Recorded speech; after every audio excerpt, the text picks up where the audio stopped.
A bright yellow chandelier hangs from the ceiling, illuminating the room and making it sparkle with the light of its many burning candles. It is the dorm room of the ruffian son from a high-ranking noble family, who reigned over the Magic Academy like a king.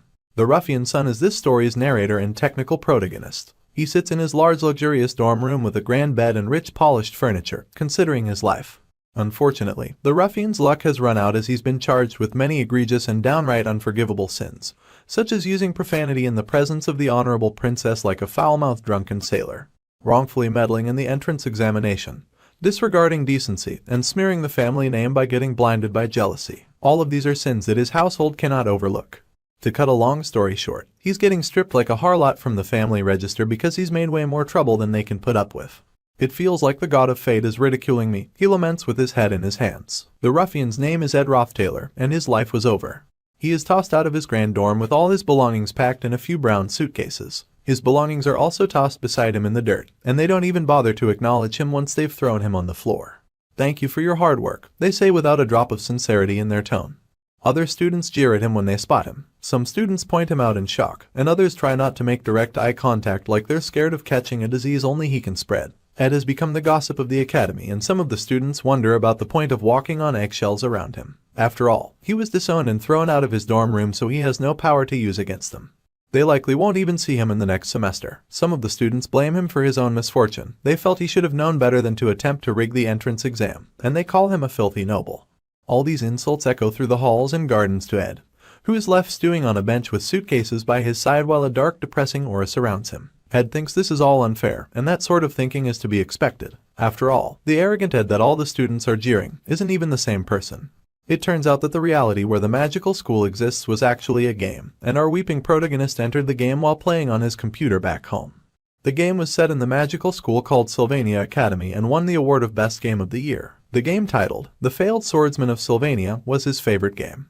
Our boy is not too surprised about entering a game as he's familiar with this genre in the comics he reads. Usually, when someone enters a game, they end up possessing the abilities of either the main hero or the main villain. It could be someone cool like the first son of a super rich family, a genius ruffian, a young clan master, or a triple S rank hunter character who's badass and always breaks the rules. Unfortunately for our hero, he's drawn the short straw and ended up in the body of a third-rate villain, who gets kicked out of the dorms at the beginning of the game. He's not even a relevant character.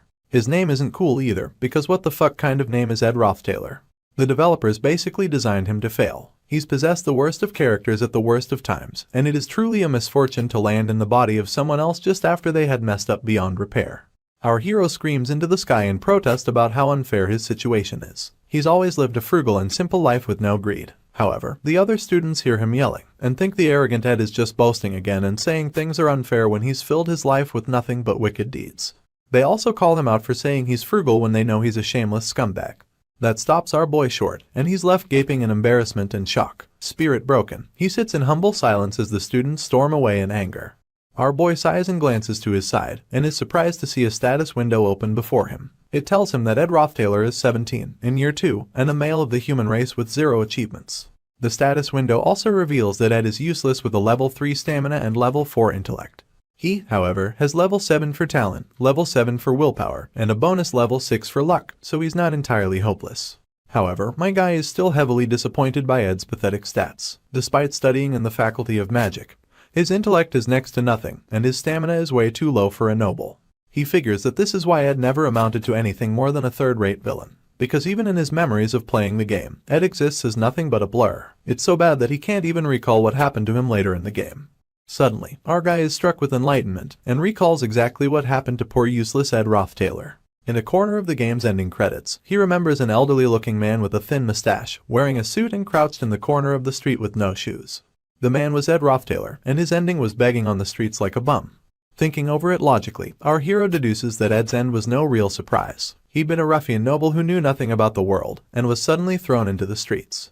The begging bad ending aside, Ed was lucky that he'd somehow stayed alive. However, the news remained depressing for the poor guy who was now stuck living Ed's miserable life. He was so scared of the future that he turned as white as a sheet, sighing once more in disappointment. He doesn't know why he, of all people, has come to possess Ed's body, and has no idea how to find out the reason behind this mix-up.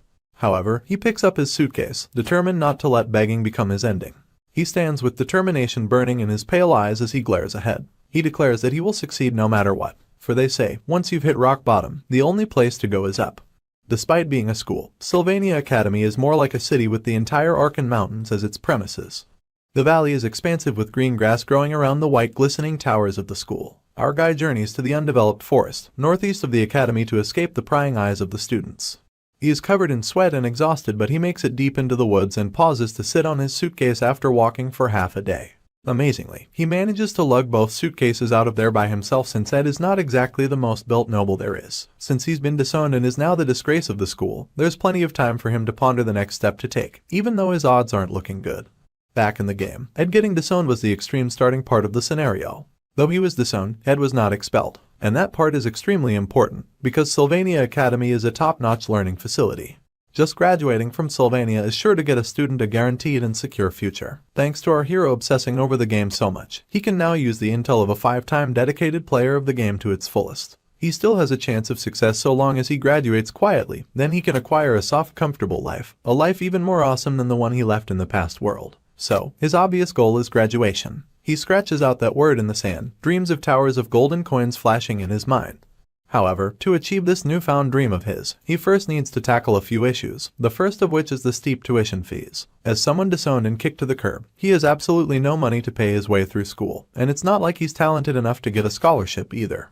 The good news is the current semester has already been paid for by his wealthy noble family, so he can use the time he has left to achieve a scholarship for the next semester. However, Ed's stats are still looking ridiculous and downright depressing, but our boy is not about to give up just yet, even though he thinks he'd be lucky not to flunk out with those bad stats.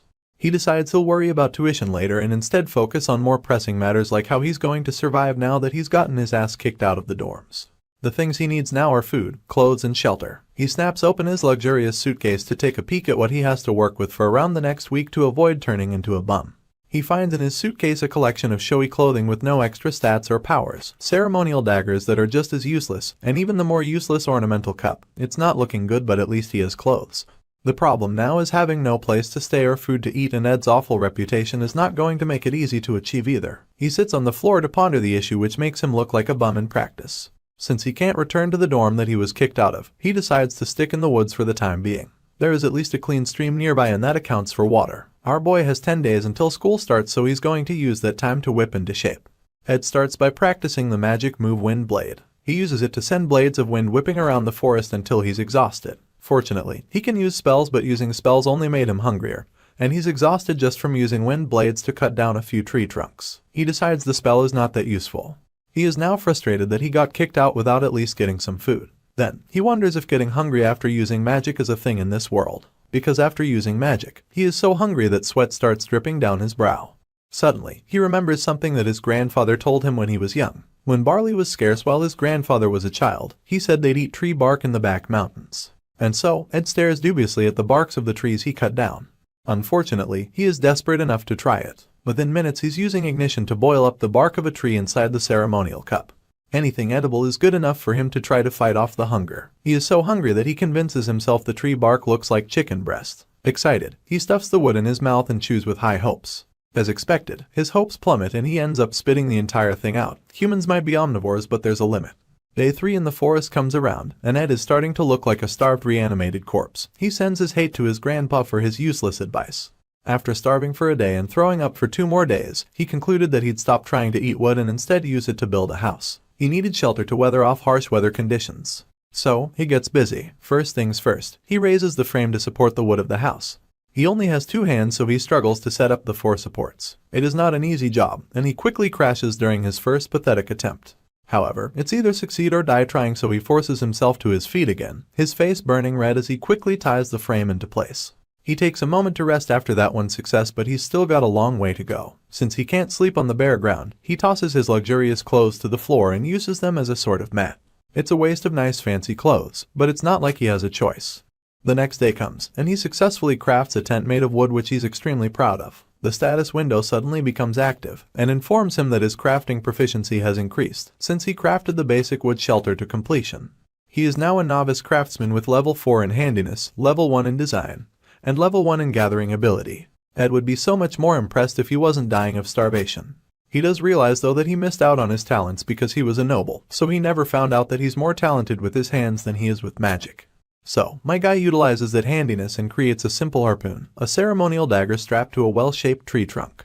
He harnesses his newly crafted weapon like a madman, determined to find something to eat. 2 days on an empty stomach with excessive physical labor has been bad for him. Only desperation keeps him going as he madly jabs at the water in a wild attempt to catch fish. He successfully catches 2 and he roasts them over a fire with the ignition spell. A week until school starts and he finally tastes food, so it's no wonder that his eyes are finally sparkling with joy. He just has to hold out as he is right now. If he can manage to hold out until then he'll be able to get through school without much trouble. However, he was so busy eating that he forgot something important, and nearly choked on the fish when someone appeared before him. A beautiful girl with long blonde hair and shiny golden eyes. It looks like in his quest for survival, my guy had completely forgotten about the main characters of the story. But of all the people, he had not expected to run into this particular individual. She is the disciplinarian and strict Princess Fiona, and she's the one who got Ed Rothtailor kicked out of the dorms. The issue is that Ed Rothtailor is a villain who appears as soon as a player starts the game. Using his status as a noble, he hits on the main character's childhood friend only to end up being beaten up and punished for it. However, Ed's vengeful heart is not sated, and he goes on to use his noble influence to adjust the main character's entrance exam for Sylvania Academy. Unfortunately, he immediately gets caught by a girl who came to take the entrance exam while hiding her identity. That girl was Fiona Elias Cole, and she was their empire's third princess. With her insight ability, she can detect the target's lies and conspiracies. Pathetic Ed Rothtailor was caught in a sad state, gritting his teeth and making excuses, but all of his lies were exposed by Fiona and he was chased out of the dorms. Everyone at the academy of course hated Ed Rothtailor, but he was doomed when he met the one person that he shouldn't have met the most. Now, my guy was unfortunate to have met her again while wearing Ed Rothtailor's body. She is furious to see him, her arms crossing as she immediately deduces that he's up to no good. "What are you doing here?" she demands, furious to learn that he was not immediately expelled. Ed explains that he's still a student even if he was chased from the dorms. However, the princess is not having it, and she demands that he leave. She cannot stand to see a shameless person like him around the school, which would be valid if he was still the scumbag Ed Rothtailor, but he's a completely different person inside. However, Fiona doesn't know this and she's determined to talk to the academic department and personally request for his expulsion. He's in big trouble now. She will demand that he get expelled for the crime of committing a dishonorable act as a student of the academy and for the crime of setting up a fellow student in an attempt to block their path to a better future. Yet, all Ed can think of is his precious food burning away on the fire. However, he also recognizes that his life is in a crisis now that the princess has come around to make threats because she really does have the power to get him expelled. If that's the case, then he's going to get serious. The sun will set soon, he says, his face darkening as he steps towards her, questioning why a royal like herself isn't currently being accompanied by any guards. He turns the tables around and jeers at a noble princess coming to an isolated forest alone. However, Fiona refuses to be threatened and raises her hands in battle as she's not scared of him, even if she doesn't have her escorts. Still, our hero denies trying to threaten her and suddenly gets on his knees, claiming with a bright smile that he's just trying to thank her. This confuses Fiona and she activates her skill of insight. She is shocked to find that there is truth to his words and no lies are detected. Ed notes that she looks surprised. The Rothtailor family that he belongs to is famous and influential, but they use that name to exploit the citizens and do human experiments for research into eternal life. To the main character, it is a trash family that is destined to be destroyed and all the members of the family will be imprisoned and executed in the future. However, thanks to Ed getting disowned, our hero will never have to suffer that fate. The fish he caught is now completely burnt and he may be cold and hungry, but he decides that is better than dying. In the long run, it's a good thing that he got disowned and it puts a bright smile on his face. He decides he will have to convince Fiona without lying, or he'll get expelled, and then it's game over at any chance of living a peaceful and happy life. Looking at the timeline, he deduces that it's about a week before the school starts, and he ponders on why the princess would be in the forest. She has come without any escort, and she's come wearing simple clothing, which makes him realize that she is completing the class placement test. Professor Glass' class placement test is a test to find magic beads hidden in the forest. It is a vicious test, and he knows the noble Princess Fiona would be aiming for the best class, which is Class A. She rebukes him for trying to flatter her, and brings up getting him expelled again. However, Ed interjects and says that without his help, she will never be able to enter Class A. He also adds that if his words are lies, then she can have him expelled. He tells her that if she goes to the lake in the southeast of the forest, there will be a small grassy island. There, she will find a giant tree in the middle of that island, called Merylda's Guardian Tree, where she shall find the present that he left. Fiona follows his directions and is mystified to find the golden bead hidden exactly where he said it would be. She cannot understand it. She knew Ed Rothtailor to be a liar and a charlatan. However, the Ed she just encountered was different. She is at a loss for words as she stares at the bead. The class placement test officially ends and the professor asks them all to take out the beads they have acquired. Some of the students show up with a bunch of ridiculous beads of different colors. Some have even returned with fruits and eggs. Professor Glass tells those students that they will start from Class F. The test wasn't about finding just any magic bead after all. Only the ones who found beads with the highest magical power, the golden beads, were the ones qualified to enter Class A.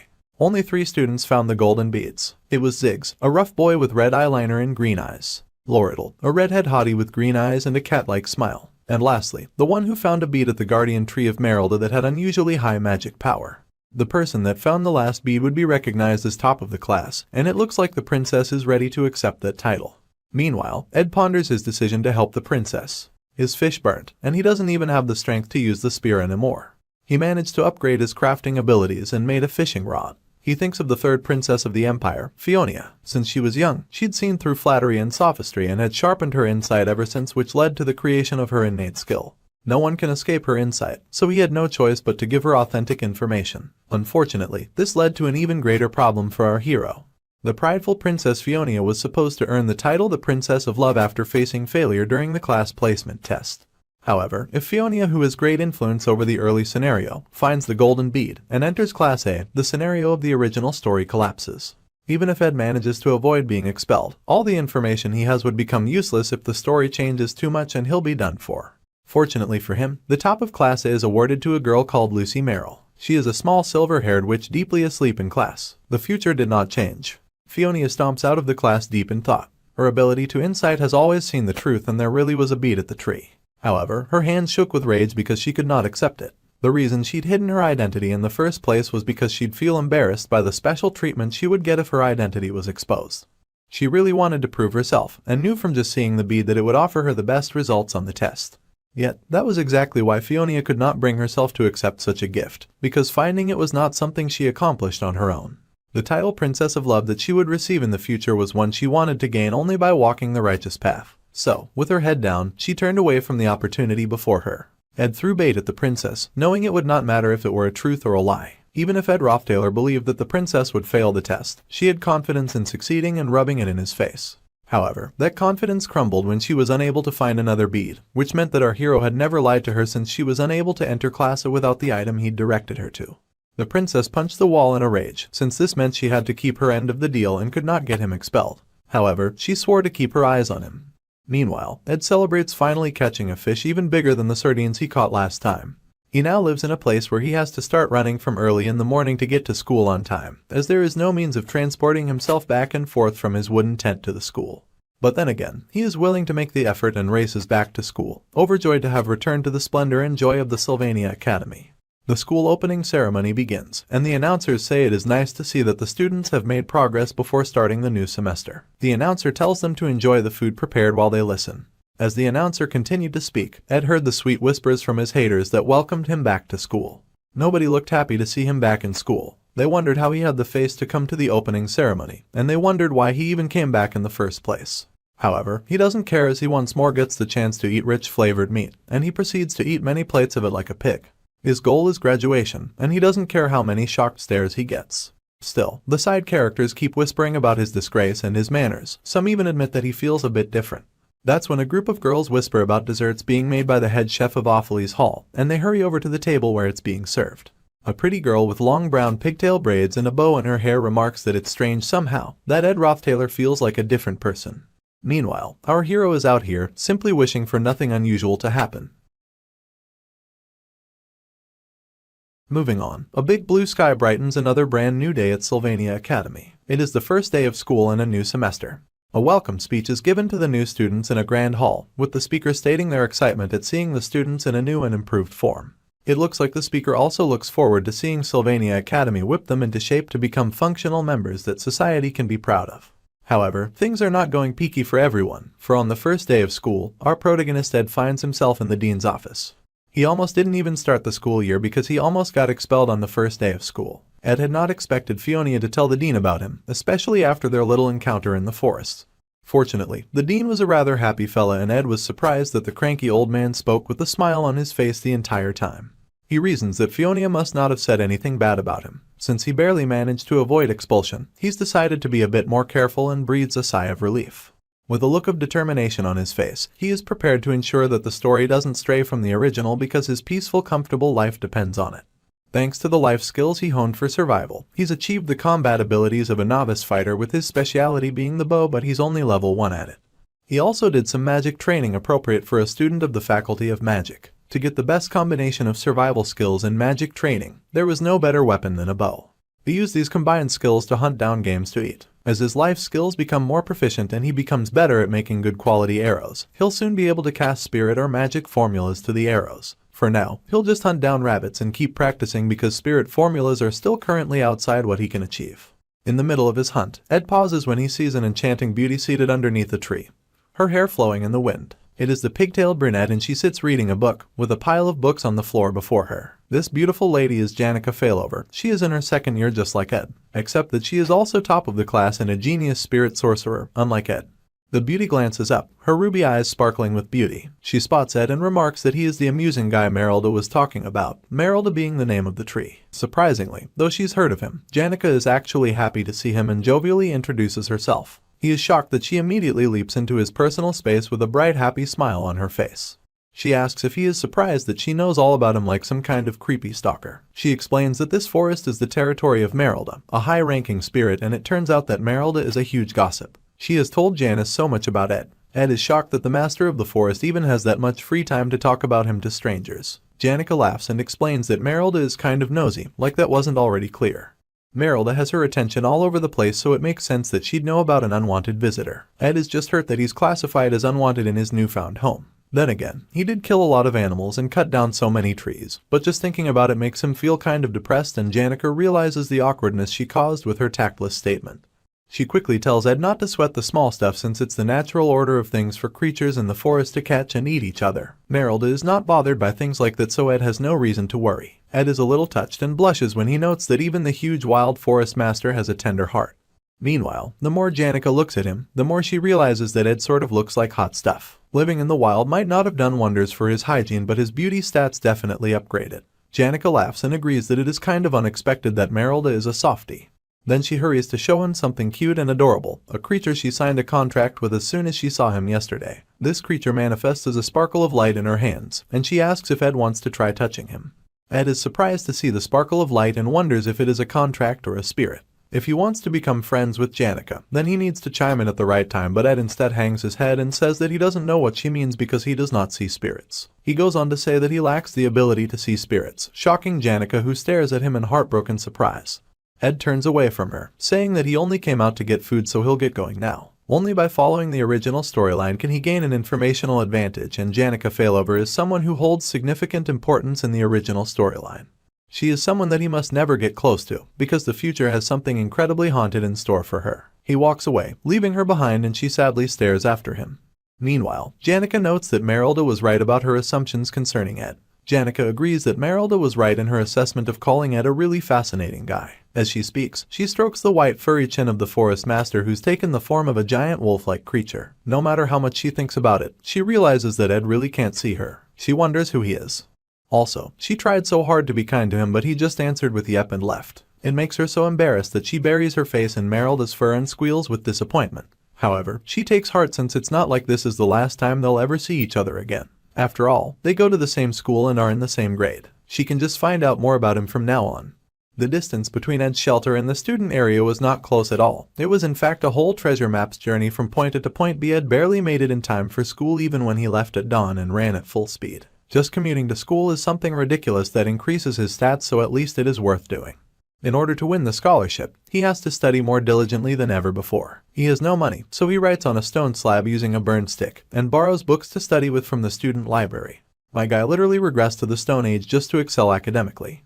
On his way home, he washes the sweat from his clothes in the stream. One would think that would conclude his daily chores, but he's just getting started. Life as a broke student isn't easy, and he has to check if he still has any firewood, drinking water, and jerky for his next day's lunch. Due to this extra chore, he only gets 4 hours of sleep. However, doing all this is not what bothers him the most. What bothers him the most is that the entire time he's struggling, Janica keeps following him and keeps a close eye on him like he's her amusing circus monkey. He immediately calls her out for following him around, and she looks shocked that she got discovered when she wasn't even any good at hiding in the first place. He yells that it would be weirder if he didn't notice her awful sneaking skills. Enraged, he asks Janica if she is not aware of his identity. He is Ed Rothtailor, the worst hooligan to exist, and he doesn't understand why she keeps hanging around him. However, Janica points out that the hooligan thing is just what other people think of him and she wants to make her own judgment of him. She sparkles like the sun as she smiles at him, blinding him with her pure beauty. However, Ed is even more disturbed. He recalls that Janica is the kind of person who looks naive and dumb on the outside, but she is very independent-minded and always likes to form opinions by herself. However, none of that is going to change the dark future in store for her. Ed just can't respond with a refreshing smile on his face when he knows what is coming. This is because the sweet and angelic Janica failover ends up growing into the final boss of Act 1. She is the only character who would smile at a scumbag like Ed Rothtailor. It hurts him to have to push her away, but he cannot mess with the plot because he needs things to go smoothly so that he can succeed. Ed reminds himself that he is a villain, even though he never wanted to go too far. So, he says, in that case, since destiny brought us together, can you do me a favor? Janica is delighted that he's asked for a favor and asks with excitement sparkling in her eyes what she can do for him. Ed explains that he is a mess right now. He's been disowned by his family and he is in a huge pinch, so he asks if she can give him some money. Ed temporarily turns into the beggar he feared becoming. Janica is so shocked she briefly turns to stone, her smile frozen on her face. Quickly he tries to retain his dignity and stees, saying that of course, he will pay her back as soon as he's back on his feet. The truth is that Ed knows that every year, Janica gets a scholarship for being top of the class, but that doesn't just signify her excellence. Her background is so poor that without the scholarship, the angelic beauty of the school would not be able to advance to higher graduation. In other words, she's just as broke as he is. Janica, the sweetest daughter from a small ranch, has one great weakness, and that is money. The poor girl is so shocked, standing in the clearing at a loss of words. Her stone-frozen figure starts to fade away as she apologizes in pain despair because she cannot help at all, which is exactly what Ed predicted. He hopes that with this he has successfully cut Janica failover out of his life. It's been 3 days and he's finally been left in peace. Of course, Ed doesn't feel good about purposely asking Janica for the one thing she cannot provide, but he doesn't want to get entangled with the important characters anymore. He should carry on his quiet, peaceful life of living and hunting in the forest. He has to be careful so that the story doesn't stray from the original. He finally makes it home and is about to enter his wooden tent when he freezes in shock. This is because he finds inside his tent a character with an even heavier presence than Janica, the subject marvel of all her classmates and even the professors, the rare genius and the most powerful character in the game, the failed swordsman of Sylvania, Lucy Merrill. He finds Lucy Merrill sleeping inside of his tent, and she wakes with a tired yawn. He is horrified to find her sleeping in his home and wonders what she's even doing in this mountain valley. Lucy mumbles that he is so loud that she can't sleep. Ed is about to ask what he did that was so loud, but the sleepy girl says she's not talking about him. She is in fact talking about the wolf behind him that is as big as a house. It keeps talking to him. Ed's eyes widen to saucers in shock, and there is a bright light behind him. It is Merrill, the forest master. She is a mighty creature, and she requests that Ed someday save Janica at all costs. She is technically his landlady, so already this is a dicey situation. Lucy only spent 2 days at Ed's camp. Ed carries on about his daily activities, an axe on his shoulder and rope in his hands. As he does his chores, he hopes deeply that Lucy spending time in the forest won't lead to any significant changes in the story's plot. Looking back, he can't help but see how complacent he was to think that way, and it did not take him long to realize his folly. Sylvania Academy had started its joint combat training at school. A large auditorium was filled with cheering people and its center was a fighting ring. Joint combat training was a mock one-on-one combat exercise between students, a friendly sport where they could test their abilities without fear of seriously harming each other. To further reduce the lethality of their blows, the school provided most students with fake weapons to fight with. As the student matches rage on, Ed already has an idea of how most of the matches will go, especially the matches of a few special people, such as the sparkly benevolent Princess Fiona with her insight ability, Golden Daughter Lortel with her red hair and cocky smile, Ziggs, who is one of the few students to have gotten into the top class through the beat hunt test, the sweet but broke spirit sorcerer Janica, the slothful Lucy who went and did as she pleased, and the wicked Clebius, who is an edgy-looking kid with dark hair. The list of exceptional protagonists could go on and on without end, and Ed recognizes them all. After all, each named character will turn out to be an important character in the game. The most important character of all is the failing swordsman Taylor, the hero in red with dark glistening hair, burning with a fiery passion and a sharp shining sword that he turns upon his opponents. Ed stares at the ring with bated breath and a sparkle in his eyes like a fanboy watching the concert of his favorite pop idol. He excitedly wonders if Taylor will be fighting next. He already knows the results, so he didn't pay too much attention to any of the other matches. The winners of the duels in the joint combat training were all first-year students, the same as the protagonist, Taylor, who is expected as those winners are expected to make up Taylor's elite team. The only exception among the winners was of course Janica, who is a second year. As if summoned by his thoughts, Janica animatedly pops up by him and greets him with a bright and shining smile, much to his chagrin. Ed is heavily disappointed that she hasn't given up on her attempt to be his friend, especially after they went through the pathetic experience of him asking her for money. Unlike Lucy, who acts like a lazy cat and does whatever she likes, Janica acts more like an eager dog every time she sees him.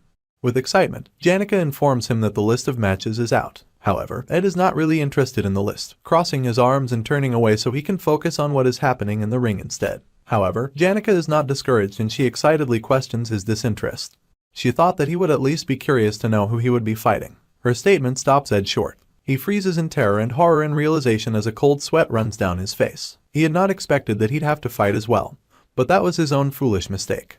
Ed had forgotten that by the time of the joint combat training, Ed Roththaler had already been expelled. However, Ed had prevented that from happening, so now he would of course have to take part in the joint combat training and he would have to fight another student. With apprehension in his eyes, he scans the list in Janica's hand to find out who is going to be his opponent.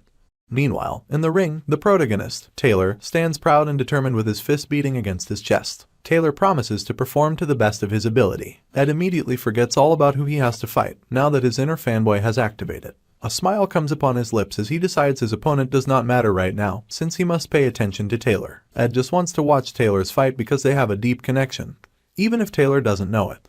Though it was from a world beyond the screen, Ed lived as Taylor for a long time and played his perspective during the game. During the time he played, he hit many lows and game over moments where the game would ask if he was interested in playing again, and Ed would always choose yes. From miserable and vain bad endings to true endings that left long-lasting impressions, Ed completed the journey through the game countless times with Taylor by his side. Among the countless routes, there wasn't a single route that was not arduous and difficult. Taylor would sometimes get beat up and covered in various battle bruises with his face in a grimace, burdened by the difficulties of his path.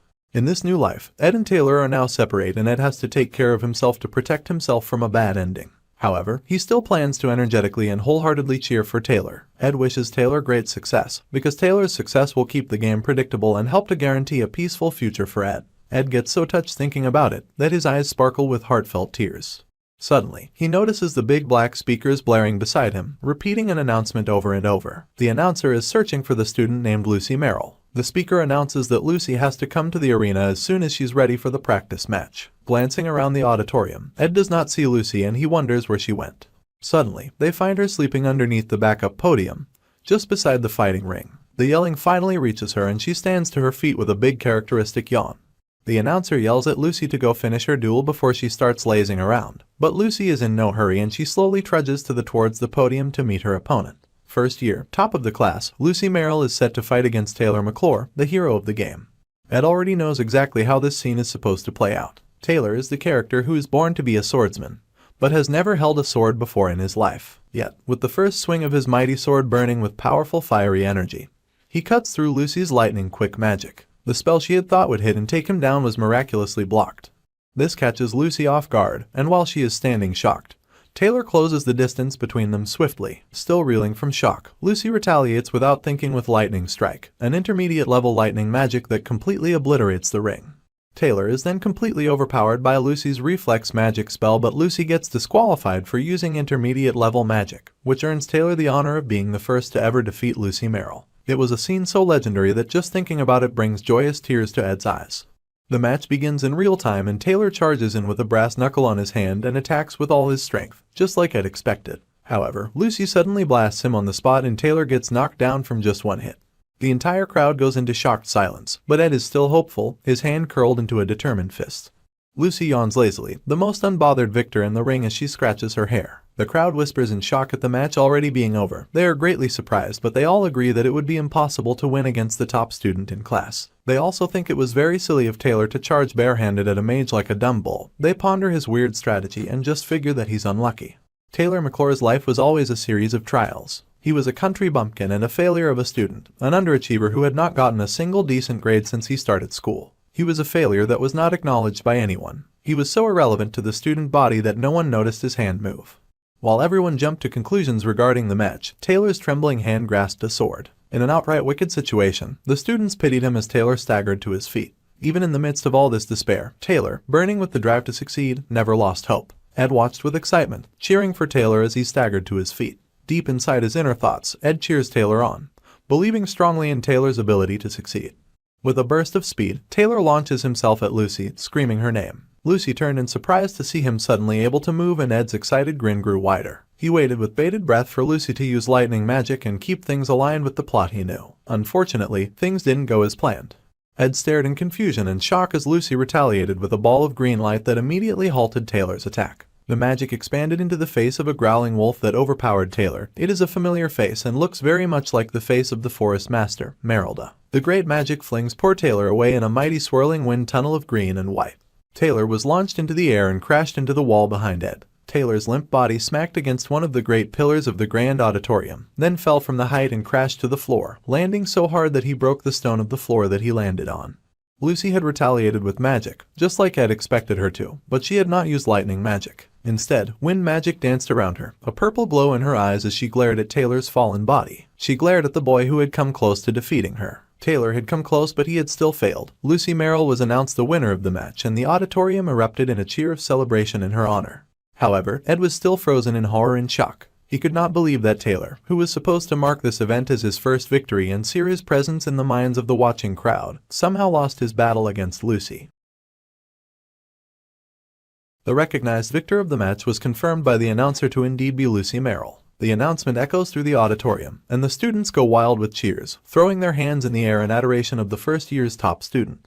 However, Ed cannot believe it, and he stares at Taylor's crumpled body in disbelief. It shocks him that the protagonist lost in his first important fight, because this means that the story is starting to change. Heartbroken, our guy watches as Taylor the hero leaves the ring with his shoulders slumped in defeat. He quickly recognizes that the current situation is likely going to be a serious problem, and he definitely cannot leave the hero alone to his own devices. Lucy used the protection of the wind spell to defeat the hero during their combat match. That spell uses the power of the wind spirit to automatically protect the user from sudden attacks. The mighty face of the wind spirit that takes the form of a powerful howling wolf is the kind of ability that uses continuous magic obtained through contracting with the high-class wind spirit Merylda.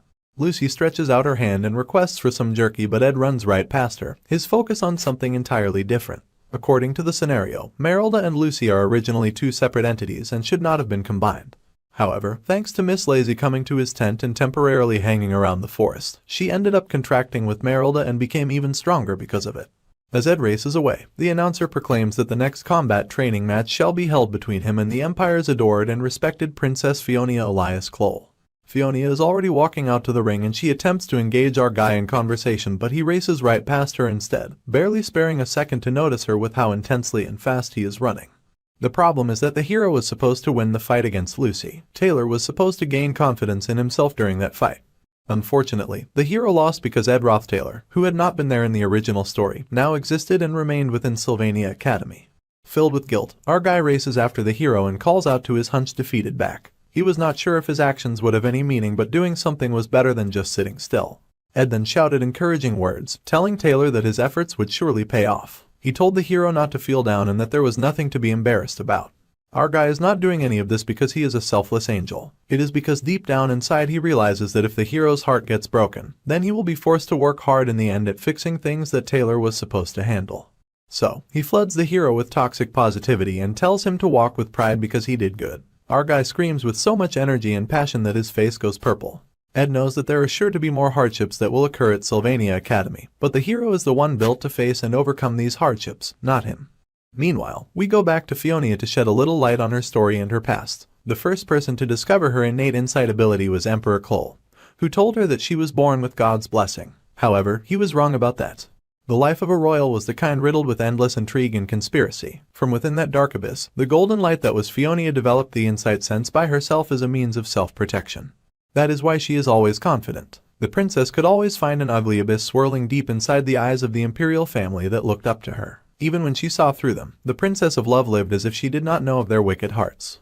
Now, back to the present, she faces Ed during the joint combat training. He solemnly asks Fiona to go easy on him, and she also asks him to also go easy on her. While they brace themselves in preparation for the match ahead, the other students whisper about Ed's behavior before the match and how he rushed to yell at poor defeated Taylor. They all think that our guy is surprisingly persistent in his evil, and feel wowed that he put in so much effort to make fun of someone who wasn't even able to do anything. They figured that he probably wanted to look like a nice guy by cheering for the person he'd been caught bullying. They also agreed that such an idea is disturbing, and some of the other students laugh at Ed for being that kind of person from the start. Fiona closes her eyes deep in thought. The truth is that she believes the words of the jeering students are correct. Ed Rothtailor has always been the type of person who used his noble-born position to embarrass his juniors, and when things did not work out the way he planned, he was then caught in the shameless, disgusting act of altering the test results. Ed Rothtailor was a predictable eyesore. That was what he was like in the past. However, now he started acting different. The memory of him kneeling before her and offering her the chance to win the golden bead flashes in her mind. She wonders if she truly knows all there is to know about Ed Rothtailor. Earlier, our guy did indeed race away to yell at Taylor, but there had been desperation shining in his eyes, and that was not an act. The announcer declared that the combat would begin, and all the students cheered. Before they start fighting, Fiona tells him that he confuses her, which surprises Ed. She will come to a conclusion about him using this duel between them. Fiona informs Ed that she has begun her attack. She shoots just one ball of water at Ed, starting with one just to test him. She knows that the magic he uses is wind and fire, so she wonders how he will now react to her water ball. In a dramatic battle as a finale, she plans on getting rid of that mysterious man haunting her heart. However, to her ultimate disappointment, the water ball smacks Ed right in the chest and he takes a dramatic hit. Fiona is dumbstruck with confusion as Ed rather dramatically hits the ground like he was mowed down by an asteroid. Ed declares his silent defeat. Fiona is outraged, of course. The noble princess who could not accept a freely given bead during a hunting game would hardly be thrilled about a freely given win. She knows that he saw the trajectory of the water ball and yet chose not to block it. The student body throws back their heads and laughs at how pathetic Ed is. They think his battle went even worse than Taylor's. Ed was acting all cool earlier, but he ended up knocked down with just one hit. The students also cheer for the princess with adoration in their eyes, agreeing that watching the princess fight and win was refreshing. Ed bows his thanks to Fiona and says that he learnt a lot. However, Fiona is well aware that she's the butt of this stupid joke. She only fired one shot and Ed would have learnt absolutely nothing from a battle so brief it can't even be called a fight. She then realizes that Ed has never once made eye contact with her through the entire fight. This must mean Ed is lying, and that further aggravates her.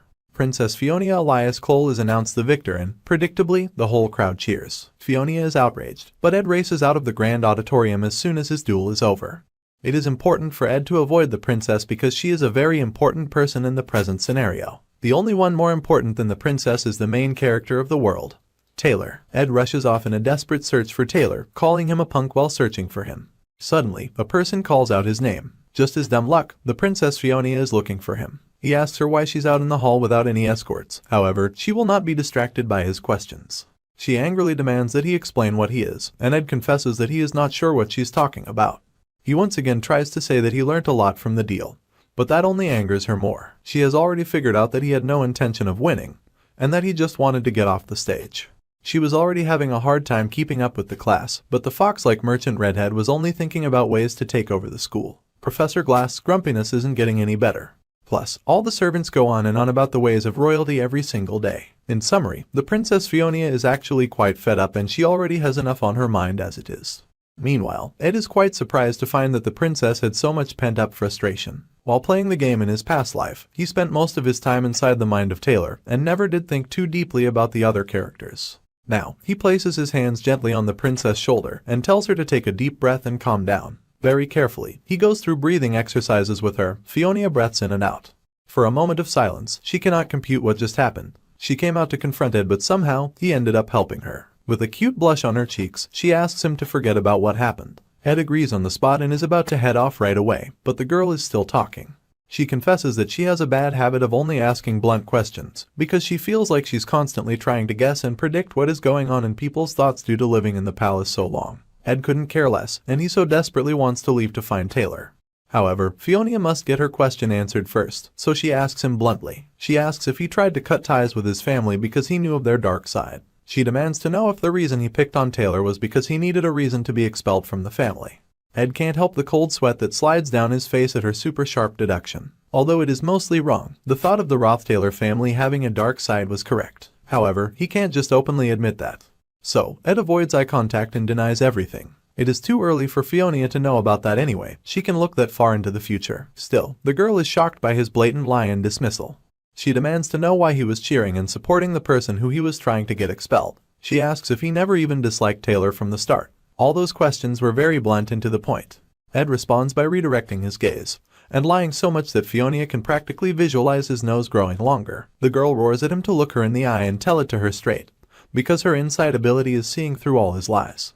However, Ed unrepentantly lies that he is telling the truth, which Insight detects as a lie. Fiona has no evidence, so she can't even prove that he's lying, which only further enraged her. Above all, going with the original scenario is his only hope, so Ed will not tell the truth at all. Finally, Fiona gives up and lets it go. She knows he has been staring at the door since they started their conversation, so she knows he must have something urgent to take care of. Ed bows in gratitude and makes his way towards the door. It was the first time he'd seen a new side to Fiona. She is someone who will affect the early scenario, so she's already gotten involved with so many people and events, all of which would give Ed a headache. He admits that these new issues are likely his fault since he's a new addition to the scenario. His burdens are nothing compared to the burden that the princess carries, so he pauses for a moment. Ed tells her that it is important to pay attention to complicated politics, but she should also relax a bit. After all, Sylvania Academy is not like the palace where she has to worry about every little thing. Fiona lived her life trying to see through everyone's lies, but it was the first time that someone else saw right through her. Ed rushed away immediately, still in a desperate search for Taylor. If Taylor gives up on his story, then Ed's comfortable life would be in jeopardy, the whole world might even end. So of course, our guy is relieved when he finally finds the main character sitting by himself with his broken wooden sword in hand. However, now that he's found Taylor, Ed has no idea what to say. Surprisingly, before he can speak, a girl shows up, standing defensively in front of Taylor with her arms spread. She declares that Ed Rothtaylor shall no longer bother her friend, as he's already done enough damage. Ed slowly recognizes her as Ayla Triss, the main heroine, and basically Taylor's beloved childhood friend whom he'll protect throughout the game. Ayla fiercely remains blocking Ed's path to Taylor. She tells Ed that her man is already having a hard time, without him showing up and making things even more difficult for him. She yells that he does not need to harass him anymore. Taylor finally gets to his feet and notes his surprise that Ed is somehow still in the school. Ed meanwhile is shocked to see that the main character has revived. As the hero, Taylor's fighting spirit is the kind that never falters no matter how strong his opponent is. He gently pushes Ayla behind him and calls out Ed's name. The hero has a willpower that is clearly evident from his stance to the look in his eyes. Ed can now see that while he dueled the princess, Ayla, his childhood best friend and biggest cheerleader with the biggest melons, raced after Taylor. She ran out the door without a single glance back and encouraged Taylor, telling him that he can get through his challenges no matter what they are, since he's always been good at that. She cheers for him and tells him not to be discouraged. The hero questions Ed's presence and asks our guy if he has any business with him. Meanwhile, our guy notes that with Ayla by his side, Taylor will always be able to rise to his feet over and over again. So, Ed just mentions that the hero is great with the blade.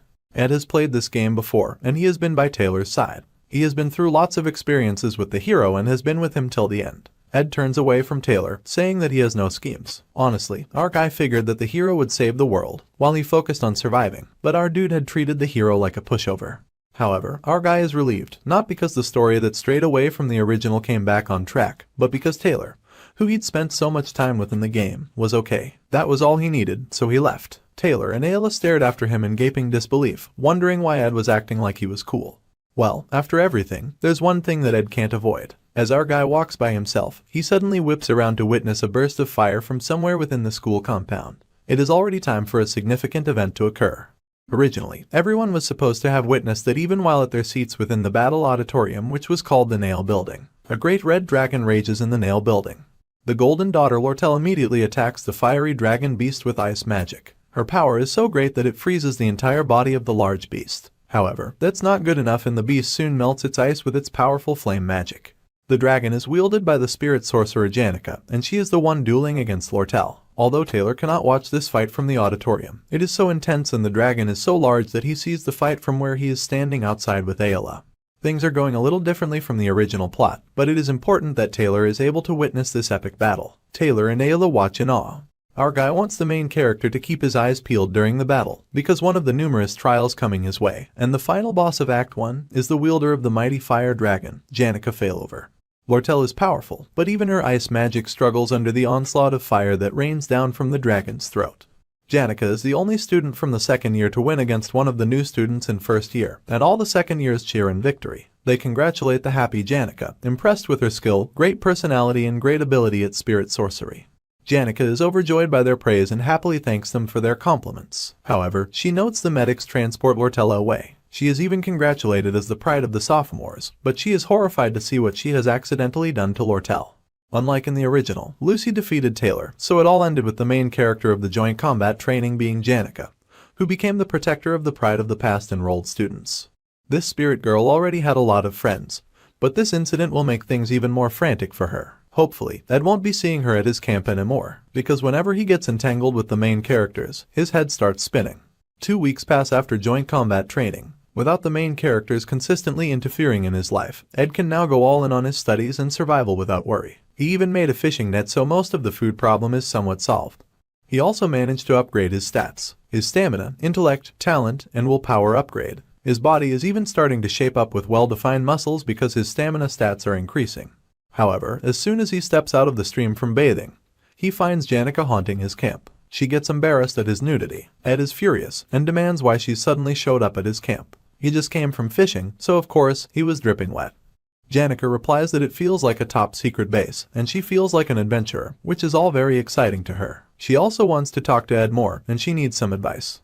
Ed is surprised that she has come to ask for advice, and wonders why she would choose to ask him of all people, when she's got all those other friends to hang out with. The girl goes on to explain that during the joint combat training last month, she hurt Lortel.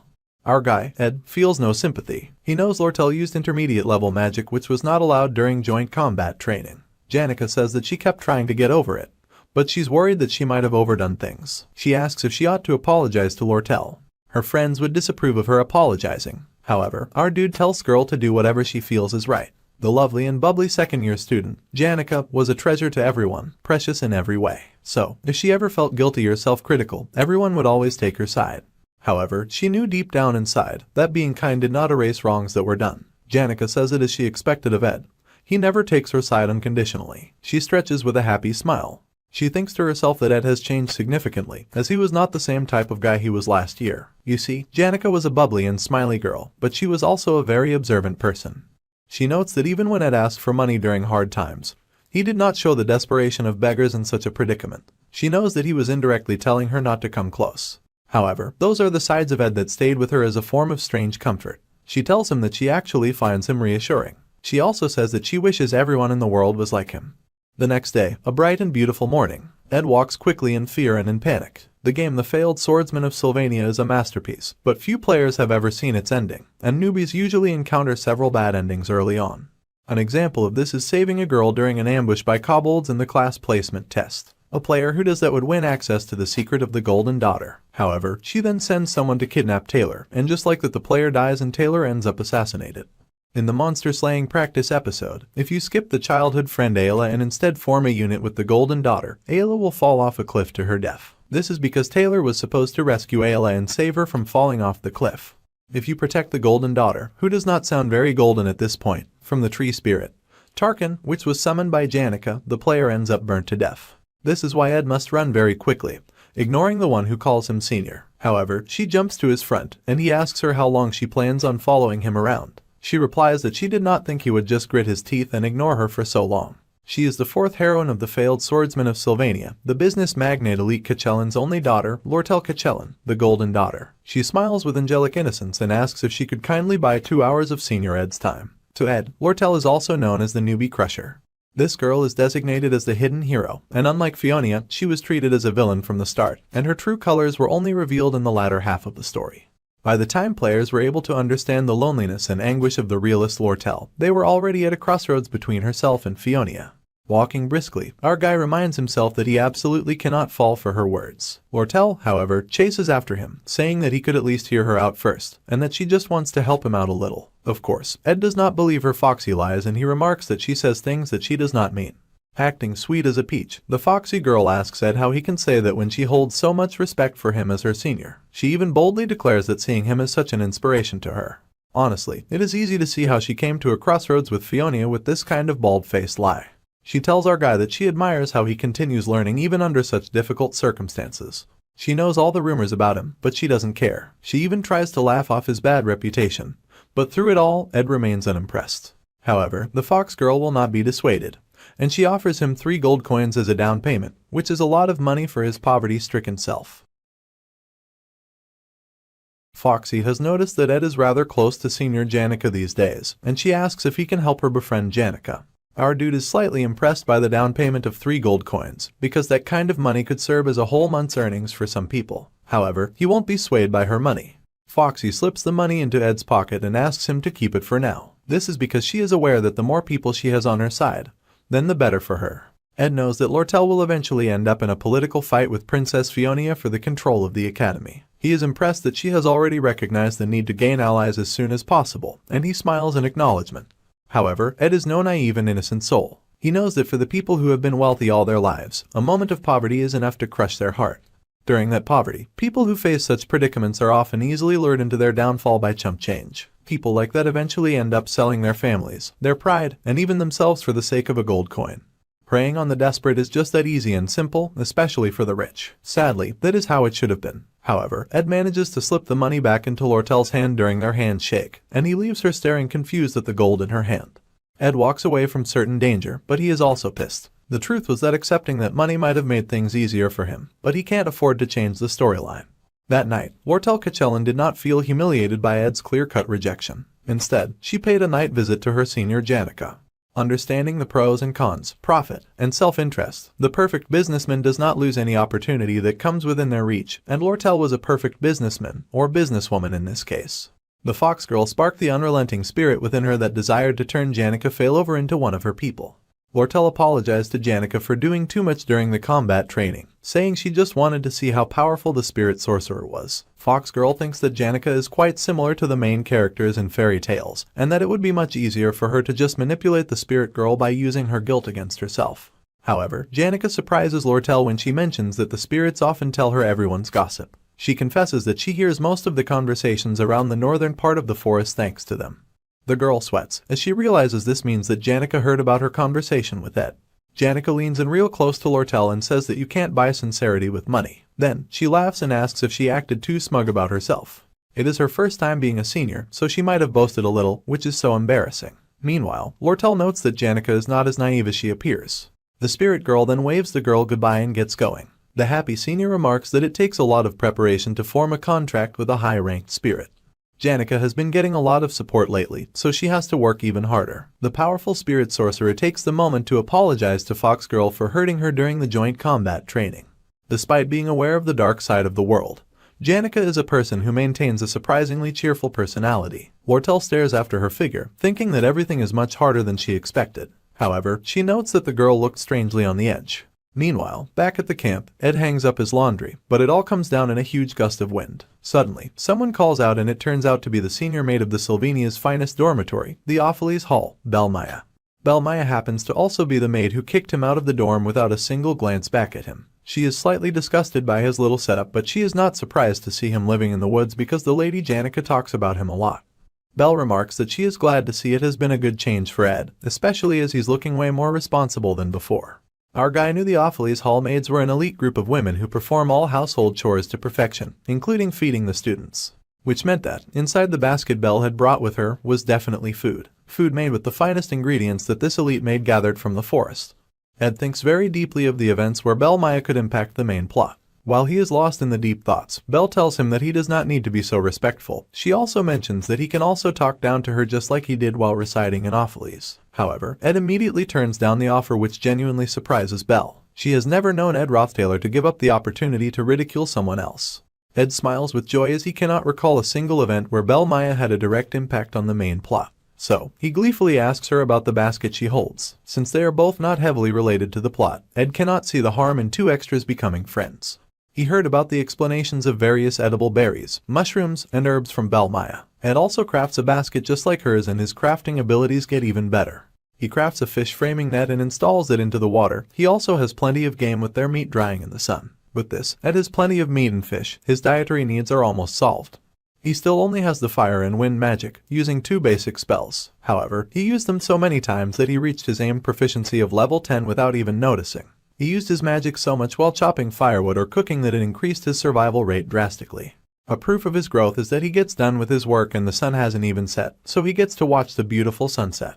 Being honest, he is truly having fun with this quiet camp life. Suddenly, he notices a spark in the sky like a distant star, but it is way too early for the stars to be shining that bright. Ed was having fun, right until something fell from the sky and crash-landed in his camp, raising a huge cloud of dust. His precious wonderful camp got destroyed. Someone coughs in the cloud of dust and it clears to reveal Lucy in a simple dress like a nightgown. She remarks that something nearly killed her, but Ed is so dumbfounded to find Lucy of all people in his house. Lucy coughs out in the crater that she made, mumbling about how that fall just about killed her. Meanwhile, our dude is justifiably upset considering she almost killed him. He also worried about what could have been fatal to the most powerful mage. Lucy reveals that her attacker was Belle Maya, and Ed looks at her with heavy disbelief on his face. Lucy explains that she ditched class, which is something she does often, but she noted that Belle Maya was moody for some reason.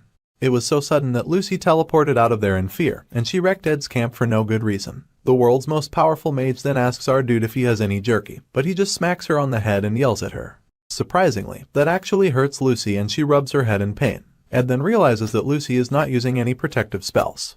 Lucy explains sulkily that she ran out of all her magic. Ed takes the opportunity to enact merciless punishment on her for destroying his precious house. It is about time that our guy gets a better and sturdier wooden house, so he visits the library to figure out how to make one. He checks out books that provide him with information such as materials for planning and other necessities. All that is left is for him to find the method of smoothing the wood and finishing the roof. Closing time in the library comes around, and a pink-haired girl with long wavy pigtails tells Ed that it is closing time. She notices he is studying hard and she remarks that it is nice to see someone study so diligently, because it really boosts her motivation to study as well. Her name is Elka Islan and she is a first year. Ed introduces himself to her as Ed Rothtailor and the girl freezes in shock. Ed is not too surprised at her reaction because of his soiled reputation. However, to Ed's shock, Elka replies that he is extremely different from what the rumors said. He even read books that are hard for her to understand in a few days.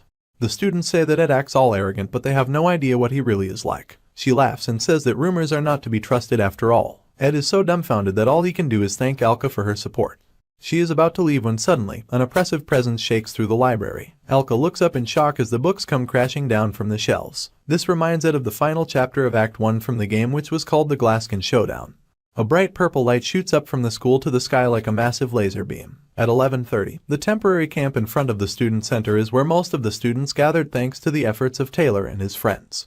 It had only been 2 hours after the unprecedented disaster. Ayla looks up into the sky, saying she recognizes the light from a book on spirit magic. The light is formed by a summoning rune which is used to summon the highest ranked spirit of darkness, Glaskin. Even Fiona has to acknowledge this as bad news. She knows only one person with a high enough spirit connection level to summon that many spirits. Their likely enemy can be none other than the second-year top student, Janica Failover. If Ayla is right about what is being summoned, then the barrier around the students will only buy some time. Taylor announces that if Glaskin is summoned, then there will only be more casualties. The students need to head inside the student center where they can be safe. The captain of the guard, Claire, says that people outside the barrier will surely notice in no time and help them out. However, Elvira from the first-year faculty of alchemy says that the barrier must be tough since they are dealing with the spirit of darkness. They must solve this problem from the inside, especially since Principal Obel is out of town as well.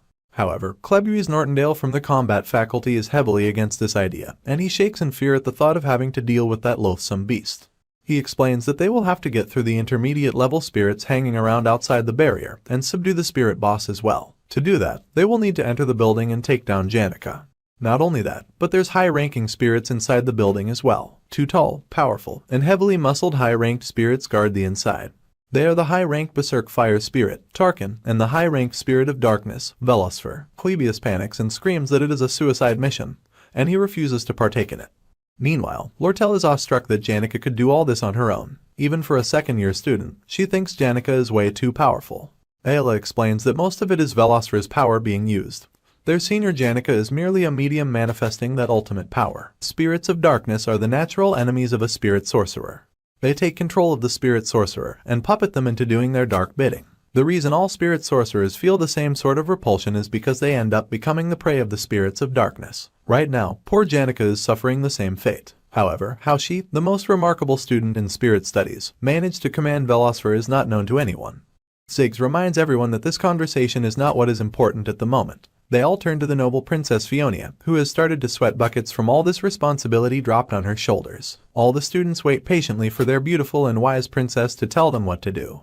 Fiona recalls that Ed remarked on her heavy burden, and asked her why she did not have any peace of mind. She wishes that peace could be that easy for her to attain. Fiona declares that they will enter the building after an hour. However, she has no desire to put the students in danger, so the only ones entering the building will be her guard who is named Claire, and every top student of each year in class. Only those who have proven their ability will go with her to stop Janica. She asks them to make their preparations and to toughen up their minds. She will take responsibility no matter what happens. Some more of the students return with a report after assessing the resident employees of the teaching area. The Audrey Hall and the Potions Archives are in the middle of a strike, so it is unlikely that they will join this attempt to stop Janica. Fiona sighs in disappointment that only those present are the ones available to take any proper action. Fortunately, most of the students are present and safe. However, a girl shouts that someone is absent. She rushes to the front to tell the princess that she was on the way from the library. In the student library, there remains a friend of hers, who serves there as an apprentice librarian and a sophomore student. Fiona is surprised to hear this and asks for the names of the missing students. The girl shouts that the apprentice's name is Elka Islan. Ziggs is horrified to hear this. Ziggs cannot bear the thought of Elka in danger, and he immediately tries to run off and rescue her, because Elka is powerless to defend herself. Lortel tells him to calm down, since the student library is really far away. She says they need to prioritize subduing the cause of this problem, so they have to first stop Janica. Fiona also blocks his path, agreeing with Lortel. Fiona adds that there is a second year in the student library, so they need to believe that the second year will definitely protect Elka. Ziggs finds it hard to debate their logic. Fiona then asks about the other student, and the girl who brought the news seems hesitant. Ziggs rushes at her, shaking her and demanding that she reveal what she is hiding. So, the girl finally reveals that the other student is none other than Ed Roth-Taylor, the infamous first-year bully. She cries that he was sitting in the library till really late in the night. She was so annoyed that she ended up leaving him to Elka, especially since everyone knows the kind of scummy guy that he is. Elka is not the kind to care about rumors like that. But no one at all is reassured by the thought of Ed Roth-Taylor. In fact, they all despise him. The students further aggravate the matter by reminding everyone that Ed Roth-Taylor, the shameless scummy loser, is stuck alone with a pretty girl like the library apprentice. Ziggs was beyond enraged. Fiona rushed again to block his path, and begged Ziggs to have some faith in Ed Roth-Taylor of all people. However, not a single person in that crowd has faith in Ed Roth-Taylor. They all go white just from Fiona suggesting it. Even Lortel looks stunned because she has no faith in Ed Roth-Taylor. Ziggs' face becomes a dark thunder cloud. He looks like he can become a second final boss if they do not step out of his way. He blasts through the barrier without hesitation, hoping to save Elka from the evil spirits and from Ed Roth-Taylor. The dark spirits continue to rage outside, and they rush at Ziggs as soon as he comes out of the barrier. He immediately cuts through them without so much as pausing, and continues on his way. Ziggs is the living embodiment of rage from all the awful news he has just received. He swears that if Ed so much as touches Elka, then he will beat him up to a pulp. The term rags to riches is not nearly enough to describe how miraculous the existence of Ziggs, the Spear of Grass, is. Ziggs was a descendant of the nomadic people who roamed around that land. By the time he came of age, he had already been separated from his family. Ziggs had no idea when he'd been abandoned, nor why he was abandoned. He did not even know if he would ever be able to return to his herd, his clan, his people. Ziggs learned to behead a deer before he'd even learned how to read. Before learning how to buy goods, he first mastered the art of procuring supplies from corpses on the roadside. Needless to say, this boy lived the life of a beast. He would drag his kills into the town. The blood dripping from the animals would stain the streets of the market, while the people watched in both horror and awe. They would whisper about him as he walked by. They called him the guy from the northern grasslands, the descendant of barbarians. They even passed around rumors that he devours human flesh. Yet, to his surprise, Elka asked for his name, treating him like he was human. He told her that his name was Ziggs. The girl smiled at him and said that he was like a wolf walking on two legs. Her smile was so bright that Ziggs realized that he had lived a life endlessly roaming the vast northern prairies. He had scavenged for carcasses on the side of the road. He had slept with the moon as a roof. He was a wolf pup abandoned by his pack. Ziggs realized, with tears in his eyes, that this whole time he had lived such a lonely life. The day he met Elka was the day that he met his first companion in life. To his shock, Elka and her father welcomed him into their family.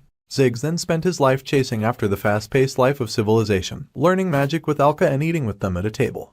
Soon, his savage life became a distant memory, and Elka helped give him a new haircut. After many years spent in loneliness, the wolf pup finally became a man. However, all of it was for the sake of protecting her, the light that had shone on his world of loneliness and darkness. To protect Elka, the wolf man would cut down and behead anything that came into his path. For her, he would gladly become a beast once more. Ziggs had heard rumors about Ed Roth-Taylor, who he refers to as that Roth-Taylor guy. He knows that Ed cheated on the test, insulted the princess, and harassed one of his juniors. To Ziggs, our guy is basically one of the worst guys around. He zoomed straight for the library, not even stopping for breaks as the thought of Elka being powerless and hurt by Ed drives him.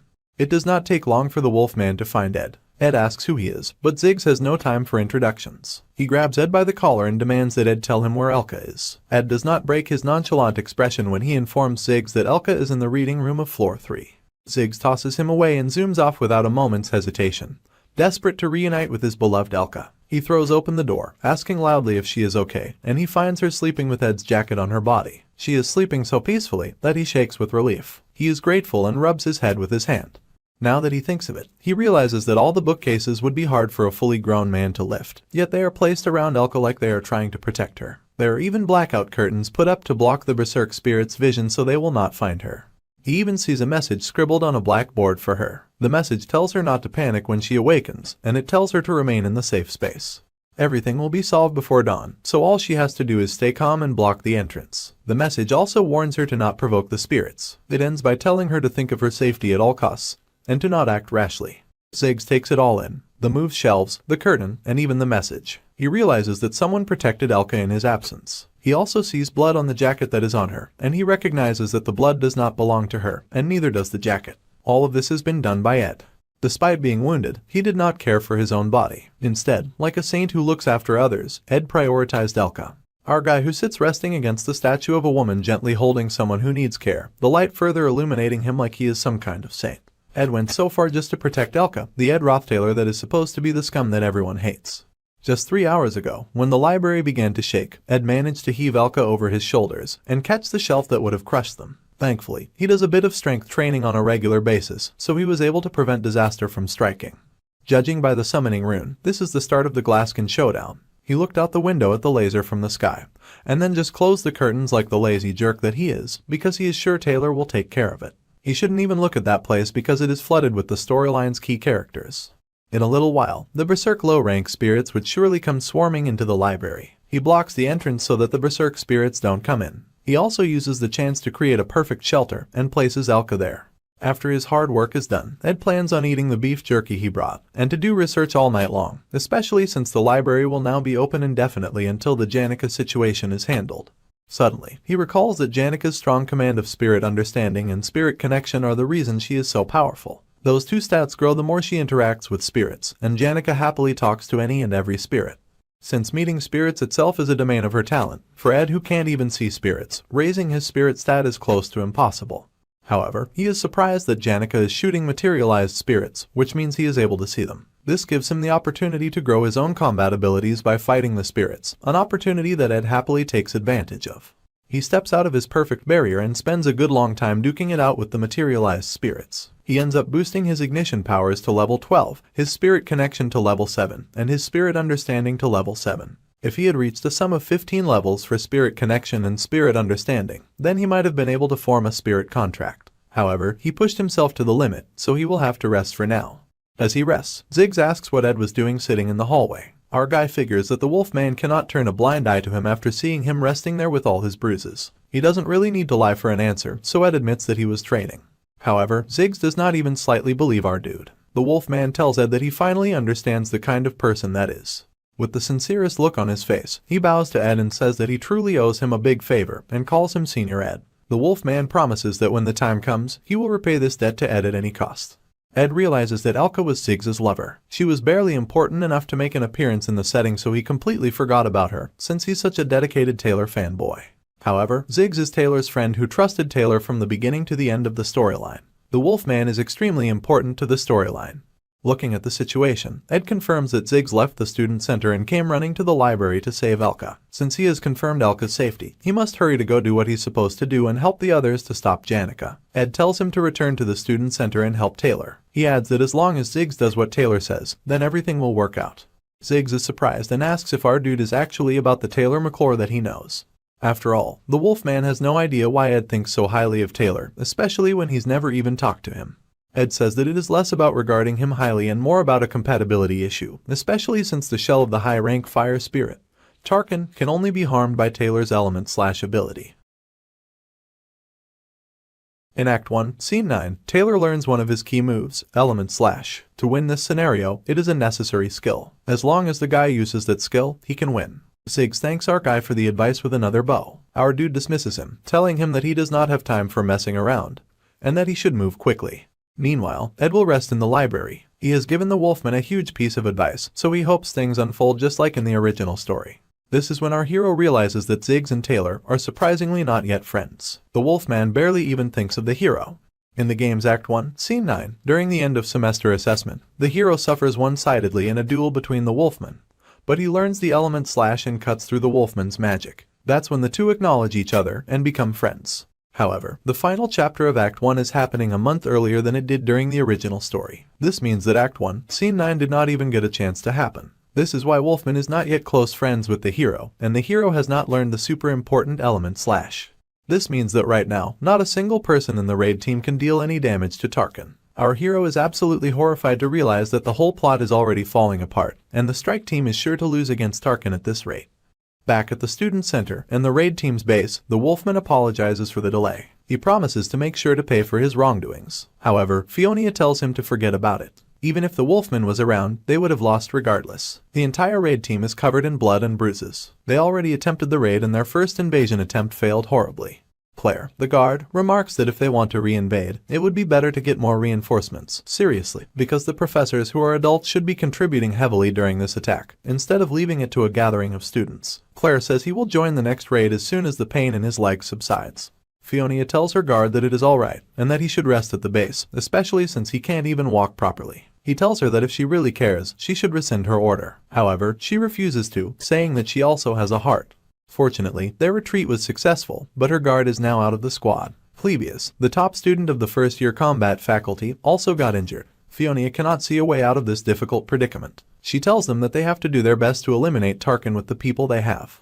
However, Ed shows up, reluctantly, and informs them that they do not have the time to go get Tarkin. Everyone is shocked, and partly horrified, to see him, but our guy keeps talking. Our dude says that judging from the summoning ritual's progress, it will be complete in no time.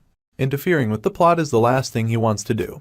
But he has no choice. If everyone dies in a second failed raid attempt, he will never get the peaceful ending he so badly desires. So, he tells them to split the raid team in two, and that he will take charge of one side. His existence has already changed the story way too much. From now on, Ed Rothtailor will intervene in the storyline. Everyone is shocked to see Ed Rothtailor not only show up, but also take charge of the situation. Clebius yells at him, and yells that our guy is treating this as a joke. But right away, the Wolfman halts Clebius' outburst, saying that they should at least hear him out first.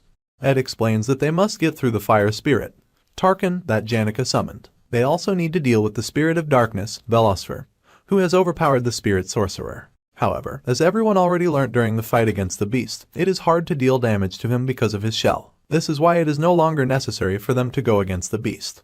Once one team gets Tarkin's attention, the other can enter the combat training grounds and subdue the suppressed Janica. Ed figures they switch their plan from a head-on attack to a classic bait and switch using two groups. One will serve as the luring group that distracts the beast, and the other will serve as the subduing group. Once they've gotten past the beast, they can directly confront Janica. However, Lortel is against this awful idea. They have never faced anything the beast before in combat practice, and they only manage to retreat out of pure luck.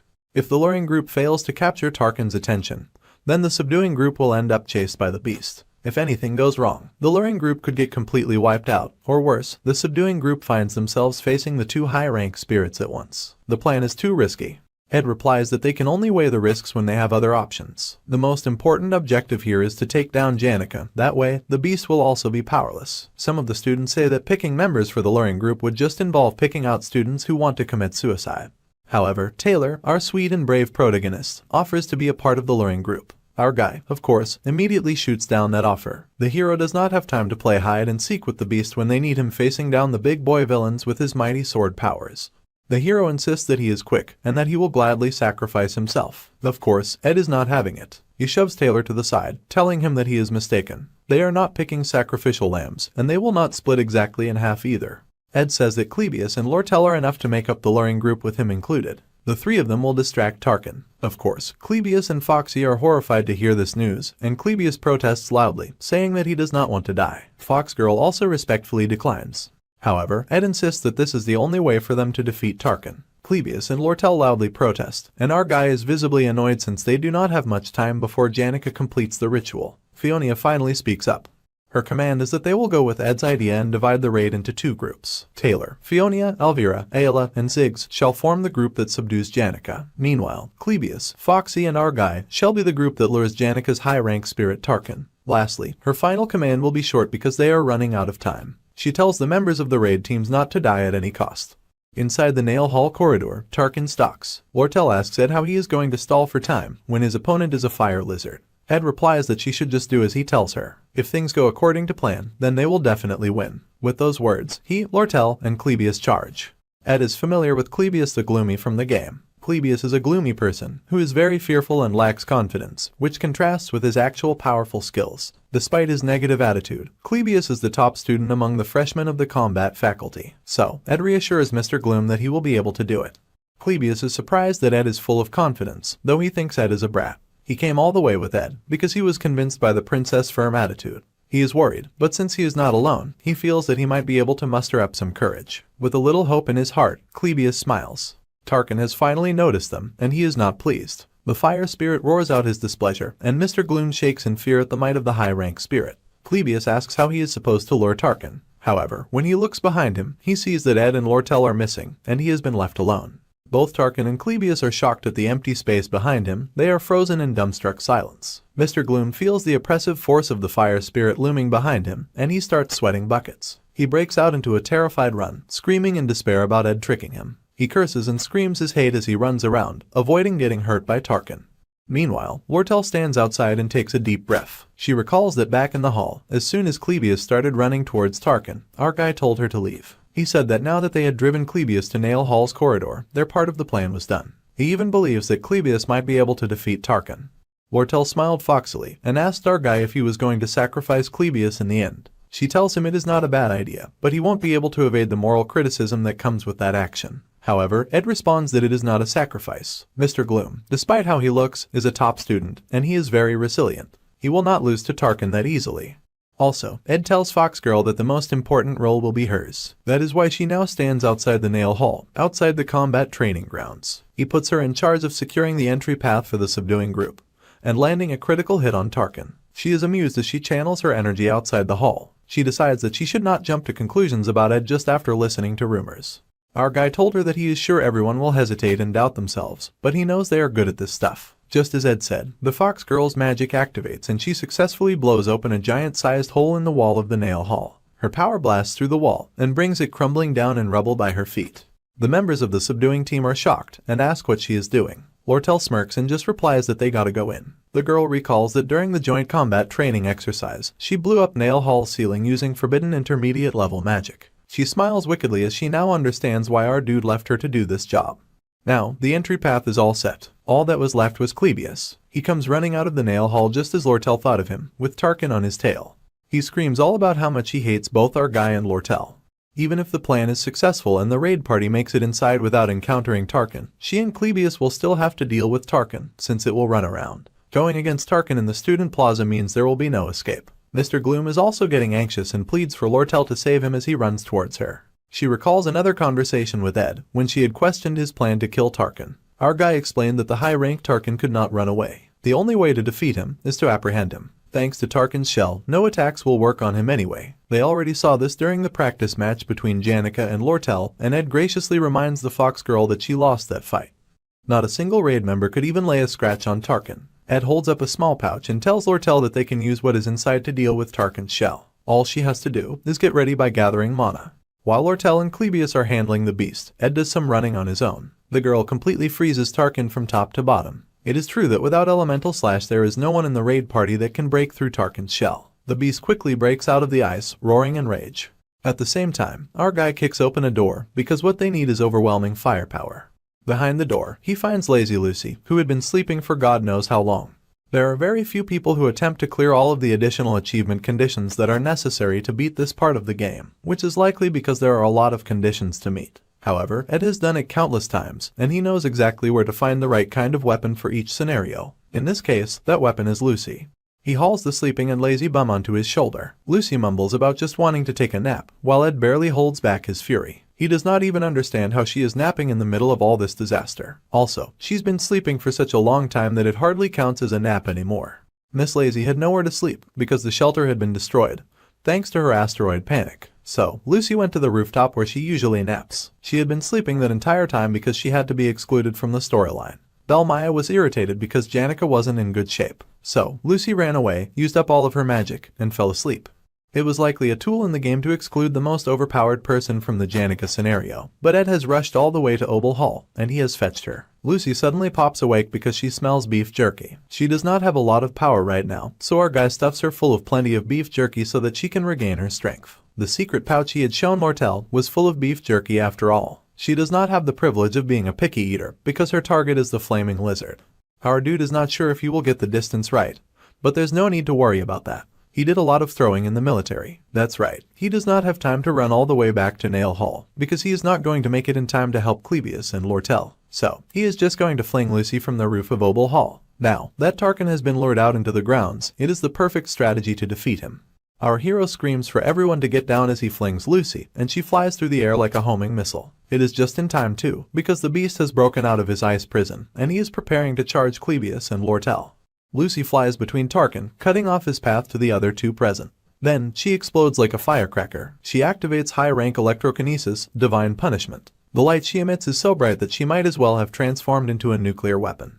Her explosion is so powerful that she nearly wipes out Clebius and Lortel along with Tarkin. She just manages to throw up a shield over herself and Clebius in time. Even our guy has to hold on to the railings for dear life, because the force of Lucy's explosion nearly blew him away. In some ways, this is the most important moment of all. Tarkin is a high-rank fire spirit with a tough shell, disallowing them to apprehend him, even if they were all to rush towards him together. However, after getting hit by Lucy's high-rank magic, even that tough shell shattered. Their attacks can finally do damage to him, and Ed races down the stairs. He knows that there will be a lot of exp left behind once Tarkin is eliminated. Now that he has come all the way here, he shall also partake in the spoils of battle. His eyes gleam at the anticipation of all the riches he can claim, so he sets his sights on securing the last hit. Janica recalls her mother telling her how she is so proud of her. She also recalls memories of friends. Her friends always tell her about how proud they are to be her friend. Teachers have told her that she is the hope of the sophomores, and that she was the only one who showcased proper skills during the joint combat training exercise. Another teacher smiles and says that she can always trust Janica to take care of things. Without her, the second-year class would have truly been the worst. Ever since she was a little girl, Janica always felt the weight of everyone's expectations on her. They expect her to always do the right thing. They believe that she is perfect. All those memories shatter like glass as the darkness fills her. The wall of the combat center explodes, and the subduing team finally makes their way to Janica. She welcomes them with a smile, even though the spirit of darkness, Belosfer, still has the spirit girl firmly under his wicked and unrelenting control. Meanwhile, Ed is quite sure that the scenario will end by the break of dawn. Fortunately, he has not arrived late, and he gets to Nail Hall in time to see that Clebius is still running, and Tarkin is still breathing fire all over the place. Ed notices that Lucy is missing and asks about her whereabouts. However, Lortel replies that Lucy is somewhere nearby, rolling around in a corner, typical Lucy. However, our guy thinks it would be great if Lucy finished things off till the end, but the fox girl is not sure Miss Lazy has the energy to do anything like that. Lortel used up most of all of her magic to propel two chastising ice spears at the beast, but the high-rank spirit is still holding out against them. The beast is one resilient son of a gun. Ed says that they have to slash his throat, and Fox Girl's magic is not great for that, so he will do it. However, Lortel points out that our guy is also from the Faculty of Magic, so his combat skills are not the best either. She says it would be best for Clebius to do it instead. However, Mr. Gloom is way too panicked to pull off a perfect cut like that. He says that he will bet on Lortel with his life on the line, so he asks her to please do it properly. She closes her eyes with a sigh, wondering if it really is easy for Ed to trust in her. In reality, this whole thing is a blind gamble. However, Ed counters and says it is not a gamble. The price of a person's life is not cheap at all. Instead, our guy is making an investment, speaking businessman language to the business girl. Lortel is amused by him, and says that investment is her area of expertise. She even admits that she likes our dude more than the princess, and since he is willing to put his life on the line for her, then she will also put her life on the line for him as well. Clebius is at the end of his rope. He cannot bring himself to keep running around, but he's just in time. As Tarkin roars, our guy charges at the beast. Just like Clebius, Ed is quite scared, but he will not stop his charge. He must get close to Tarkin. Suddenly, they hear a roar and see a giant red-clawed hand in chains reaching out towards them from the sky. Ed recognizes the hand, knowing it is Glaskin. That means that Taylor's party has entered the last phase, and things are going well. Unfortunately, a scene like that could cause a huge distraction. Tarkin uses the opportunity to shoot a blast of fire straight in the direction of our hero. Just in time, Lortel shoots a blast of ice to stop the beast's fire. Even in the midst of such a major upheaval, neither our guy or Fox Girl will make mistakes. He uses the spell Wind Blade to behead Tarkin, and the head of the heavy beast falls. The notification screen comes up, informing Ed that he has taken down the high-rank fire spirit, Tarkin. His spirit connection proficiency has increased, as well as his spirit understanding. His spirit contract slot was finally unlocked. Ed was granted the ability to make a contract with a spirit. Meanwhile, Ed stares into the red darkened sky, watching with admiration and fondness as Taylor defeats Glaskin. Taylor is indeed the hero. The sky sparks with red lightning and everyone stares into the sky, acknowledging that the difficult battle is finally over. Lortel remarks that she has met a lot of people in her life who said that they are seriously risking their lives, but most of them were cowards. Lortel is amused that they just went through a life and death crisis together, yet Ed is lacking too much sentiment. She shakes hands with our dude again, this time succeeding in slipping the 3 gold coins in his hands. Now, he owes her a favor. Ed would rather not keep in touch with Lortel, but suddenly Taylor shows up with his hair white from the power he used to defeat Glaskin. The hero still resents our guy for obvious reasons. Meanwhile, my guy admires how cool the hero looks in the manifestation of his swordsman form. Despite how much the main hero resents our guy, he bows and says that he owes him a debt. He also thanks him with great gratitude. Clebius is shocked, and he tells Taylor that he does not need to show respect to someone like Ed. Suddenly, the other heroes show up with a dark aura and they tell Clebius to shut up. It is Ziggs, Fiona, and Alvira.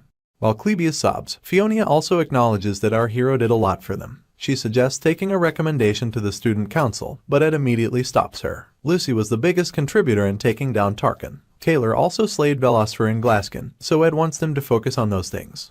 Alvira is amused that Ed is tossing aside the credit for the victory. She jeers, saying it is no secret that Lucy and Taylor did a great job. However, right now they are talking about Ed, unless he's embarrassed that he helped out. Ziggs tells Alvira to show respect, and she is annoyed that they keep siding with our guy.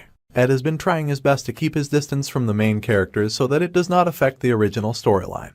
However, now that he looks at them together, he gets a warm and fuzzy feeling in his heart. After all, he has watched all these characters play their part and solve their own problems. Taylor will continue to grow stronger with each trial, and Ayla will grow strong along with him. Fiona will eventually embrace her destiny as a monarch, and slowly become an adult. Ziggs will find his own path in the midst of civilization. Clebius will grow in courage, and Alvira will realize that life isn't all about fun and excitement. Even Lortel grows, and will spend her life buried in gold coins. All of them are main characters with their own role to play, and at the end of their road lies the trophy called success. Knowing this, he turns away from their shine, and leaves them to live their own life. Instead, our hero heads inside of the Broken Nail Hall. Something fell off, so he had to return to check. In order to shine light on some of the protagonists, someone had to stay backstage. And sure enough, he finds Janica bruised and battered, hiding inside a chest in Nail Hall. Continuing the story, we resume from the scene where Ed finds the battered and bruised Janica hiding in a chest, inside the destroyed hall. As it turns out, Lortel had a theory on why the spirit sorcerer went berserk. You see, she once happened to see her room on the night they had the conversation in the hall, and everything in there was a beautiful symbol of sincerity and gratitude. There was a board hung with so many posts of gratitude and gifts spread over her reading table that weighed down on her shoulders like rocks. Her misery came from her inability to withstand the pressure of admiration. She was obsessed with honoring all the goodwill and sincerity she received from the world with utmost diligence. Velospher exploited that darkness and Janica went berserk. The spirit sorcerer became the hero of the joint combat training due to Lucy defeating Taylor. Merylda and Lucy formed a contract, which was why Taylor got defeated in one blow. Miss Lazy formed the contract because she frequently visited the Forest of the North, and that was because he had built the perfect place for napping in there. Everything happened a month earlier than it was supposed to, because he still existed in the story when he should have left since the first act started. She laughed, saying that had not expected Ed to find her so easily, and most of the others forgot about her, which kind of hurt.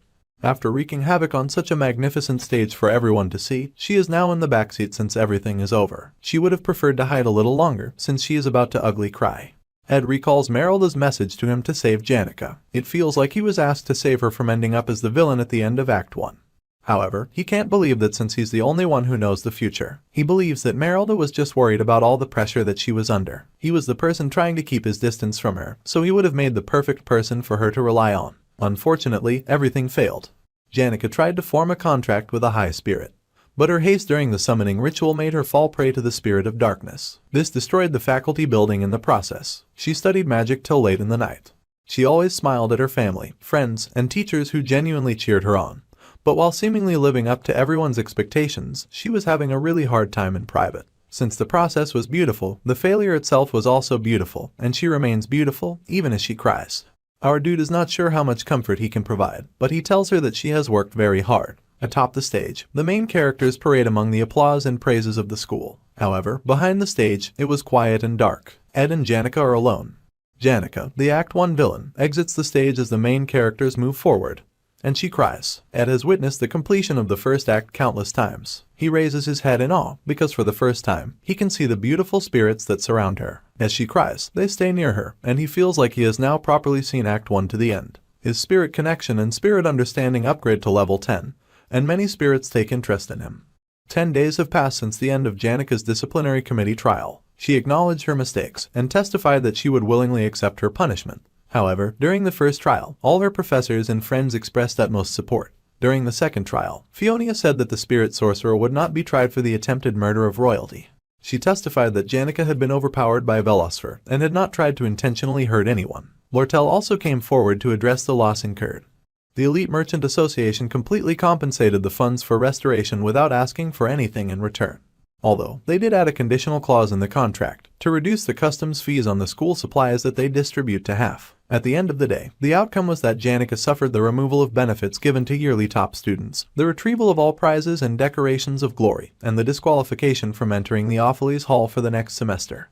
She was given probation for 10 days and suspension for 20 days, but her expulsion was revoked. It felt like they had shot a heart-touching montage in a coming-of-age drama with the number of students and teachers that rejoiced at the news.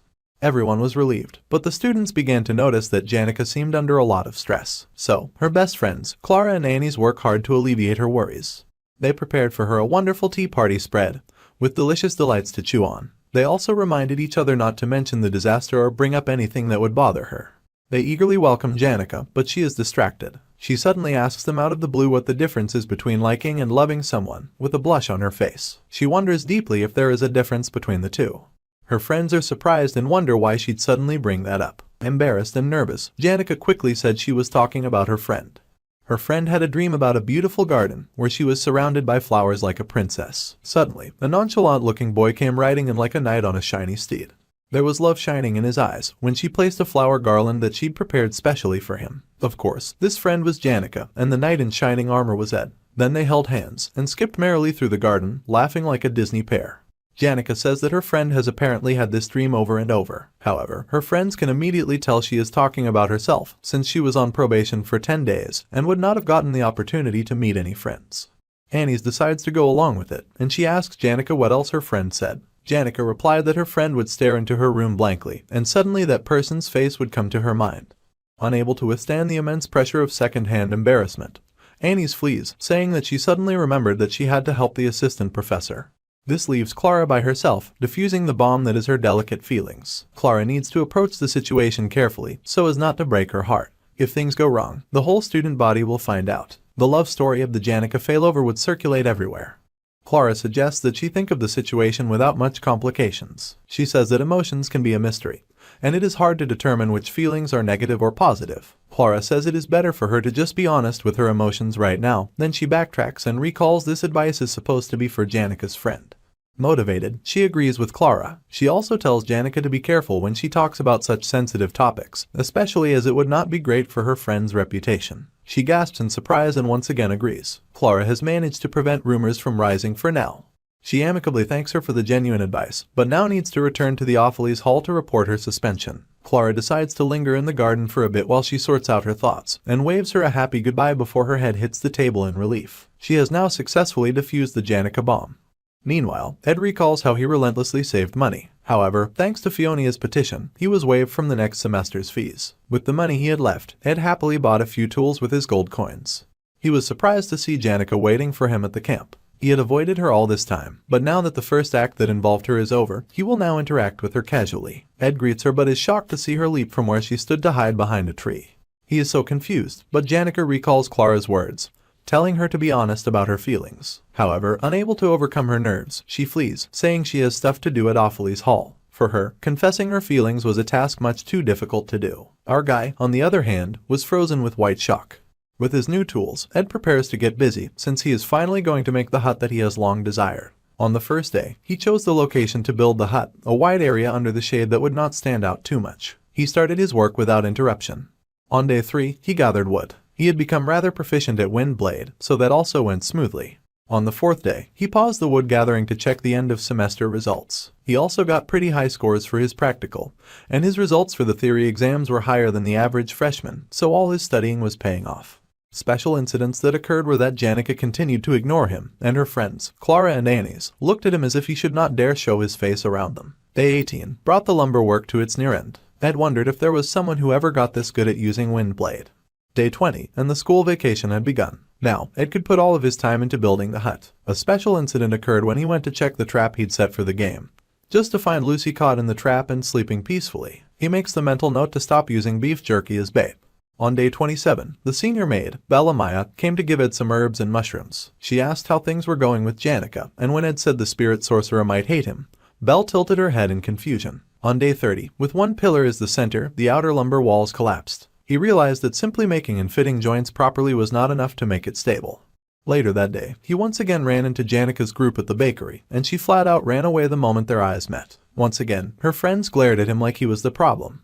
On day 37, Ziggs came to Ed to offer him some assistance. He also came with updates that Ed's recommendation was correct, and that Taylor was a good guy. He is satisfied that everything is once more moving as per the original storyline. Then our guy tells Ziggs which side of the house is set aside for the chimney. Ed marks the wood as the days pass. On day 45, he can sit in the house. Neither the flooring nor the walls are tacked. There's not a single piece of furniture either. It is just a hut made of crude logs of wood. However, there are outer walls and a ceiling too. If he shuts the door completely, insects can't get in. He smiles in satisfaction as his log hut is completed and his proficiency in creation once more increases. Finally, after many days of hard work, he has a home. As he rests in his log house, Janica watches, her hands curled and her cheeks flushed. Now that our guy is finally done with the walls, flooring, and fireplace, all that's left is for him to put up a good fence. Then create a storage for the firewood and any extra additions. To his annoyance, he finds Lucy napping on the roof of his house. Suddenly, Janica musters up the courage to say hi. Belle had earlier informed her that she'd seen Ed building a remarkable house in the woods. The talented maid compliments his craftsmanship, and further adds that it would be a great idea to look inside, pushing the shy spirit sorcerer to go check it out. So, Janica shows up and loudly voices her curiosity about the house and how natural her curiosity is. It's only a recent build, but she loudly compliments it. When Ed asks if the spirits told her about it, she blushes since the spirits were only interested in filling her in on how hot and steamy he looked while he put that house together. So, she lies that she hasn't been talking to them much. Ed invites her inside. As Miss Lazy sleeps deeply on the roof, the spirit sorcerer gasps in amazement at all that our guy built by himself. While they sit by the fire, they talk and gist for a while, and she confesses that she owes Princess and Foxy a huge debt for letting her borrow money for tuition. He tells her that if she cannot pay them back, then she should not burden herself with it. The incident happened because she let herself get burdened with unnecessary responsibility. Everyone invested in her, but she still moved to the outdated Dex Hall because she wanted to owe them less. She now shares a room with 8 or more students who would probably envy her. In the end, the vicious cycle has not ended, so he tells her that she can drop by and visit him at any time. She is overjoyed at his offer and also says he can share any of his burdens with her. She promises to help at all costs. The second semester was approaching soon, which would mean the start of Act 2. The Sage-sealed grimoire, a little worn-out book, would end up causing a huge storm that would devour the entire academy. Lortel is at the center of it, noting that the book smells of money. Regardless, Ed thanks Janica for her offer, but he knows he won't be sharing his problems with her. Mostly because the problems that affect the school will be joyfully handled by the hero and the other main characters. Our guy will happily cheer for them from the sidelines. On a dark and stormy night, Act 2, Opheles Hall's Occupation, begins. The honor students at Opheles Hall are almost guaranteed a life like nobles. They get the first choice of class seats, freedom during meals, special maids, and many other sweet perks. One day, a heavy rain fell around the time of returning to school after vacation, and carriages and boats were provided only to the students returning to Opheles Hall. Students who could not make it were given the option of relaxing for a few days. However, the inferior students from Dex Hall had to trudge through the downpour, as failure to get there on time would be met with a deduction of points. This, of course, made them frustrated and angry enough to explode into a riot in front of Opheles Hall. All of this played out due to the hands of a familiar foxy merchant. Lortel had gotten in touch with the representative for the inferior students in advance. Discontent was already through the roof. All they needed was a justification. Willain, who was adept at provoking and manipulating people with his words, would serve as a trigger for the rest. The justification became the clear discriminatory treatment of regular students who had to return to school on time despite the downpour. A proposal was drawn, suggesting a proactive change in the deadline for return, supported by acknowledging the unfair favoritism for Opheles Hall students. Opheles Hall's head maid, and a part of the Academy's Administration Review Division, were already on Lortel's side. They fervently supported Lortel's proposal. It got to the point that it did not matter whether the Academy accepted the proposal or not. Just the thought of needing to discuss the matter was enough to infuriate the inferior students. They amplified the entire controversy into a large vocal issue.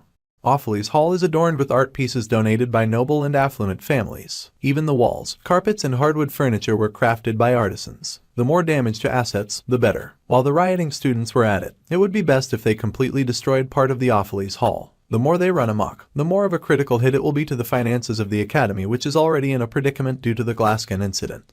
As the negotiations for the Sage-sealed grimoire were currently underway, it granted the Elite Merchant Association a distinct advantage. The Sage-sealed grimoire is like the heart of Sylvania, yet people are willing to offer even their own hearts in times of desperation, which is exactly what Lortel is hoping for as she watches the rain come down. There is not a single ray of light in the gloomy sky, and it reminds her of the time she spent in the slums while wearing shabby rags. She can't help but mock herself for feeling relieved at the darkness the rains bring, because Sylvania Academy was too bright for her liking. The image of herself lying in utter darkness covered in dirt is more vivid to her. The traces of conspiracy on top of her desk are proof that she has lived a life of never showing the slightest sincerity, and always betraying and suspecting others while desperately struggling to survive. While doing all that, she still frantically searches for her own kind, even in Sylvania, which is full of bright and radiating people. There must be someone among them who would acknowledge the disgusting life of a gutter rat covered in filth. She was lonely. However, her true self would never change. She makes it through the miserable reality, always taking the same stance. She was the dark curtain that covered the gloomy reality behind the stage at all times, which is why gamers call her the hidden villain. The raging students protested loudly and angrily. In the original storyline, the Opheles Hall occupation incident is a story of how the main character stops the inferior students who were provoked by Lortel. There are middle bosses from the 1st to the 5th floor of Opheles Hall, who interrupt the main character and help the inferior students.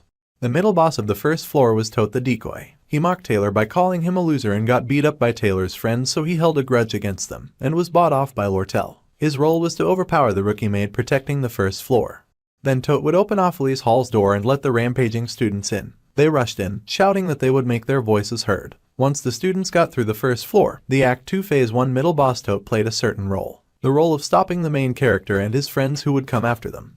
Originally this role was supposed to be Tote's, but to Ed's great disappointment, he wonders how he ended up as the middle boss, the one that Lortel bought off. Much to his annoyance, Ed became the middle boss of Act 2. To explain why this happened, let's rewind to 2 days ago. Ed was back to hunting. With no talent for combat skills, he forced himself to use a bow while hunting. Even after a semester and half of the vacation, he is still pathetic with the bow. Also, he keeps getting frequent visitors to the camp, since so many people now know that he is living in the woods. The extremely powerful Miss Lazy visits at random times. She pops through the window and asks Ed dozens of troublesome questions that he does not have time to answer. His other popular visitor is Janica, but he's happy to have her since she often comes with gifts like food and laundry techniques and helps with trivial tasks, Janica's gratitude knowing no end. When he tries to compliment her though, she blushes and acts weird, which confuses him, because she used to be so easy to read. Sometimes she acts off because she's jealous of how often Lucy comes around. The last visitor is Lortel the Golden Daughter, flouncing him like she owns the place. He figures she's trying to gather pawns to use for occupying Opheles Hall, but he does not want to get involved. However, Lortel explains that Tote has passed out. Ed immediately asks for an explanation because this will mess with the scenario.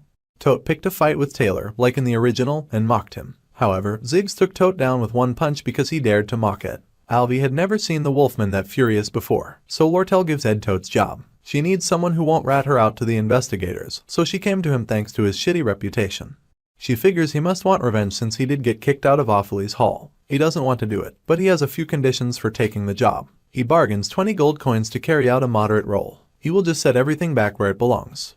The Opheles Hall occupation started before the fight over the Sage-sealed grimoire started, and Lortel's plot is to drive the Academy finance into madness. In the storyline, she succeeds with her conspiracy and forms Mercenary, a profitable group in the Academy, which creates a structure that rivals the Princess's Student Association. The idealist saw, and the realistic, Mercenary. What matters is who Taylor chooses, because that side becomes the winner. Ed just needs to remain a spectator and join the group that seems like they'll win since he needs to survive too. Janica comes to visit, happy that she can come and go like she's on a camping trip. But Ed has to stay alone even during rainy days. Janica is about to move from Opheles to Dex now that the semester is over. She reminds Ed to come to her if he ever needs anything. He agrees and she has extra pillows, cushions, clocks, and lanterns, many necessities and supplies. Dex is smaller and it feels a waste to throw those things away. Ed agrees to accept anything she does not want and Janica is overjoyed. Then they note that Lucy often stands on the roof in the rain. Her extraordinary powers don't come for free, and she has lived a life of laziness as an excuse, turning her eyes away from her promised fate for many years. She only reflected on her life during rainy days. Ed says he doesn't really pay attention to her and Janica is thrilled to hear this. When the Opheles Hall gets occupied, protection runes will activate on a large scale and lock all students inside their rooms. Janica can get out on her own, but Ed asks for a favor. He tells her to come to the rose garden in front of Opheles Hall at 9 o'clock in the evening, and says that he'll tell her the reason on the next day. She starts blushing like crazy with joy. Ed doesn't want Janica in the building in case something happens. The rose garden is far enough away and she can avoid the rain. She runs off, blushing hard like a beacon, and Ed sits and watches the rain. Around the start of the semester, the rain will stop, then he can enjoy the bright sunny sky. The long vacation is ending soon. Finally, 9 p.m. arrives. Ziggs is doing his exercises in his room, pondering emotional control, when he spots Ed outside the window, racing to the dorm. Most of the maids have gathered in the meeting room to discuss an important agenda. They'll block the entrance once all the maids are in. The person in command was bought off, so things are working quickly. The maid working with Ed also prepped goods that were asked for in advance. Preparations are all done. Our guy stands beside a mysterious bucket. The Opheles Hall occupation begins in the inferior students' rampage, led by their rep Willain. The doors are opened and they race inside. Willain is surprised to see Ed is the one Lortel bought off. Ed gives a half-assed speech about siding with Willain and believing in his cause since he got kicked out of Opheles Hall. The inferior rep is somehow very touched by his very fake words. Our dude, meanwhile, is annoyed that Willain has caused all this mess and sends him upstairs so that the plot can move on. The inferior rep will end up taking the blame for the chaos in the end. Our guy does not stop the fleeing maid either, as her superiors are all locked up, so she has no one to report to. The chief maid Alice, who controls the protection runes, is in Lortel's hands, so all the students are detained in their rooms by the protection runes. Everything is going as planned, and the hidden villain, Lortel, finally comes to the stage.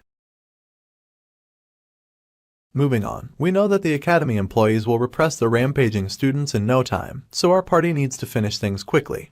This is when Lortel suddenly asks Ed if he's ever killed someone. He of course replies that he hasn't, and she admits that she has not either. However, she's done things similar to killing people in a need to survive. She's crushed lives and stabbed others in the back. She lived her life forgiving her own sins and making excuses for herself as she built up her wealth, which is precisely how she got the name of the Golden Daughter. She knows she deserves no sympathy, so she searches for it from others.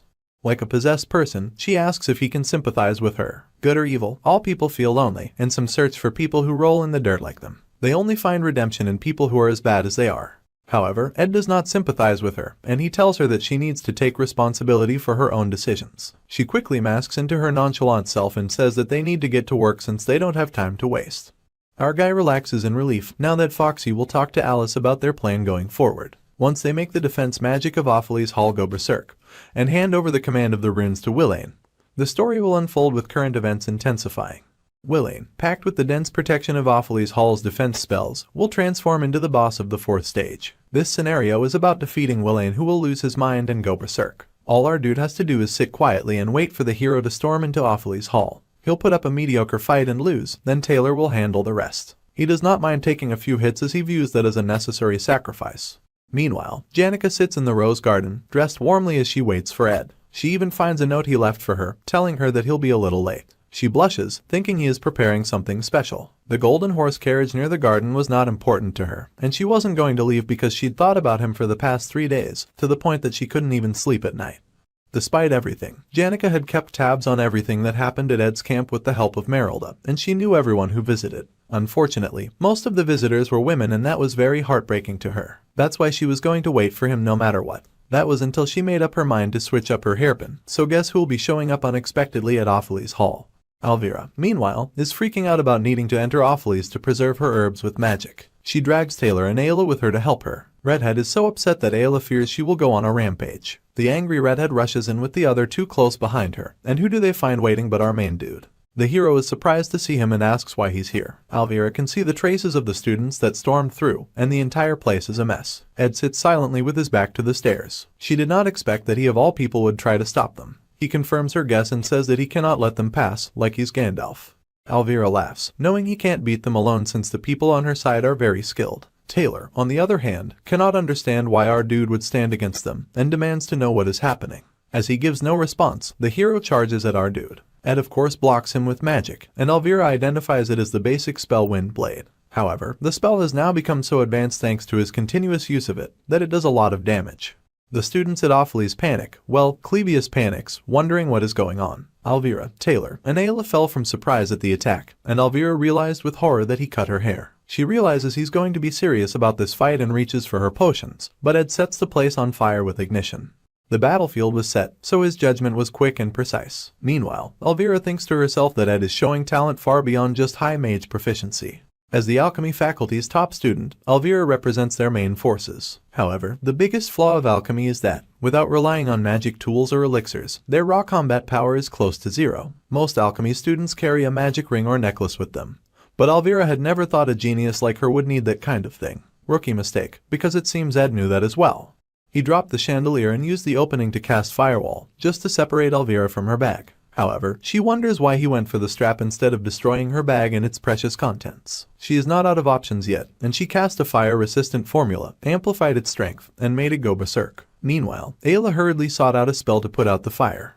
Overwhelmed by the flames, she screams and Taylor yells at her to get her act together. She is usually confident in her magic, but her combat ability is average at best. Ed keeps targeting her, which makes it hard for the hero to leave her side and get close to him. Elvira, however, is ready to make an opening for the hero to have a shot at knocking down our guy. Her berserk fire-resistant bunny launches at our dude, and the hero follows behind, determined to put a stop to Ed. The alchemist redhead loves Taylor's energy and wraps herself in a cloth, launching into the fire to Ayla's shock. She manages to get to her bag of potions. It's game on now. Ed throws Wind Blade at her, but she flings at him a chemical reagent prepared by dicing up unique flowers and mushrooms. This chemical works by controlling the release of magic and temporarily subduing the products that result from magic formulas. Our dude successfully takes down the Berserker Bunny, but the hero uses the chance to race at Ed. However, our dude suddenly turns tail and runs. He brings down a huge table between them and sets it on fire. Elvira is horrified, screaming that a fire would surely kill all the students trapped in there. However, the hero is sure he can slash through any fire created by magic with his elemental slash. They need to make haste while Elvira's chemical reagent is in action. Taylor rushes at Ed, even as Elvira shouts for him to wait. The windows are open wide enough for all the smoke to escape, and even the carpet that could catch fire is not there. There are no flammable objects in sight, which means it is a trap. Ed notches a bow and prepares to fire. The hero did not expect our guy to have a weapon, but he could easily deflect the shot anyway. However, to the hero's horror, Ed fires at Ayla. Ayla can't even use basic spells right now. However, the alchemy redhead saves Ayla, using Claw Hand, and stops the arrow before it hits her. Elvira is surprised to see the arrowhead is covered with cloth, so Ed did not even plan on hurting her. Taylor charges in, ignoring Elvira's warnings. Ed is waiting for something. Clebius has started to panic inside of his room, as the Act 2 of the final chapter of the Opheles Hall incident kicks into gear. Clebius escapes his room, and our guy can finally relax. The hero takes the opportunity to knock him into next week. Elvira is absolutely shocked to see Ed go flying. Taylor yells at the defeated Ed, asking why he dared to go so far. Even the redhead is pissed because she feels like he was just playing with them the whole time. Everything he did proves that he was not fighting them seriously. He tells them that if they're done, they can go upstairs and get busy. Elvira asks our dude why he let them win, which confuses Taylor and Ayla. She is very enraged that he toyed with them. Unfortunately, right at this moment, Janica emerges from her room after picking out a flower pin. Her pure love might be naive and delusional, but she is free to imagine happy thoughts if she so desires. However, the difference between imagination and reality can be cruel at times. The boy she thought would be at the pavilion all dressed up was on the ground, covered in blood, after being attacked by a suspicious group of people. There was no way our ever-sweet spirit sorcerer was going to take that kindly, and Janica's eyes flamed red. Janica would admit that it would be lying if she said something did not feel out of place. Ed could have gotten swept into some unexpected situation. Despite her concern, based on his simple life and the way he'd acted during the Glasskin incident, she felt certain that he would figure out the problem somehow. It was not until the flaw in such a complacent way of thinking was poked that she started to reflect on it. She had offered to help if he was in trouble, but Ed had not asked for help. The reason he lured her outside Opheles Hall, even going so far as to write her a letter, which was unlike himself. It was the same reason he fought alone till he was covered with blood. To keep Janica outside of the battlefield since she had already received several punishments because of the Glasskin incident. She doesn't entirely know what happened, but he was so considerate to ensure that she would not get swept up in all this. While she was busy worrying about her looks, Ed fought alone. Meanwhile, Taylor is happy to see her, oblivious to her rage. He tells her all about how Ed tried to stop them from going upstairs. Too late. Elvira tries to warn him that Janica has appeared as a foe instead of a friend. She doesn't really care about what's going on, but she won't forgive them for hurting her crush. Our guy tries to stop her, shouting her name. However, Janica summons all the spirits and tells him to wait because she's going to handle this. She's summoned intermediate grade spirits of the 4 elements and others that basically make up a battalion. Elvira quickly tries to get Taylor and the others to run since there is no way they can defeat the top student among the second years of the whole faculty of magic. They were already barely winning against our dude. Taylor already knew they would not beat the overpowered spirit sorcerer, and he also knew this takeover was not normal based on how Ed had been acting. However, the spirit of the hero burned within him. He could not back down because students could get hurt.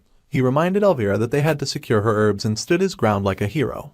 Our guy was impressed, but also hauled the hero by his collar and tossed him aside. He promised the hero that he would take care of his girl, so that Taylor could go to the second floor. They can't believe he's letting them go after he tried to stop them. But he just yells that he changed his mind and tells them to hurry up. Redhead can't believe that he can stop the spirits alone, but Ed insists that they get moving, and apologizes for tearing her back. They are confused, but they finally listen and get going. Janica approaches, her eyes glowing red. She pauses when she sees Ed and tells him that she will handle the rest without him having to explain anything. However, he gently places his hands on her shoulder and reassures her that he is fine.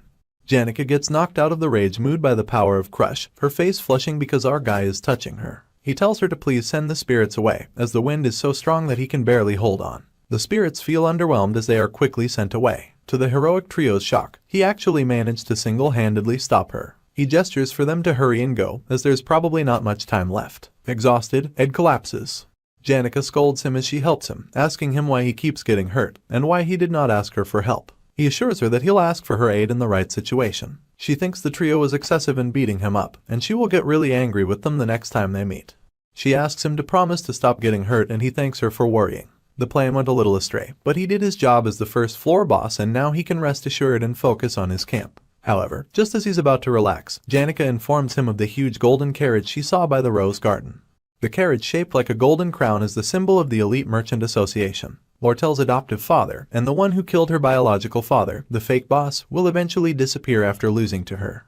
In the struggle of the second act's last episode, Sage sealed Grimoire the Golden King Elite. More importantly, the fact that he came to the academy earlier than expected means something else is going on outside the scope of Ed's knowledge. The rains come down heavily, and Lortel informs Alice that she was dumped by our guy. While they are on the fifth corridor of Ophely's hall, Alice mentions that she had not realized that he was Foxy's type. Foxy admits that his looks are not all that bad, but she thought he'd be able to sympathize with her. However, he had dumped her without mercy. She adds that people like them get used to hearing that all their lives. Alice was the chief maid of Ophely's hall, a senior maid who had worked there for over 20 years. She started from nothing as an apprentice maid at the age of 15 and eventually proved herself by becoming the Ophely's hall manager. Lortel had invested in Alice, spending the most trying to bend Alice out of her uprightness. The losses from that had burnt a hole in the financial ledgers. However, Lortel considered it a worthy investment, because she had finally found someone like her, someone who would abandon their rigid values for gold. Lortel had lived a life in the slums, stabbing first so that she did not get stabbed. Willie and the inferior students rep would take over the fourth floor's control room, and they would hand him command over the berserk defense magic at the right time. This would destroy the whole Ophely's hall from the inside without anyone knowing anything. Regardless of the unfortunate past, or the sad story that pushed her into this predicament, Lortel is clearly an evil character, a hidden villain. Since everything is going according to plan, she will head to the storage room to put on the act of innocence and fear. She is a poor pitiful human, unaware that a person that can be bought by her can be bought by others too. Lortel has never loved someone or had someone she considered family, so she'll be alone even in death, as Alice informs her that she is not exactly her kind. She freezes as Alice holds a sword to her neck. It doesn't take long for Taylor and his friends to make progress. They clear the second floor boss, overpowering Clebius and forcing him to join their party. Then, they stop the maid and third floor boss, bedding washer Kelly. She was no match for them without her older twin sister.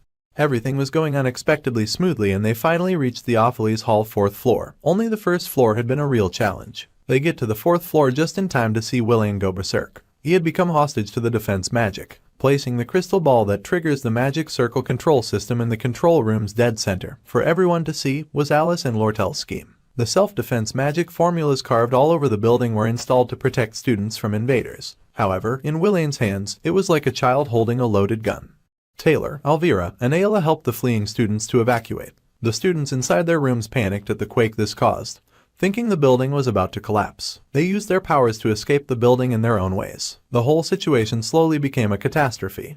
Elvira uses anglerweed reagent as a quick rebound and hopes that it will at least block all basic magic within this corridor. It is only assisting magic, and it might be a lot, but the hero can handle its force. So, she tells them to leave this to her, flinging Clebius and telling him and Taylor to knock poor Willian out. Willian is trapped by the runes and shooting magic at them. They dodge the magic and rush at the crying boy, who is relieved that someone has come to save him. A part of the top floor explodes and the rain keeps coming down. Meanwhile, Janica and Ed are still nearby, taking a little stroll outside. Janica tells him not to push himself too hard or the wounds will open again. He explains most of the stains on him aren't his blood anyway. Instead, his focus is on the crown golden carriage that looks rather plain. Despite the prestigious outer appearance, considering the man inside, the horse carriage looks plain. The Golden King, Elte. Ordinarily, he'd be escorted by a grand fleet of over a dozen carriages, but his discreet approach hints at secret motives. Elte is Lortel's adoptive father and is also the fake boss who later gets backstabbed by her and exits the stage. He's a figure that should not be at the academy right now. It looks like the carriage has been there for a while, so our dude cannot fathom why he is not getting out. He wonders if the Golden King is waiting for the Opheles Hall to be wrecked. Suddenly, Ed recognizes the third-floor maid in charge of dishes, Shenny. She is one of the orphans raised by Alice. Alice was originally bought off by Lortel and Shenny was supposed to be the third-floor boss with her sister, Kelly. However, she is with Elte, who is Lortel's enemy, and that is going far off script. There's no way Shenny would betray Alice, and Lortel bought Alice off, which can only mean that Shenny is with Elte because the head maid has double-timed Foxy. After all, money knows no loyalty. This could mean Lortel's downfall. Lortel is the one who gets into a political fight with Fiona in Act 3, as well as the main character's biggest ally in the fight against the Roth-Taylor family in Act 4. Ed already had such an annoying hard time taking Toad's place as the middle boss, he can't play her role as well, but that will happen if she meets her downfall. With a heavy sigh, Ed asks Janica for a favor. She agrees to help in any way that he needs, no questions asked. Elte Kachellan, the Golden King and honorable president of the Elte Merchantry. Lortel appears to others like she is following his orders since he is her adopted father. However, she is in fact plotting to betray him and take over the Elte merchants. She knows all about how he killed her biological parents and coaxed the business magnates and directors of the Elte Merchantry to oust him. Also, the negotiations to purchase the sage-sealed grimoire were just an excuse to draw him out into the Sylvania Academy, and a bait to take him by surprise so that he can't react in time to the crisis back at the Elte Merchantry's headquarters. Certain factors led to him finding out about this betrayal, and now he has received a letter from someone who holds the confidential document that can prove Lortel's plot. That someone is Alice. Lady Lortel offered her a huge amount of gold coins. Unless she is offered more gold than that, she will side with her. She's lost her sight and most of her hearing due to an accident. This will be her last year as the chief maid. She is in a predicament, and the only human who knows the truth about the Fox Lady. Depending on her choice, things will change dramatically for the better or worse. The paper attached to the letter she sent has the names of the institutions that she has been secretly managing all this time. The amount of gold coins delivered to these institutions will determine her actions. She trusts the Golden King to make the correct judgment. Alice tells Lortel not to dare move as her father will arrive at Opheles Hall soon. She didn't expect her to suddenly look shocked and sad since she thought she was more level-headed. Lortel had wanted revenge against the Golden King, but in Alice's eyes, they were both the same, just like her. Suddenly an explosion knocks down the wall. Taylor's group shows up, dragging the fallen body of Willain. Alvira already suspected that there was no way someone like Willain could have gotten close to defense magic, so the real culprit behind this entire showdown had to be Alice, the chief maid. They believe she is holding poor Lortel hostage. Foxy uses the distraction to run to her friends, who are also the suckers who just saved her lying cheating ass. They quickly ask if she is alright, and the girl considers lying. She could frame Alice for the whole thing and everyone would believe her. However, she could not bring herself to say anything. So instead, Foxy makes an expression that shocks Elvira and covers her face to run away from the whole commotion. At the same time, Golden King Elte is coming into the scene. That man doesn't trust even his own henchmen, so he came all the way just to finish things himself. The plan to overthrow him is nearly complete, and he is supposed to take the fall for large-scale tampering with the account books, and the damages caused. Fortunately, he is not at the headquarters yet, so she just needs to get in touch with the officials there. She needs to send the carrier pigeon hidden in her room and hide herself somewhere. As long as she, the center of the plan, does not get captured, everything will be okay. Her pace slows as she tries to cheer herself up. No one in the world understands her, and she always expects betrayal. She has gone through it countless times, so getting her heart broken doesn't mean anything. However, Lortel is unable to hold back the rivers of tears that fall from her eyes. Crying doesn't suit her, so she keeps walking. She has to do what she can right now, so she runs. She has to get to her room before Elte does. Everything will be fine as soon as she sends the carrier pigeon. At the same time, on the first floor, the man of the hour appears in the wrecked main hall. He spots a student in the hall and tells them to evacuate. However, this student is our guy and he tells him that due to the risk of collapse, they're not allowing anyone inside the building for safety reasons. He is back in his Gandalf arc and he will not let them pass until faculty and staff arrive. Elte asks if Ed is under special instruction, but he replies that he is in fact acting on his own, since in these matters, Sylvania basically has a shop system. 3 people are aware of the story's flow. Lortel, who seeks to take revenge for her childhood and empty the seat for the merchantry's president, and Elte, who is determined to thwart her plans and purchase the sage-sealed grimoire. The final player is Alice, who is using both Lortel and Elte, and she is the root cause of the twist in the story. Ed expects her to be on the 5th floor with Lortel, though he is not sure why Alice betrayed her. Ed wonders if he needs to go to the 5th floor to get rid of her, but changes his mind since Taylor's party will run into her anyway. He leaves the fight against Alice to the heroes. He trusts very much in their battle skills and ability to overcome difficult foes. The matter that he has to handle is whatever Elte has planned for Opheles Hall. As long as Ed keeps him out, the events will continue as they should. He bows in recognition of Elte Kachellan, the president of the Elte merchantry, and asks him to speak to the academy to ensure that he is treated with the respect he deserves, trying to get him out of the hall. However, the man forms his own conclusion about our dude, and says with strong certainty that Ed is working with Lortel against him. The next chapter starts from 10 minutes ago, where Janica and Ed had wandered back into the Opheles Hall, and our guy was surprised to find Zig still exercising in his room. The Wolfman explains that he was just avoiding taking rash actions, since it was not like the building would fall and kill him. He also asks why our guy destroyed the wall because that would make the room cold. But our dude is thinking of how Ziggs doesn't even look like a mage with those 6 pecs. Ziggs, of course, greets Janica and they both apologize for the rough encounter during the Glaskin incident. Then, the Wolfman makes an observation, and asks if Ed and Janica are dating, which of course makes the spirit sorcerer freak out. Our dude isn't bothered though, and Wolfman apologizes for asking such a rude question out of the blue. Then, Ziggs asks curiously why they came all this way to find him, and our dude asks him for a favor. Back in the present, our guy is trying to convince Elte to leave Opheles Hall by convincing him to talk to the Academy's administration first to make sure he is treated with respect. However, the Golden King sees through that ruse and deduces with a malicious glint in his eyes that our dude is supporting Lortel. He asks if he fell for her looks, then tells him to take advantage of getting into his own good books instead of siding with Foxy, because he might not get paid if Elte wins. He tells our guy that she was born with the blood of a fox and backstabs everyone she sees.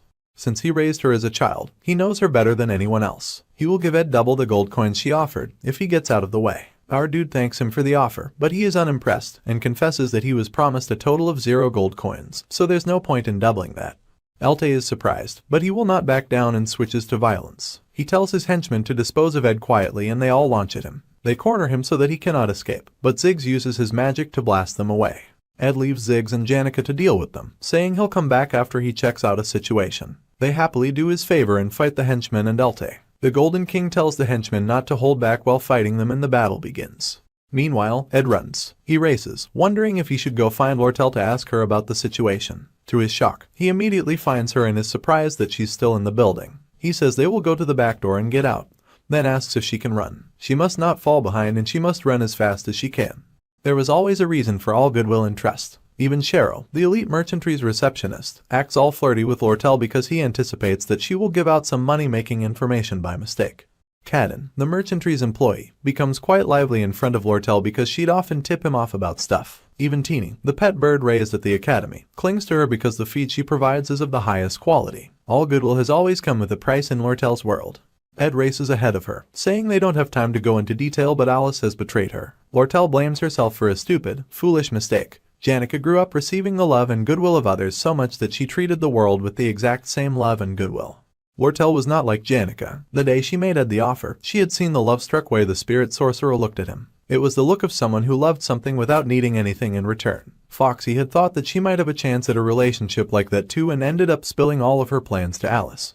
She had not realized that her hopes would be put to shame. Usually, her attitude in life was to trust no one. In fact, even after seeing Alice like that, she should not have lost sight of her own gloomy, grimy self. She should not have dared to think that someone like her could live a romantic life. Her goal had only been to occupy Opheles Hall, and she bought 5 people to achieve that goal. However, Alice, Shenny and Kelly joined hands with Elte. Willain also wanted to join Elte so he would not take her side. She does not expect our guy to side with her either. She apologizes, even though she knows that she should not. He is her last remaining ally, but she confesses that she has no money to pay him for his loyalty as the situation right now is unstable. However, he is unimpressed and reminds her, loudly, that he did not ask for a rundown. They don't have time for her depression because if Elte catches her, everything is over. He tells her that in order to plan any future, they have to escape first.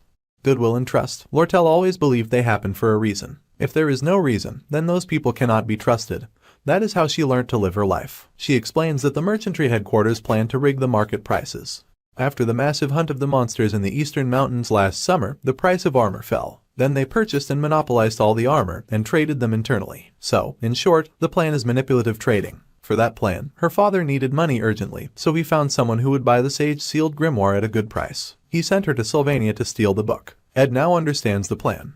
In manipulative trading, merchants A, B, and C monopolize a cheap product in the market and artificially increase its price by trading among each other. It's a classic method of price manipulation. Since the product's price continuously rises at an unbelievable rate, people will believe it will soon be unaffordable. They will then hurry and buy the product. If they sell the products they've gathered at this moment, they can make a ridiculous amount of profit. However, such manipulative trading is founded on trust. If merchants B and C sell the product without merchant A's knowledge, the price would instantly fall. Merchant A, who desperately sold off their bonds in order to mass buy the product and monopolize it, would suffer bankruptcy. In this scenario, Elte is merchant A, and he would be put in a difficult situation where he could lose his powers because of the sudden huge loss. For this plan, Lortel bought off countless others that were related to merchants B and C for many years. Only when Elte is absent from his position at headquarters can the 6 big merchants she bought off have the rights to sale transferred to them. She was going to use the Opheles Hall occupation to burn a hole in the Academy's finances, which increases the chance of success in the negotiation talks for the purchase of the grimoire. That would bring Elte out of headquarters and force him to get the money he needs. Then Lortel can use the chance to sell off the armor at the headquarters. Lortel is shocked that Ed knows so much. He also deduces that she just needs to send a message to the merchant's headquarters to sell the armor. She has a carrier pigeon in her room. It is her direct line of communication with her forces inside the headquarters. She wins as long as she sends that pigeon to the headquarters and stays hidden till the sale is done. However, her father is expecting that as well. She is sure that he is planning to capture her and make the traders on the inside confess about the plan. However, Ed tells her to listen. From this point onwards, she must hide and leave the rest to him. If he was in Elte's place, he would have people stand at the 2 bridges that lead to the Arkan Mountains. They'll definitely try to track them down. Lortel needs to talk to the horsemen in the quarters and send the empty carriage to the Arkan Mountains. The horsemen should then leave the carriage at a suitable spot and run away from there. That way, they'll think she is on the outskirts of the Arkan Mountains. Ed then tells Lortel to go to the incomplete hut in the forest in the north. She just needs to hold out there for 3 days. He will send the pigeon in her room to the headquarters. A simple message will make her allies take care of the complex matters. He shakes her and tells her that someone is guarding the back door, so he will take care of the outside and run to her room. She just has to wait till he's gotten rid of the guard, and then escape to the quarters. Like a long-time ally merchant, he perfectly and harmoniously made a move and handled matters without wasting any time. Lortel actually believes she can trust him and leave things to him. He asks why she is so out of it and she replies that she understands what she has to do. It might even work, but she asks him why he is even helping her. He sighed heavily with a groan and just said that he felt like he should. Then he walks away. She sits heavily on the floor, thinking that something is loud. The loud is not the last fight between Alice and Taylor and his friends. It is also not the fight from the first floor either. The close and loud sound was her own heartbeat as tears fell from her eyes. Ed pops out and finds Shenny the dishwasher guarding the door with a weapon in hand. He calls her bland as the supposed last obstacle. Now this painstaking attempted takeover will reach its end. All of Opheles Hall's runes went to the one with the command. The swordsman who could hold her own in front of the combat faculty students, and an intermediate magic user without a single flaw, the chief made Alice. Despite all that, she could not defeat Taylor McClure because he was the main character. Act 2, Scene 3, Conquest of Chief Maid Alice, the final battle begun. Meanwhile, Ed faces off against Shenny. He is almost out of mana, but he's got 2 or 3 more basic spells left in him. Shenny charges at him lightning fast with her sword in hand. He manages to dodge her first attack, knowing that she would aim to stab his leg. He already knew her pattern of fighting, as well as the scope for prediction preceding her reaction speed. He catches her hand before she can pull out one of the daggers strapped to her thigh. The privilege of the twin sisters, blessed by the same star from birth, is called ability sharing. Once per day, they are granted the ability to share a skill with their twin. Shenny chooses low-level telekinesis magic and sends the daggers flying at Ed. Shenny feels smug at first, but gapes in shock at him standing before her, unfazed, with a few daggers embedded in him. He knows that the borrowed abilities are not refined. The wounds from the flying blades are not deep. He pulls out the daggers from his wound and tosses them aside. He kicks away her weapons and pins her down, telling her that it's over. Shenny screams that she cannot disappoint her mistress Alice, and she struggles underneath his hold. However, he informs her that her dear mistress will lose. The dishwasher screams in her defense, saying Alice has endured so much pain and fought so many battles. She has also saved so many orphans. To be honest, he does not know much about Alice. The game did not go into an in-depth analysis of Alice's background. All it covered was her fight against Taylor. Shenny explains she only got her job thanks to her mistress' sacrifice. She would never have been able to earn money for herself. She wouldn't even be alive if not for her. Ed fights against the guilt and says that is none of his business. He still feels the same after hearing the story. Shenny cries with hatred and eventually passes out. He does not know the stories of any of the extras, so he can't do anything about people he does not know. There are already way too many stories that will never come to light. All the losses faced from the Ophelia Hall incident far outweigh the time Alice spent rescuing orphans. People who decide their course of action based on such philosophies are the ones with lives worth living at the moment. However, his course of action and ultimate goal has not changed from when he first possessed this body. He will survive, no matter what. After incapacitating Shenny, Ed acquired a new skill, pain endurance. Ed sneaks into Lortel's room and briefly admires the luxurious room. Everything is arranged neatly, it suits Lortel's tastes. Quickly, he writes the letter informing the merchants that Elte is in Sylvania and it will take at least 3 days for him to return. All the acquired gear is to be sold. He sends the carrier pigeon flying its way through the rain and the night sky. Bruised and battered, Ed stumbles back to his camp. He hopes his wounds will heal soon. If not for the help of Ziggs, Janica, and many others, Lortel would have been captured by Elte and her downfall would have been swift. The carriage Lortel hired would likely be speeding out of the Arkan Mountains. Elte has no choice but to chase it. Even if the coachman is captured, it would already be too late to stop the carrier pigeon. If all goes according to plan, he would find Foxy waiting at the hut.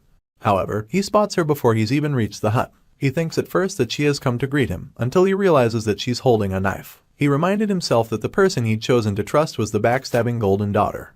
With Elte gone, Alice must now rely on Lortel, which means Shenny and Kelly will side with her. Willain can be bought just like last time, but he is a variable that can't be bought with money. This means that Lortel might be unable to trust him. If she just gets rid of him in this remote part of the woods, her perfect crime will be a success. She would use and dispose of any human. That was her true villainous nature. He has to use his brain if he wants to survive this encounter, but he is too weak. Lortel swings her knife, but she only cuts off a piece of cloth and uses it to bandage Ed's hand.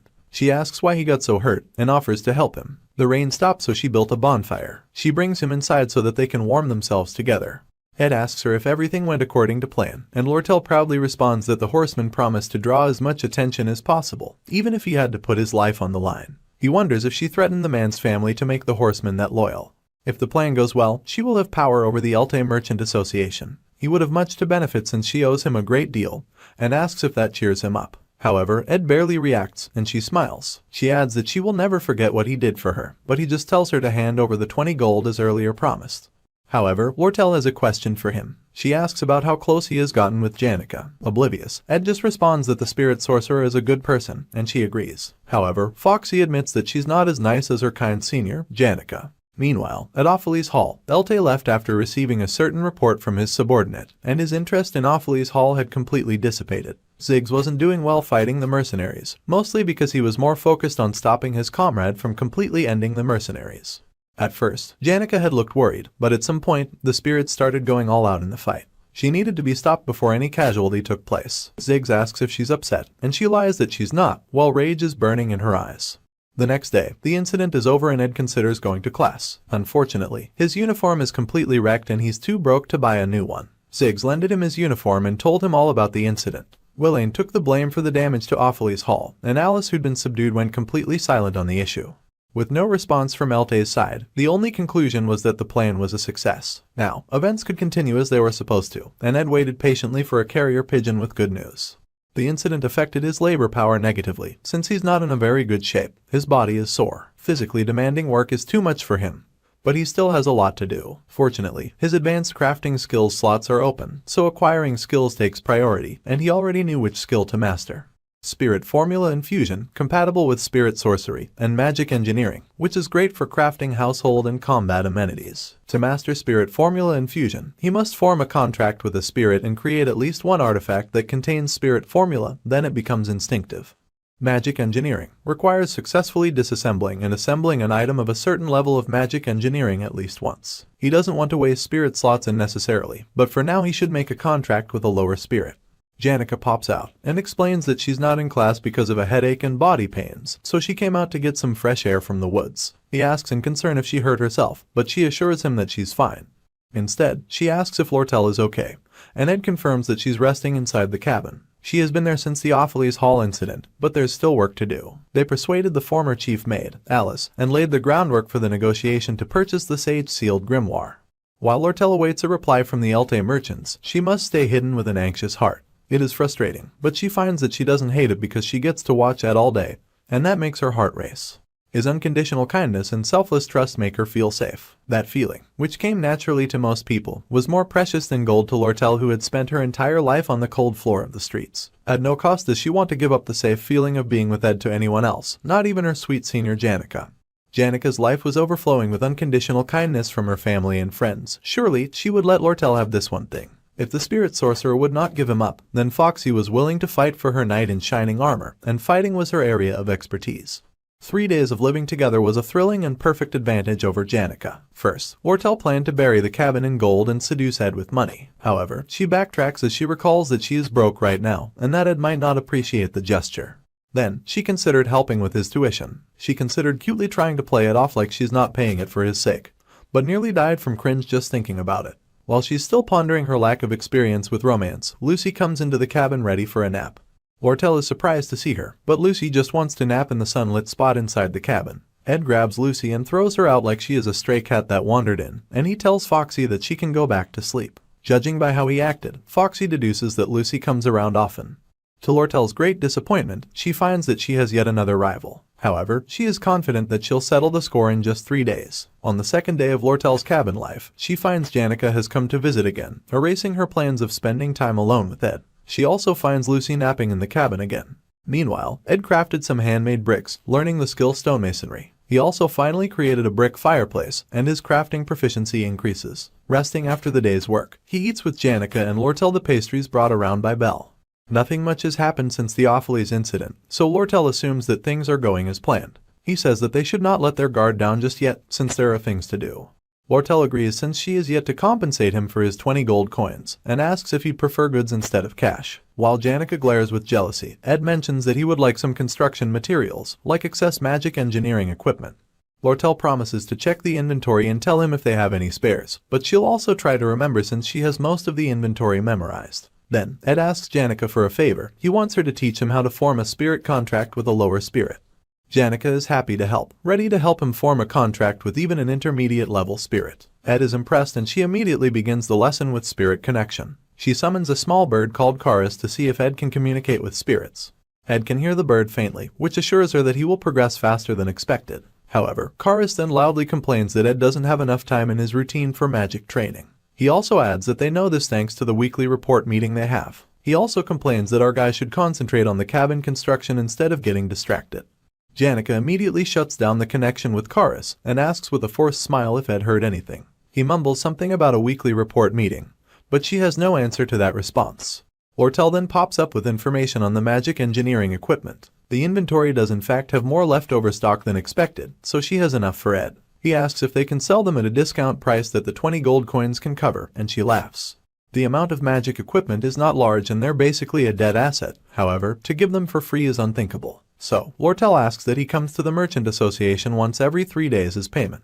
She can sell it at discounted price, and when he comes around, they can have some tea and talk a bit. Janica asks why she can't give him for free since he helped her so much. However, Lortel is a merchant and a professional, and she refuses to give it out for free. Meanwhile, Ed's mind was only on magic engineering and spirit magic.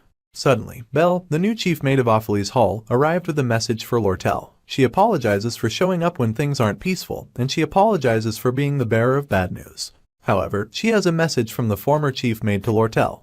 What do you think this message is about? Moving on, we see that Clara had something very important to discuss with Belle while she did the laundry. She is so sure that Belle will be shocked to hear the secret, and she makes the head maid promise not to tell anyone. She believes that Janica likes the dastardly rotten Ed Rothtailor. Now, this is all old news to Belle, but she notes that Janny's friend must be worried because of his terrible reputation. However, Clara does agree that he has been improving of late, so she will support Janica as her friend. Another issue is that the spirit sorcerer has been complaining about Lortel of late. Foxy missed the opening ceremony along with Ed, and they were both absent yesterday as well. Clara is worried that angelic Janica doesn't stand a chance if Foxy already has her eyes on our guy, but she doesn't understand how he hasn't noticed Janica's affections yet, and wonders if he's toying with her. Belle just says that perhaps he is too occupied to have time for romance or dating. But the other girl is sure that our dude is simply messing with them, and he's so lucky to have girls pining over him. Belle considers Lortel a sly thieving cat in front of a fish shop. Janica is a trembling kitten, and Lucy, who is always there, is just a cat. Just thinking about them gives her a headache. But more importantly, she has an important message to pass to Foxy from Alice. The flickering bonfire drives away the darkness of the night as Belle carries Lucy and leaves Ed's camp with Janica in tow. It bothers him that Foxy's whereabouts were exposed to someone related to the Opheles Hall. Ed puts on his worn-out uniform while Lortel reads the letter of victory that was finally delivered by the carrier pigeon. It is now time to return to school. She deduces that her father must be making his last stand at the headquarters of the Merchant Association. It is a futile last struggle, but he'll finally be too busy to care about her. There are chances that Elte might have a few tricks up his sleeve, but Slog, who aspires to be the next association chairman, supports her, so she will trust him. Her biggest concern was Alice, but she's also been taken care of. Alice will not reveal Foxy's manipulation because she needs the money of the merchant that wins. The parchment that Belle delivered was filled with the list of orphanages she sponsored, the maintenance cost a year, and how to support them. The workload of the former chief maid was relentless, and her health deteriorated, but the academy ignored her complaints. Eventually, she became unable to work and care for the orphanage, so she made a bet with her life on stake. No one guessed how dire her situation was, due to her stoic and unemotional nature. Of course, her followers seem to understand her. Alice is only siding with Lortel because it looks like she will win. Regaining trust will be difficult, but the former chief maid is willing to try again. There's no such thing as sympathy in the world of merchants. She knows this better than anyone. But she looked relieved that Alice had repented, saying there are no permanent enemies or allies. She is finally ready to leave Ed's camp and wishes him goodbye, asking him to stop by the Merchant Association's branch to write the contract they discussed. He gives her a torch to light her way, yet she hesitates. When he asks why, she mentions that he's taller than she thought. She says that it might seem rushed, but to win, she has to take some risks. After all, the essence of human relationships is all about push and pull. Grabbing his tie, she points out that it's all twisted. He mumbles that he doesn't need to care about his appearance since no one is looking. However, she responds that there's nothing wrong in keeping neat. They are students of Sylvania after all. Suddenly, she tugs him forward with his tie, and they share a kiss by the warmth of the fire, under the light of the moon. She giggles and mentions that the raspberries they ate that evening were delicious. Just thinking about them makes her happy. However, he just tells her to stay within her limits. She is a little disappointed that he's not as excited, and she decides to leave the ball in his court. After all, she needs to practice pushing him away too. Lortel leaves, walking then running away. Although our guy tries his hardest to avoid getting involved with main scenario characters, as expected when it comes to life, nothing goes according to plans, and he can barely hide his blush. The stars he sees from the forest are still beautiful, and the moon is bright. The sound of crickets chittering, and the crackling of the campfire are the same. He feels the trajectory of the scenario he gets involved in continues to go astray. Regardless of his will, he feels a sense of discomfort as if he's being sucked into the center of the story. His plan of watching the scenario unfold smoothly from the sidelines has not changed. He has no greed and he will ignore what happened that night. He shall get his diploma and pay attention to his stats. The realization that what felt like an easy plan was actually a reckless and challenging endeavor came not too far into the future. Soon, the summer passed, and fall came around. On a bright sunny day, the spirits brought the news of the kiss to Janica. They tell her that they cannot sit by, and that they must intervene. Even the fire dragon spirit, Tarkin, compliments Lortel's ability to play with people's hearts. The spirit sorcerer is horrified and asks how our dude reacted. The spirits who have front row seats to this chaotic love story tell her of how Ed seemed to reject Foxy. Tarkin reports that our dude was so cold to her that he even cringed. This means that either he is impotent, or he does not see her as a woman. Janica is greatly relieved to hear all this, but Tarkin adds that men aren't good at being defensive, they are better at being proactive. In his experience, people like Foxy cling and burn more intensely the more they are rejected. The spirit sorcerer thinks that's not such a big deal since he does not return her feelings, but Tarkin scolds her. They point out that Foxy will steal him away at this rate. She is supposed to teach him spirit magic and use the opportunity to kiss him when they are alone. While Tarkin is being dragged away by the other spirits, another spirit tells Janica that she should just be herself. She should emphasize her naive and cheerful vibe so that she can experience a thrilling, exciting moment with Ed. With a blush, she admits that she would not mind feeding each other. Unfortunately for her, Ed is already spoon-feeding Lucy. She spits out in disgust, and he admits that the taste is bland. He is using her as a taste test machine for honing his cooking skills. However, he decides he'll postpone that until he gets a wider variety of ingredients. Key stats greatly influence the proficiency of living skills. Raising just one stat drops the efficiency, so he needs to increase them all evenly. The only problem with this plan is that he's too busy and has been occupied since school began. Even if he cuts back on sleep time, he only has 5 or 6 hours for survival activities outside of school. He's worrying about the efficiency of his survival activities because he needs to check if the scenario is progressing well. Even in his regular life, he kept a close watch on key students, like Taylor and the 4 heroines. The hero seems to be growing well, with Ayla doing her role to support him. Princess Fiona also seems to be having no problems, though it's about time for her to clash with Lortel. Clarice will enroll next year, so he's not worried about her. Instead, he watches the Golden Daughter like he's walking on thin ice. With Elte's early dismissal, it is uncertain how this will affect how she acts. It seems her plan to get her hands on the sage-sealed grimoire remains unchanged. The reason Ed has been needing more time of late is because it is about time he started checking up on the faculty building. Because the final boss of this second act is Professor Glast, and he's looking into the hidden mastermind behind the Awfully's Hall takeover. Assistant Professor Claire Elfin is the one to report her suspicions concerning a hidden mastermind. He believes strongly in her good intuition, but tells her to be careful not to miss the important stuff, like the thesis on divine science that he asked her to find. She shakily promises to find it by the next morning.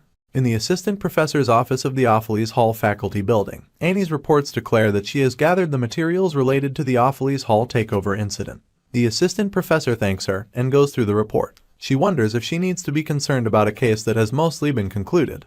Besides, she is so tired already. However, no matter how she looks at it, something is off. Meanwhile, Lortel meets up with Ed at the Elte Merchant Association. She apologizes for her tardiness and suggests that he visit her again next week. She's even prepared some tea and refreshments as an apology.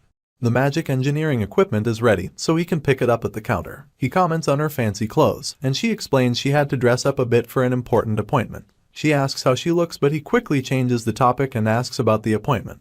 She asks about updates on the cabin, and he reports that it is in its final stages. She notes he will need furniture, but her products are too high-end and expensive. She can't give them for free since that goes against her professional ethics as a merchant, so she breaks a chair and says she'll hand him the damaged item since woodworking is his talent. He tries to refuse it, but expresses his gratitude anyway. She marvels at how he has no change in expression at all, even after she made the winning move. He still refuses to see her as a woman. She sees him as a man, and even offers him aid because of her ulterior motives. He is not sure how to respond, but she does not expect an answer since she does not engage in fights that she cannot win. However, she promises that someday she won't be the only one that can't contain herself. A seductive smile is the same, whether the odds are in her favor or she's in a tight spot. It is in a merchant's nature to never reveal their feelings, but she can't stop her hands from shaking. The next day, Janica meets up with Ed and is eager to begin their lessons. She summons a fire spirit and asks him to try focusing his magic and forming a connection. He gives it a go, and is finally able to hear the small spirit speak in her hands. Mug, the low-rank fire spirit, appears and is honored to contract with him. He relays that in accordance with the agenda of the last report meeting, regarding the proposal for the selection of a contract spirit for our guy, he passed the voluntary round, topped the interviews, cleared the third round of the council's agenda, and completed the fourth round of qualification verification. He also has the highest performance in magic efficiency practice independently conducted in the Northern Woods, and prides himself on having the best unspoken connection amongst low-rank spirits at his level. The overwhelmed Ed is shocked to hear Mug vow to set his heart on fire to serve him. Our guy had once gotten a spirit-type skill while playing the game, and he often laughed, joked, and cheered with his spirit. They created a strong bond back then, so Mug has a completely different vibe. Ed is surprised that he's so strict, and she explains that selected a spirit with a good magic power efficiency ratio among those that she's contracted with. In the process, there was a slightly complicated selection process that Tarkin planned between the spirits. Mug, the low-rank fire spirit, was victorious, so she gently hands over the spirit to Ed. He marvels at his warmth, and she informs him that when he connects with a contract spirit, he will be able to feel their physical and magical power, even when they're not manifested. She warns him not to connect too hard or he'll get too hot. He should also ensure to keep it in control. He asks if the level of connection changes the fire power, and she says that makes Mug sound like a machine. However, Ed is amazed to see the tiny fire spirit in his hands, and Mug asks for his orders. The little guy is like a portable heater. It's an unbelievably useful survival tool, and he doesn't even consume firewood. Janica expresses her joy at his excitement, since he always looks exhausted. She offers to help if he needs anything. She will also teach him about the power of the connection and the senses themselves before the day's first class. He will learn faster if he is with her, and quickly reach the level for forming contracts with middle-rank spirits. They also need to practice spirit combat, and free up time to reserve the combat training room. She also has some accessories that increase the connection, but these are all in her room. Suddenly, she silences herself mid-sentence, and remarks that she is very busy, and that lots of people want her to teach them spirit magic. So, it is quite difficult for her to make time for him. She's saying all this suddenly because she recalls everyone telling her to play it cool, and not to give away too much. She says it is a bit much for him to ask her to teach him, and he agrees. He wonders if he should try to pay her, but she is horrified. She knows he is struggling as it is, so she will not take his money when he needs to save it. They are close enough not to need that, and him saying that makes her sad. However, he points out that she asked for compensation. With a blush, she confesses that Clara talked to her about push and pull and about how she's too generous. He agrees with Clara, but she says that she's not like that with everyone. She will tell him the details later, but for now they will meet at the combat training ground next time. So, she will reserve it and let him know. She also promises to bring a good accessory, and she'll bring textbooks if he needs any, then she waves him goodbye. He also waves goodbye and little Mug salutes. Ed has now acquired the advanced crafting skill, Magic Engineering, an advanced crafting skill. The magic engineering supplies that he got from Lortel were surprisingly simple enough that he could analyze them in no time. He finally learned a proper advanced skill. If he ever runs out of fuel, he can use Mug, and if he runs out of mana, he will use the fireplace. Now, he can reliably warm the air. His living environment is now guaranteed to be stable, and just knowing that little fact makes him feel like a huge weight has been lifted from his shoulders. It's already late, so he goes to check on the traps. Meanwhile, Assistant Professor Claire wanders the woods in search of the hidden mastermind behind the incident, and she believes Ed is the culprit. Everyone at the scene was a student or staff of Awfully's Hall, but Taylor and Ed have no direct connection to the incident. Taylor also helped in solving the incident, which leaves our guy looking suspicious. She came to the woods since she heard that he appears here often, but unless he's eating and sleeping in the forest, she doesn't expect to see him in the middle of the night. To her absolute shock, she sees him hauling Lucy and a dead bleeding deer through the woods. Principal Obel is a great man comparable to the Archmage Glocked or the Great Safe of Sylvania. Yet, even he would have to use all of his powers against Lucy Merrill. However, to her horror, she sees Ed casually carrying Lucy's unconscious body and is sure that he must be the evil mastermind that she is searching for. Seeing Ed carrying the powerful Lucy through the woods, Claire is sure that she has talent for being a detective. She sees him drag the powerful mage to a cabin in the woods, like the start of a horror movie. He throws down both Miss Lazy and the deer, mumbling about how he has so much to do and should go to bed early. While he is inside, the assistant professor sneaks into the camp to rescue Lucy. Quietly, she reaches for her leg, but she suddenly summons her magic in defense and demands that the assistant professor confess her identity. Claire introduces herself with a nervous laugh, and is shocked to see Miss Lazy crawl back into the small wood tent outside, glaring at her like a cat. Lucy then zooms off into the sky, leaving the assistant professor speechless. Claire rushes back to Professor Glass, asking if he remembers Ed, who was ousted from his family, but he does not remember useless trash. So, she asks if he knows Lucy, because our guy overpowered the powerful lazy mage to the point that she could not use her powers. She rambles a bit and he points out that her story is all over the place. She says that what is important is that she used magic that records memory on the first floor of the Awfully's Hall. He asks her to write an apology for using that kind of magic without permission, but she already wrote it in advance. Regardless, she can plead that these were extenuating circumstances, because Ed sits and acts like a mastermind. Professor Glass is speechless at her reasoning. He asks if that is all the evidence she has, and she adds that Arkai carried an unconscious Lucy. The brooding Professor Glass asks if he was just moving her while she slept. Now, Claire is speechless because she had not thought of that. He sends her out and tells her to return with her apology letter and explanation.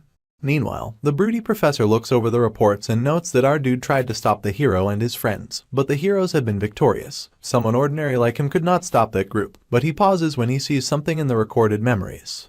Meanwhile, our dude crafts again and successfully creates the ceremonial dagger, Explosion. It is the dagger he had ever since he started living on his own, and now he's been able to engrave it and turn it into something useful. Mug cheers him on and compliments his craft, saying that the more it is used, the more efficient it becomes. He is proud of Ed for advancing again in skill and sings songs of praises in his honor. Ed, however, feels awkward and stops Mug by pulling on his wing. The low-rank spirit cries about not knowing what he did, and our dude finally tells Mug to drop the formalities. Low-ranking spirits elevate their status through contracts with spirit sorcerers, so he understands why they are pleased to have a contract with a strong sorcerer like Janica. But he barely has any spirit power and asks if Mug got bribed by her, because he is way too excited to be contracted to him. He insists that the spirit confess what is going on since they'll be together for a long time. Mug finally breaks down in tears and confesses the truth. He is ambitious and desires success. He has formed a contract with our guy to receive refined magic from the vicinity of Janica, since this will allow him to grow at twice the rate of low-ranking spirits. He also heard the rumors about the tyrant Ed, and about how he has a strong authoritarian temperament, so he's been acting this way to appease him. He had a really hard time being such a low-ranking spirit, because higher-ranked spirits are kind of mean. Ed comforts him, telling him that they're all doing what it takes to survive. Mug says he cannot talk to him in such a casual manner and prefers a more formal tone, so our dude agrees as long as it makes him happy.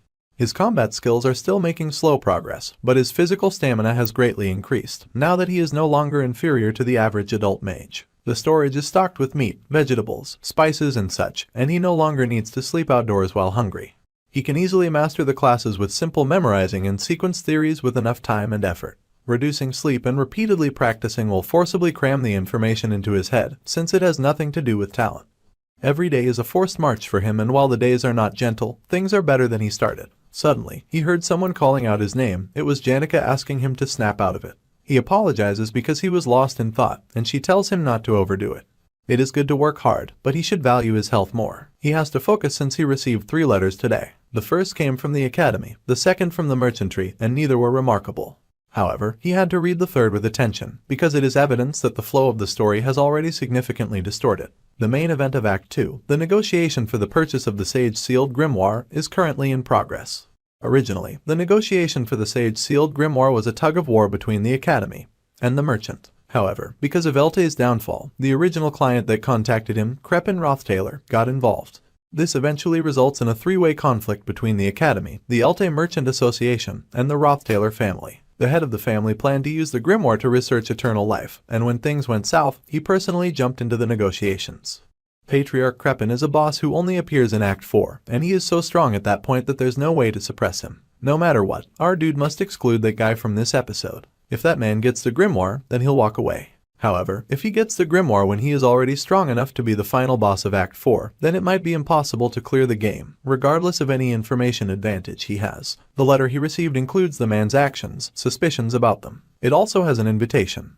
The person who delivered the letter was Claire, the princess' personal guard. Principal Obel came to the princess about Sylvania's desperate financial situation. Since it's a private institution, he cannot just support the Sylvania Academy as he wants. If this continues, the merchantry will eventually get the grimoire. It would be embarrassing for it to be sold for money when it is like the Academy's heart, so Obel secretly asked for her help.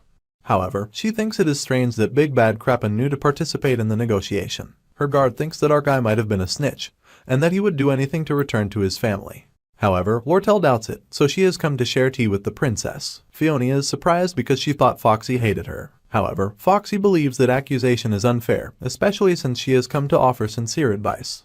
Big Bad Rothtailor got involved in the negotiations because of the downfall of her father. Fiona is surprised, and Redhead goes on to explain that her father had been contacted to purchase the grimoire. She only found out after her father had been defeated, of course. Her father lost his position, but his plan to purchase the grimoire has not changed since they've already put a lot of time and effort into it. Fiona thinks it is strange that they will sell it to the Rothtailor family after purchasing it. She believes the interests of both the merchantry and the Rothbads align, yet they are trying to buy the grimoire separately. Lortel confesses that she has no intention of selling to the Crepin, because it would be best to disassociate from business connections associated with her father. The princess asks why Foxy is revealing this now, and she replies that the enemy of her enemy is her friend. Fiona would benefit from keeping the Rothbads in check, and she gets to obtain the grimoire. She also stepped in because she was worried about Ed, so she's looking out for him. He is separated from his family, so it would be unfair if he was connected to this event. The princess is still suspicious of Foxy, and adds that Ed is useful. She might ask for his help on a personal level, appeal to authority, and even give out orders. However, if he says nothing despite all that, then she will have no choice but to use him. Lortel laughs that Fiona accuses her of deceiving and exploiting, when she is planning on exploiting our guy just the same. Claire immediately jumps to Fiona's defense, but Lortel reminds the princess that they will be allies just for this matter. She warns the princess not to try and use our guy in a half-assed attempt, because she might end up the one who gets used. The guard is upset and wants to punish Foxy, but Fiona lets her go. She is confused and cannot tell what our dude is up to. She is also dealing with the Crepin problem, and now she wonders if she should be wary of Foxy too, since the merchant has no respect for her status as a princess. She wonders if she will ever get the chance to see the merchant ever get flustered.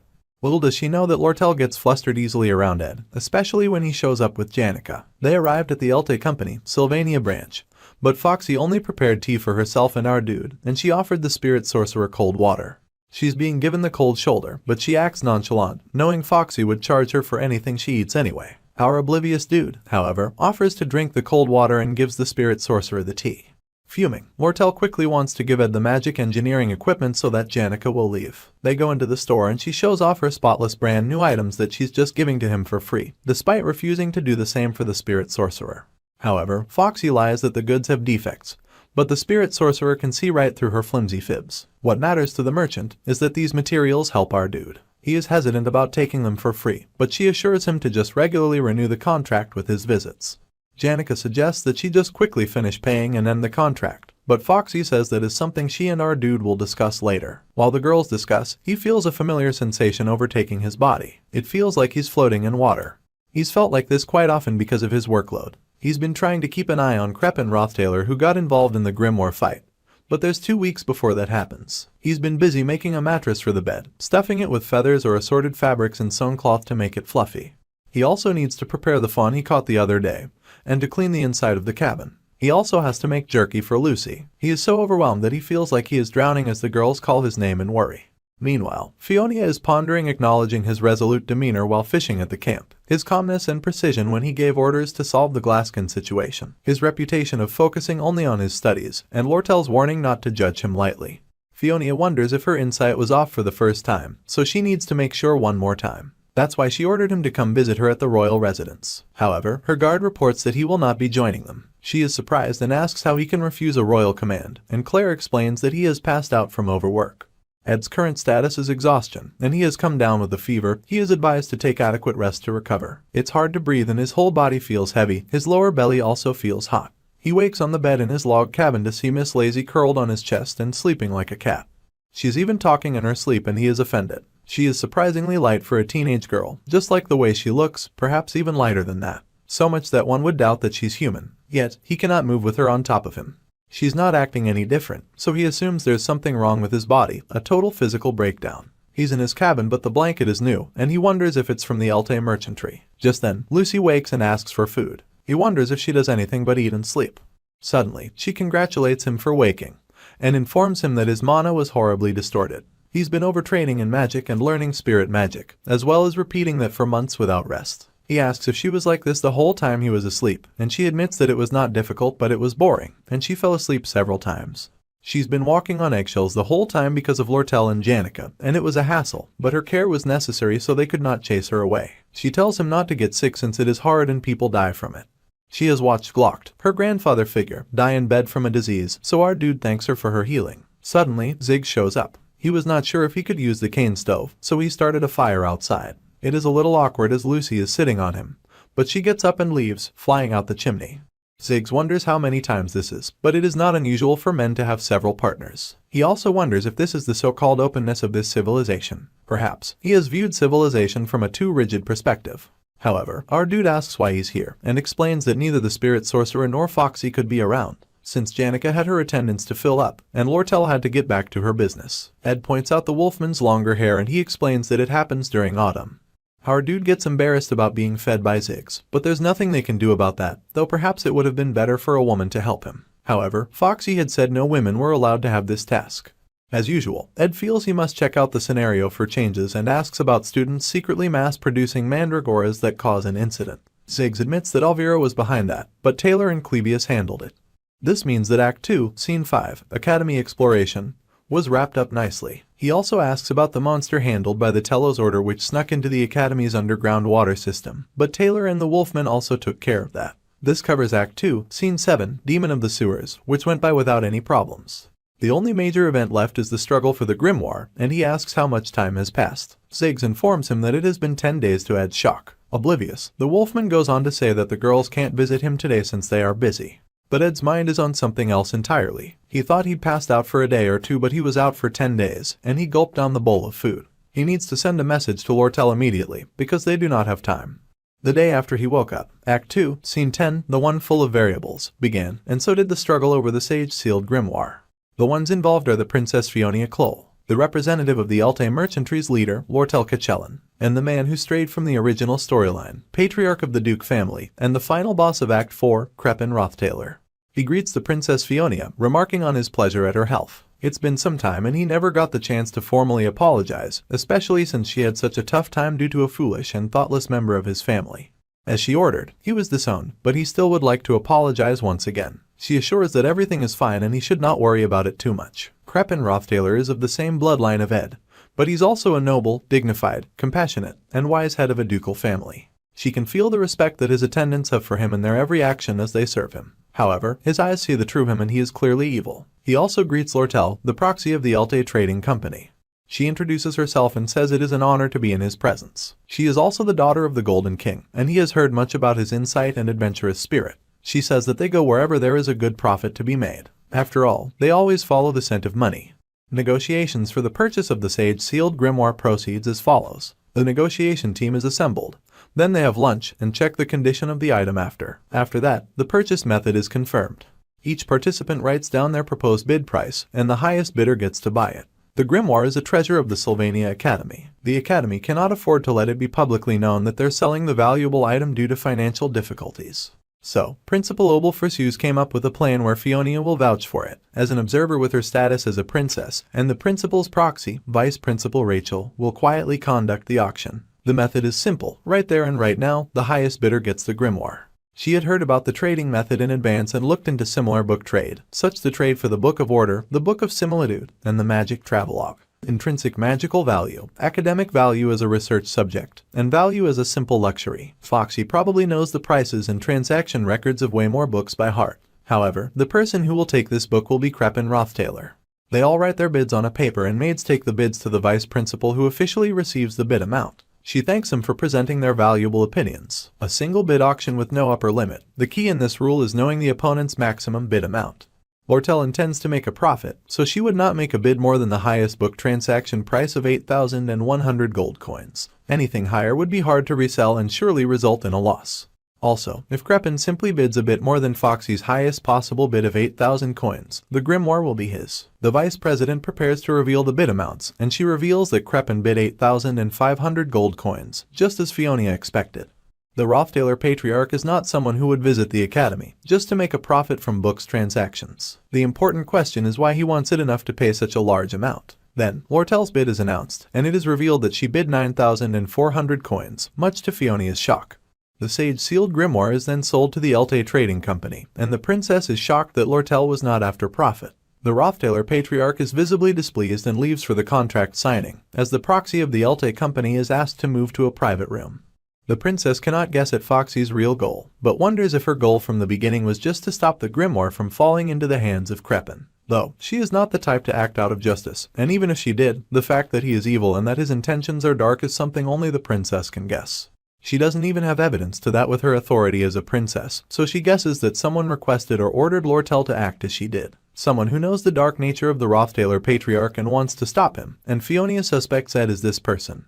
Even after being disowned by his family and thrown wild, he lived with such determination that he collapsed from overwork. Even then, he fought against the darkness of the Rothtailor family till the end. She has a headache as she wonders what she has done. She wonders how she could have driven such a person on the road to ruin, and she was overwhelmed with guilt. However, her misunderstanding might have been a blessing. Meanwhile, Lortel looks over the contract she's obtained that details the buyer, the seller, and the transaction amount. She knows that if she resells the grimoire to Duke Crepin, then the least amount she can buy it back is 8,500 coins. The difference would be 900 coins considering what she paid for it. She had lied about not planning to resell it to Duke Crepin, and looking through the letters she received from our guy, he has promised her anything as long as she purchases the grimoire. He has made a mistake saying that to a merchant, because she plans to collect big time. To her, a free pass with him for just 900 coins is a bargain. Lortel collapses on her bed with a happy smile on her face as she fantasizes about what she will request. If the princess saw the expression Foxy was making at the thought of him, she would cough up blood. In the end, the merchant won, and the wolfman tells Ed that he should have seen her face when he delivered the letter, and that it is a relief that Elka is so innocent. Our dude already figured that she would bet on her sexual attraction to him, and the Rothtailor Patriarch bet on his inside information. He almost feels sorry thinking about what will happen next. Suddenly, someone arrives in a cloud of dust. It is Janica, and she has come before lunchtime, running all the way from the faculty building as soon as she's done with her morning classes. She doesn't have any more classes to attend, and she'll do her assignments at night. Our dude apologizes for causing Janica so much trouble, and Ziggs reveals that she ran around the academy crying and rumors spread that she was heartbroken. She panicked and quickly tried to silence him, and she had her spirits drag him away, saying that the weather is cold so he should get going before he catches a cold. This leaves Janica with Ed and the crying mug, who in a dramatic outburst asks our dude to execute him for letting push himself so hard which led to his illness. He had not even noticed the little fire guy's presence and the spirit apologized that he feared his presence would affect his mana, so he got mana from her instead. Our dude thinks the spirit is overreacting but Wolfman points out that he was unconscious for a long time, and Ed concedes. Suddenly, he realizes again that he was out for 10 days, which means all the meat he got would have gone rotten, and the fishing nets would be broken from lack of maintenance. He has lost all his food supplies, so now he has to start from the beginning. However, his friends will not let him overdo it again. They offer to help, especially as Wolfman has some free time until the exam, so he will help with hunting or woodworking. When it comes to work, our dude should just handle things as they come, and everything will work out. It suddenly occurred to Ed, while looking at his little wooden tent, that not long ago, he slept under a hastily built wooden shelter with not even a penny. He slept alone in darkness and was bitten by insects with no one to rely on. A lot of things were tedious, but he resolved way more issues and survived until now. Ziggs was right, everything would work out, and Ed smiles. Meanwhile, Janica is worried about how tired he looks. She recalls that Merylda told her this is her chance. While Foxy is busy with negotiations, she should take advantage of the time. Foxy is clever and the spirit sorcerer must learn from her. In order to win a man, she must also become a fox. The forest spirit tells her to fix her outfit because she looks like a country housewife, and she agrees that her dressing looks shabby. The great wolf says that is perfect, since guys fall for the side of her that is good at managing everyday tasks. So, the spirit sorcerer should slyly and subtly show him that side of her. She should also roll up her sleeves more while she is at it, and show off the vibes of a wife who can go through hard times at his side. She must make progress when she goes to see him. Merylda is giving all this advice as a high-ranking wind spirit and dating expert. But she has absolutely no dating experience. Janica is curious about what kind of progress she should be making, but she's not to worry about that. Instead, the wind spirit asks what she was planning to do, and how she plans on getting closer to him. She says she wasn't planning to do anything, which infuriates the great wolf. She howls in sorrow so loudly that she shocks the birds out of the trees. At a time like this, the spirit sorcerer should not be wasting her opportunities, and Merylda scolds her for being ridiculous. A tough guy like him won't struggle for long, and he will grow at a ridiculous speed. She adds that there's no better winning strategy than being with him during the hardship. Janica is advised to use her position as the person who supported him during tough times, even if it requires calculation and cunning. She quickly says that she had a plan in mind and whispers her idea to the great wolf. Grudgingly, the wind spirit agrees that the plan is pretty good. It was quite late at night, and the stew that Janica made was really good. It was on a different level compared to what Ziggs made, and Ed wonders if he should also learn to cook from her. More importantly, he must focus on recovering. After all the help he's received, he can't keep looking tired forever. He might not be entirely in good condition, and his headache and slight fever are coming back, so he rests a little on the bed. Janica pops into the room, mentioning that he looks tired. He is surprised to find that she's still here, and she giggles. He cannot imagine what she is planning.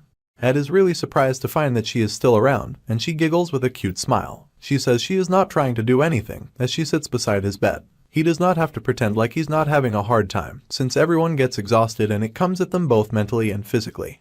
She knows he is working hard and enduring a tougher schedule than anyone else. Quite a lot of people helped and comforted her when she was struggling, but what ended up helping her the most was when he had quietly stayed by her side. He is having a hard time right now, so she tells him that he is doing a great job. He tells her that she does not need to go that far, but she wants him to acknowledge that he's been struggling so that he can get some rest. He flops to the bed with a sigh, and finally agrees that he's had a hard time. He takes a few breaths, exhaustion finally taking him as he admits that it has been a really hard time, and she rests her head on the bed. The next morning, sun streams in through the window, illuminating Ed, who sits up with a sigh. He looks to his side and finds Janica sleeping with her head on the bed, drooling slightly. He tries to hold his laughter, but is soon chuckling at how ridiculous and adorable she looks. He has finally made a full recovery. His life skills have improved significantly and he is now an intermediate-level craftsman. He has also improved his magic engineering and has collected crafting formulas. He could not make much progress as he planned to in 10 days, especially in the research of magic engineering products. Advanced crafting skills greatly affect core stats and are far more versatile than general skills. The problem is that there is a clear limit to how much one can grow. Just by self-studying via reassembling magic engineering items, most magic engineering products recipes are rewards from main scenario quests. So, as someone who doesn't want to interfere with the scenario, it's hard for him to get them directly. Unfortunately, Taylor is not particularly interested in magic engineering. It is probably because even with the recipes, magic engineering doesn't make useful products right away.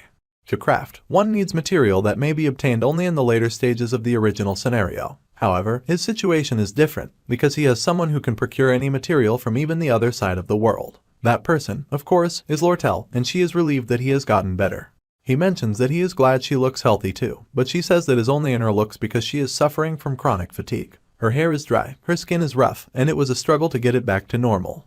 She seats beside him, and he asks why she came all this way when she's very busy. She says she needs to rest and tell him something. It's weird to call the merchantry after her adopted father when he has already been thrown out, so she will change the name to just Trading Company and restructure the business. She also needs someone to help her with employee management, asset management, product flow, and external affairs. Someone who will stand in as a co-executive. He already knows where she is going with this, and she smiles as she asks him to imagine. He could wake up in the morning and go to work at the trading company, and they'd only be a wall apart. He would get great benefits as a co-executive of the Alte trading company. She would give him shares of her personal assets too. It would be like marriage. She giggles, saying that she might be rambling, and he calls her back to reality. It is weird for her to go that far for him, and she mutters that he does not know anything. She pulls her hood over her head, stating that she knows how he feels, and that he must think that something is wrong with her. He also might not want her to make such an important decision based on the fleeting emotions of a young girl, and he probably wants to keep things professional till the end. This is all exactly what he wants, but he cannot say it. However, this is all because he has no idea how she feels. She lived in a world where hundreds of gold coins come and go, and where people get betrayed if they do not betray first. What becomes most important in that kind of world is someone who will never betray her. Someone who will stay by her side, even if all her wealth is gone. Someone who will stay even when the whole world turns its back on her. Some people have family, some have lovers, and some have friends. However, Lortel, who had seen countless wealthy and great merchants rise and fall, feared falling through betrayal. No more, no less, she asks if he can stay by her side. He stares at her in awe and tells her to at least say that without fighting to hold in laughter. She can barely stop herself and laughs that her words did not work. She thinks it's a shame because she almost had him, and he points out that her change in tone gave her away. She is human after all, bound to make mistakes, but she asks him to rate her performance and if he felt a little protective of her. Usually, when she leans into her timid and adorable side, it touches people's hearts and makes them waver. She sighs again, saying it's a shame that it didn't work this time. However, her words were not a total lie, and they sat for a moment in awkward silence. He told her that he plans to graduate from Sylvania, so he won't leave the school until graduation.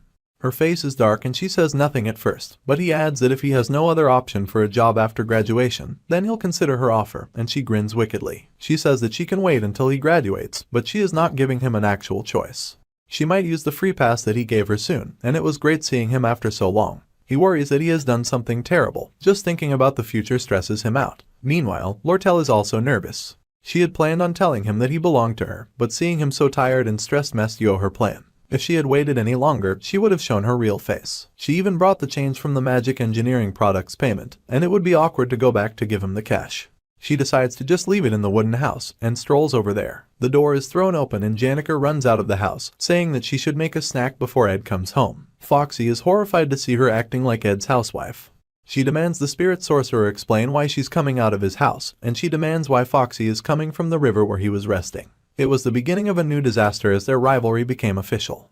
As he worked, Mug nagged about him not eating enough meat and vegetables. He also needed to make up for it at dinner and drink enough water. The little spirit says he really will die if our dude collapses again, even with his reassurance.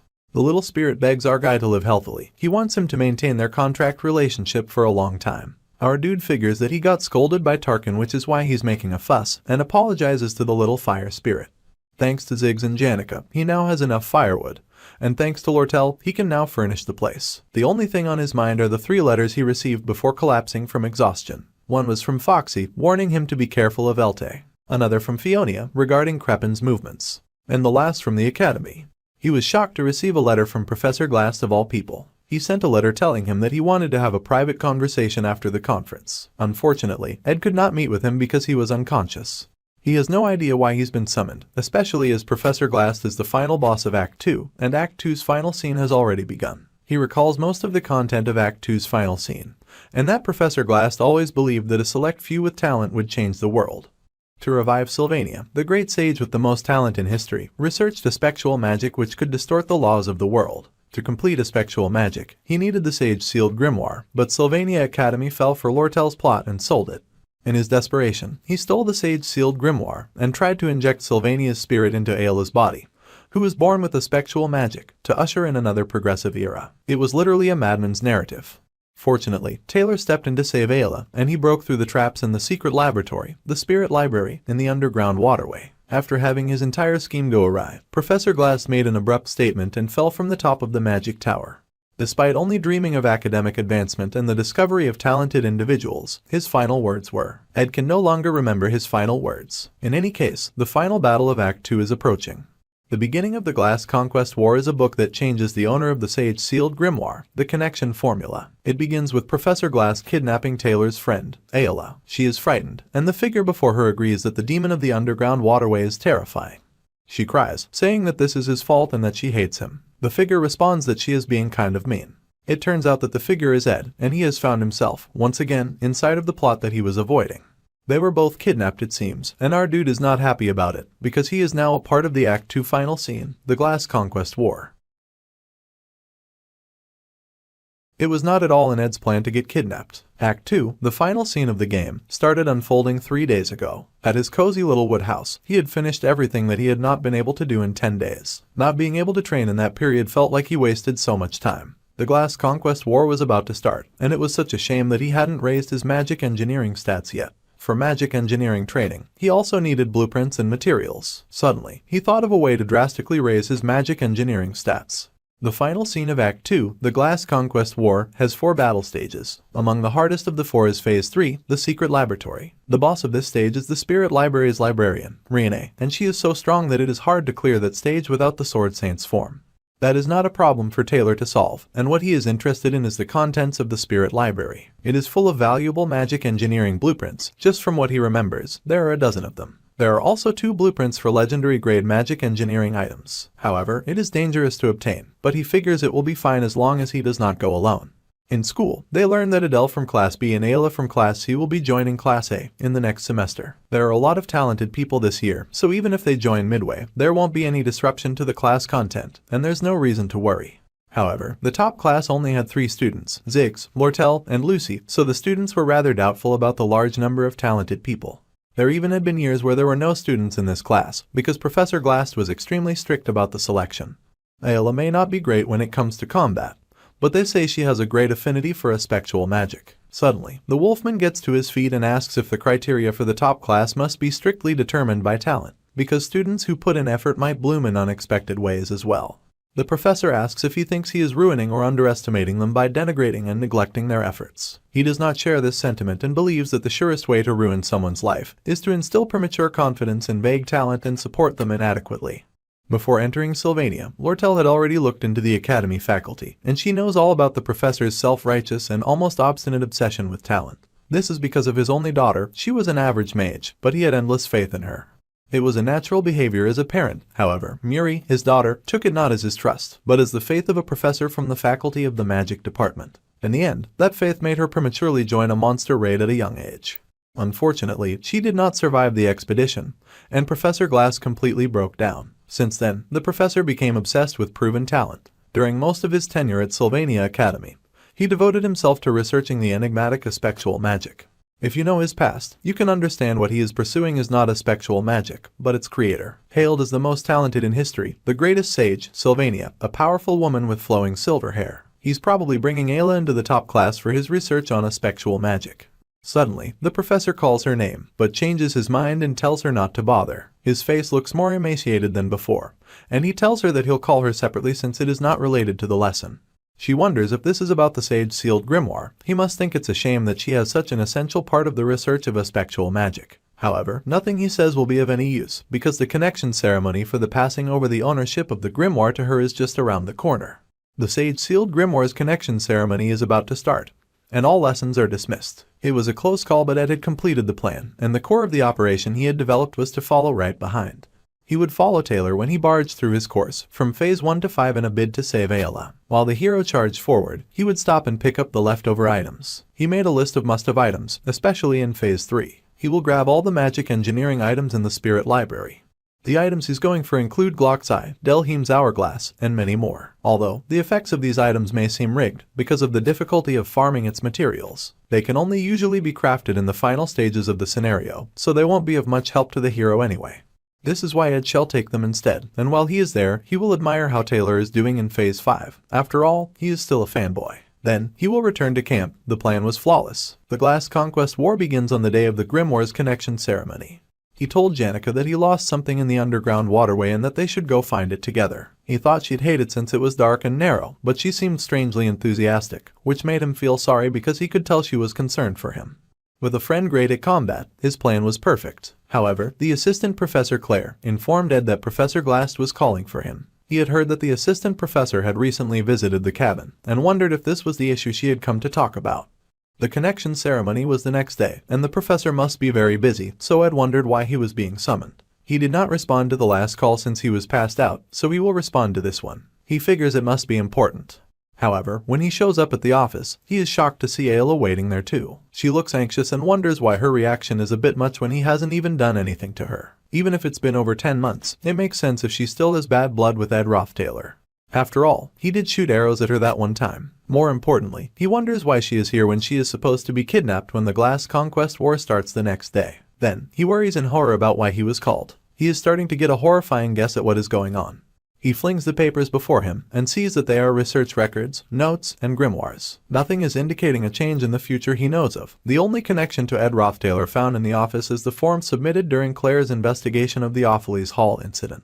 He wonders if the assistant professor reported what she had observed about him. If so, then Professor Glass might have figured out what he did in Opheles Hall. However, that has nothing to do with the current incident. Suddenly, his eyes widen, and he whips around with a dagger drawn in defense while Ayla shrieks. The door flies open, and the professor stands before them. She races to him, fearing that our dude has a dagger. The professor's eyes widen and he casts a large magic circle. He casts a spectral magic, and uses the time prison to lock her in place. He turns the same magic on Ed, stealing the dagger away from him. However, to his absolute shock, Ed unleashes Mug and the fire spirit attacks, shocking Professor Glass. An explosion of fire stops Ed from getting snatched, and the professor comments that he was quick to catch on to what was going on. His response is also exceptionally smooth, and he asks if he scanned all his research materials in that short time. However, the professor finds it strange that just scanning a few documents would inform our guy of his intentions. He asks if there is a reason the professor is trying to restrain him, when he only needs Ayla's affinity with a spectral magic. Our guy mentions that the professor has achieved his goal, so there is no need to restrain him,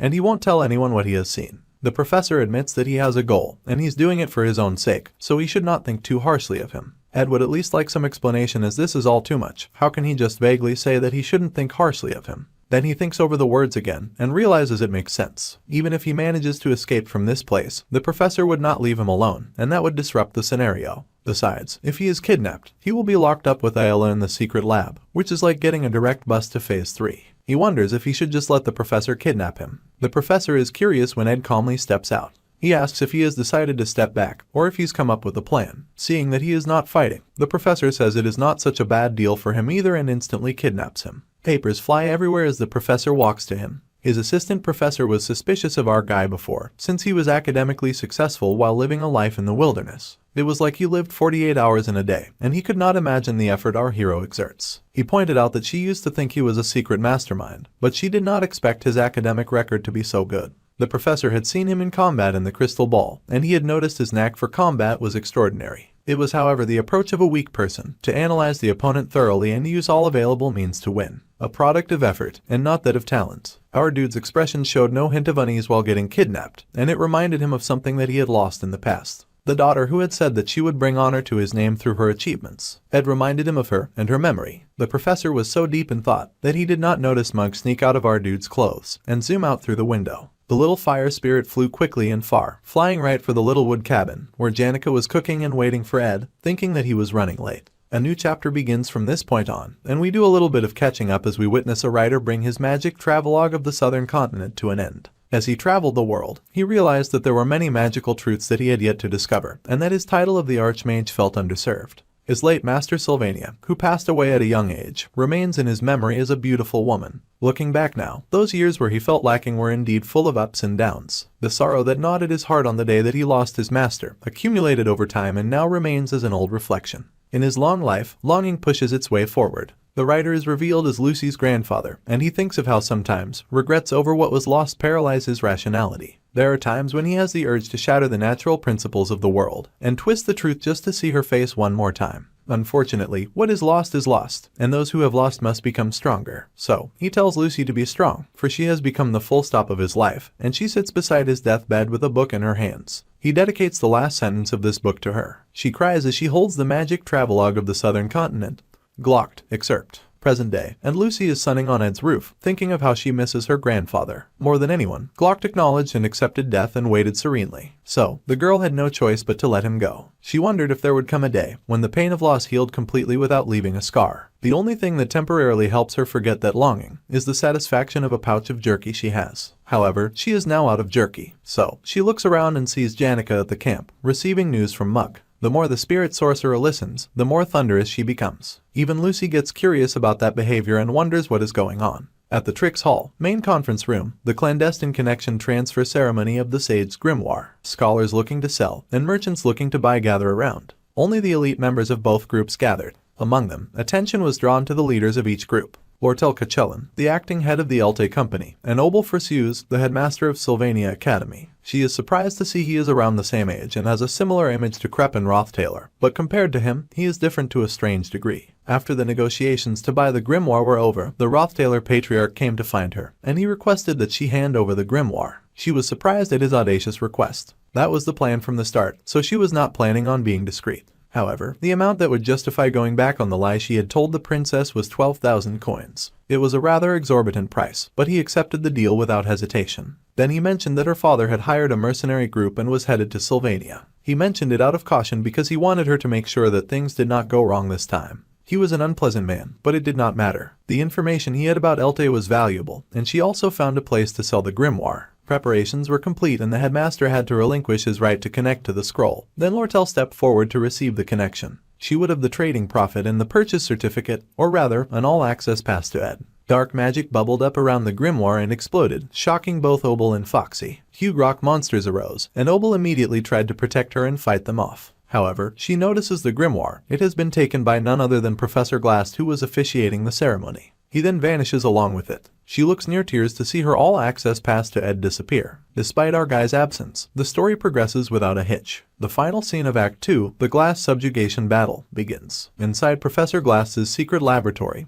Ayla screams. She asks why he is here and says that she hates him, shivering and crying in fear. He figures that by now, the professor must have seized the grimoire and is surprised when someone tells her to fall silent. If she keeps yelling, the monster of the underground waterway might wake up. It is Coombe, a researcher of aspectual studies, and he says that they should consider themselves lucky that the professor asked him not to use them for his experiments, because they are important people. Ed mumbles if that is so, and Coombe is unnerved by how calm he is about the situation. Anyway, he shall closely monitor the prisoners while reviewing the research materials, so they must not entertain foolish thoughts. There is nothing for more to do now. Our dude will now wait for Taylor to bring the subjugation squad and cause a ruckus. By then, the library that the hero passed through will already be devastated without any hindrance. This will give him the opportunity to sweep up all the replica magic engineering recipes from the magic books. His operation will be complete. He would not have to do anything important or get rid of anyone. The only thing bothering him now is how easy it all seems, which is pricing at his conscience a bit.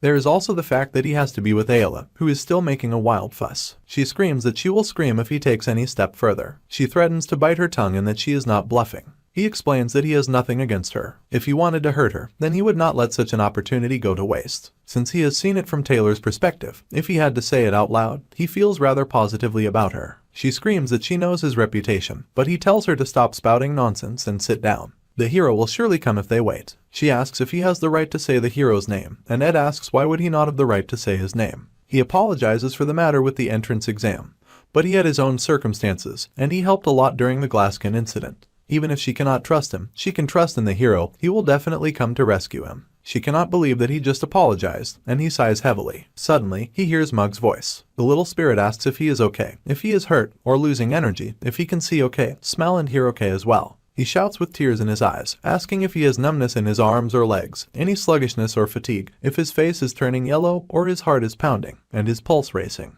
The little spirit followed the magic reactions, and found that his spirit connection level was pretty good, but it took some time to detect him. He also apologizes profusely for not showing up sooner. Ed rubs his head fondly and asks where he has been all this time, and also congratulates him on his good job. Ayla is surprised to see a spirit, and that he can control spirits, because he used to be terrible at basic magic. He rudely says that it is none of her business since he finally has a proper partner to talk to. She believes the spirit can send a rescue request to the outside, and get the message to a staff member or a professor with strong spirit connection. However, there is no need for him to do something like that. Mug also reassures him that he has been thoroughly trained in emergency reporting systems more than anyone. It took him half a day to avoid the eyes of numerous monsters and the golem researchers to get here, so it must have been 2 days from then. However, he recalls how beautiful Janica's enraged face was, and her cold fury when she heard the news. Not only that, but Lucy was also interested in the news, and the spirit sorcerer thought to ask the Vixen merchant for help, which would be like having 1,000,000 troops on their side. Mug reassures him that one way or another, they will be rescued, so all they have to do is stay calm and wait. Meanwhile, Ed is furious because the story has now been altered too much by too many people knowing of his capture. The poor spirit cannot understand why he is making such an angry face. With anger, he grabs Mug's head and flings him with rage out of the cell. Ed then announces to researcher Coom that he has changed his mind and that he does not want to stay trapped, and that he must get out. He must leave the dungeon immediately. He is not joking. The researcher warns him that if he makes so much noise, the demon across will wake up. He is serious and says that if he does not get out of here, then they are the ones who will be in trouble. The man laughs and says that he is indeed just a student, and that he should not ramble too much. Ayla asks what is wrong so suddenly, after he told them to stay quiet, and that Taylor would come to rescue them. However, he tells her to hush. Meanwhile, Mug returns with the keys and compliments Ed's ability to quickly analyze the situation. He also asks how he knew the location of the keys. Our dude dismisses him, and is annoyed that the spirit went and did too much. Quickly, he opens the doors and sneaks out. But he shuts the door on Ayla and keeps her there. She is shocked, and he tells her to answer his questions with only a yes or no. There are all sorts of monster experiments and haunted magic tools out there. It is too dangerous for her to come out. He tells her to cooperate with them, and if they notice that he is gone, she should tell them that he escaped. She must sell him out immediately, that way they will not hurt her. He also adds that she cannot run properly with her legs given out. She tries to speak, but he tells her not to argue, and to reply with yes or no. She is hesitant at first, with fear in her eyes, but she replies with a yes. He is satisfied and tells her to stay quiet and still, then he runs away, saying that he will handle it. New twists inevitably find their way, and he can recall the raid bulletin board from the game, explaining the requirements for the final chapter boss of Act 2. He can handle the minor variables one way or another. His stats have increased enough already, so he can solve most problems by using the information advantage. However, there are bound to be variables that he cannot handle on his own. If Janica or Lortel join, then somehow he can manage. However, even game freaks and veterans who had invested hundreds of hours could not find a solution to the completely unbeatable enemy that would arise if Lucy joined the fray. When she joined, it led to a bad ending. This never happens unless someone deliberately tries to make it happen, so he did not bother with it in the game. But this is a definite bad ending triggered by specific conditions, which involve the professor meeting Lucy. No matter what happens, he has to stop her from coming here. The scene changes here once again, and we see that someone calls out to Ziggs during his daily exercise, and it's none other than Taylor. Looks like the hero has rushed over to ask for help, and he needs to rescue Ayla. Phase 1, the glass chase, has begun. The hero lost track of the professor after he escaped from Trick's Hall, so he requested help from the Wolfman, which is as the story goes in the game. He will soon lead his companions into the underground waterway to chase the professor. Our guy is familiar with the route of the scenario of the second episode's final chapter. Lortel is at the Triz Hall. Janica would come in through the underground waterway, and there is also the Spirit Library and the Monster Research Center where he is right now. Then there is the deepest part of the lab. However, retracing it in reverse will be a new experience. The Monster Research Center is a bit of a headache to deal with because Coom releases all the monsters, but it is easier in reverse because the monsters are confined at the moment. It is a relief because the encounters between Lucy and the professor are destined to lead to a bad ending. He must hurry to prevent it. The problem is that the Spirit Library is guarded. It is guarded by Rene, the librarian, and a banshee. He is familiar with her patrol pattern, so fighting her is not the issue. The problem is that she is someone who will grant the hero a valuable experience. In the later stages, there will be enemies that cannot be defeated without Taylor's swordsman form, so if he does not train well enough, the future scenarios will be harder to clear. He is supposed to progress the most during this arc, and he is to meet the ones who will help him learn essential skills which are critical, such as the revived demon of the underground waterway, and Rihanna, who will give him the most experience. So, he will just take only the necessary magical tools for the route and sneak out. He snatches the Column C thunderclap generator and the one-way light dimmer. He will definitely come back when this is over, because it would be a waste to leave all those magical items behind. Mug finally tells him it is time to move because the Guardian is no longer paying attention. Suddenly, the room begins to shake and he worries an earthquake has started. He does not recall an event like this, and leaps to his feet as the shelves come crashing down. However, to his horror, Rihanna has spotted him. He has made a terrible mistake. 30 minutes before the earthquake, the rock monsters run amok, scaring faculty members. They raise their giant fists to attack, but Lortel uses her magic and freezes them in place. She appears from behind the monster, complaining that if the deal had not been done so quietly, then Sylvania Academy's reputation would have surely been ruined. She cannot believe the professor would steal the grimoire during a gathering of the Academy's core personnel. Obel says that even if it takes time, he will take responsibility for the grimoire and get it back. He asks if it is possible for her to wait a little longer. He knows that whatever the professor is planning will not end well, and she questions him on the meaning behind his statement. He figures that since things have become like this, he will tell her the truth. There are 3 major taboos: to twist the laws of nature, to disrupt the flow of time, and to defy human destiny. The three major taboos are the pursuit of immortality, the resurrection of the dead, and time travel. She asks if the professor is using a spectral magic to resurrect the dead, and almost asks if the principal is crazy, but he stops her. He admits that he is curious. The legendary sage of Sylvania, whom Glass praised and admired, always said that talented individuals would advance the world. Then his daughter, Miri, passed away after he recklessly pushed her forward while trusting her questionable talents. If he has truly perfected a spectral magic for resurrecting the dead, then there is only one person the professor would want to bring back to life, and Lortel becomes speechless. Suddenly, the door flies open and someone comes to tell the principal that they have a problem. Several minutes ago, the hero was seen chasing the rogue professor, and he fled towards the underground waterway. According to testimonies, not only did he steal the grimoire, but he also kidnapped students. The members of the faculty are dismayed to learn he kidnapped Aelatrice. However, when Lortel hears that he also kidnapped Ed Roth-Taylor, her beef with the professor becomes personal. She is horrified to hear that he was kidnapped. There is also so much thumping and vibration. Headmaster Obel is the greatest mage of this era. He promised to bring back the Sage's grimoire if he steps in. He can easily rescue our guy. The most sensible thing to do would be to wait for that to happen. But she's already taken off running.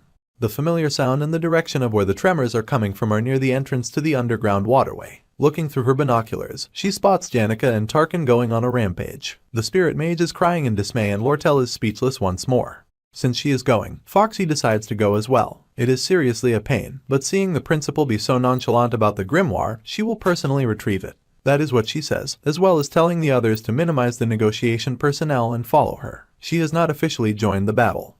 A combat alchemist well recognized by the alchemy faculty, Dorothy, a top third-year student of the alchemy department, was formidable enough to challenge those among the combat faculty students. The top first and second-year students of the alchemy faculty, Elvira and Norden, often sought her guidance.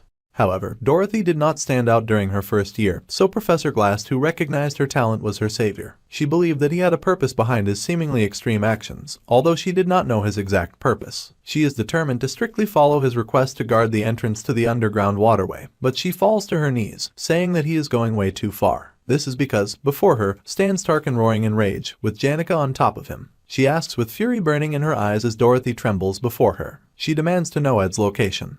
Poor Dorothy is so horrified that she froths at the mouth. Meanwhile, ignoring her, the spirit sorcerer is trying to figure out where he might be, with her other spirits in tow. She tries to remember which way to go, mumbling to herself with confusion in her eyes. It's much later that she recognizes the top student of the alchemy faculty's third years, who is still frothing at the mouth. She is worried that she scared poor Dorothy and tries to cover her up. Suddenly, Lortel appears with a few others behind her. Foxy knows that Janica, excluding Lucy, is among the top students of all years. She is an ace of Sylvania and boasts the most brilliant force. She will do anything to ensure our guy's safety. However, if she succeeds, then she would carry him away all lovey-dovey, and they would go back to the camp together. Then he would be so infatuated with her, his face blushing with love, that they would end up married, and plan to have many children. The merchant is often known to make the most rational decisions about everything in life, but when it comes to our guy, her judgment regresses. So, she tells the spirit sorcerer that he has already been rescued, and that he got hurt while being kidnapped. She also lies that he is lying in bed at the camp, asking when she will come to his side. Foxy wants to be the one to save him, so she will get rid of the spirit sorcerer first. However, Janica is immediately suspicious that Lortel would willingly share all this information with her. She is not as naive as the girl had expected. As soon as she pinned down his location, she ran to the underground waterway. She was just near the entrance, so there was no way he got rescued without her noticing. She also got here before everyone else, so who rescued him and how did they do it without her seeing them? She usually seems so thoughtless and naive, but all of that disappears, and she becomes very sharp when it comes to our guy. Foxy tries to redirect the conversation, and Janica deduces that she is using the trading company's employees to rescue Ed. They are not trained in combat and she thinks the merchant is acting too cowardly, then says dangerously. Lortel is annoyed that she is so logical all of a sudden. The spirit sorcerer already asked Lucy for help at first, but she just yawned and walked away, since she never listens to others and prefers to do things her way. So, she is also alone, just like the merchant. The merchant has to agree that this is not the time to get in each other's way, especially since they have no other competitor. She asked all her employees to wait near the entrance, and no more words were needed. Janica will search the east side of the waterway, and Lortel will search the other side. The important thing is to rescue our dude who is in grave danger. So, they both run at max speed in the opposite direction, both of them determined to be the one to find him first and save him. Meanwhile, Ed is in serious trouble thanks to their ruckus because now Rihanna has spotted him. Who will be the one to rescue him from this dangerous situation? Just as we wonder that question, the ceiling above cracks with lightning, and the rubble from above falls on top of the library guardian, scaring Mug, who wishes now that it was just an earthquake. The person standing on top of the fallen Riene, stretching her arms and sitting in the spotlight, is the lazy Lucy that we all know and love. Looks like my girl got bored sitting in the shelter, so she came to help our boy get out of this mess. And now that she has entered the scene, we already know that this is game over for everyone else involved. The scene changes in the next chapter, where the sun shines upon Principal Obel as he stands on the balcony. A man asks if he is sure that it is fine to sit back and do nothing while children fight their battles for them. However, the principal says that it is a good opportunity for them to grow, because flowers bloom where the leaves fall. The person asks if they need to be pushed this hard, since this is the greatest golden age in the history of Sylvania Academy. Across the entire history of Sylvania, this generation of students is a rare find, and each year's class has so many promising students, whom they have so many expectations of. Like stars, they are countless. However, the principal feels like this is a warning of upcoming trials that makes him believe even talented people will struggle. That is how intense it has to be. Meanwhile, Ed's hut smokes from where Lucy left it, and the smoke goes on to reveal a hole in the distant hillside. The gaping and smoking black hole leads deep into the underground waterway, past various tunnels, and opens through the ceiling on the ancient library, where the guardian now lies, defeated underneath the rubble. Ed groans, his hand on his face as he calls out to Lucy. Oblivious and unbothered, she asks if he has any jerky left. He of course does not have any with him, and she sulks in disappointment, saying that she will find a place to take a nap. The situation is a mess, and judging by the time, Janica and Lortel should have entered the underground waterway already. He needs to go there and stop them from progressing any further. Considering Taylor's growth so far, if he defeats all the bosses of the latter half, then skipping Rihanna should not completely mess with the scenario. Everything is fine, and the only real problem is the lazy mage that has entered the scenario. If she meets the professor, then the bad ending event will start. He must stop that from happening, so he places his hand on her shoulder and tells her to stay with him. She is confused and he sweats nervously, but he won't back down. He recalls Janica's words when she said that the biggest help a person can receive is having someone quietly stay by his side. Since Lucy is so strong, she makes him feel safe, so even if she does not say anything, he wants her to stay. She is still focused on the jerkies and wonders if he really has none. Annoyed, he tells her to stop talking about jerkies and to just stay with him until they get out of the underground waterway. She agrees to help him get out. However, he has some things to take off before he leaves. She sighs but agrees to help him with that too, and then he asks her for a favor. He lifts her up and carries her on her back, racing away at full speed. Now he will get out of there by going in reverse. He will get everything he needs from the library, find the two girls, and finally get out of this place. She sleepily asks if he has any jerks again, and he has to once again tell her no. Dark red eyes peek out from above the library shelves, and ravenous bats fly out at them. He uses ignition to roast them, defeating them in a fiery and roaring blaze. His elemental magic increased, and so did his mana resonance. He wonders if he should call this the real thrill of mob hunting, since he is being bombed by the special exp explosion of the monsters. He silently promises the hero that he will not take too much, as he defeats various foes in his race to escape. There is a concealment spell cast somewhere around there, the magic resonance and unique insight that Professor Glass acknowledged. Unlike Janica, who specializes in spirit connection, Lortel was quickly finding the way. She acknowledges that this is not the time to exchange sweet words, and suddenly she realizes something. Right now, she genuinely wanted to help another person with pure intentions, without the bargain of getting anything back in return. She felt a glimpse of a new kind of relationship that couldn't be bought with money, and her heart swelled again. She acknowledges it as the same feeling as before. The sound she hears is from somewhere close. Her heart is beating fast once more, and her face flushes pink. Then suddenly, the wall in front of her explodes, and Ed appears. He greets her with a surprised face, while she simply stares back at him in utter confusion. He sighs in relief and tells her that he was kidnapped, while also loaded with a lot of magical items. He asks her to help him carry some of his items since they are too heavy to carry by himself. She gapes at the items, which are all advanced crafting formulas. She is stupefied to find that he was not in grave danger, but he says that he was in danger. However, he managed to escape thanks to Lucy. Lortel is horrified to see her on Ed's back, and thinks the situation is too dangerous and too cruel. The spirit sorcerer is a coward who can't ever take a chance with Ed, and Foxy has been the most proactive in making progress. They even shared a kiss. That day, she had been so short on breath that she almost set the forest on fire. She can't believe that he can act so nonchalantly with another girl in front of her.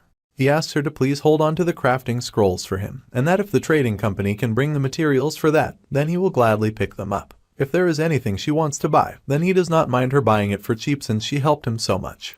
She yells his name, thinking that she needs to push hard and take control, but he then begs her that she is the only one she can trust. He has really crossed the line now. How could he make such a demand of her at a time like this? However, her ears flush pink and his words ring over and over in her head about how much he trusts her and how grateful he is to her. She is only able to ask gleefully if he needs a receipt, silently cursing how she has become a pushover. One of the merchants finally catches up with her and takes a moment to catch his breath in relief at finding her. They now have a huge problem. Meanwhile, in the underground waterway, Taylor and his team march forward on their quest to save Ayla. Gloomy Clebius is still hesitant and asks why they can't just leave. However, Elvira stomps on his foot and tells him that they have to do this. He is still not convinced since he never really liked either of the victims very much. The hero apologizes to him but says he still has to save his girl, and asks the Gloomy to please do him this favor. Ziggs insists that the girl they are going to save is a good person and tells Gloomy not to back out. Even the pretty blonde seer, Adele, points ahead. With a smile, she says that she feels something ahead. Her prophecies often hit the mark as if she peeks into the future. She has a feeling they are going to meet a very tough opponent up ahead. She points towards one of the dark entrances ahead, when suddenly an explosion comes from it. Janica appears with Tarkin, and they are shaking down yet another person they found in the dungeon, who is screaming about things not being planned from the very beginning. It was a simple whim, and they begged for a better chance. She still cannot remember the way and if she is to go left or right. She wonders if they went too far to the right. She pauses and turns with her spirits, waving happily at the hero and his group. Ziggs is happy to see her, but the others are terrified of her. They can never forget the learned fear that is now rising within them. Rationality when paralyzed by fear leads to misunderstandings, and they remember the time she nearly beat them up for fighting Ed. There is no guarantee that they can win against her, but they think she is their opponent and are already ready to give it their all. Meanwhile, Ziggs and Adele are confused. Meanwhile, the spirit sorcerer is confused about why they are looking at her like that, and wonders if she did something wrong. She wonders if she grilled the assistant professor too hard. The wolfman tries to calm the hero down, but Taylor is determined to fight to save his girl. Suddenly, a voice halts them, and our guy appears from the second entrance. They are all shocked to see him, since he's supposed to be kidnapped.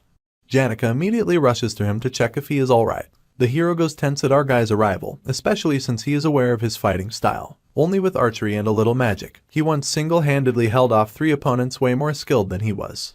Combining that with the power of his friends makes him unstoppable. Since the Opheles Hall incident, our dude has grown significantly. They might have been able to defeat only the spirit sorcerer, but with Ed here too, his chances of victory are 0. Ed marches towards the tense hero, his face an unreadable mask. However, he just encourages the hero to continue his quest, telling him that his girl is waiting as he walks past. It is Taylor's job to catch Glass. He will not interfere and keeps walking away with Lucy on his back. It is time for them to play their roles. The hero will handle the scenario, and our guy will take care of the variables outside, which includes Elte's surprise attack. In other words, he's going to catch Foxy's father. The issue reported by the trading company's staff was bound to blow up eventually. News came in that the mercenaries hired by the Golden King had entered Arkan Island. The mid-boss of the second episode in the original story was thoroughly defeated without even a chance to recover. The Golden King fell from power at a different time and in a different way, and because of that, he was able to escape unlike in the original story. Foxy knew that he was planning a counterattack, and it looks like he made use of the loophole with many personnel from the trading company stuck in the academy. The place is completely defenseless. They need to return immediately. Our guy got the magical engineering crafting formulas and so many magical tools this time, and they might be more useful than he imagined. However, if you were to name the best tool he has for surviving in this world, it would undoubtedly be the advantage of knowing about the future. The scenario unfolding now is the final part of episode 2, and the glass subjugation battle is nearing its end. The plan to have the storyline unfold as per the original story is still the same. If the Golden King is the mid-boss of episode 2, then he will of course attack in episode 2 just like in the original story.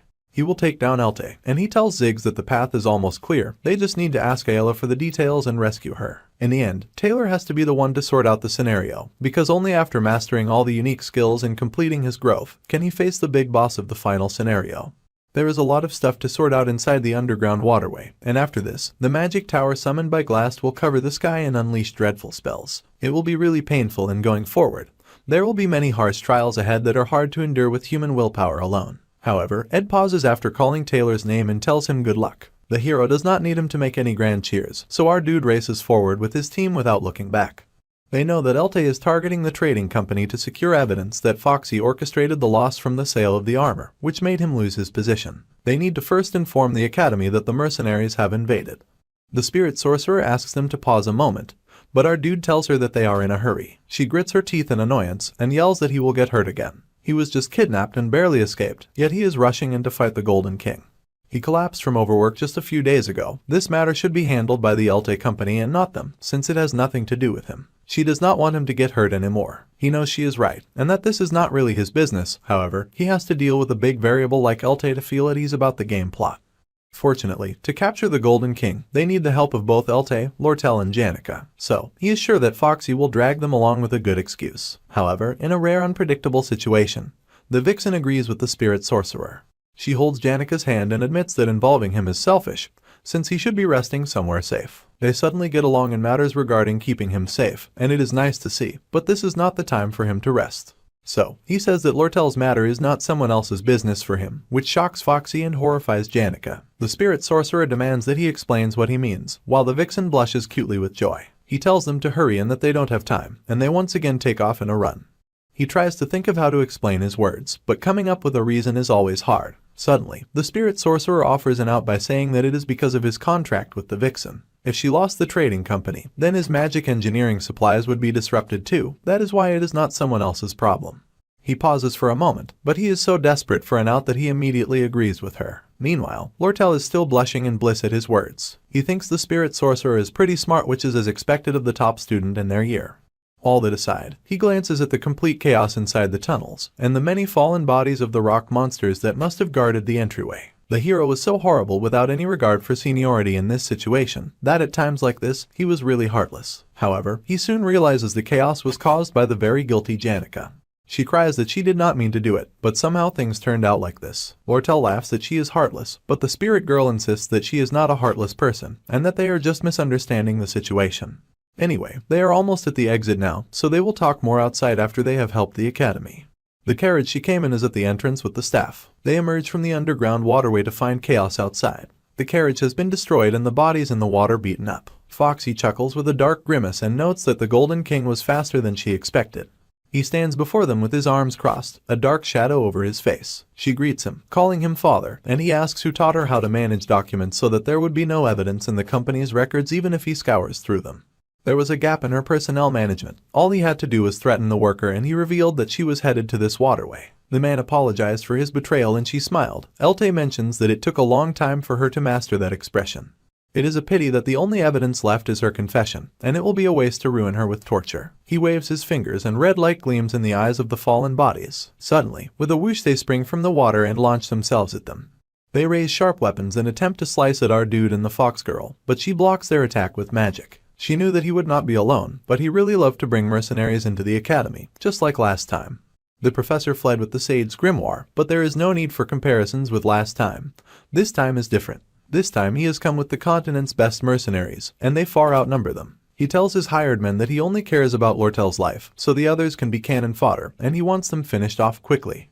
The mercenaries attack, firing arrows which soar through the air at them, but Janica blocks off the attack with her magic. Arrows fly close to Ed, but no arrow can touch him as the girls protect him with their magic. The spirit sorcerer uses her defense bird magic to protect him from the arrows, pushing them aside. She warns him to be careful because their movements are well coordinated. He thanks her and notices Elte's annoyance. He says that spirit sorcerers are always a hassle to handle, but this time is different, and he pulls out a suspicious-looking paper. It is the legendary grade magical engineering item, Valerius Prejudice. It suppresses the surrounding mana for 10 minutes. Despite being a single-use item, it costs dozens of gold coins per sheet to use, based on the magic restriction of the night butterfly flower reagent that Elvira used. Belarus Prejudice is its high-ranking variant. It has the drawbacks of taking time to activate and the preparations to trigger it being fatally obvious, but it is a very dangerous item. They are already at a numerical disadvantage, while their opponent has the combat power of a veteran mercenary group that he can't get through during the time needed to activate it. Most importantly, their entire party consists only of mages. He already knows their powers, so Lortel is not surprised that he came prepared. If that thing activates, they are done for. The Golden King will be held accountable by the Academy and is asked how he will deal with that. He laughs maniacally and says it is better than losing his life. A third-rate villain who should have been eliminated early in the story. Even the butterfly effect caused by a third-rate villain can shake the world significantly. Our guy knows it well because he is the same. Their opponent is a mid-boss. If he survives, he likely will be a big variable in this world. The Golden King is the villain who gets backstabbed and exits the stage. That is how it was supposed to go. He killed her parents and did whatever it took to achieve his glory and prosperity. He is an absolute villain. However, our guy does not feel the slightest bit of animosity towards him. This is because ultimately, he is persistently blocking their path so that he can survive, just like him. However, he has no intention of giving Elte the chance. He will not lie and say it's because he is ready to handle all the variables he has created. He doesn't mind if he is called selfish. This is his story, and he finally calls on Lucy on his back, telling her to wake up. She steps down from his back with a big tired yawn. She mumbles that they are so noisy and her magic powers activate. Light floods the area and her magic power sparks around her in waves. This is where Lucy the Slothful awakens, and only judging from this one panel alone, I'm pretty sure this Elte dude is straight up fucked. The book, Glock's Travelogue, which was written by Archmage Glock in the final years of his life, was crafted in a humble little cabin that did not quite match his fame. It was known by almost no one, except Lucy, of course, as she was his granddaughter. While she lazily slept and hovered in the air near him, he would often tell her that her natural talent was no reason to stop learning. He told her that she should always continue to learn, to be humble, and use her powers for the benefit of all. He warned her to be wary of the loneliness and bitter solitude that comes with overwhelming strength. At the blank look on her face, he pauses his lecture and finally asks her to promise him 3 things, and she listens curiously to his request. The first promise is that she will not kill anyone, the second is that she will avoid anything that might stain her hand with blood, even by accident, and the third promise is that she will live the life of a student during her time at Sylvania. Present day, dark purple lightning flashes around Lucy as she activates her powers, and she looks dangerous. It is evident that Elte prepared the best mercenaries from the fact that most present were veterans. They had survived for long in the mercenary life, and the very act of crossing the line of death multiple times already signifies strength. They had honed an instinctive sense of situational awareness, and their quick responses had become second nature. Right now, those very instincts screamed at them to halt their fight immediately. Elte screamed at them to keep fighting, but they weren't about to do that against magic that surpassed their understanding. However, most of the relatively young mercenaries do not have this survival instinct, and they rush at Lucy with their weapons raised. She shoots them a cold bored stare. Despite being a mage, she does not use magic very often. Just the flick of her finger renders maximum damage to the charging mercenary and sends the mercenary flying. She does not use magic because she can simply use the physical force generated from the overwhelming compression of mana coming from her. Simply put, she doesn't need to use magic when she can just use violence, and the eyes of her opponents widen in fear. Seeing the table turning, Elte checks how much time he's got before he can activate something. He just needs a little more time. However, she locates him and identifies him as the leader, so she will just have to take him down. However, Ed places a calming hand on her shoulder while the Merchant King falls to the ground in fear. Our main guy tries to say something to her, but turns in shock when he thinks an earthquake starts. However, it is not an earthquake and purple lightning flashes around the school. On a night when the 7 brightest stars align in a straight line and are visible, Professor Glass's advanced spectral magic distorts the laws of nature. Thus begins the descent of the magical realm, and purple magical light floods the area. The magic tower that covered the sky in the final stage of Episode 2's last battle, our main guy sees it and thinks that this is good timing. The hero and his team should have defeated the monster in the underground waterway and learned the necessary skills by now. Now that everyone who is necessary to clear the episode is together, even if it might take some time, Taylor will be able to stop Glass. The scent of the magic realm was triggered at the same time it was triggered in the original storyline, which means the scenario is progressing without any issues.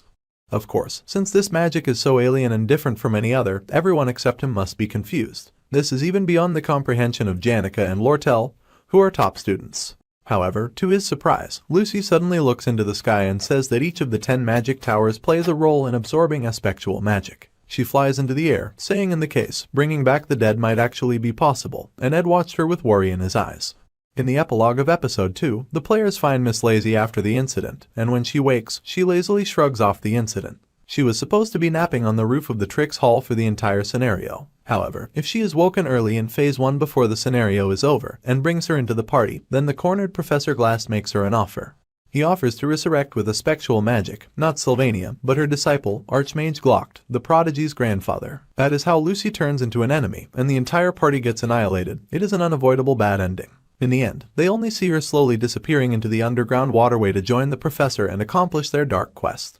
In Episode 2, she was never meant to be defeated. Even the most hardcore and dedicated players who spent hundreds of hours trying to find a way, came to the conclusion that there was no way to defeat her.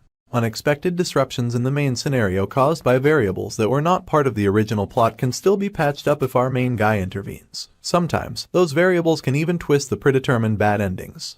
Elte uses the moment they are distracted and activates Belarus Prejudice, thus suppressing all the mana in the vicinity for the next 10 minutes. Miss Lazy feels her mana draining, seeping away into the golden pitcher he summoned. The Merchant King then screams for his mercenaries to use the chance to fight the brats while they cannot use magic.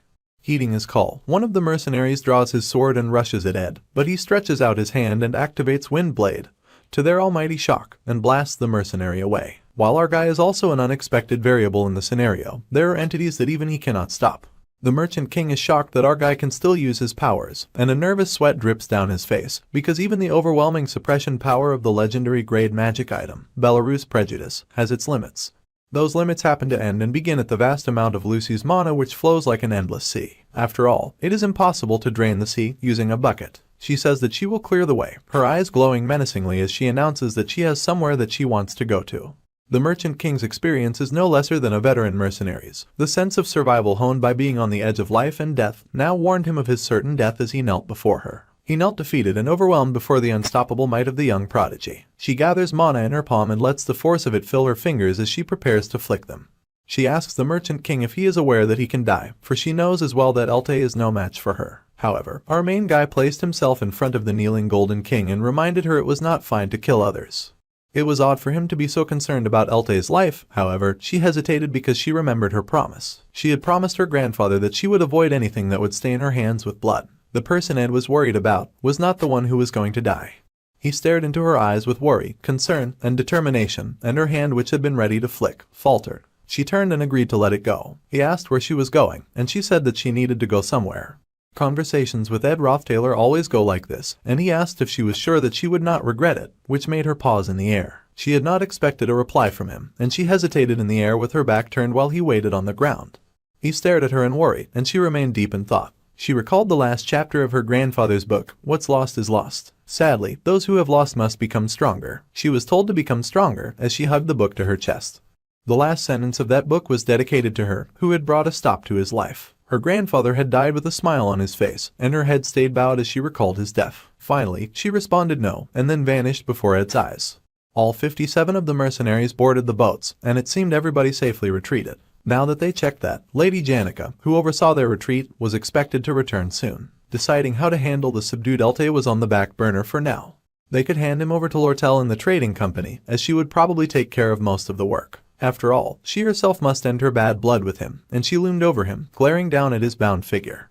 Our guy figured that perhaps it was because he overexerted himself while already exhausted. Now, after rushing to the highest building in Sylvania, his body felt heavy. The Trix Hall is the starting point of this episode. It is the place where Glass stole the Sage's grimoire, and where Taylor started chasing him. The Academy had taken care of the injured that resulted from the incident, so he did not expect to return there. Our guy ended up coming all the way to Trix Hall in the end. Though unintentional, his reverse journey through the stages of the episode had come together perfectly. From journeying up from the secret laboratory to the hall where it had all begun. This was where the hero started, and this is where our guy's journey will end. He opens the door to reveal Lucy watching the final showdown from afar. Among the student center buildings that Janica destroyed was the Glocked Hall. The institution that awarded him this semester's scholarship is also the Glocked Scholarship Foundation. Her grandfather had been a man who lived frugally, but he had donated most of his amassed wealth to Sylvania Academy, and his traces clearly remained all around this academy. That is why it was not difficult for him to find Lucy. He had guessed that she would be there, and he stood behind her at the place where they could look down and see the entire academy. After all, to her, this academy was her grandfather's legacy. The large glowing towers of the Aspectual Magic stand tall over the school, and Ed watches with Lucy from the rooftop of Trix Hall. In the moment they spend together, she calls his attention, and he asks what she wants. Her response is to ask if he has some beef jerky. He had already told her that he had none, and he repeated himself with a tired sigh. Conversations like this are common between them, and he asks what she is doing here. She replies that she is thinking about the old days. He looks down from the height, thinking that he would die instantly if he fell from that height. She mentions that she used to cry a lot back then because something really sad happened. But at some point, she stopped feeling so sad. He asked her why, and she said that she thought about it deeply, and the reason was surprisingly simple. It was because a lot of time had passed, and dwelling on old wounds was foolish. Even if she tried to revive her grandfather with Aspectual magic, he would have to leave again someday. Besides, he had already prepared himself for death, so he might get angry and die again. Resurrecting a legendary archmage who had dedicated his life to the study of magic with such forbidden magic would be nothing but an insult. She knew from the beginning that wanting to revive him was just her being selfish. Then he speaks, catching her attention, and as she turns to him, he asks if she is okay. It is not his place to say since he tried to stop her, but he cannot help but ask. Her changing her mind about reviving her grandfather feels like it could be a whim, and if she changed her mind again, then something terrible could happen. He could not help but make sure, but even in this situation, she would probably ask for jerky again. However, she asks him to lend her his shoulder as she scoots closer to him. He wondered why she made him sit next to the railing, but it turned out that it was just so she could lean on him while the powerful magic consumed the towers. It would be hard to find someone as passionate about spectral magic as Professor Glass in the future, so resurrection magic is also at its end. The dead are dead, and what is lost remains lost. That loss is different from person to person, but in the end, it comes to everyone equally. So, they must learn to accept that loss and cover their wounds with what they have now. Lucy understood this well, as tears filled her eyes and she cried bitterly. He could only sit silently by her side while looking up at the magic tower in the sky. The starry sky in his view seemed higher than usual and painted in sparkly colors of blue and purple. It was quite beautiful. The magic spreads through the sky as a giant golden golem raises itself from the underground, in order to protect the offering inside it, which was Ayla, the professor's chosen sacrifice. The heroes' party panted hard as they stared up in dismay and anger at the grand figure. It was an ancient weapon created by Glass with a spectral magic, powered by their captive friend. It was the final battle of Episode 2, and the magic engineering golem rose against them, controlled by Professor Glass. The Glass subjugation battle was now in its final phase as he turned his hand towards the gathered heroes and controlled the giant golem, and spurred it to attack the team of gathered heroes. Taylor's eyes widened in alarm as the golem struck as Glass commanded. The group had to rescue Ayla, who was trapped inside the golem's heart, and wreckage filled the atmosphere. Ziggs caught the golem's hand and kept it suspended away from the group. He screams for the hero to go ahead, and he leaps, racing up the golem's restricted arm, his mind only on saving the girl. As Taylor charges at him, the professor cannot help but curse his nearsightedness. Taylor swings his sword at him and yells for the professor to give back his girl, like a toxic clingy ex. At some point, the professor was struck and blood sprayed from the wound he earned from the hero. The professor stopped being able to see anything without glasses.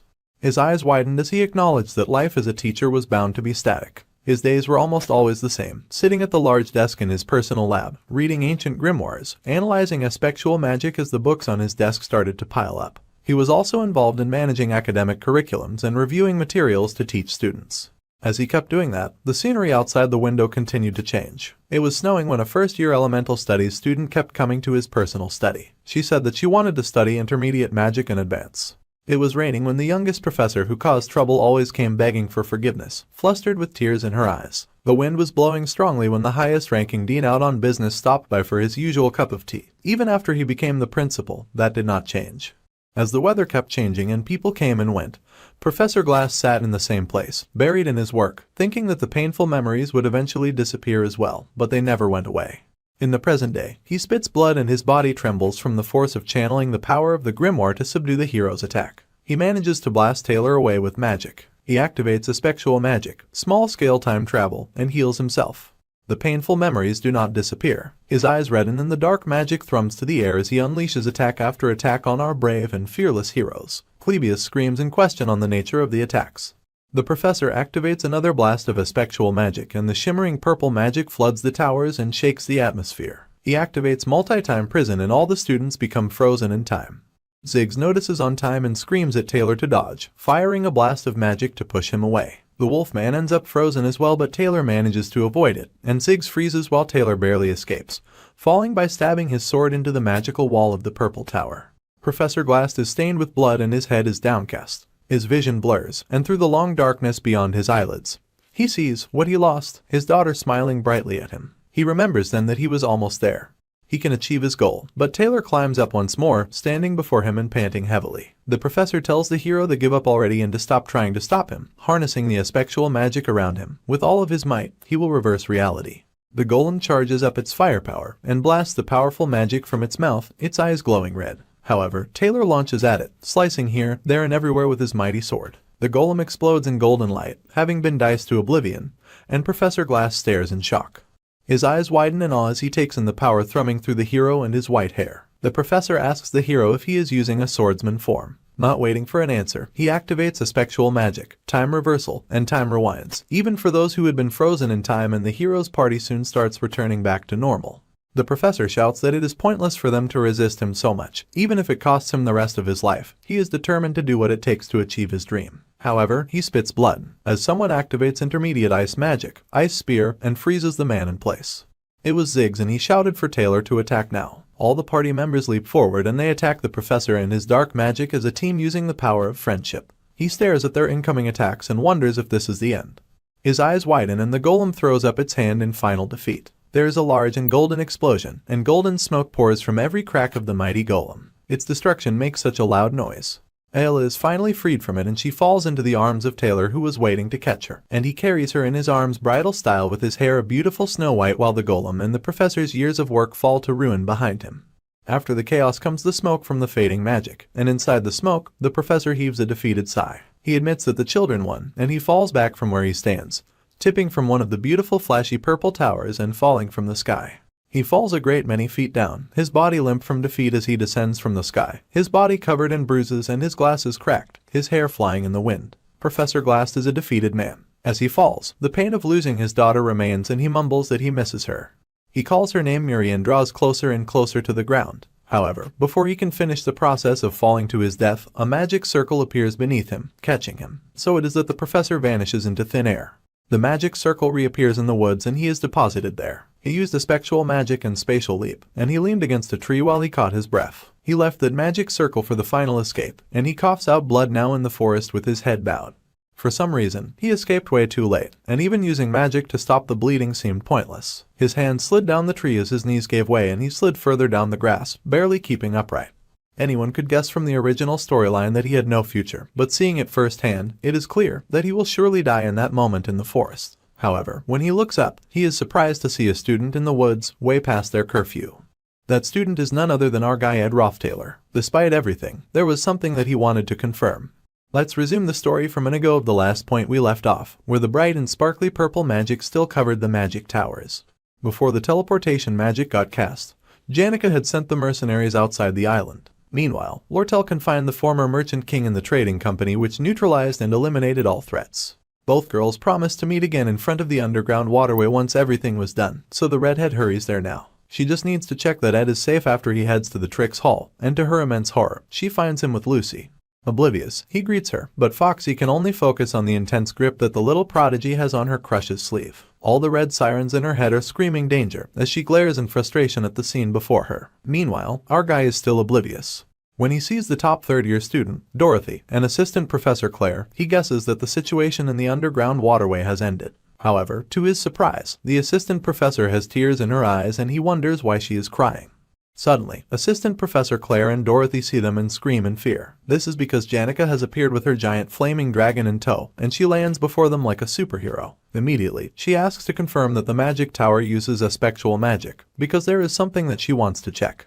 Lately, Janica's meeting with the spirits has turned into consistent report meetings about our dude. Those meetings were originally out of her goodwill to protect the northern forest where the spirits live. However, a few days ago, Tarkin mentioned that he detected some spectral magic coming from the magic tower in the northern forest, which warranted investigation.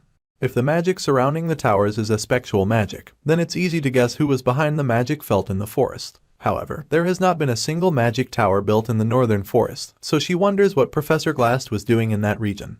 This makes our dude think about it, and he knows that nothing much happened before in the original story. He probably does not need to interfere, however, even the fake boss, Elte, had a huge impact on the plot when left alone, so he cannot brush this event aside. If someone of Professor Glass's caliber does not exit the stage, it is unimaginable how much influence he would have in future scenarios. So, that night he goes to investigate, and as the glimmering purple towers begin to lose their magic and collapse, Ed tries to confirm it one more time. However, he ended up showing up just as Professor Glass appeared bleeding in the northern forest. The girls come with him, and while Lortel is resigned, Janica is horrified and asks the bleeding professor what he is doing there. Coughing blood, Professor Glass just says he is looking at the moon. He asks if they think that is funny, but the spirit sorcerer immediately denies the humor. He smiles in exhaustion, saying that it is strange that he finds himself quite laughable. Our guy points out that he must have known that he would fail, and he keeps laughing. The professor admits that he is right. In the end, he was bound to fail one way or another. It was reckless, but he never thought he would be subdued by a gathering of meddling students. Even if he had won, he knows the principal Obel would have taken him down. He wonders if the principal did not interfere from the start because of their years of relationship. Anyway, he does not think Obel is suited to be the principal. He tells Ed that he is a better student than he thought and that it is a shame that he discovered him too late, which was quite unlike himself. Our dude asks why the professor kidnapped him in the first place. The professor admits that our dude's talents were exceptional and he at first planned to use him for his scheme. However, he ended up fainting from overwork, so that plan failed too. When he hastily went back to get him, he had already escaped. The professor thinks of dying lonely like this as paying for his sins. It is not a bad deal compared to the sins he committed. Still, the 17 years he spent with his daughter were not lonely. They are surprised to hear that she was 17, and he admits that was her age. The years were both long and short. Then, he points out that he has known Assistant Professor Claire for a long time too, and Professor Glass is confused. He had known her for 4 years during the degree program, 5 years after obtaining a teaching certificate. If she had stayed until his retirement, that would have been almost 17 years. Before they made their way there, our dude had seen the assistant professor crying, and Professor Glass' eyes widened. Assistant Professor Claire had confessed that her Glass was the type to dislike everything at first glance. With a smile on her face, she recalled that he was the meanest and most stubborn person she had met, always passing work on to others, full of himself, dogmatic, scolding others for the slightest mistake. He is really an impossible person to like. However, he was the most scholarly scholar ever to her, and she cries bitterly in mourning. He was a person with an uncanny intuition for unnecessary things. She must have had a hunch from what Professor Glass told her. Dorothy also spoke with a trembling voice, saying that she did not know what he had been planning.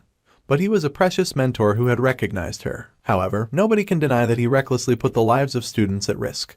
Nobody, not even the principal, can deny that he went astray. Even right now, nobody is around him as he slowly reflects on his life. He says he will die lonely. Mocking his fate was his misconception as he closes his eyes, blood staining his skin and clothes.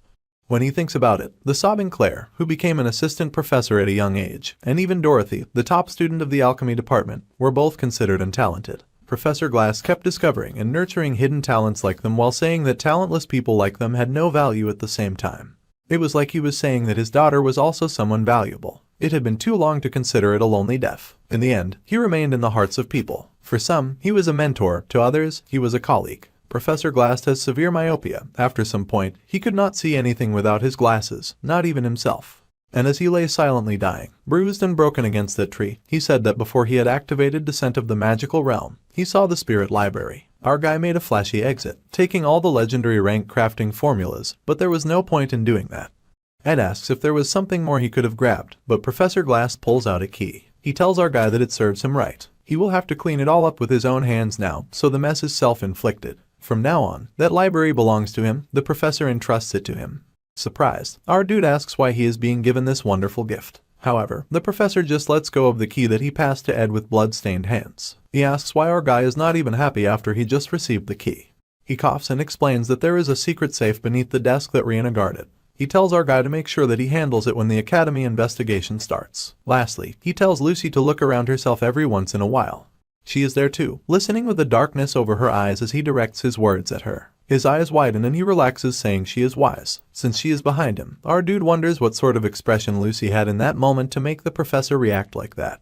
Unfortunately, he cannot see from his position, but her hold on his clothes tightens as Professor Glass finally slips away into the next world, his soul leaving his body. Through Glass, who closed his eyes as though he was simply falling asleep, our guy could only infer. The corpse lying peacefully under the moonlit Zelkova tree made it look as if he were in a deep sleep with happy dreams and a smile on his face. They stayed together and watched for a while.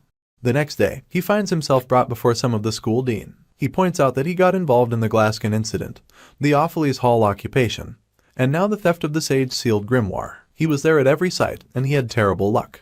Ed faces the interrogation squarely, knowing that he has done nothing wrong. After getting scolded all through the night, it is the dean's turn to scold him. He points out that Ed does not know why he was kidnapped by Professor Glass, but he escaped when he got the chance and sought help. During that process, he met up with Taylor's group.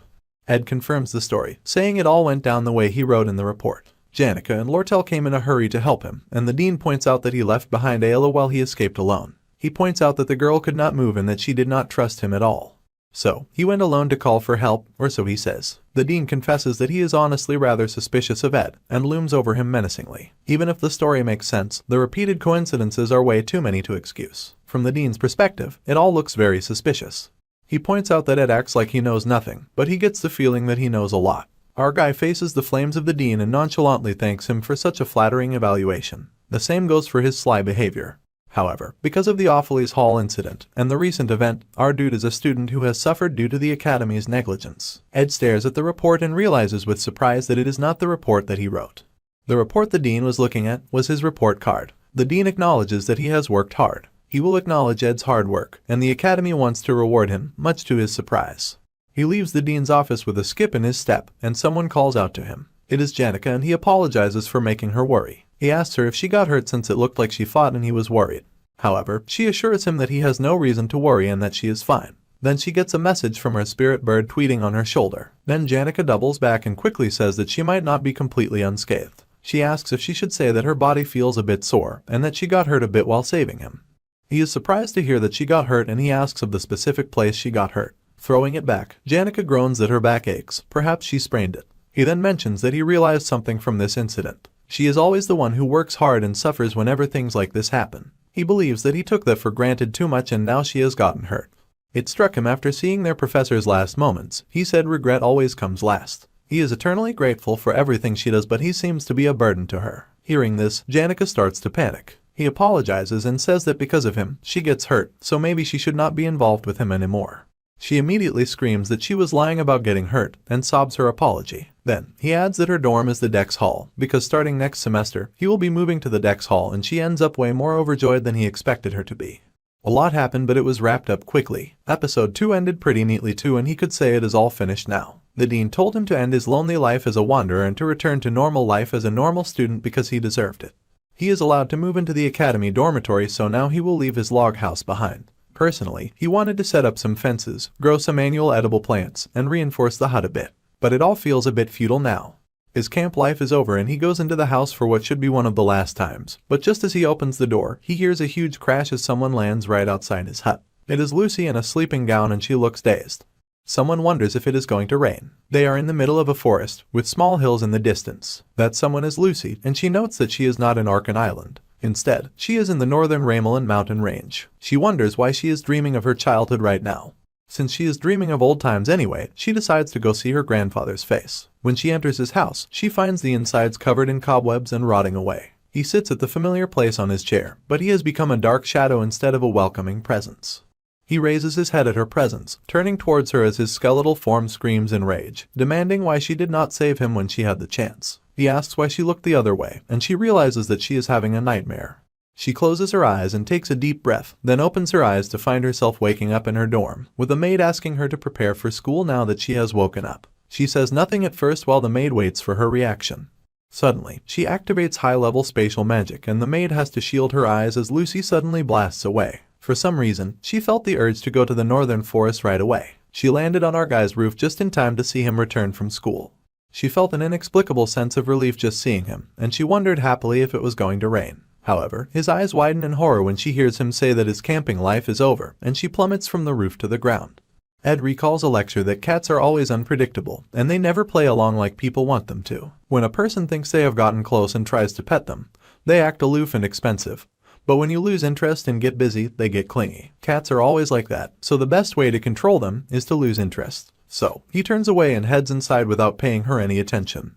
The professor goes on to say that anyone who wants to have a cat-type spirit familiar should just stop giving them attention and act indifferent. Surprisingly, they'll end up coming to you first. The female students laugh, saying this is harder than dating. In the monster economics class, surprisingly, there was a section on these cat-type creatures. Lectures came from the experienced Professor Flurbin, and these lectures were very popular and everyone else had good grades. So, his grades were initially in the lower ranks. But soon, he got ahead in his preparation and there was almost no one who surpassed him when it came to any subject's notes. The lecture ended on the topic of cat spirits for the day, and Ed packed up his notes. However, he was suddenly called to the teacher's office, to his surprise. He is asked if he knows about the Academy's scholarship program. Ed says it is a system where a person contributes to academic tasks in exchange for a discount on tuition. The teacher acknowledges that he knows it well, and that the opportunity is a good opportunity for him. Ed asks what he would do for the program, and the professor responds with various academic tasks. He could assist Assistant Professor Claire since there were quite a few things the Professor Glass was handling alone. Annie's is remarkably capable, but it is too much to handle alone. There is also the duty of semester-end evaluations, and during the break, he will handle the academic society's agendas. At the end of the break, he could handle the freshman class assignment test too, and he tells him not to be too strict with the freshmen. Our dude thinks about it and realizes that guy will also be there. Meanwhile, Lortel assesses the grimoire that has rightfully been returned to her. She can definitely sense the magic resonance is extremely high, and she mumbles a few things as she studies the magical item. However, she wonders if it is really okay to sell such a powerful item to creepy Crepin. The fact that our dude made such a desperate request means that he did not want the creep to have the grimoire in the first place. However, she only bought it so that she could resell it, and she had to consider the money tied up in it. She scolded herself, saying that she needed to be more ruthless, since her motto was to never put off today's work for tomorrow. She recalls that Ed promised to do anything for her as long as she got the Sage Grimoire purchase, and her cheeks heated up once again. So, she pulls out paper and gets to work writing. They get a special winter break class notice, and she wonders who will conduct the class without Professor Glass. She laments her busy schedule, but is thrilled that she does not have to worry about the camp anymore. It is the end of the semester, so she is not the only one that is busy. Janice and Ed must both be occupied, and Lucy, well, she thinks there probably won't be any immediately noticeable changes. However, her hand falters as she writes and sweat drips down her head. She wonders why she feels so uneasy. Meanwhile, back at the camp, the lazy prodigy points out that they are running out of firewood. Our guy turns in surprise and she says that he mentioned they would be short of firewood when winter comes. She sulks while eating beef jerky. He admits that is true. She also asks why he has not been hunting lately, and he wonders why she is suddenly saying something productive. It is not a surprise though, and he has been neglecting camp management on purpose. He is thinking about going to the Dex Hall. If that happened, he would not see her as much and maybe scenarios would unfold with more stability. Just then, Janica arrives, greeting them cheerfully as she rushes over, saying that classes must be over. He agrees that Professor Marie's late afternoon class got cancelled, so he came to the woods to rest. She says they won't be able to stay at the camp once winter break starts, so she has got to come here as much as possible while she still has the chance.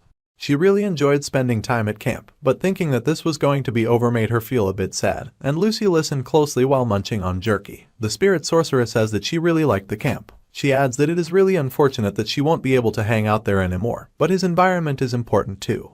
If he decides to move to the Dex Hall, then he should make sure to call her. She says all happy and flowery while he thinks things over. She promises to help if he has anything that he needs, and since he has a lot to do. She goes on to say that most of their classmates are in Dex Hall. They will see each other more and maybe eat early, and she can show him around on his first day, so she will meet up in the morning, also in the study rooms. If he has trouble finding people to use them with, he can call her. Meanwhile, Ed studies the key he was given and figures it is time to unblock the secret vault in the library that Professor Glass mentioned. Then Janica presents him with an application form for Dex Hall, and warns him that if he applies late there is a chance that he will miss out, so it is better to fill out the form early and then think about it. He is surprised that she even took care of this and thanks her. She says she has done it once before so they can fill it out together. They will start with the application and then she pauses in surprise when Lucy suddenly pops out and holds her arms out protectively, standing between Janica and Ed. Her eyes are wide in panic and she is sweating profusely at the thought of anything taking our guy away from her. She finally works up the energy to tell her to stop, while waving her hands up and down. She tells him not to take the application. He stares at her in confusion. It was on that day that it all began. His spirit bat congratulates him on all his experience finally paying off. His growth rate is truly remarkable, and Janica claps in glee. His spirit resonance already surpasses that of ordinary novice spirit sorcerers, and his basic mana resonance has also improved significantly. However, she hesitates because the lazy prodigy is glaring at her and she asks if she did something wrong. Usually, the maids at the Opheles Hall make sure to dress her up neatly, but today, she looks like she escaped from the dorm in her pajamas early in the morning. His magic power must have increased too, so he tries some intermediate level magic. As he reads, Lucy sprawls on his leg like a cat. He finds her lurking even when he goes to the dorm for meals. She wraps around him like a coat, hanging from his neck. He wonders what is wrong with her, and the spirit sorcerer apologizes again in confusion when the lazy prodigy hisses at her. She seems to be particularly hostile toward Janica, and he wonders if instead of being hostile, she is afraid. Anyway, intermediate magic is harder to learn than he thought. Even after practicing all day, he still has not mastered the basics. Then suddenly, Lucy asks what he is going to do if she leaves. He says there is somewhere he needs to go. He also needs to check the campfire and the fireplace. The temperature drops below freezing at night, so if he is not careful, he could actually freeze to death. However, if he moves into Dex, he will not have to worry about things like that anymore. He can go once he is done with all his work, and she calls him again. This time he turns to her, paying attention as she sits before him. She then says that they shall go together now, and he stares at her in confusion. A thick red rope tied tightly around the base of a tree with dark orange leaves extends down through a hole that seems to lead deep into the underground. It leads deep down into the hidden library that our dude has now inherited. As he descends carefully, using the rope that he tied round his midsection, he asks Miss Lazy why she accompanied him to such a place. She hops into the space, not even looking at him as she remarks that she could have helped him get down with her magic. He sighed as his foot finally touched the ground and told her to forget it. He needed to make sure that he was able to come down and get back up by himself anyway. Since he will not be able to take all of it at once, he will need to come to the library a few more times. He pushes aside the dust as he moves the broken furniture about, and takes a moment to marvel that a hidden secret safe is in a place like this. He ponders on how the professor held on to the key till the very end, and wonders why. When he unlocks the safe, a huge gust of wind hits them, and Lucy staggers back, grabbing her hat so it does not fly off. Even our dude has trouble keeping his balance. Then his eyes widen when he sees what is hidden inside. It is late at night when they finally start crawling out of the hole, and the tree is bathed in the light of the moon as our guy mumbles that they will soon be outside. It was almost time for Foxy to send the magic engineering item materials he asked for. He also figures that he should ask for a ladder too, because climbing in and out of that hole with a rope is exhausting. If he had not trained his stamina, he would have already given up. Miss Lazy glances back and asks what he retrieved. It was a legendary rank magic tool, Glass Golden Phoenix Ring. It distorts the timeline and brings the magic a person possesses in the future to the present. It is very difficult to craft, yet it sits so beautifully in the palm of our dude's hand. He can use his future magic in the present, so he'd be able to use high-level magic right now, in theory. However, depending on the amount of magic borrowed, he won't be able to fight for a long time. If he uses it impulsively, the price may be huge. That means there's only one way he can use it in battle, and that is when he is driven to a corner and about to be overwhelmed by the opponent's power. He shall use it as his secret card in a final attempt. However, if not in battle, then perhaps a spirit contract. Janica can use so many spirits because of sensitivity, and because she has a huge amount of magic. For beginner spirit sorcerers like him, he only has 1 or 2 slots, and the reason he needs so much practice to even hold a conversation with a low-ranked spirit is because his maximum magic capacity is lacking.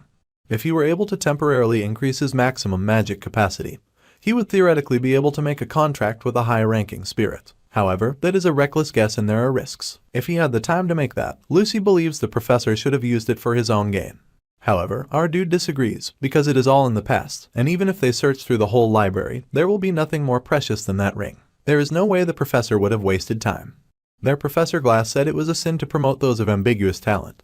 But this is an object that can destroy the wall of talent called maximum magic capacity, and our dude ponders that as he makes his climb up to the surface.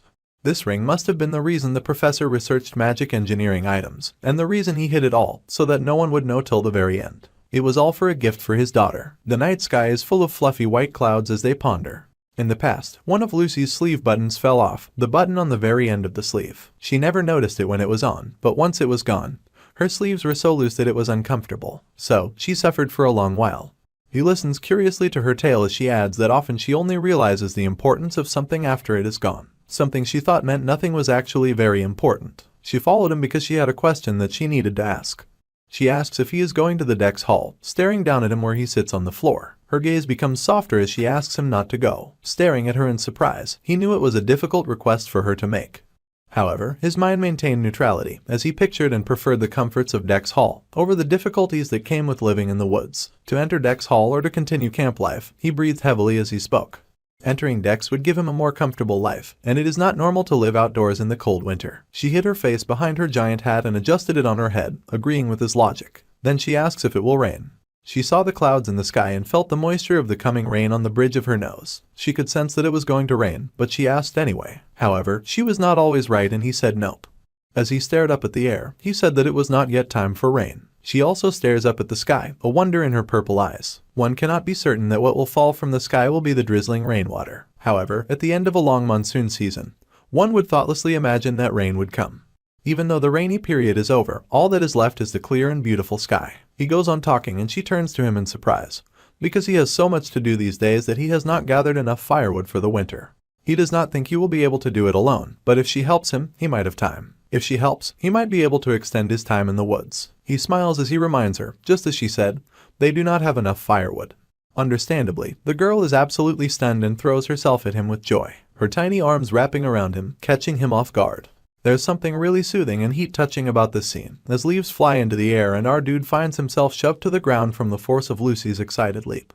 He sighs heavily as she asks if he truly means what he said. He says he has already completely adjusted to camp life, so if they improve their surroundings a bit more, then there are many positives to just staying and living in the woods. However, his eyes widen and he cuts himself off, going silent when he notices something. He flops onto the floor in defeat, his arms spread like he's making snow angels. That was how the second act ended. It was now officially the third act, where the scale of trials will grow. There was so much to think of when he closed his eyes, like Princess Fiona who is aiming for the student council president position, and her fight with Lortel. He's also thinking of the new enemies and main characters that will enter the school as new students, like a mysteriously beautiful lady with a flower in her hair. He thinks of the person who will be the last one standing on this stage, and the final boss of the third act, Lucy Merrill, who looms menacingly with purple lightning dancing around her. There is so much to think of that he just stops to consider it all for a moment. It will not be easy, but he is putting his worries aside for a moment, because even when the next episode ends, both he and Lucy will be living well and healthily. This is because right here and right now, he sees Lucy make an expression that he has never seen in any scene or any route. She had a bright smile on her face that was bigger and more blinding than the light of the sun, and he was sure that everything was going to be okay. I mean, how can you worry about anything in front of a face so pure and dazzling?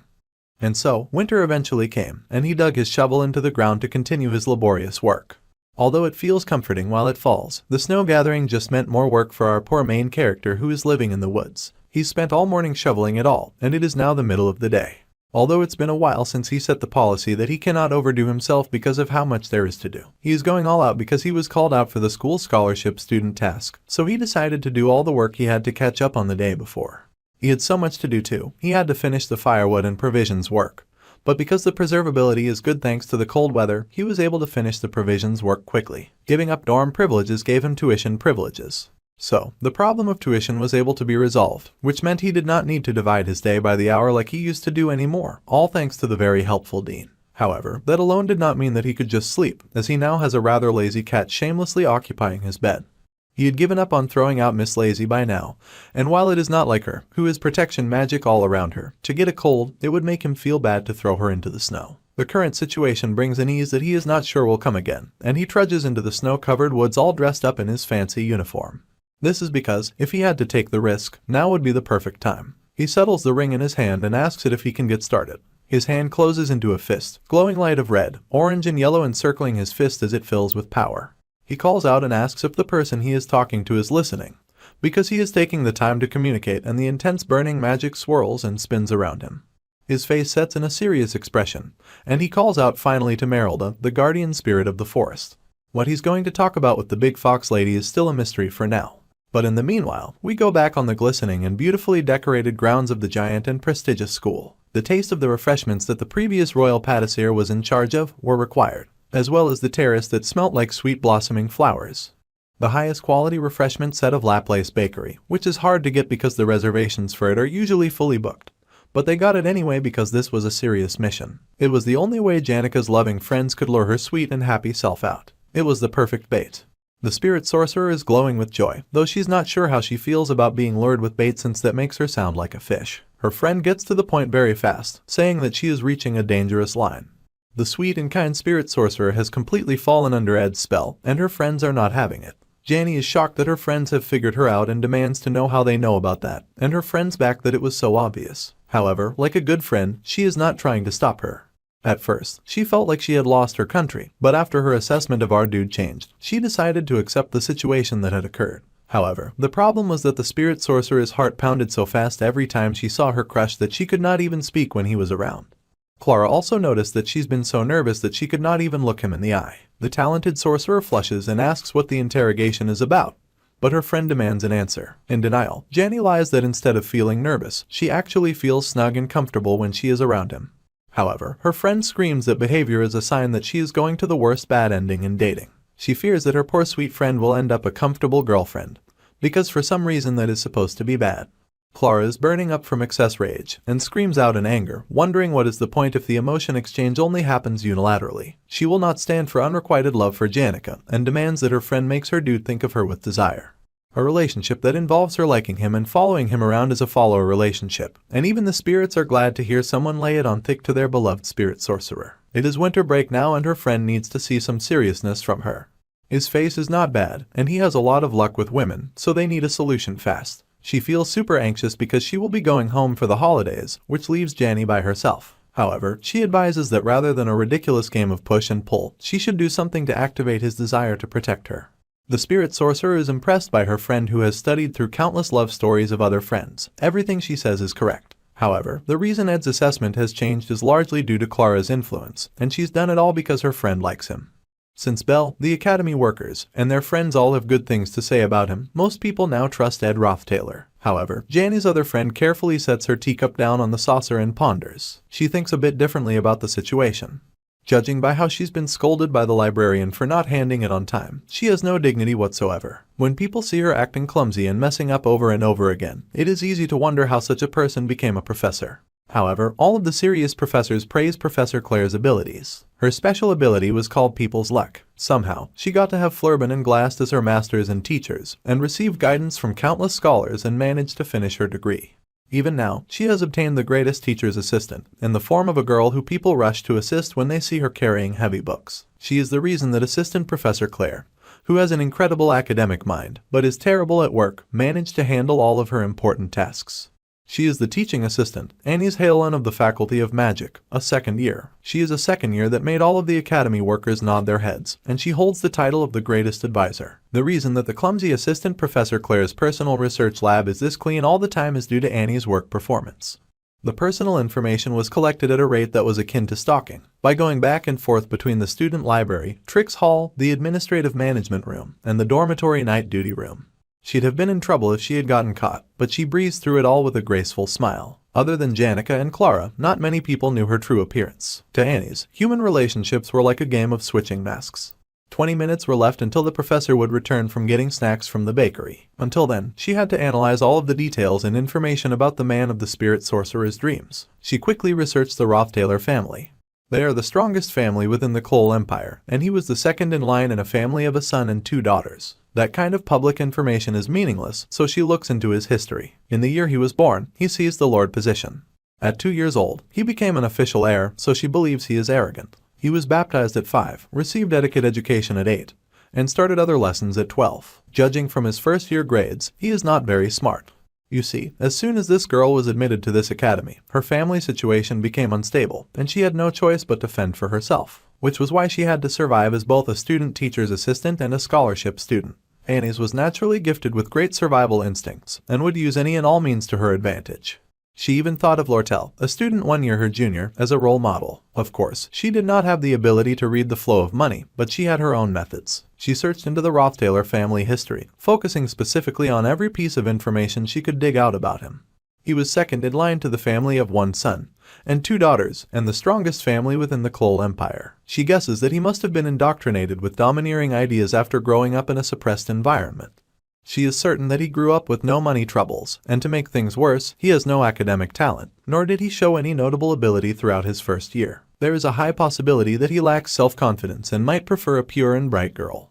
There are a lot more details that would add up for the real Rothtaler of the story, but no longer apply to our MC. Still, once she can picture his every strength and weakness in her mind's eyes, she says it is not that difficult. She smiles and decides to get down to practice. Just then, the assistant Professor Claire pops in, beaming as she announces that she bought some Mont Blanc from Laplace Bakery.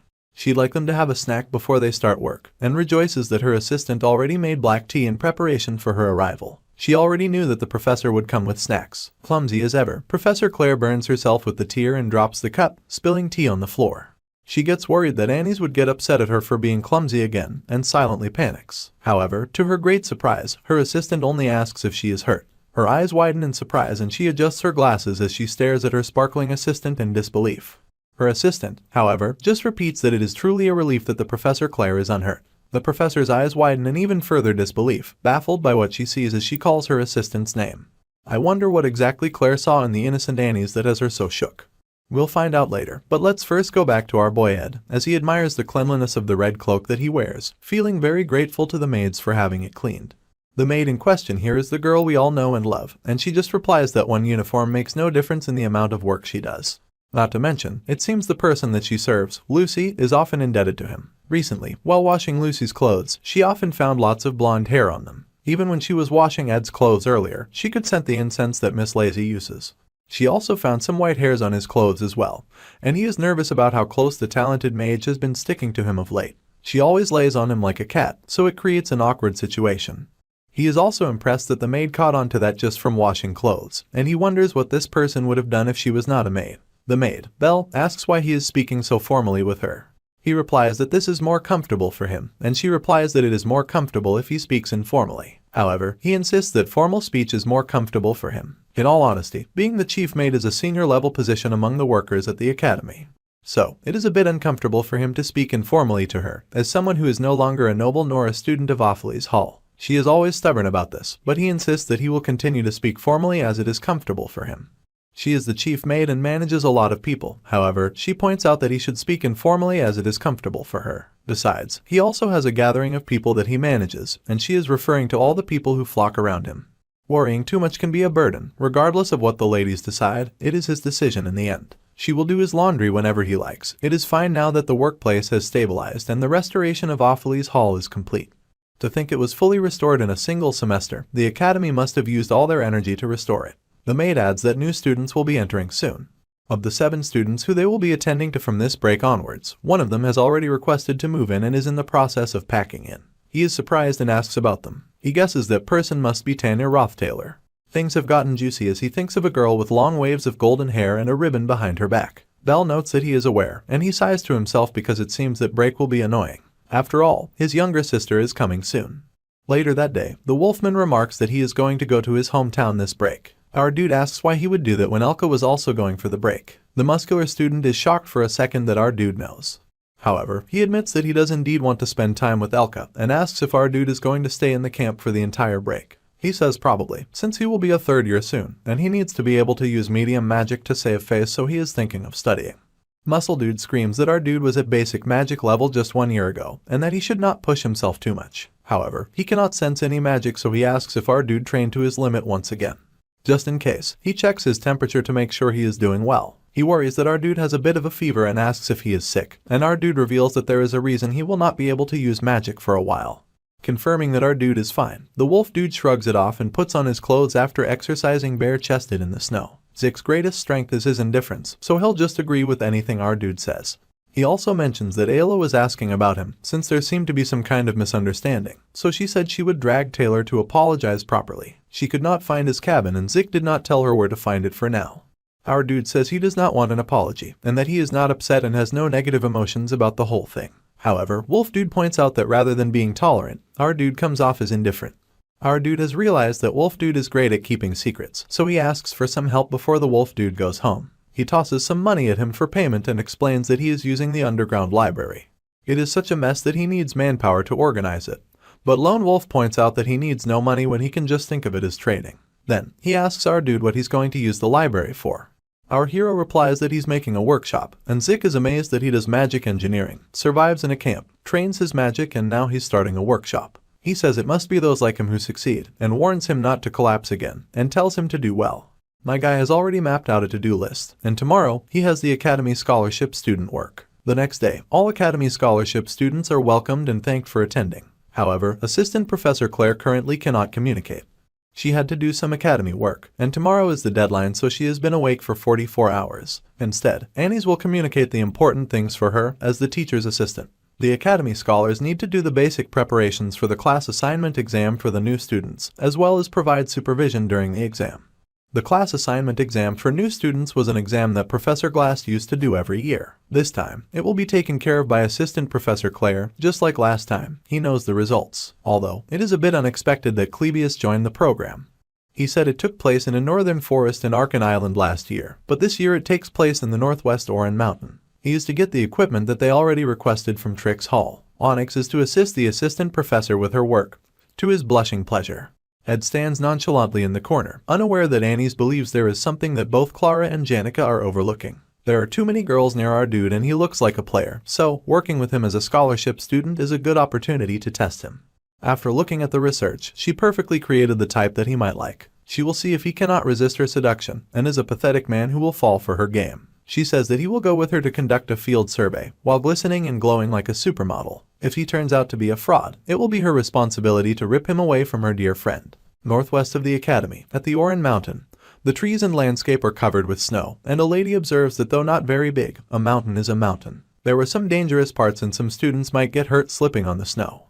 It is tiring climbing up the mountain, and she turns to her partner Ed, who does not seem tired at all from their trek up the mountain. He decides to call for a rest since she is so exhausted. Relieved, she tucks her hair behind her ear and laughs. She admires his stamina and also notes that he is very considerate. She had heard a lot of misconceptions about him, but she is glad to see that they were not true. He asks about the misconceptions, so she explains that she is close to Janica to some extent. She was worried that the kind and sweet spirit sorcerer might have been spending time with a bad person, so she had acted so cold towards him. However, he just says that it is fine since he does not care about that kind of stuff. The next point that has to be checked is noted down since they must finish things quickly. He points out that she must have been tired from being a student teacher's assistant all by herself, and that she has worked hard. She acknowledges her hard work, but says that everything is fine since he is here now, and smiles at him. Of course, the other two people are plenty helpful, but she feels supported by her side. She apologizes for bringing up a hurtful topic, but asks about him being excommunicated from his family. She was the same, and she narrates how her family became unstable as soon as she entered school, but she wanted to continue with the school so she endured on her own. She takes a moment to breathe and the wind whips through her hair as she adds that she felt alone for a miserably long winter. He definitely gets the impression that she has a strong ability to survive, and that she solved all matters on her own, whether they were financial or otherwise. He tells her not to be too distressed about it, and that she endured well.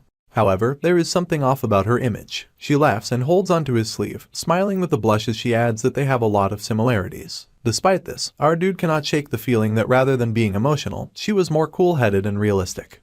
Suddenly, she trips on some of the fallen snow and nearly crashes to the earth, but he catches her quickly and pulls her to his chest as snow dances in the air. She apologizes with a blush on her cheeks, saying that she slipped on a stone in the snow.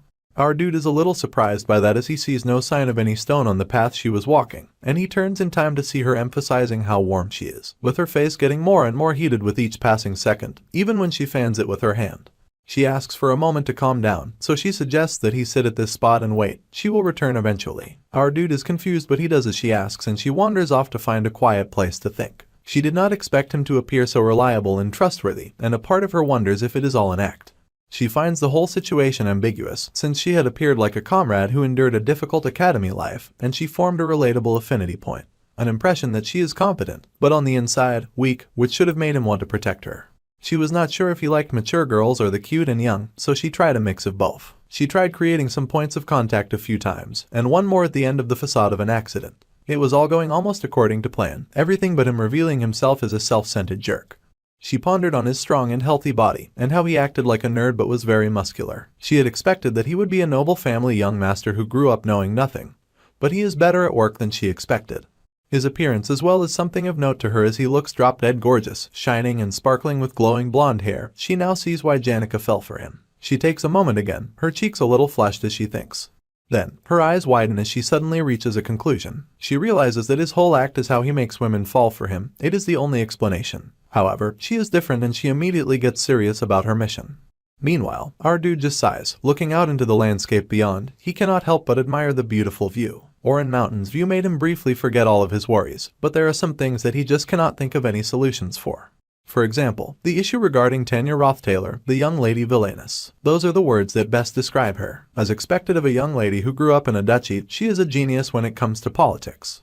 She instinctively developed her ability for politics and trickery. With that as her basis, she tries to become the first student council president in Sylvanian history. Soon, she will start gathering the characters with influence in the academy, and likely cause trouble for the princess and Foxy. Belle said that Tanya was entering the dorms earlier than the others, which meant that she planned to cement her position as much as possible before the semester started. She was not an extra but a true villainess, so there are things that he remembers. Due to that, he thought he would be able to prepare for her first, but there is a problem. He wonders how she will treat him. He has no idea, after all. By this point in the game, he was not supposed to still exist as a relevant part of the story. He knows more about Tanya than he knows himself, since he is a factor that has changed so much about the game. He was a minor villain that was supposed to only appear briefly and then disappear. The settings never mentioned where he was when his sister arrived. There was also nothing much in the epilogue. He was really just an extra. There are no clues on what he should do, and whether he should hide or ally with her. He has no idea on how to handle this confusing and difficult problem, and his mind has gone totally blank. He stares out at the beautiful mountainside view, but he cannot stop thinking. To his sister in the game, her brother is actually garbage. That is what comes from the lips of the noble lady as she rides in her fancy carriage and clenches her teeth. Sylvania is full of geniuses like the Klol Empire princess, the Elt Trading Company's executive, and even the spirit sorcerer who can wield high-level spirits at a young age. There is even a great alchemist who made the elixir of engraving as a student, a beast who commanded the northern vegetation region, Nortondale's sword demon, and even a warrior who can wield the swordsman form. However, the coolest person at the academy remains the rare genius mage who may have received the star's blessing from the archmage Glocked. The school is a gathering of nobility that makes the heart of the Rothtaylor daughter pound on her journey to the place. She cannot help but long to be a part of that great and talented society of Sylvania Academy with its beautiful structures and talented students. She is determined to lead a faithful academic life within their gaps. The maids have already organized the luggage she sent ahead of time, and she is informed that her room is the second on the third floor. She asks her servants to kindly complete the entrance procedures through the attendants. She has to stop somewhere just before she goes to her room, and the maid bows that she understands. The first thing she had to do at Sylvania, the land of learning that she desperately yearned for, was to find her awful brother who had disgraced the family name. The small beautiful blonde girl crossed her arms and marched away from her carriage. She said with a look of seriousness in her eyes that she needed to get rid of the trash. She was Tanya Roththaler, and she was the Roththaler Duchy's second daughter. Someone read a letter that said how happy they were to hear from the person reading it. The letter went on to encourage the receiver's ambition, and told the receiver to show their face around as a proxy for the writer. The writer was the patriarch of the Roththaler family, and the receiver was his daughter.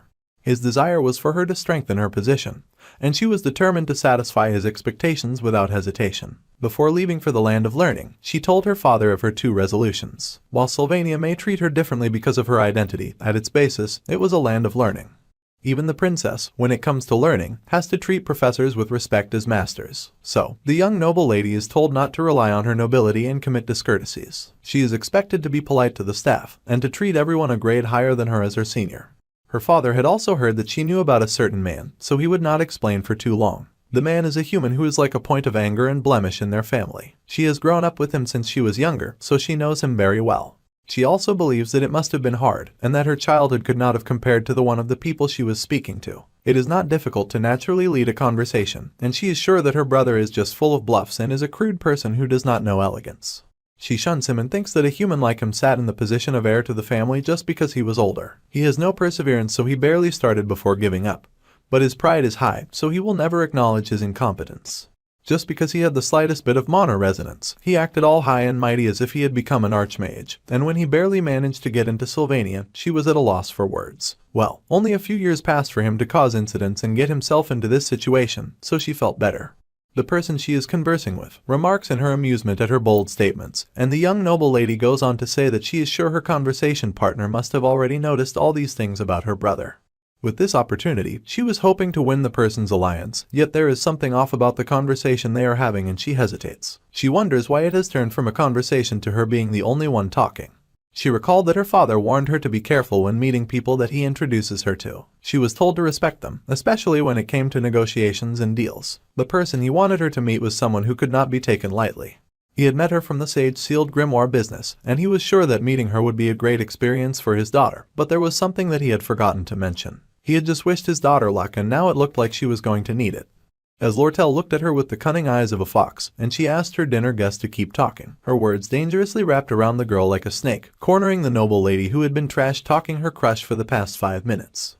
The little Roththaler daughter hesitates and calls for a ceasefire, asking if the merchant is upset. The merchant girl just grins wickedly in response, and asks what she is talking about. She smiles as she hears all the interesting things that the poor naive young lady has to say. Ed's younger sister was hyped up as some kind of evil mastermind, but I'm honestly loving the fact that she's just a tiny little puppy with no clue on what's going on. And while she's being tested to her limits for reasons she could never fathom, back at the man cave, our dude looks through his winter break to-do list. He's managed to complete a lot of the items that he had planned, leaving just building the storage, expanding the cabin, acquiring a bow-type unique skill, and raising his magic engineering by 3 levels. He recently acquired a mid-rank magic particle explosion, which was great. He also got the mid-rank magic called Root's Desire. He brought it from Professor Glass's library last night, and it was quite convenient that he could see all the books without a due date. He could finish most of the scholarship student work on the first day, and it seemed that Annie's suffered way more than he did. He started practicing his ignition powers on the campfire at his little home, and then recalled that he could not use magic. He cannot practice it, but at least he wanted to become proficient in its theory. Although she popped up in various unimaginable locations in all sorts of ways before, he is now used to all of the places that Lucy can appear in. He calls out to her and pulls the covers from her as she naps in his bed, asking her to light the fire for him. It is not hard for him to lift her either, since she is so small and crazy light. So, he points her in the direction of the fire like she is an automatic lighter, and she immediately turns it on. He is satisfied with her work, and she says she will also stay outside. So, he agrees and she nuzzles in his arms to continue her sleep. Suddenly, she wakes when she smells perfume, and he agrees that he was working with Annie's all day, so her flower scent got stuck on his body. The little mage is worried and asks if our dude is feverish or sick, and he is surprised that she can tell. She immediately tells him not to be sick, because he might die. If his magic is twisted, she will happily release it, and she does so. However, she pauses for a moment with her hand over his chest, and realizes that it is not twisted. His magic is empty and he has done something reckless. He says that it is manageable, and she mentions that once winter ends, he might get much stronger. Then, she asks if she can make a weird request and he is curious about her request. She asks him to pat her head, and he does just that while she sleeps, his focus on the book he is reading. She flushes with a happy smile on her face as she rests. Suddenly, he hears a noise behind him and turns surprised. It has been a while, and he greets the foxy merchant. He asks if she came because of the favor he asked, and mentions that she could have just asked him to come to the trading company. However, she nervously adds that there were other things she wanted to talk to him about. But she cannot take her eyes off Lucy, who is using his lap as a pillow. Foxy mentions that there was something she wanted to ask. Back at the school, Tanya thanks another for hearing her out. The objective that she has is simple. If the person follows her and helps her punish an evil man, then she will reward them the best that she can. For example, there are a lot of reputable archaeologist researchers in the Island family. She can share several antiques that are in the Rothtaler family storage with the Island family, and the girl she is speaking to is excited to hear this. However, Wolf Boy Zix is also listening, and he has heard of our dude's sister. She stares up at him and he glared down at her with the fire in his eyes, while she notes that his body is well trained, and she can feel the clear flow of magic from him. She needs to get him on her side, but he asks again if she is our dude's younger sister. It will be helpful while she trains her magic resonance. She is surprised, but he goes on to ask his girl if she brought some notes from Professor Delorf's elemental studies. Elka happily says she did, and they hand the shocked girl plenty of things. They even tell her she can throw out anything she does not need, and that having notes in class is very important. They even find the wreath needed for Professor Hallen's class. Finally, after giving her so many items, they sigh in relief and smile. She was shocked, now loaded with so many items, and asks them if they even heard what she said about the offer. They did hear that she wanted to do something about her brother, but he just says that he knows that siblings are usually at odds with each other. He even adds that there is no way for them to get along, and he understands why she has a misunderstanding with her brother's difficult personality. However, the ship is leaving soon, so they wave her goodbye and say that it was nice to meet her. He even introduces himself as our dude's junior, saying that he is indebted to our dude, so they are quite close. Since she looks tough like her brother, he is sure that she will do great. He also thinks it is a blessing that she was born into a great family. He taps her shoulder and wishes her good luck as he hops away with Elk. Meanwhile, Ed's poor younger sister crashes to the ground under the weight of the load. She lies on the ground confused out of her mind. Meanwhile, in the faculty building, in Claire's office, Assistant Professor Claire is congratulated on the good job that she did, but she looks immensely exhausted. As long as the new student's class assignment exam goes well, they will be able to take it easy for the rest of the break. The assistant professor thinks that her teaching assistant is incredible, and asks if this is the power of youth because her stamina is made of steel. Meanwhile, the serious teaching assistant, Annie's, knows that she cannot trust the labor force of the external scholarship students. Neither the third-year Onyx nor the first-year Clebius were efficient with their work, so she has to redo everything in the end. However, Ed was different, and there were no flaws in his document processing. He took down exactly what she needed about the exit and entrances, and the possible hazards that could be faced on the day of the exam. He was able to resolve practical issues at a standard hard to find amongst high-ranking nobles, and it would be a lie if she said she was not surprised. He was not living revered for nothing, surprisingly enough. Even the exhausted teacher Claire notes that our dude is very similar to the young teaching assistant. The teacher confesses something that must be kept a secret from him, but she told the young student when she was investigating the Opheles Hall occupation incident. She found that he had made quite a decent camp that was bigger than their lab. The tools he uses, his work table, campfire, display, drying rack, and smoker, he had made them all by himself. She was able to truly feel how persistently he lived, and who knew that his grades would improve so much that Glass would acknowledge him. Even when he contracted with the spirit, it must have been hard to do alone, so she had no idea how he did it. She is sure that he worked hard, and Annie sees more and more clues that demonstrate his practical abilities that have been developed to a strange extent. He is different from those who grew up as nobles like flowers in a greenhouse. The emaciated professor laughs that the young lady and our dude have more similarities than she thought. The teaching assistant thanks her for saying that, and she has to admit that he is not a bad man. She could not just listen to others' opinions and tell her friend Janica to have a beautiful love, but after meeting him herself, she could find no flaws. He is just a decent, honest, and hardworking man. His appearance is outstanding, and he has no arrogant attitude. Heck, even the clumsy and the unreliable assistant Professor Claire seems very fond of him. He also had a gentle side to him, and she found out unexpectedly that he has a good body. My guy also smelled pretty good, so she could tell that he took good care of himself. This is when the assistant professor then leans forward to ask her hardworking teaching assistant if she is spacing out, and the girl is currently choking herself with emotions she can't even understand herself. She slams her hands on the table to snap herself out of it, and flings open the windows, shouting that it is a bit warm in the office. The assistant professor agrees that some circulation would be nice, but the wind sends the papers flying and she chases after them. She asks if her teaching assistant is okay and is greatly worried that the girl has overexerted herself. However, Annie's grips the window and stares out as she realizes she has done something troublesome. She does not think it is okay and it is real trouble. Her face is flushed red because, in the course of trying to expose him as a horrible person, she has done something no good friend should ever do. She gasps and covers her mouth as she tries to fight back the realization, and she recalls how the assistant Professor Claire mentioned that he even contracted with a spirit, which is something that must have been hard for him to do alone. He even got a contract with a spirit in a short amount of time, which was impossible to do alone. She was sure that Janica helped him with the spirit connection, and that spirit must be talented and trustworthy. This also means that the spirit can report everything that happened to her friend, the very talented spirit sorcerer. Annie clenches her teeth as her hand shakes, because as much as she knows her friend to be a very sweet and kind person, she also knows that there's no way she wouldn't misunderstand her previous actions and be jealous as all hell. The assistant professor calls her teaching assistant and says that since they are done with work, they should go to eat snacks. She even offers to buy some. However, when she looks around, she sees no sight of her assistant. The Failover family's family motto is harmony and coexistence, and the beautiful way she was considerate of others and loved everyone was what always made Janica shine. She never experienced loneliness, and thanks to that, she could obtain many genuine friends. However, there was no such thing as a life without worries, and as she sat under the tree, the little fire bat filled her in on what happened between her crush and her best friend. Suddenly, our dude's younger sister popped up at the wrong time. She greeted her senior happily, and said that she wanted to introduce herself and talk. Since the talented spirit sorcerer is one of the incoming third years, and the ace among aces with incredible popularity, recognition, and ability, the wicked Foxy told the young noble lady to bring her to her side. Oblivious, the young noble girl asks the spirit sorcerer if she is okay, and a hot flame bursts from the senior in front of her as she rises to her feet. The girl is confused because she recalled Foxy telling her that the sorcerer was kind and considerate by nature. However, she finds herself staring at a large and fiery dragon, and a girl who looks bent on murder. She's supposed to be someone who always listens and believes everyone's words, but she's currently crying with tears of blood as betrayal and heartbreak burn in her eyes. Resuming the story, the students had finished arranging most of the production materials that someone asked for, but the legendary rank materials were proving difficult. They are hard to find during winter, and there is no helping it. He knows that she is busy anyway, but she accepted his request and he is grateful for it. She says that she just did it when she had time, so he should not worry too much. He says that she should have just rested, and asked why she came all this way to tell him. It was not even that close, but she smiles and says that he need not worry since she came to rest. The Mon was smiling, and only traces of the moon that was once as round as a wheel remained. Time had flown by in an instant after living in chaos. Even the river was hibernating in the winter, so of course, tranquility found everyone equally. However, the way people accepted that was different for each person. Although, these were trying times when he had to protect his body from the winter's bitter cold.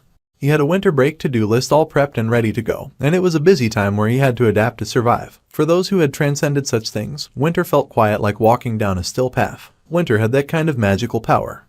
Suddenly, Lortel pauses and asks why Lucy is sleeping on our dude's lap. He simply replies that it is winter and she cannot believe his answer. She glares but wonders if she is overreacting. However, she says that she would not have come all this way just to talk about magic engineering items. So, he asks if there is something else she would like to mention. She grins wickedly and smirks that he is acting like he does not know. He acknowledges that she won the grimoire, and she beams that she did. She pulled out the letter, blushing with joy as she recalls his promise to do anything for her as long as she bid for the sage-sealed grimoire. It was a merchant's virtue to get their money's worth, and he worried about just how much she would demand from him. She grinned and said that she could not ask of a favor that would burden him too much or would be too hard for him to carry out. Instead, she asks him to pick her side. It was about time for the third act, and the opposition between Princess Phonia and Lortel would officially begin. Foxy was sensing this and was beginning her politics and strategizing. The benevolent Princess Phonia Elias Cole was the fated enemy of Lortel, and according to the scenario, she would rise to the position of the Student Council President, take control of the Academy and raise her power. With that power, she would become the main character who would dig up the darkness of the Rothtailor family in the fourth act. Foxy grinned that there may be a moment where every person in this academy would have to choose a side between A and B, and when that time came, she wanted him to choose her. That was all she wanted, and he thought back to the competition between the princess and the merchant, and how the main character would decide the winner. It was not him anyway, so he did not think taking her side would be that meaningful. However, she just smirked that his reputation was getting a bit better in the academy. However, his support would not bring about a meaningful result since he was just a student. He said he almost felt a little hurt by her blunt words. But she was unbothered since it was not an issue of being politically meaningful. The reason behind it concerned her, so he agreed, saying that it was not hard. She burned up the letter and his eyes widened. She smiled captivatingly with devising a plan, and she was truly worthy of being called a girl of 1,000 faces. However, her smile that night was bright and genuine, her face laughing and happy as she showed our dude a new expression. Since it was during the break, it was a day where there were obviously no classes and no academy scholarship student work. It was winter at the wood cabin and our dude wanted to sleep in lazily, but he woke early out of habit.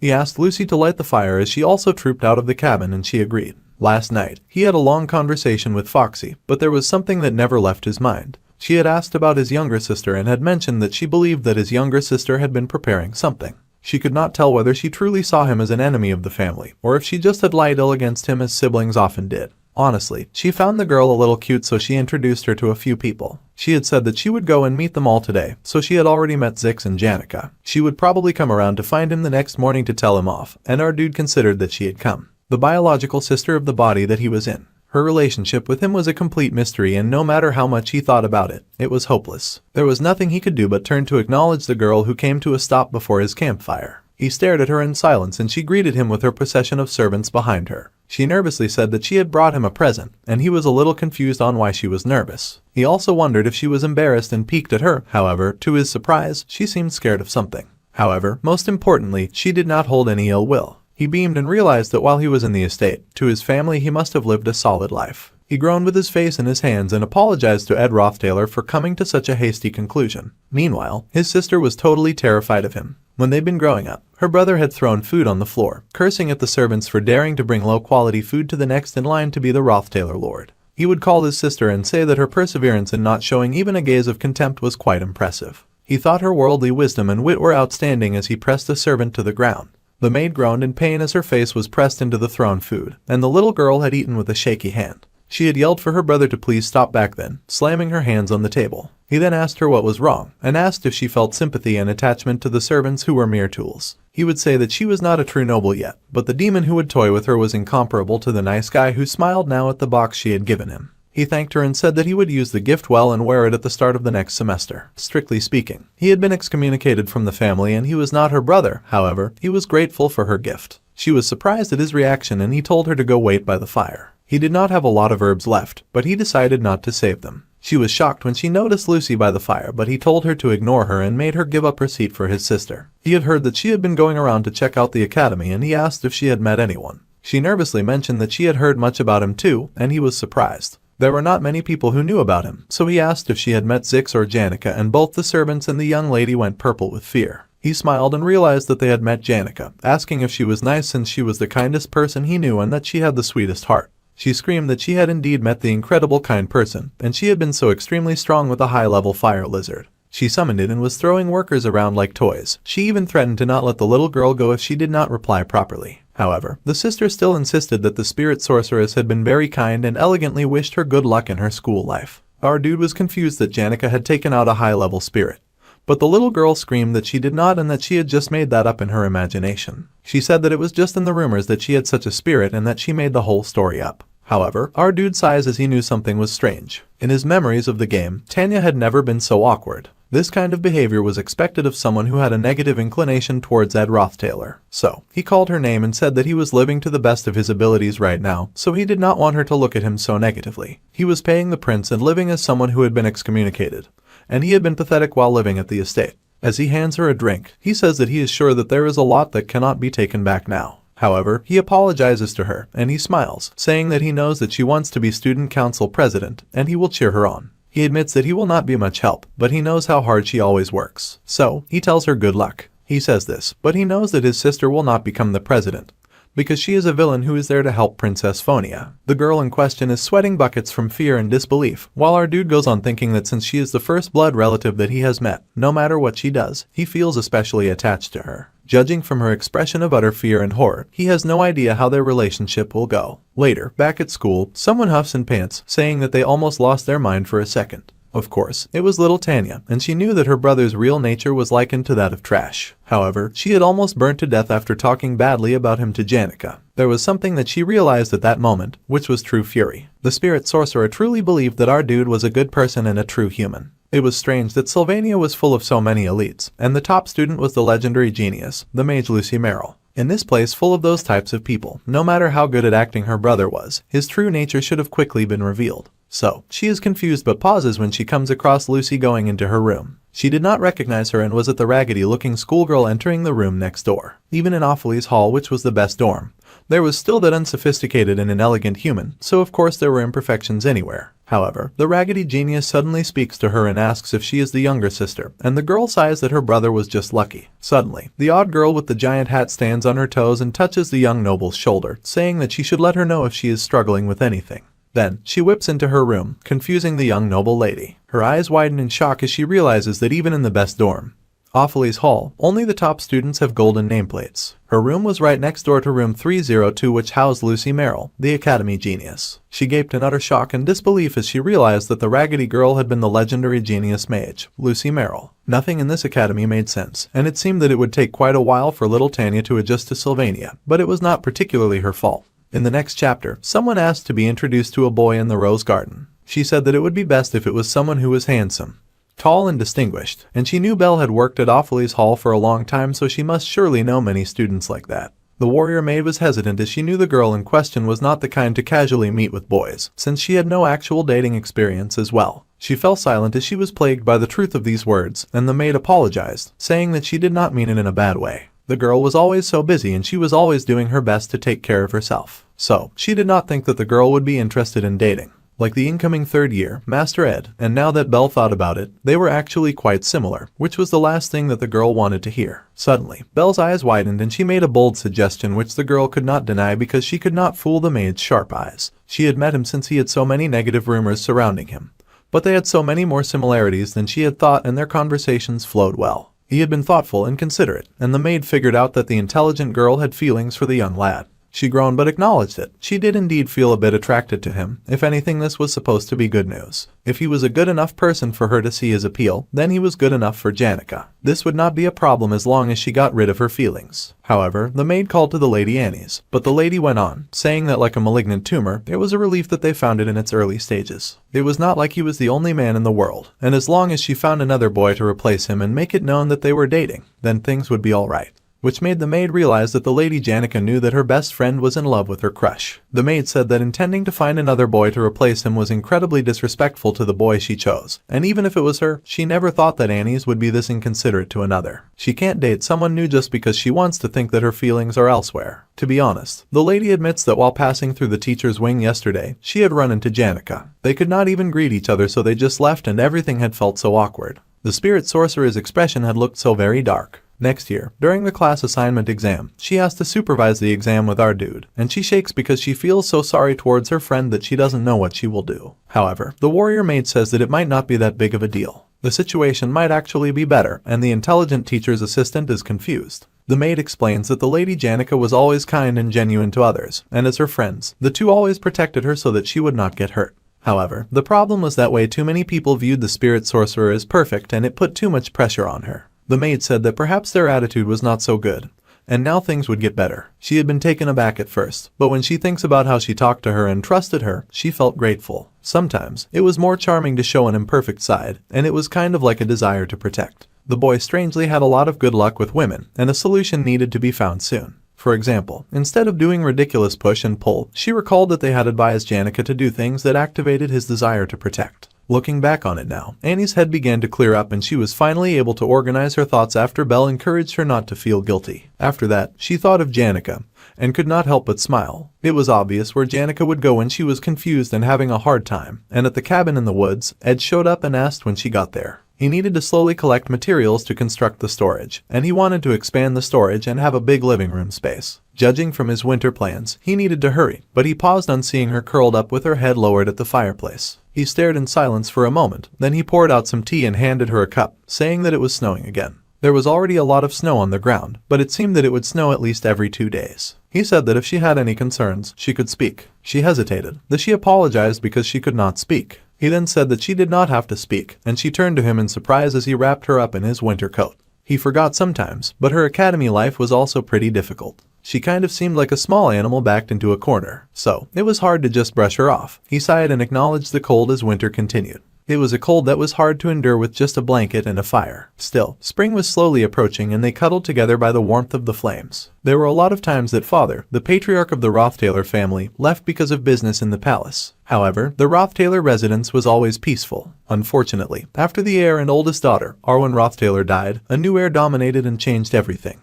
Ed Roththaler, some wondered what kind of person he was. There was a saying that if one wanted to see who someone truly was, they had to see them with power. That pathetic piece of trash acted as if the whole world belonged to him. Just because he had a bit of power as the heir, he had acted up all the time and had laughed at his younger sister. He had asked her what she could do even if she looked at him with eyes of hatred, and that she could not kill him. He laughed as he picked a knife from the floor, saying that his elder sister had left the world, which was great for him. Now, if he died, she would become the heir and he would scream at her. He would shove a knife into his sister's hand and demand that she stabs him. She would watch him with fear in her eyes and he would ask her to hurry and hurt him. She often fell to her knees and let the knife drop to the floor, and then he would laugh even louder. That had been her everyday life back then.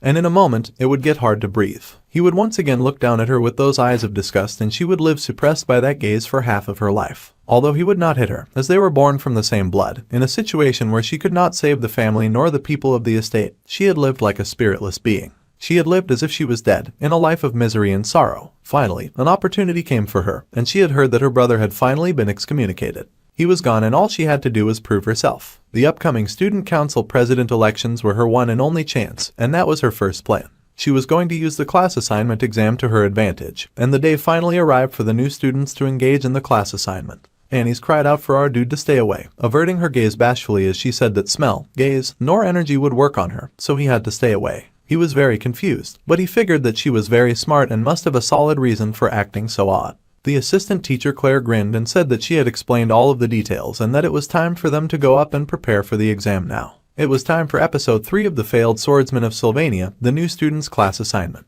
Unlike the exam in the Northern Forest before, the class assignment would take place on Oran Mountain, and in Professor Glass's absence, Assistant Professor Claire was in charge of the exam, so there were quite a few differences. The difference in the exam when it came to hidden magic marbles on the mountain was that instead of it being difficult to find magic marbles, there were easy to find magic stones. Not only were those not particularly hidden, but there were not many differences in points based on them. It was an exam where anyone could go for the class as long as they found one and put it on the altar of substitution. It sounded easy at first, but she was still the disciple of that strict master, and she believed that the students still needed to at least be good to qualify for a class. They would fight and defeat countless monsters and wild animals, and only the students who could survive would become a class. It was an absurdly difficult level. It was also called the Oran Mountain Survival Exam of Hell. In the end, there were no new students who became the class in Sylvania Academy this year. Of course, that was the original scenario, and the scenario where no one makes it to a class was directly related to an important scenario for later on, which is why he needed things to stay on track. That was why he decided not to particularly comment on the assistant professor's difficult choice, although he would write a written apology later on. The reason he felt comfortable was that even though it was a diabolical survival exam, none of the new students became casualties. Since they will be fighting imaginary monsters based on the magic engineering item, they will set up a vision disc, which summons the apparitions of low-level monsters and beasts. Their work ended after setting up the disc and prepping for safety. The purple vision disc was the most important, and from what he knew, the reason no one made the class was because of the disc. Although it was commendable that she was taking care of them on her own because they are important objects, it still looked like she was going through a lot. He offered to help her carry the object if it was too heavy since she kept getting left behind. She groaned but thanked him because it had been too heavy to carry on her own. He reached out his hand, shining like a flashing knight in shining armor, and her breath was stolen. Quickly, she changed her mind and screamed at him in horror. She slipped and he cried for her to watch out, and he managed to catch her before she fell. She held her breath as their faces came a bit too close, and she let go of the disc. His eyes widened in horror, telling her that it was dangerous, but it was already too late, and the disc went rolling down the hill. The most important purple disc, fortunately, got caught by someone who raised it high and yelled at them to be more careful. He yelled that they would be stranded if the disc broke, and our dude let out a sigh of relief, thinking it was as expected of a top student. The scenario almost got messed up before the semester even began. Suddenly a crack appeared in the disc. In Clebia's hand, the entire purple disc shattered, and they stared in shock as the shattered pieces fell to the ground. For a moment, they were all speechless and could only stare dumbfounded now that the disc was gone. Clebius asked what they would do now, and our dude just let go of the girl he caught. As she screamed, he sighed that things had indeed been going way too smoothly. Last year, during the joint combat training, the failing student, Taylor, picked up a sword for the first time, beat Lucy and received attention. However, the scenario ended up going wrong, and led to Janika's hastened explosion path. The joint combat training this year was also important as well, and the elite first years full of talent got to request combat training matches against the generations who had already become renowned. Once the matches began, the first years began to go on a rampage, making the term training useless as they made use of any method or means to win. However, every one of them lost to Taylor alone, and he threw them around so they lay gaping and defeated around him, with bright sparks over them. The hero had only gotten stronger throughout the year and he'd become known to everyone. The Saintess Clarice, who had been hiding her identity, fixed her gaze on Taylor, and the act ended. It was emotional to see the hero's growth, and the fourth-generation hero, the Saintess, and the hero's relationship was very important. They needed her power for the third act, Lucy's showdown, and for what came after that as well. She was a very important character, so this event had to go according to the scenario. That meant that the elite first-year students had to go crazy as planned.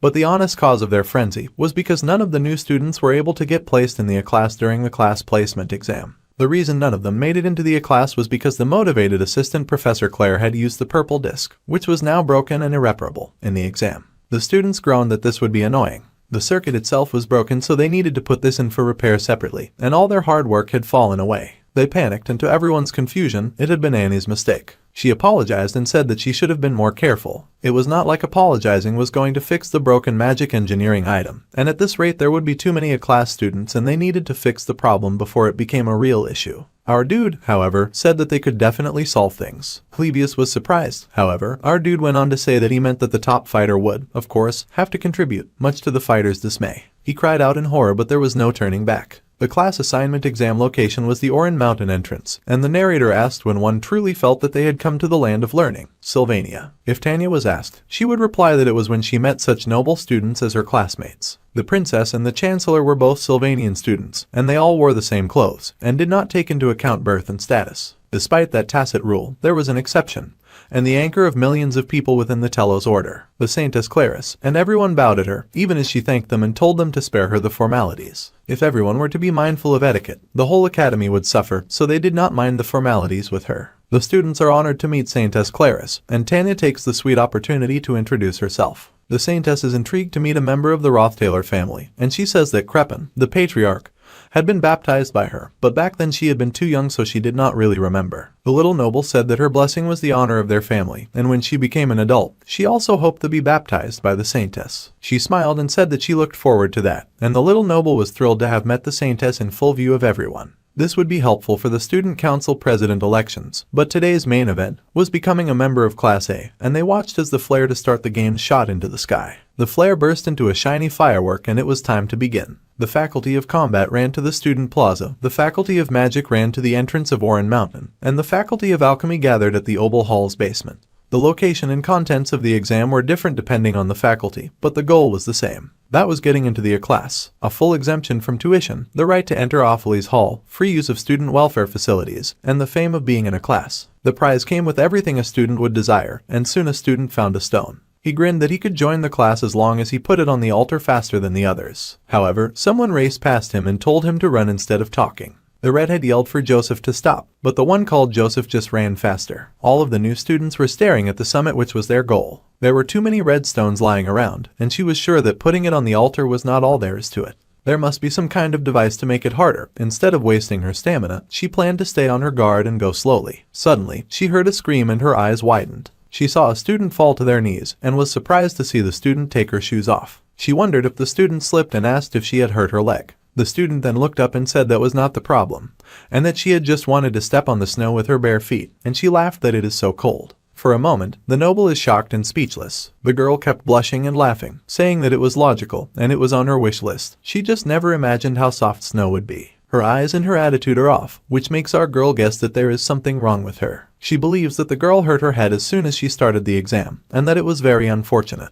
She introduced herself and said that they seemed to be classmates. The girl somehow got excited on hearing her last name, and said that she had heard that those in her family were amazing with a high status. The little noble hesitantly said that not all of them were like that, because she low-key hated to get lumped in a group with Ed. She muttered that no matter how high status a family was, if it existed for a long time, then the family could also end up with absurd and shitty scoundrels as well. He seemed to have reformed when she saw him at the camp, but she could not tell who is the true Ed Rothtaylor between him and the mad person that she knew. The fear that had been ingrained in her would not just disappear. The other girl went on talking, saying that she did not think the noble was that kind of person and that she was from a noble family while she was from the countryside, so she should be respectful to the noble. Tanya said that it was fine, this was Sylvania and status did not matter. The girl was surprised, but she blushed with happiness and agreed that it was indeed Sylvania. She introduced herself as Kyliech, and she was from a small city-state called Terranea Principality in the east. She did not know much about the world, but she apologized in advance in case she did anything strange. She was not used to places like this. Tanya asked if they could please speak informally since they were classmates, and the other girl happily agreed.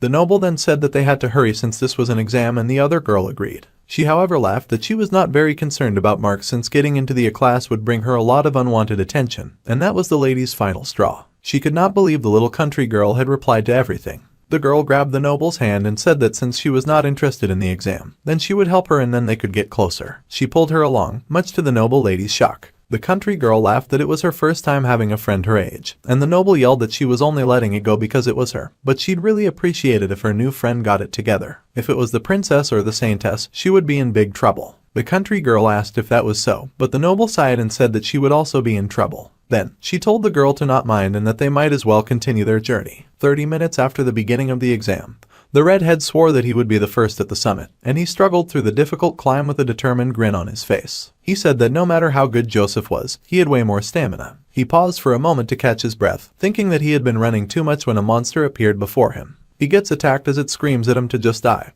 and he screams in pain. He wonders what the heck just popped out and scared him, and the other guy was panting as well. His hands shook, saying this technique was dirty, cheap, pathetic and unbecoming of a senior, but as he stared at his shaking fist, Clebius realized that this was way easier than he expected. He had cried that he had been set up like this yet again, but our dude had assured him that he would not work alone this time. Sure enough, there were multiple explosions on the mountain. Clebius and Annie's would block the students from coming to the altar from halfway up. If the first years could get past them, then they were worthy of a class. Annie's felt it was her responsibility to partake in this since she put them in this situation, so she was going to do her best. Oinks, since he was good at flight magic, was in charge of safety. The documents to report the change in the exam contents could be done quickly by the assistant professor, so she had to go down and write them up by the time the exam was done. She had grown, but it could be done if she sacrificed sleep. The professor was in charge of documents, Oinks was in charge of safety, Clebius was in charge of the southern entrance, and she was in charge of the northern entrance. So then the intelligent teaching assistant asked what our dude was going to do. Our dude just muttered that he would be here, standing right at the altar and blocking the way. The assistant professor was concerned since he could not feel magic properly at the moment, and she asked if he would be okay. He just mumbled that he had something in mind, so he sat there while the chaos continued all over the mountain with fighters shouting for their opponents to die. He thought that all was going well and he got to work fixing the vision purple disc with his crafting magic. The vision disc was difficult to completely fix, and his magic had not even returned yet. However, he pulled out the magic stone which had a large amount of magic inside. The stones being used in the exam were of extremely high quality, and if he used the altar, it would take a while, but he could continuously recharge his magic. His fire spirit happily cheered him on and he smiled now that he could see him. Our dude still could not hear what he was saying yet, but he was happy. Annie's and Clebius were good for buying time, and he had enough magic stones for the process. His goal at the end of the day was to not let a single person pass the exam. He sighed and then called for the first-year students to come to him because his preparations were complete. Many of the first-year students had collapsed in the snow, exhausted from the one-sided beatdown they had gotten from their seniors. The only ones left standing at this point were the noble lady and her new friend. The beast they had been fighting admitted that he was a bit tired, but he was not in a very good mood. So, he planned to end things quickly. That is right. The beast they faced was none other than their senior Clebius, and the girls screamed at seeing him standing above them and looking larger than life. An explosion sounded behind the angry second year and he turned in surprise to see that there was trouble at the northern entrance. However, the explosion was not Annie's magic and she was in charge of guarding that area, so he worried that she might be having some trouble. The girls took the moment to run while he was distracted and he gasped, yelling at them to stay put. Although Annie's, the top teaching assistant, was talented enough to be considered a specialist in the practical and academic field, in the fighting field she was just a bit above average in her year. Of course, she was not an easy opponent for the first years. However, Annie's had met her match in the student she faced. He was Joseph Whitefeltz, and he seemed to be on a completely different level with his shiny purple magic and shiny purple hair. Unlike his sister, who needed to work her ass off in order to become the top alchemy student, Joseph Purple was the youngest to reach the status of Magic Society researcher and can freely use mid-rank magic. In other words, young Purple was a genius, and the lazy-eyed blessed kid was the leading top student candidate. He told Annie's that there was no need to be so upset since he was sure that she had her own field in which she was talented. It just happened that fighting was not one of them. However, she growled that he was mistaken. The lady was not upset that she was bad at fighting.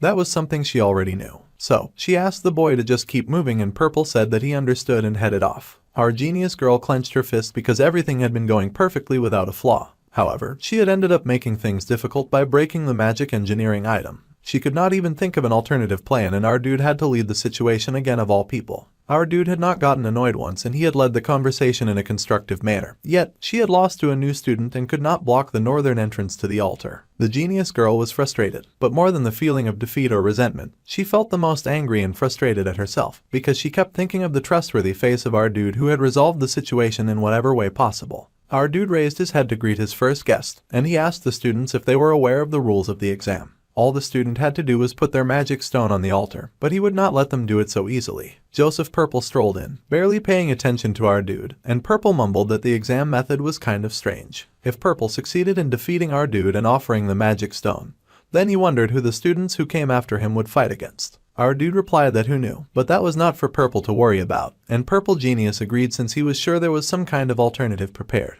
Honestly, he was not too curious about that and the first-year student really was just trying to buy time to understand his surroundings. The vision disc was in a different color, and he wondered if it was an improved model. Purple Genius reminded himself to stay on his toes while facing this foe, since the senior looked like a magic faculty member, but the student could not feel a lot of mana from his senior. Plus, there were traces of our dude having used a magic stone, so the fact that he had to use a magic stone to fight the student, the first visitor, meant that the senior had a very low amount of mana. If this was the case, then the junior had no reason to fear and he was partly disappointed by the school as he fired his attack. He had thought that there would be something to learn from the school, but it looked like this fight would be easy. Purple decided to just think of the type of sandwich that he would eat as soon as he got down from the mountain, and he fired an attack at our dude. The bright light triggered an explosion as Purple had used the mid-rank magic particle explosion, a vicious mid-rank magic spell that did not have strong firepower, but if a person was not ready for it, they would get hit. If the person getting attacked did not see the direction of Purple's hand and dodge in advance, then they would not be able to manage it. However, his senior slid out of the explosion unharmed, and Purple was slightly impressed that our dude had evaded that, noting that he must have some combat experience. From the flow of things, our dude was likely to use fire magic, and judging by his level, it would either be ignition or scorch. Scorch spurts out the fire in a radial shape, but looking at how our dude was aiming downwards, Purple guessed that he would use ignition instead. That is exactly what happened and the fire magic went soaring towards Purple in a hot flash. Purple's eyes widened as our dude's aim was on point, and the scale of the flames was much bigger than the first year had expected. His senior had definitely trained in basic magic diligently, and it might even be considered a mid-rank spell. The large flames enveloped the student and for a moment he was blurred from sight. However, he could easily put up a shield to deflect the flames. Purple thought that it was such a waste, and that no matter how high the level of ignition was, it would not be able to get past the junior's defense magic. Battles between mages are often decided based on the amount of one's mana, so if the two consume a similar amount of mana, whoever has more mana determines the winner. Purple guessed our dude did not actually have a lot of experience in fighting using magic since it was clear that the junior had way more mana. The junior was confident that our dude would fail to block the junior's offense magic or maintain his own ignition once he ran out of mana. Battles between mages were profound, but the junior was taken by surprise when our dude called him by name. The junior was chased by a giant fire monster who told him that it was possible for Purple to block spells with his defensive magic circle, but not physical force. Our dude was the giant fire monster and he slammed through the shocked student's shield, grabbing him by the shoulders and slamming his knee into his junior's face, chiding Purple for preparing for a battle only between mages just because he was a mage. Our dude looked down on him with glowing eyes, and the junior slid back to regain his bearings. Purple groaned and held his cheek, noting that our dude went through the fire and wondered how that was even possible. Purple made a new pledge not to be careless, and he started up some mid-rank ice magic, while our dude fired ignition at him in huge fiery waves. Purple was surprised to see fire magic again and wondered if that was a response to his ice magic. Purple also wondered if the senior was trying to block his vision with steam and do the same thing as last time. However, the junior could use other elements too and he had no plans to get caught by the same trap twice. He fired fire in hot waves at our dude, using the basic magic of Scorch. The fire was huge, scorching everything it touched and blurring everything from view in a flood of orange heat. That is when our dude activated his Blessing of Recovery and he gained temporary immunity to flames in a greatly increased form. Our dude flew forward like a genuine demon from hell and charged at his poor junior, and Purple was shocked to see that his senior had fire tolerance. Purple shielded immediately as our dude came at him with a knife that he brought to a wand fight. Fortunately, Purple had the physical shield to block physical attacks, but the student panicked and wondered where his senior had pulled his weapon from. However, when it came to casting speed, Purple was faster. The Purple's eyes widened in horror, because our dude had somehow empowered the knife and our dude leaked backwards as he called for his elemental spirit. Our dude called for Mug and the inscribed knife began to spark with the explosion spell. The huge explosion rocked the first year's body so hard that he was thrown into the air with a scream. There were follow-up explosions on the ground, and he landed with a huge bang against some nearby rocks. The dust cleared and the junior was finally taking things seriously. He told himself to keep it together, encouraging himself to think. There was no way that our dude's casting of basic magic was faster than the junior's. The junior then realized that his senior was using spirit magic as well. Not explosion magic, but a spirit formula. And now Purple understood that our dude had gone through his scorch with his bare body because he could use the spirit magic of the blessing of recovery. Our dude had purposely hidden his spirit's form within the fire, but the dude could see Mug now. Spells, spirit magic, and those magic engineering items that he had not even used yet. Purple sighed with a groan where he leaned against the tree he had hit. Purple had no idea just who he was dealing with, and our dude stood tall. Purple let his magic stone slip from his hand and gave up, saying that he had lost. Our dude stood before him, watching the magic stone roll to the ground. As our dude was distracted by the magic stone, Purple then took the opportunity to launch a sneaky attack, charging at our dude. The junior activated the mid-rank magic of Ice Spear and aimed it at our dude. However, our dude had seen that coming and he easily dodged. Purple had not given up yet and he screamed as he swung his fist, punching our dude in the face successfully. There was no way Joseph, who had only ever researched magic his entire life, could have made any kind of impact with his fist. In truth, Joseph had missed his shot and a dark wind gathered around them. Purple's eyes widened in shock as he wondered how that could be. A huge spirit beast roared from our dude as protection of the wind was activated, as it always did when an unexpected attack was recognized. The enemy would get blown away by the wind, and that is exactly what happened to poor Purple who got shot through the forest. The junior was blown away in a tunnel wind attack, and he smashed against a tree again, this time breaking it. The junior shook, covered in bruises and in pain, but he refused to give up. He pointed a finger charged with magic, breathing heavily. Then, he collapsed in exhaustion before our dude and the magic stone shattered. Joseph accepted his defeat and admitted his loss, this time for real. Our dude mumbled that Purple had done a job and that his ending was amazing. It was a wonderful decision and the junior had landed a blow. Then, the junior asked for our dude's name, and our dude took his seat at the centerpiece where he had been waiting before. He told the junior that his name was Ed Rothtailor. Our dude left the defeated student to Onyx to carry away for treatment. Meanwhile, somewhere else inside a carriage, Zix was asked why he had joined the magic faculty. The wolf boy was surprised to be asked the question, but his girl insisted that he would have been the top student if he had joined the alchemy or the combat faculties. She felt uncomfortable that he had given up several benefits because of her. Zix smirked and said that he did not put much value on being the top student, and maybe he would have been a top student in alchemy, but not in the combat faculty. This was of course because of the incoming second years. The top student in the combat facility was Clebius Nortondale, who had just finally gotten knocked down. The top combat student was dazed, wondering what had just knocked him down. Someone rushed over to ask if he was okay,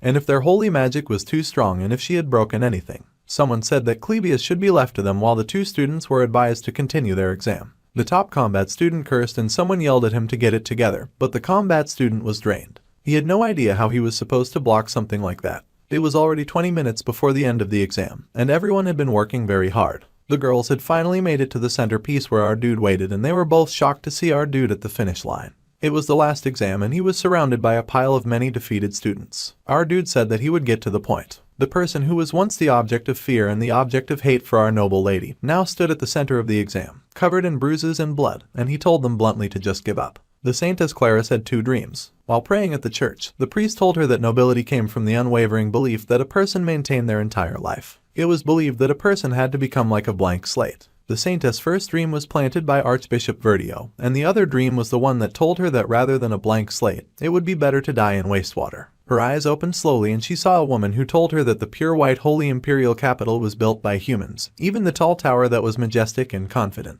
The woman sang that the tower was just a mere sandcastle in front of the Ramelin Mountains' gray rocks and stones, the green fog of the Denkin wetlands, and the golden field of the imperial capital of Clolan, the emerald fields of the land of farming called Pulan, and the opalescent smoke of the land of alchemy called Crete, the red roofs of the commerce city called Oldek, the turquoise intelligence of the land of scholars of Sylvania, past the Dresde desert's reddish sand ocean are the purple shadows of the lawless Cohelton. The singer sang about how the pure white was just a very small portion of nature's beautiful colors. The singer had been the one in charge of the holy fire, Adele, and after leaving the order, she called herself a romantic. Although it was unclear how she moved from building to building, When the world went to sleep, the romantic would often sing a song at Clarice's window. The dream that the saintess had dreamt at night was of the outside world that her only friend whispered to her about while looking at the stars. A life where one would take classes normally, and make friends normally, and love normally. It sounded like a place where one could feel a sense of nobility, rather than countless prayers from believers who revered the romantic. The romantic believed that a hug from someone a person loved would be much more valuable.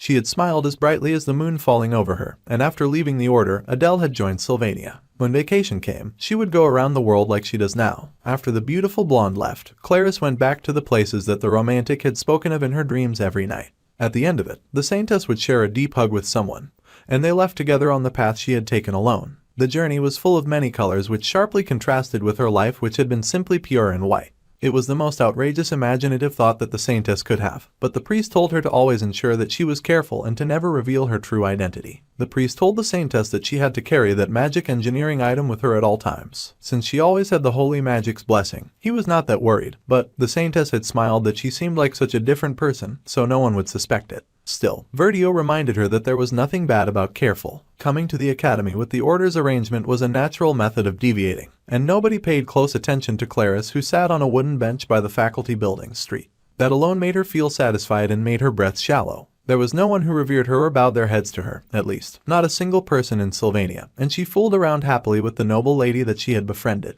Who would bother thinking of Kylie as the saintess? There was only one person, and our dude told them both to give up with a glare in his eyes, but he instantly recognized the saintess. The noble lady was shocked to see that the last exam was her big brother, and the saintess was surprised to find that they had already met her friend's brother. Our dude apologized and he asked them to kindly turn back. But if they insisted on fighting, then he would face them and harsh winds would blow right at them. The girls cried out as they nearly got blown away by the great big gust of wind. The noble lady felt that this level of magic was surely impossible even for students who had trained in spirit magic their entire lives. The magic our dude was using was way more advanced than even a graduated student's level. Even currently active spirit sorcerers were called veterans if they could handle 5 or 6 mid-rank spirits, but our dude was out here channeling a high-level spirit and throwing all of her power at them at full blast. It was incredible. The saintess with a bob panicked and said that she would give up, and she asked her friend to think rationally. The noble lady realized that her friend was right. A high-level spirit and the trauma of facing such a thing came back to the noble lady's mind once again. However, she grits her teeth in hereditary stubbornness, knowing that if she left, it meant that nothing had changed from the past that she had spent with her brother. The noble lady said that she did not know about Kylie, but she refused to give up. According to high status and rank, there was a burden and responsibility that always followed. The young lady could remember how her brother was 2 years ago, and she knew that there was a level of reality to how much he could have improved. She did not believe that someone who could not even use elementary magic could suddenly have high-level spirit magic. She was very sure that his power was definitely fake, even if it took the form of a giant howling wolf of the wind, even if it felt so real. To eliminate the fakes, the noble lady was determined to just defeat the main foe, even as the wolf kept blowing its wind at them. Kylie cried out as the wind lifted them, and the noble lady was shocked. She covered her face in surprise and fear, not understanding how this could be real. Her eyes widened as she realized that it truly was a high-level spirit that they were facing, and controlling it was her brother in the midst of the wind, battered and torn but standing firm. The two girls were thrown back and Kylie went flying while the noble lady caught herself. Kylie was amazed, noting that the person they fought was Tanya's brother. The young saintess had a fantasy about noblemen, about them having a neat appearance, a generous smile and graceful manners. However, the young Kylie was sure of it when she heard that the person who appeared to be the complete opposite of that was the son of Rothtailor. She was sure that our dude was a scoundrel. Even the Bob girl could feel his badness, despite not knowing anything outside of the holy imperial capital, and not being quick to catch on to things. She recalled how her new friends had said that absurd scoundrels could make it into noble families no matter how high a person's family status was. Judging by the deep hatred that Tanya had towards this scoundrel, the saintess was sure that our dude was a bad person. So, she pushed herself to her feet and told the blonde noble to go for the main body like she had been planning to do. The Bob girl would happily play the role of the bait, since she had said before that she had a strange constitution, so she definitely would not die outside of special cases.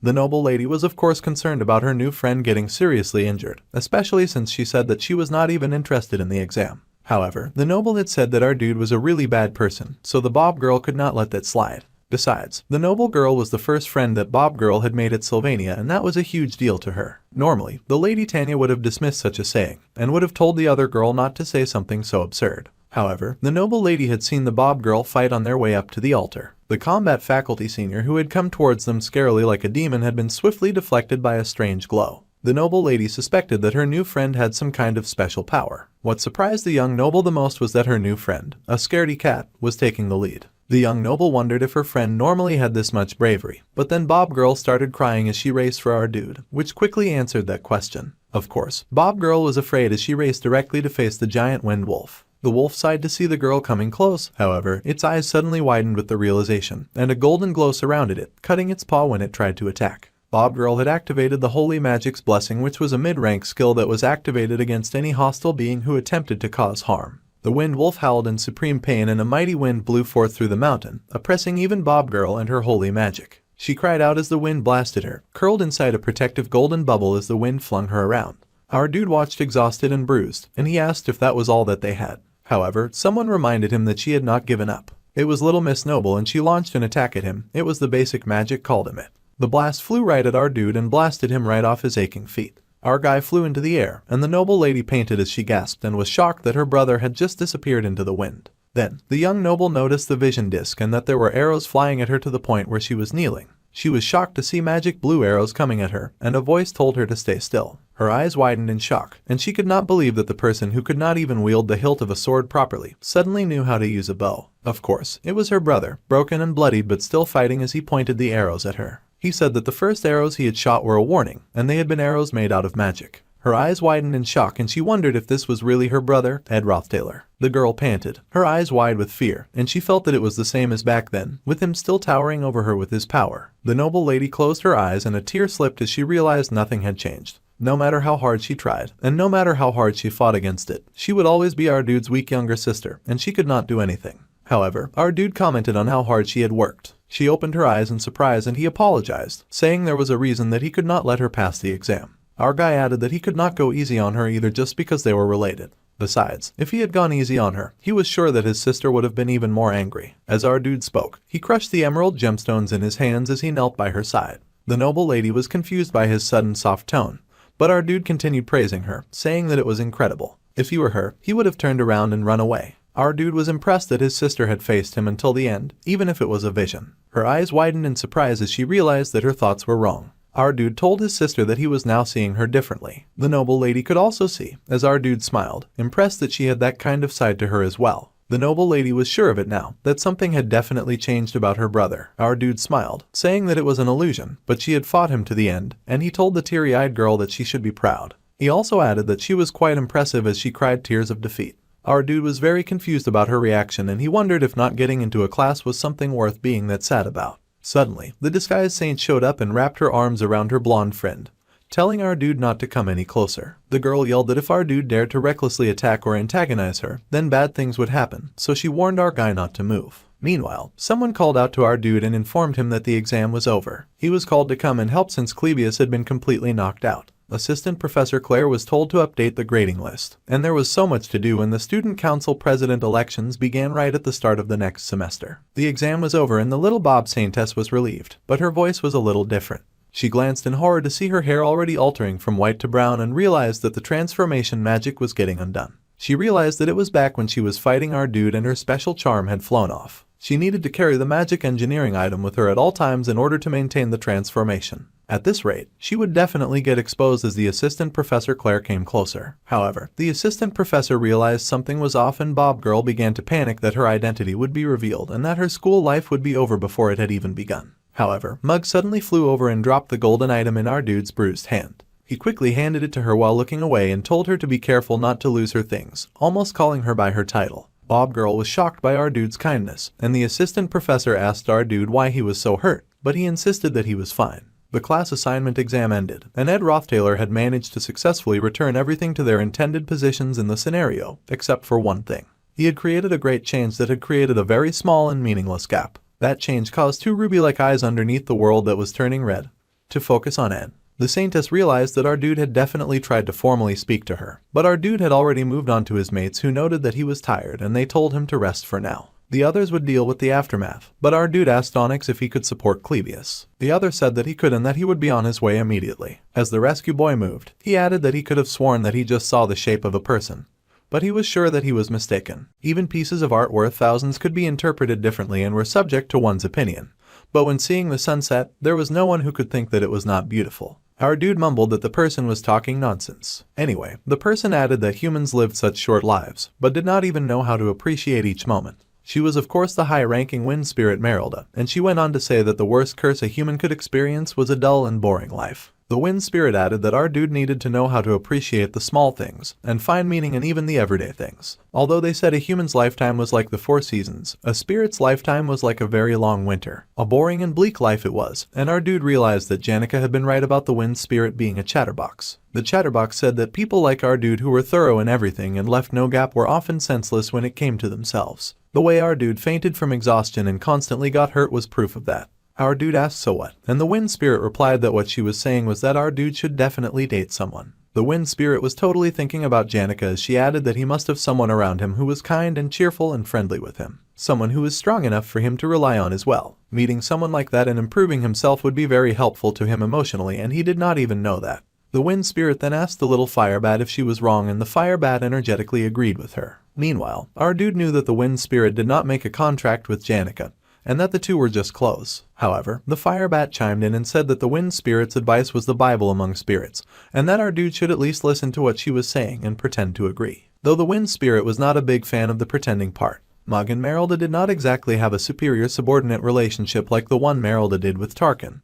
But our dude guessed that high-ranking spirits were just scary after all. The fire bat added that he had gravely misspoken by telling our dude to pretend, and he energetically was ready to repent with his death. Then our dude turned as he remembered something. He recalled that Janica had looked kind of down lately, and he asked the wind spirit if she knew why. The wind spirit chuckled and asked if our dude was worried about his friend. Our guy was of course worried, and the wind spirit grinned that she could not tell our dude something that Janica did not want to tell him yet. This further confused our dude, but the high-ranking spirit assured him and told him not to worry too much. It was important for even the famed spirit sorcerer to experience winter for once, and she needed to experience it and go through the process of growth and understanding. The world was after all not a fairy tale, and a lot of people needed to endure until spring came. Our dude finally lifted himself from the ground, and the happy wind spirit asked if they should go now since consuming more of his mana would make her feel guilty. Even her current form was not easy for our dude to manage, so he told her that she could go. The wind spirit chuckled that she was a bit expensive, but the form she had was the best for efficiency. Our dude asked if the spirit had other forms, and the spirit asked if our dude would prefer a beautiful girl since it was better on the eyes. However, the wind spirit doubted that our dude could support her taking such a form. Our dude agreed that it was fine, and that back when she had undergone gigantification, and now, he had not noticed much of a difference in her efficiency, so he was curious. The wind spirit gasped dramatically and said that our dude could possibly not sense it because of the mana stone, and that he was still a bit dense. He groaned and gritted his teeth, and the wind spirit laughed and asked if he thought that they were handling the mana all by himself. She laughed and said that a spirit like her would not make a contract with just one person, and as our dude watched, the wind spirit bounced away into the air until she dissipated with the wind. He stared speechless, knowing that he definitely could not summon a high-level spirit with just his mana for too long. If it was not his mana, then our dude wondered who could have helped him while he had been fighting on the altar. As he descended, he realized that it was simple if he really thought about it. A person who would contract with Merylda other than him could be no other than Lucy, who had been sitting somewhere nearby. Our dude pointed out that he did not think that she had chosen a good place for a nap, but the little genius just said that she had not come for a nap when she would rather nap at the hut. So, our dude asked why she had come. She stared silently for a moment, and then replied that she did not like an empty tent. So, she had gone on a walk. Unfortunately, the end of her walk was this altar of substitution, and it was the final stage of the third act. The distrustful Saintess Claris began to suspect the order after she realized the darkness of the holy city, and then Telos' apostles came to Arkan Island to condemn Claris. Not knowing the story behind it, the Academy's character follows the Archbishop's orders. Princess Phonia's Royal Guard Army, Lortel's Mercenary Union, the Holy City's Cathedral Knights, the Academy's high-ranking employees, and also the main character's Generations Raid Party, and the Principal Obel Frisues as well. At the end of that whole complicated mess, everyone's swords ended up pointed towards the same thing, towards the one girl trying to protect Arkan Island, following her master's final will. The renegade non-believer, regardless of what she was called, the girl had never complained. She looked down on everyone with a firm gaze, and she was the awakened Lucy Merrill. She was to defeat all of the main characters at Arkan Island, and then defeat more than half of the raid party by herself, but in the end, her stamina would run out. She would end up defeated by Taylor, who had finally learnt the final swordsman form. Her bloody hat would fall to the ground, and after the inside story was revealed, she would lay in a pool of her own blood, and everyone would learn why Lucy had been trying to kill the god's apostles. They would realize that she was not a villain after all, and that they had not known that there was a story like that behind it. Saying things like that. But unfortunately, the only thing that hurt more than a misunderstanding was an understanding that came too late. Perhaps it was her innate nature, or perhaps she had thought it would be meaningless even if she said something.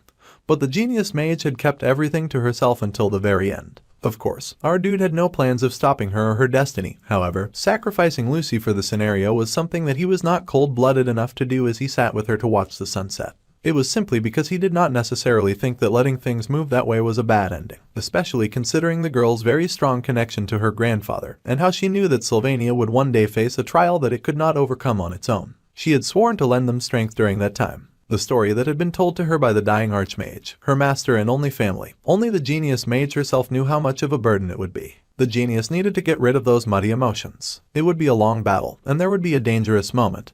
But it is what needed to be faced in the scenario that would occur in Act 3. That, of course, did not mean that our dude would not do anything though. Placing her hand on his lap, the little mage said that she had found something recently. Our dude smiled when the little mage then curled with her head on his lap, as the genius said that it seemed that she often got lonely. If there was one thing that our dude would like to make sure to do, it was to tell her in advance whenever he left the hut for a while. Someone had returned earlier than expected, and they explained that they wanted to leave that place as soon as possible. A present was happily presented with a smile. Most mistook Annie's to be from a noble family, but Clara was actually the one from a pretty well-known Viscount family. The maid Belle was touched to receive a gift from the red-haired noble, and the girl stretched, saying that this was the place that her heart called home and that she felt very peaceful. Anyway, she needed to go see her academy friend since the noble redhead had not seen their faces in a long time. The red-haired noble had brought a lot of yummy snacks, so she had finished all preparations to have a tea party with her best friends Annie's and Janica. The happy redhead headed off first and said that she was excited thinking about seeing them for the first time in a while. The young red-haired noble had so much to tell her friends, and she could not wait for them to taste the blueberry pie that she had brought. As the girl skipped away, the maid crushed the box in her hands, her face sweating in horror as she realized that the blueberry pie tasted like sand. Clara was shocked when she finally got to the tea party, and she could not understand why her two best friends were raging like wildfires and barely saying anything to each other. She worried that they had had a fight. The spirit sorcerer and the genius teaching assistant sometimes bickered back and forth, but it had always been good fun. The red-haired noble had never felt this kind of atmosphere before, and it was intimidating. She wondered if she ought to make a joke. The noble had no idea what to say, but she still attempted to break the ice. Suddenly, the spirit sorcerer spoke, calling out to Annie's, who flinched in fear. Janica stared at the teaching assistant with hurt in her eyes, and she asked about the teaching assistant getting a hug from her crush. Ed Rothtaylor was 18 years of age. He was a third year with the achievements of an elaborate survivor for 1 year and a high-level spirit summoner. His stamina, intellect, talent, willpower, and luck were all pretty good, and he had newly created a wooden wind-blocking wall. Now, items like that no longer raised his stats and production proficiency since they were now considered beneath his talents. Our dude wondered if he ought to look for something else to continue growing as he made his wall. Pushing hair out of his eyes, he thought that it was definitely good to be thoroughly prepared for strong winds. And then someone showed up, saying that it was a relief that our dude looked healthy. Our dude asked the maid if she had come to take Lucy, who looked ready to cry like a kindergartner going to school. The maid explained that the academy had implemented a new policy, saying that during snowstorms, students could only leave the dorms if absolutely necessary, so she had to take back the little genius. Since the genius was the one with the highest risk of escape, the maid thought it was best to keep an eye on the little mage, who was distraught. The maid even further explained that they planned on having a rotating lineup of surveillance staff throughout the week. Our dude perfectly understood even as the mage whined. Our dude said that he would continue to use formal speech. The maid then asked our guy if he could really make it through a week-long snowstorm in this kind of environment. The maid added that it might be presumptuous of her, but she did not think this kind of wind blocker would be enough to protect him. Our dude mumbled that he was just setting the things up to protect his supplies. He had thought that there might be an adverse effect on his hut, so he used twine to secure the roof and tied it tightly to the ground. Our guy had also already collected his hunting tools and traps, and he had put them all into the hut. During the week of the snowstorm, our dude planned on focusing on magic engineering research at the spirit library. So, our guy explained to the maid that he had another place that he would be staying at, so she did not need to worry. The maid agreed to lessen her worries since our dude was saying that, and our dude noted that the maid seemed extra worried since it must be her first time experiencing a snowstorm from an administrative position. The maid was truly worried, but she said it was because she had another worry about our dude, and the little mage had finally stopped struggling. The maid thought better of it and decided that it would be overstepping to mention anything, and that only made our dude worry more. The maid just sighed as she wished our dude the best of luck as the fires between Janica and Annie's continued to burn bright. The spirit sorcerer, with despair in her eyes, finally mustered up the courage to ask her friend if she had gotten a hug from their crush. Clara was shocked and she turned to her genius friend, hoping for an explanation. The brilliant teaching assistant was sweating buckets, speechless, and looking guilty as sin. The red-haired noble was in shambles as she looked between them both, thinking that there had to be some misunderstanding and that the spirits must have gotten it wrong. However, the genius teaching assistant declared that she had indeed flirted with our dude. The redhead noble was about to agree, but then she gasped in absolute shock. Then the teaching assistant fell into shaky plea mode as she apologized to her friend, explaining that she had not found the dude trustworthy at all. He looked like a playboy, she screamed, so she had been trying to feel our guy out. The spirit sorcerer was shocked and asked if the teaching assistant was truly not lying about this. The teaching assistant went on to explain that kind of guy was not her type in the first place, so her friend had nothing to worry about. Annie's laid it on thick, saying that our dude looked like a thug and was arrogant about everything, and he was always grumbling. She also added that he lived completely selfishly and she could not see why she would want someone like that. Now of course Janica was heard about all the mean things she was saying about her crush, and that the teaching assistant did not even know our dude like that to be making all those assumptions. For a moment they just stared at each other across the table with their noble friend stuck in the middle. Then, the teaching assistant sighed and apologized for flirting with him even without talking to her friend first. She apologized sincerely to the spirit sorcerer. The spirit sorcerer looked teary and asked why her friend would even do that when she had never asked her to, and that she had been worried for so long. The poor spirit sorcerer could not even sleep at night since the teaching assistant was one of her precious friends, and she felt so betrayed by the actions of her precious friend. The spirit sorcerer also wondered if she was even in the position to feel betrayed when our dude did not even think of her. Janica cried that she had been worrying without even knowing her place, and a gentle hand was placed on her shoulder, telling the powerful sorcerer not to worry. The sorcerer was quite the special person to our dude, and the teaching assistant reassured the sorcerer that from what she had seen, the sorcerer was definitely more than a friend. The spirit sorcerer was surprised to hear this, and her eyes widened with joy to hear that she was special. Tears flooded her eyes and the sorcerer cried that anyway. Honestly, she did not think it was a good thing for her friend to judge and try to assess our dude like that, but she got teary-eyed knowing that the teaching assistant had done it for her. So, Janica could of course not stay upset about that.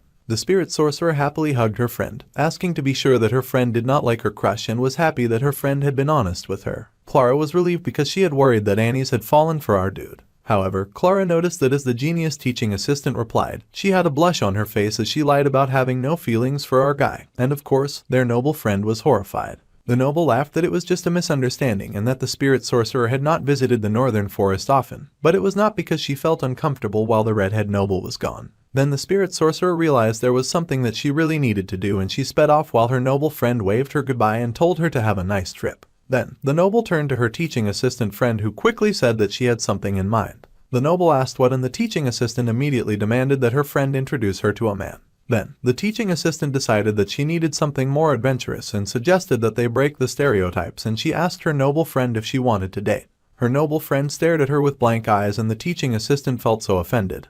But her friend denied it and said that she was just staring. The teaching assistant panicked and said that she was sorry about lying to the spirit sorcerer. But when their bodies were apart, feelings were supposed to fade, and once the break ended, the Academy Scholarship student work would end too. Then, the teaching assistant froze as she found that the Academy Scholarship students were going to happily continue being her student assistants. Clebius and Onyx both worked hard and did well, so it felt it was a waste to send them off to another lab when they were proactive and proficient. The assistant professor Claire was especially happy to hold on to our dude who was quite good at working, and as a student assistant, the boys would receive more scholarships, and it would be better to work there than in other labs. Since they worked together throughout the break, the assistant professor assumed that it would be comfortable for her teaching assistant. Little did she know that Annie's was horrified as the assistant professor encouraged them to continue to stick together. Meanwhile, our dude went through his magic power details and checked out all of his improvements so far. He had gotten Mug and Merylda in his spirit slots, and he had a few more extra spirit slots thanks to his hard work. Janica had finally come over, and she reminded him that he needed to make a contract with a mid-level spirit soon. Our dude noted that it looked like the spirit sorcerer was back to normal, because back when she had visited the camp, that time she had looked rather sad. The sorcerer panicked with a blush and said that she could not at all remember when that was, and our dude smiled because when he was with the spirit sorcerer, he felt like he loosened up a bit. She was a character who never appeared in the other scenarios after all. Right now, the spirit sorcerer was the only person that he could be his friend within his year. The oblivious sorcerer was still stuttering about how our dude made a contract with Merylda, but no matter how much she thought about it, it was strange and much too early for him to handle a high-level spirit. Our dude explained that he had used a trick, and he showed the glass golden phoenix ring, the legendary item. He explained to the spirit sorcerer about Professor Glass's golden phoenix ring that was now completely tapped out of power, and he also explained about his plans for the future. The spirit sorcerer noted that our dude could not use magic for a while,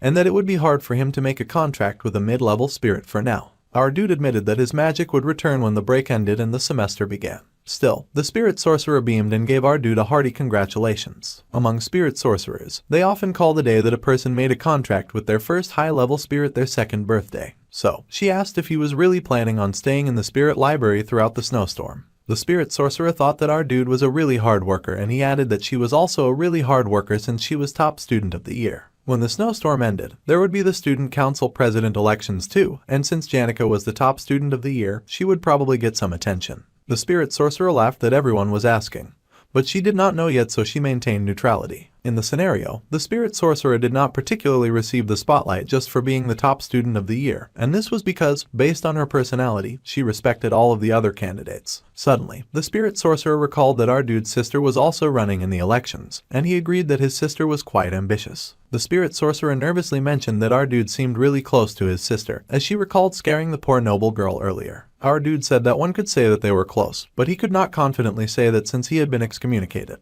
However, he and his sister were still blood related. Whether they liked it or not, there was a high chance they would see each other for the rest of their lives. He wanted to maintain a good relationship with her. Even if not dearly, our dude did care for his little sister a lot. The spirit sorcerer was still stammering and stuttering, sure that what she had encountered was just a fight between siblings. The spirit sorcerer grabbed our dude's sleeve as she called out to him, and then tearfully asked what Tanya liked and if there was something he thought that she would like as a gift, or a food that she liked. Now, our dude was concerned and he asked the sorcerer what she had done to his sister. The spirit sorcerer screamed that she had done nothing, and our dude stared at her suspiciously. Janica was really bad at lying and she folded very quickly. It took about 3 seconds for the guilt to be too much before she confessed. Our dude laughed because it was not even that serious in the first place. It was going to start storming in the morning, and leaving the dorms would not be allowed other than for special reasons. So, if anyone had any business outside, they needed to ask a maid. The little saintess clutched her item as the sight from a few days ago refused to leave her mind. The sight of that third year, our dude, had been terrifying.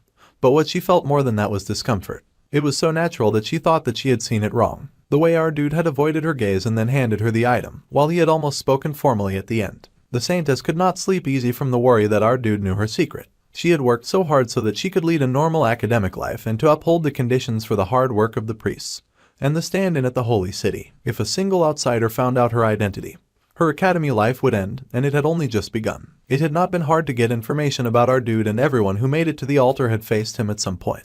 The first years jeered at each other for failing to make it to Class A, and Purple remarked that the senior he had fought was not a normal human, and he had heard that our dude was famous among the third years as a freak among freaks. From what Purple had heard, our dude had built a hut in the northern forest and he'd been living there. The saintess now knew where our dude resided, and once the snowstorm started, she would be unable to leave Opheles Hall for at least a week. Once the snowstorm ended, spring would come and the new semester would begin. By then, the little saintess feared that she would lose the chance to seal our dude's lips or do anything else. So, she threw open her bedroom window. The little saintess was scared, so very scared of our dude, the darkness and the bitter cold. However, as she faced the aching cold coming from her window, she recalled how she had lived while only seeing pure white walls and ceilings. Her first friend had told her that would cause her vision to deteriorate. The romance of the world was full of all its natural colors, and they could not be known unless the little saintess experienced it herself. So, she leapt forward, jumping into the cold air from the window and diving into the snowy night. Gripping her charm tight, its golden glow radiated around her, and as she landed on the outside, she transformed. The little saintess could not bear the thought of losing the freedom that she had worked so hard to obtain. To properly confirm her suspicions, she needed to meet that man, and so she ran into the snow. The saintess Clarice ran into the snowstorm in danger and distress. A person's eyes had long since adapted to the dark, because darkness was all they had ever known. The most vivid memory that they had was of their brother who had stayed by their side even when everyone in the household had avoided them. Their brother was covered in bloodstains and coughing blood, as well as the moment that they had stabbed their brother through the heart. The last words that the boy had spoken to his brother, perhaps meant as a curse, were not revealed as the scene quickly shifted to Assistant Professor Claire. The assistant professor was surprised to hear that another lab wanted one of her student assistants, and Clebius nervously explained that about the whole student assistant thing. He had felt like he was just a burden last time since he had gotten knocked out by a student. The treatment he got was really good and the top combat student liked it. The assistant Professor Claire then smiled, saying that she thought that he was dissatisfied or that somewhere else was trying to take him away. Since that was not the case, she asked if he could keep being her student assistant, and the combat student no longer had a reason to refuse. The assistant professor then beamed and asked him to just keep doing it. The top combat gloomy student bit his lip and fell silent, and he accepted the role as her assistant, unable to turn it down. Meanwhile, as Ed Roththaler had been born with a weak body, it felt like our dude had really trained the body to the very limits of what it could handle. During the break, our dude was able to concentrate on training, and he had advanced his crafting skills with the spirit formula infusion as well as increased his ability in magic engineering. Both of those skills were now good enough to be called his specialties, and he would be able to utilize those too well with a bit more training. So, our dude would be spending the remaining week working on magic engineering and spirit formula infusion inside the underground library. Our dude had given Zix some money to clean up the mess with a bit of magic, but he had not expected the Wolfman to organize the books as well. Considering that the books were also organized according to theme and title, our dude was pretty sure that he had told the Wolfman that the library was a secret. However, it looked like the Wolfman had gotten some help from Elka and they had probably fixed up the library while thinking of it as training. Our dude made a mental note to repay them for it later, and he got started on his studying, and it was inefficient to learn hundreds of formulas. The most important thing was prioritizing and focusing. The goal was to get the legendary magic engineering item, Glock's Eyes, that would temporarily amplify the proficiency of all sensitivity abilities. Our dude would also get the legendary item called the Delheim's Hourglass, which reverted all physical states by a few seconds and removed all damage and wounds, but it also had a one-time use. Our dude's aim was to make at least one legendary magic engineering item. A weak wind emitter, echo noise generator, crystal ball, blue magic sphere, Kragel's magic ink, and light transmitting sphere. Our dude would craft these items repeatedly to raise his magic engineering skill, and once he was used to it, our dude would make other rare items. Just thinking about it brought a smile to his face. Our dude had already gone over the ingredients, and he just needed to use the tools to achieve his goal. However, our dude paused with his hand rifling through his bag, and then he paused in horror when he did not find the item he sought inside his bag. Our dude was horrified to find that he had forgotten the tools at the hut, and he had to crawl back through the snow. He figured that it was time for his body to do some work as he trudged through the snow. Living while only seeing pure white walls and ceilings caused a person's vision to deteriorate. The romance of the world was full of all its natural colors, and as her feet sank into the snow, the little saintess realized that romance was nowhere to be found as she struggled in the white snow. She finally found the river, and the little Bob girl rejoiced since they said the river was in the northern forest. This was downstream according to the map, so should she come across the hut if she kept following along the river? It really felt like she was on an adventure, and the Saintess Claris was not weak. While she was already more talented than many other mages, her holy magic was even better compared to others. The holy magic's blessing meant that anyone who attempted to harm her would have the damage returned twofold. So, even if she came across a wild animal or a robber, she would not be harmed as she trudged through the dark and cold. Despite that, the little saintess still felt a bit of fear when it came to our dude, and there was a possibility that was baptized by the Telos order since he was the successor to the Rothtaler household. The holy magic's blessing did not work on those who had been baptized by the order, as one was not to harm their fellow brothers. In the first place, someone who was faithful enough to have been baptized should never think of harming the saintess, but the reason the saintess had come was because our dude might know who she was. It was finally time for her to confirm her suspicions. She was sure that things would work out somehow, but she was so confused as to why the hut door was not opening. Bob Girl finally threw the door open with a huge burst of strength, and she knocked over the paint that our dude had been using to keep the door closed. Her eyes widened when the little saintess saw the stain of red in our dude's home, and then she looked up to see a giant boar skin nailed on the wall, which of course made her scream in horror. The Bob Girl fell over in shock as she squealed, and she was shocked to see red blood staining all of our dude's tools. There was blood everywhere which had spilt from the bucket at the door. The little saintess stared in horror at her hands as she wondered if she had landed in hell. Suddenly, she heard footsteps approaching and she panicked, looking around the bloody room. The little saintess searched for a place to hide. The door was thrown open and snow flooded into the shed. From the outside, something covered in scarves and looking like a giant snow monster peered into the shed. The door was pushed open and the damage was taken in. The little saintess was hidden, her hands over her mouth as she trembled in her little corner. The person reached out and touched something on the ground, and the terrified girl looked up to see the person. The stranger moved on, not seeing her as he focused on retrieving something from a box. He checked out some dangerous-looking tools, looking like a suspicious person in the dim light, and the little saintess hiccuped from the intensity of her fear. She trembled so hard that it was a wonder that she had not been caught. Then, a hand appeared above her head and the creature peered down at her, like a monster from a horror movie, and it asked who she was. The little saintess nearly had a heart attack, and that was when our dude finally recognized her as Kylie Etchen. He was shocked to see her and asked what she was doing in his house and why she was shaking so badly. However, Bob Girl was way too shook up and she blasted holy light right at our dude in fear and terror. Holy magic nullified most of the opponent's magic and inflicted physical damage. So, our dude found himself flung back with a magnitude of power. He was launched into his things and everything scattered. There was dust everywhere from the attack, but a figure suddenly arose from the cloud of smoke. However, that was just our dude, knocked flat and bleeding in the rubble of his things. Bob Girl stuttered in fear, trying to say that she had not meant to attack, and she fell to her knees in despair. Our dude had a serious blood stain and the little saintess cried that she had killed a person. Bob Girl pressed her hands together as she confessed to her dear Telos that she had gravely sinned. She, who was supposed to live a life of purity, came before the Lord with her blood-stained hands and confessed that she had been stained with sin and that she had to burn in the depths of hell to atone for her misdeeds. However, our dude pressed his hand to her shoulder and called out to her, interrupting her prayer as he growled at her in rage, further terrifying the little saintess who screamed in fright. The little Bob girl had been through so much that her soul was already leaving her body. She passed out with her hands pressed together and our dude stared at her fallen form. Our guy was so pissed that his perfect day was ruined and he bit his lip and barely contained rage. Meanwhile, in the school hall, someone called out to the chief maid. A report had been heard and the chief maid was asked to please figure out what they had to do. Someone thought that they needed to notify everyone and begin the search. But that idea was discouraged since they would not have enough people left to run the place. The chief maid told them that they needed to be as efficient as possible right now, and the maid agreed. Awfully's Hall's chief maid Bellu is aware of Kylie's real identity, and the order had decided that the person in charge, at least, needed to be aware of the truth. The nation would be in an uproar if the saintess were to go missing in a snowstorm. But even then she kept her composure and the other maid watched the chief maid in admiration. The chief maid had decided that it would be best to take care of things in secret considering the saintess' holy magic blessing. She got dressed and explained that she would go out to find the holy saintess on her own, and she asked the other maid to please take care of the rest of the students, especially Lucy. The maid agreed immediately, but she did add that according to the witness, Kylie had gone towards the northern forests. This made the chief maid stop in surprise, and she knew that was our dude's territory. She also knew all about all the girls that our dude had accidentally charmed and that he was 100% the accidental seducer of women. The man who was strangely blessed with women was now stuck in a snowstorm, with a man and a woman left alone together, having to depend on each other while waiting to be rescued in the harsh conditions. Just two people on their own made the chief maid think that they would definitely be doing lovey-dovey things together. The chief maid was horrified. Our dude could not get lovey-dovey with the saintess. The chief maid was silent for a moment as she tried to process her next course of action, and the other maid called out to her in confusion. The chief maid then stepped on it and rushed into the forest in horror, stuttering that they had to find them as quickly as possible. She was very sure that the saintess was in danger.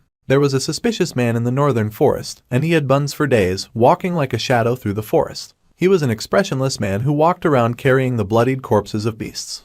There were already rumors among the students as snow came pouring down heavily. Belle raised her hand to protect her face from the raging snow as she contemplated the rumor. However, she knew the truth.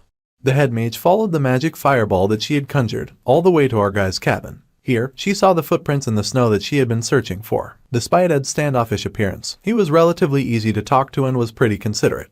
She knew of all the girls who had been charmed by him and he was the kind to faithfully carry out his duties despite the many women who approached him. The boy in the woods was always someone worth tutoring. However, thinking about how those relationships getting even more complicated than they already were made the head maid's head hurt.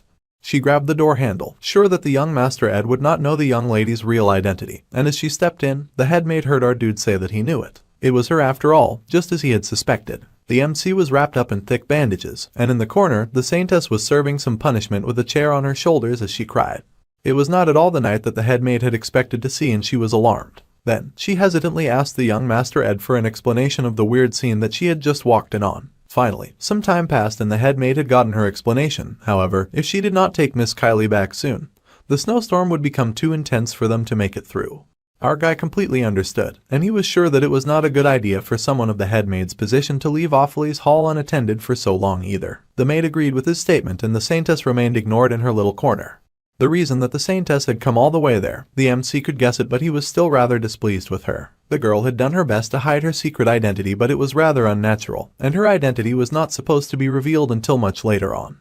It should not be getting revealed now, but the saintess was clearly doubting Ed now. So, he apologized for his rude behavior, and he asked the saintess to kindly put the chair down. The girl sighed in relief and she placed the chair down. Then the maid and the little Kylie exploded in shock and horror when they found that our dude knew that she was the saintess.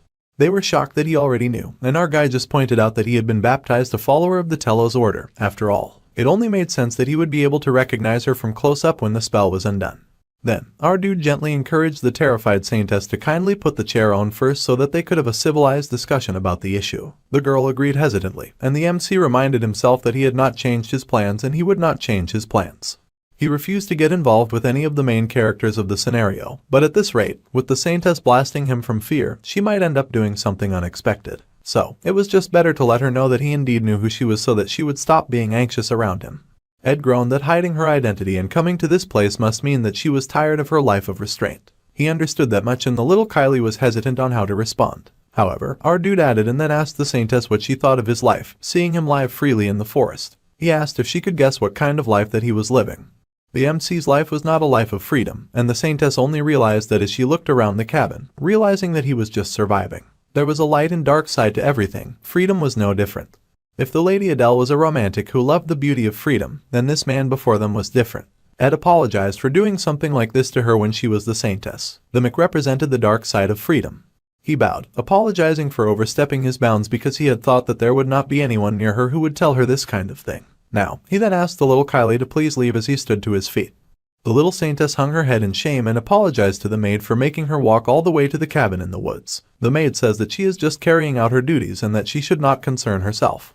Once they returned to the Ophilas Hall, then the young Saintess would enjoy a delicious soup in a warm room, and this hut in the snowstorm would feel like a distant dream. However, inside that hut was the MC, who stepped out all dressed and covered in his warm clothes to resume his studying. The hut would still smell of blood and the harshness of reality. The Saintess had never imagined that the man who stood there halting the incoming students would be living that kind of life. Now, she thought of the romance that she had dreamt of. It was a sad thing for someone to destroy your dream of freedom. But the Saintess was certain that coming to the school to search for freedom was a good thing, and then she blushed because she hadn't met someone that she could respect. As they left with the fireball lighting the way, the head maid silently took note of the blushing girl.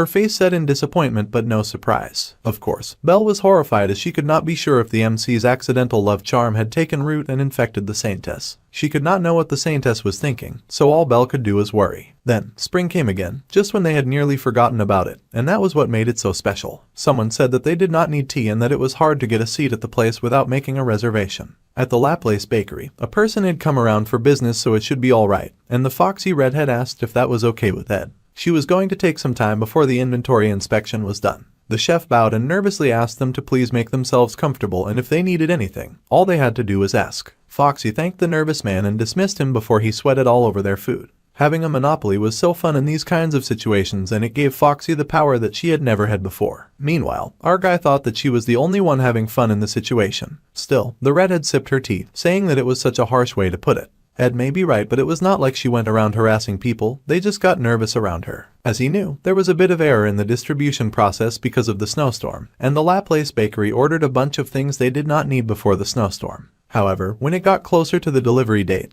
they had suddenly cancelled all the orders. The MC asked if it was a deceptive order, and the rich merchant explained that she did understand since food was valuable. However, she could not praise them for trying to monopolize products that could have gone to other businesses. People needed morals and ethics, and she sipped superiorly from her cup of tea. Suddenly, the chef rushed back to beg the redhead to please change the minds of her colleagues. The chef explained that he knew that he was in the wrong. But if she went on limiting the number of items that he could order, then things would become difficult for the bakery. He begged for the merchant to please be understanding, and that if things were not changed then they would be in big trouble. However, Foxy just laughed and said right. She had a lesson in the afternoon, so she asked Ed if he wanted to walk with her to class, completely ignoring the pleading sniffling chef. Even our guy thought that she was rather cold. She did not want to take such harsh measures, but the snowstorm had cut off the distribution from the main base, so the available funds were tight now. So, they needed to pull themselves up by their bootstraps. The MC had to admit that even merchants struggled sometimes, and she beamed and said as if, asking if he did not know who she was. Her specialty was managing worry, so our guy had nothing to worry about. It would be alright as long as there was no money going out to useless things. She had to be able to handle this much in order to run a trading company. Then, the redhead paused and asked our guy where his textbook was. He explained that he just had to stop by the library to borrow one and that he had to run.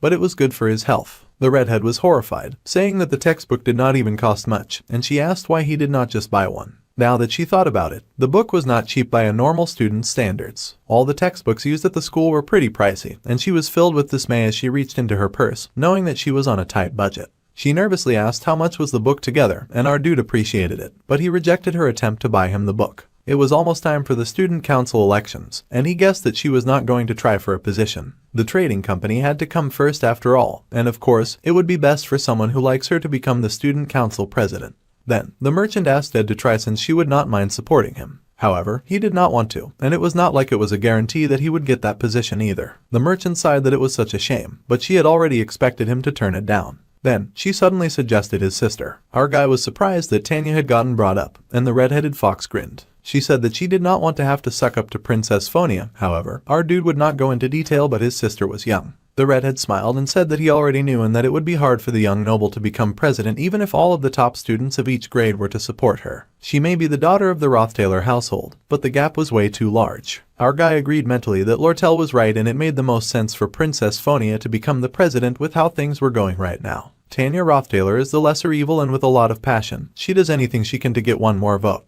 Pitifully and pathetically, but she is unable to close the large gap between her and the princess. Tanya ends up losing to an overwhelming difference in votes. Red then asks our guy if he supports the princess reign. He is surprised by her question but admits that he does not know, and he guessed that he supported Tanya more. Red was supremely glad to hear this since most of the people in the school admired the Princess Phonia, so she had been worried that he would be the same. Then, she blushed, sparkling like the fallen leaves during autumn, and asked if our guy was aware of her feelings for him. She blushed, her eyes soft and her cheeks rosy as she confessed that she had almost gotten jealous just asking about his affection for the princess. Our dude stared down, unmoved by her sparkly eyes and the flowers budding around her. Then, she rested her head against her chest and giggled, asking if that worked and resting her head on his chest to check his heartbeat to confirm. Then she groaned when he just shoved her away with a slightly annoyed look on his face. She complained that he was so cold, and asked if she had done something wrong. He sighed and said that she had not, but he did not plan on dating anyone until he graduated. This created a time frame that immediately interested the Red Fox, and her eyes widened as she asked what would happen after he graduated. Ed was silent as he pondered this because he had not yet crossed that bridge. Then, the redhead grinned seeing that he was undecided, and knew that she had gotten some very valuable information. She did not know what meaning graduation had for our guy. But that was not too far from now. Well, that was if he could stand to keep rejecting her, as she was rather confident of her seduction skills. Our guy was silent as he pondered his goal of graduating safely. It was not an easy goal at all, and it involved the final boss that they would have to encounter at the end of the story. The main character had to defeat the final boss in order for the world to regain peace, and it would be a fiery tense match between Taylor and the great final boss. Only when the boss had been defeated would the game be cleared, and everyone could march to happiness so that he could also graduate. Claris, the symbol of the order, and Phonia, the symbol of the royal family, needed to support the main character in order for him to be able to defeat the final boss, the Sacred Lance Dragon. In other words, Taylor needed to grow as the scenario intended and to make a lot of friends. The class placement had gone smoothly, and the curly-haired young noble raced ahead with her friend Kylie, who seemed to be hiding her identity well. Our guy sort of felt bad for Tanya, but Phonia would definitely become the council president. Then, the scenario would return to normal and Ed could have a nice happy and peaceful flowery spring, and he would be able to rest easy. However, the princess had sat up in bed and someone called to her as the bright light came in from the windows. Despite Ed Rothtaler's expectations, the scenario had already begun to break down in the bedroom of one girl, and the princess' hands shook as she said that she did not think that she wanted to run for the council position, as she bit her lip while looking haggard with dark bags underneath her eyes. Meanwhile, for some reason, Clebius was panicking as usual. He had his head in his hands as he groaned and cursed, saying that there were others who could do it better than he could. He had no idea why it had to be him from the start and he cursed his wretched life. There was a sheet of paper before him and he cursed again in dismay, asking why it had to be him. It was a duel request form. Someone had challenged the battle genius to a duel. A challenge for a duel had come about and a question had been asked on why they wanted to have a duel in the first place. Ziggs had asked why, and the person had responded that they wanted to learn from him. There was a moment of silence and then Ziggs closed his book, unimpressed by such a request, and he said he did not want a shallow reason like that. He had turned to the tall student with bulging muscles and a confident smile that stood behind him. The challenger with white hair then admitted that he wanted to prove his worth. The wolfman had then smiled, saying that the challengers had already claimed the position of top student of his year. However, that did not mean much to the student since he was just a first year. Janica was the top student of all the third years and Drake was the top of the faculty of combat. Ed was also very popular among the first-year faculty of magic for some reason. The challenger planned to have a duel against them all, and of course, there were orders to things, so the white-haired confident student had already sent in a request to Clebius, the top student of the second-year faculty of combat, but it seemed like the gloomy fighter was avoiding it. Anyway, if the white-haired challenger won against the second-year combat champion, then he planned to request a duel with Elvira, the top of the faculty of alchemy. Then, he would send a request to Ziggs, so he thought that he would tell Ziggs beforehand. The wolfman was perplexed as he stared up at the tall, large and imposing student. Then Ziggs curiously asked why he was next when he was not a top student, and the student sighed that the second year's top student was out of the question since Lucy was an undefeated prodigy. So that would then make the wolfman the technical top student of the second year. The wolf boy smiled, noting that his junior was rather self-centered. But anyway, the junior's plan was to beat him and then move on to fight Janica and then Ed. It seemed that the first lesson that the junior needed to be taught in Sylvania was that he was not always right. The wolf boy admitted that he did not think that it would be easy to defeat him. No, that was not what he meant. The dark-haired magic student laughed as he said that the arrogant junior would not be making it to him. Talk less of Janica or Ed. Ziggs laughed that the junior seemed to be a bit mistaken about something, and he concluded that the arrogant first year would not be able to defeat Clevius. The junior was told to learn to perceive reality properly first if he wanted to defeat his senior. The arrogant first-year student was heated at his senior for talking down to him, and he was speechless with rage. Later, Ziggs was greeted as he headed out of class, and he looked up to see his favorite guy, Ed, waving at him. Our guy wanted to express his appreciation for Ziggs's work in the library. Then, the wolf boy told the MC all about the junior Wade and what he was doing. Wade was the recognized top student of the first years. He had been sending duel request forms to everyone that was doing well academically. It sounded like he wanted to fight the MC too. As far as our guy knew, Wade Callermore's challenges would go on from Act 3, Scene 3 to Scene 5. Episode 3 of the game had begun, and it was the election of the student council president. The top first year was born a talented swordsman as the son of the commander of the northern border territories. The strong, tall and muscular first year was covered in a blue battle aura, and he was able to easily take over the top student spot within the first years. However, the prodigy first year was unsatisfied, so he went off to challenge his seniors. In the end, he was able to defeat them one by one with ease, and their bodies fell to the ground with multiple injuries. The strong junior had even been able to feel Ziggs, the unstoppable wolfman. The senior Ziggs had been already exhausted going into the fight, so it was unfair for him. However, it was still a loss in the end, and Wade's rampage, which seemed like it would not end, ended up being stopped by the main character Taylor, who had appeared with a glowing sword because he had improved over the years. The wolfman mentioned to our guy that he had heard that there was going to be a welcoming festival for the new students that night, and he asked if Ed wanted to check Wade out. However, the MC had to turn that down since he already had plans. Our guy already knew what Wade looked like anyway, so he just thanked his friend for the invite as well as the warning. Then, he asked the boy to take care of himself. Ed had thought that he did not care about that kind of stuff, but seeing how energetic the school was, it was giving him energy too as the beautiful spring flowers filled the air. The refreshing atmosphere of a new semester had begun, and he smiled because it made his footsteps lighter. Ziggs watched our guy go, and he wondered if he should have mentioned one last thing. He had noticed this since they were in the same grade, and because he saw her often. But the Princess Fiona had been looking rather down recently. However, when the wolfman had been talking to the junior and Ed got brought up, the princess would whip around with alarm and immediately take interest in the conversation. To try out his theory, the wolfman called Ed in the middle of the class, and the princess turned. The little royalty was acutely aware of our guy's name, and she almost seemed wary of it. Well, it was not like today was the only chance Ziggs had to tell the MC about it, so he was sure that it would be fine. He would look into it more and then tell the Rothtailor boy. So it was that time passed, and the weather soon became warm. The butterflies floated in the air, flapping their adorable blue wings, and the scenery in the northern forest was a sight worthy of being called spring. A beautiful butterfly floated to Lucy's nose, and she waved her hands in annoyance, chasing the pretty insects away. Then, someone noted a really fast improvement. Janica had noted that our dude's connection to the spirits had gotten even much better. He had even gotten into a contract with Merylda, so he should be able to enter a contract with a mid-rank spirit as well. No one would believe that he had done all of that within a year, and the spirit bird praised Ed, and then Janica cleared her throat. The spirit sorcerer had activated her teacher Janica mode, and it sounded cute, but it seemed like she thought it was a dignified title. So, the MC decided to play along, and he sat on a log and clapped for his teacher, saying that he had improved so much because he had such a good teacher. The teacher went on, saying that usually, to get into a contract with a mid-rank spirit, one had to explore mountains and valleys to find a spirit that matched well. Our guy could not just enter a contract because it had enough mana, and he needed to find a spirit whose man flow matched his own.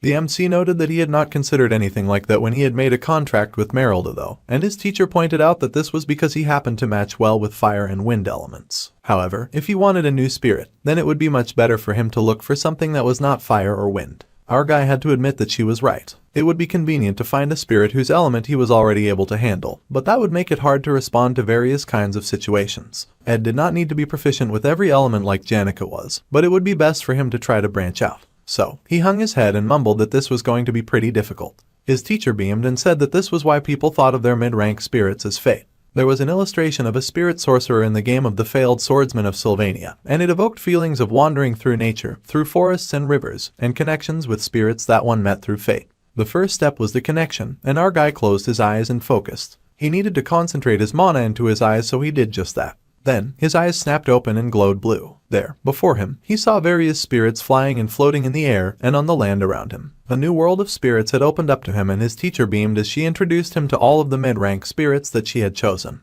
Ed could not help but be impressed and asked if she did not get distracted by all these spirits around.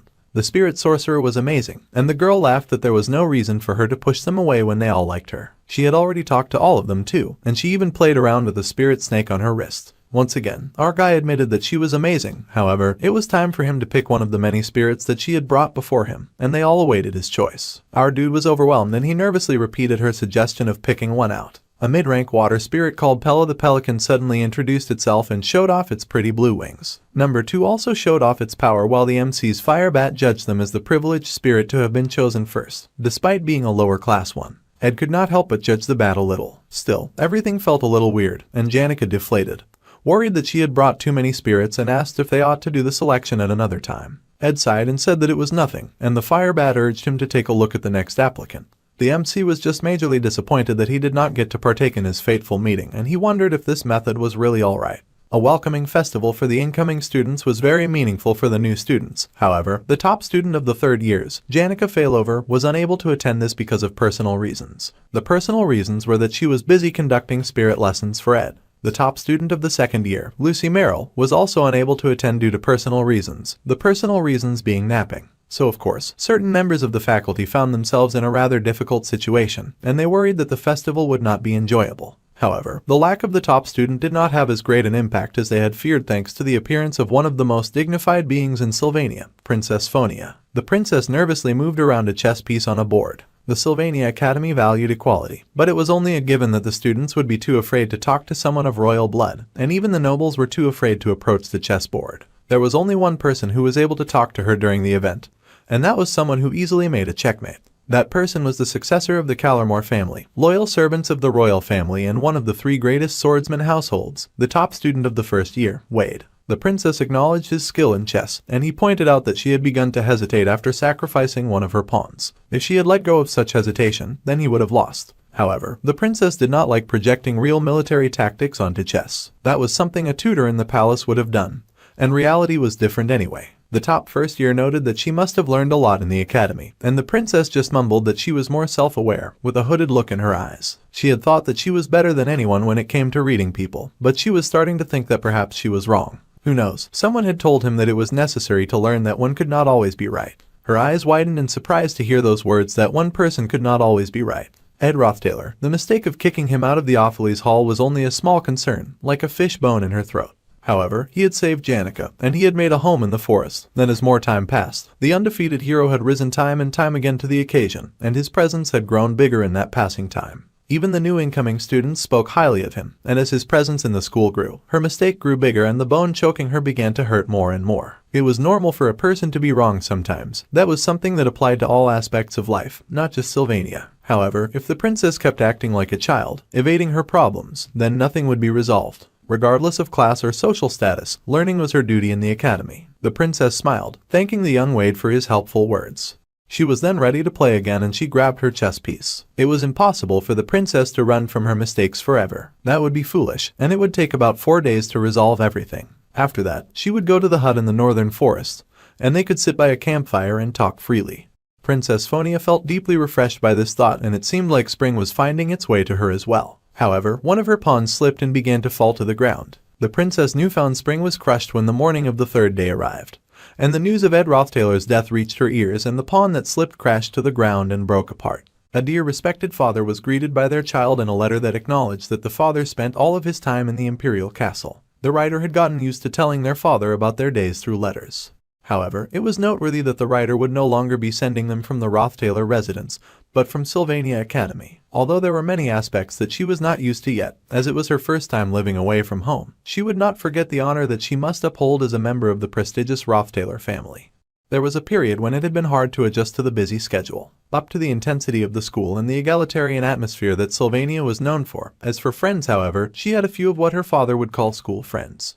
The young noble was working hard towards her goal, which he had confidently told him of before she had left home, as well as her plan to become the youngest student council president. She was a little worried, of course, because she had heard that the Princess Phonia, who was loved by the people, would be running in the elections, but she would try her best regardless. The young noble lady had also met Lordell, and although she was not much older, she gave off the feeling of being a perfect merchant. The negotiations for the purchase of the sage-sealed grimoire would begin soon, and the little lady was already wondering if it would really be okay for her to go as the family representative. The last bit of news was a little hard to mention casually, and since he had been excommunicated, she knew that the person she was about to mention had been nothing but a shame and embarrassment to their family. However, if she had to mention it, her brother did seem to have become hardworking and diligent during his stay at the academy. It was as if he had become a completely different person. Honestly, the young noble had been so young in the past that her memories were not that great, so she might have been misinterpreting it. However, recently, she had gotten a strange dream of when she was much younger. In the dream, she had been at the low hills behind their residence, a place where the lilacs and daffodils bloomed in abundance during the spring. The young noble remembered following the hilly path while smelling the flowers. She had been going up while holding hands with two people, and one of the hands definitely belonged to Arwen, so the other reliable hand must have been her father. There was also the chance that when Arwen was still alive, her brother had not been that much of a scoundrel, and back then he would have smiled and held her hand. If that was so, then perhaps her brother had not turned over a new leaf but he had just returned to how he used to be. The night brought many complicated thoughts, but she ended the letter by saying that it was addressed to his loving daughter, Tanya Rothtailor. There was a pop-up about the seal of the deadly poison magic, and if they were grazed in the slightest then the victim would surely flail around in pain and die. Both Taylor's had read through the letter he'd opened with a dagger, and he said that he had already sent a response to Tanya Rothtailor, and he tossed the letter to the ground. The Student Council President elections, as well as the negotiations for the purchase of the Sage-sealed grimoire with Lortel. It would be difficult for the young noble to handle all of that on her own, so the head of the house was going to send along a vassal for the young lady to trust. The poison dagger was brought before two bowed cloaked figures. Although it was usually not allowed to send a family's vassal to Sylvania, if it was for business reasons, the academy would allow it. So, the Rothtailor had sent the vassals on their way, and the cloaked figures nodded. They exited the throne room quickly, and then he yanked off his gloves to look down at his rotten reddened hands in horror. No matter what, he could not get used to its ugly appearance at all, and two eyes opened on the back of his hand. The highest rank magic, cause and effect determination. If one sets a certain action or variable that one has caused, one would be able to see the resulting effects of it. The Rothtailor had grabbed a purple orb and mumbled, wondering if there was no choice outside of using a great amount of mana. It was a shame that he could not use it often. This was definitely an absolute power, and when he was ahead of an important task, he could use the source of something that had been done and confirm the inevitable result. The result of that was our dude with wide eyes being dragged to the edge of a cliff, bruised and battered in the rain as a person shoved the poison dagger through him.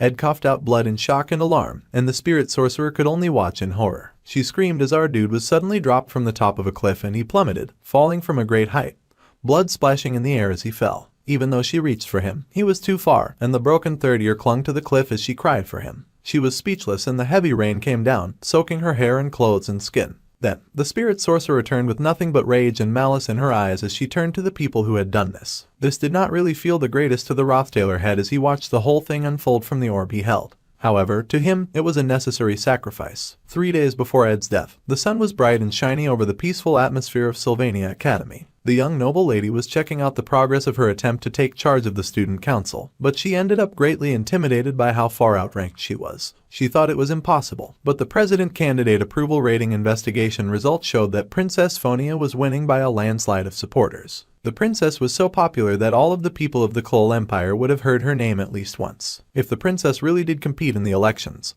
then no matter what happened, the chances that Tanya had to win were zero, and this was very depressing news. Of course, she was very aware that reality and her delusions were very different.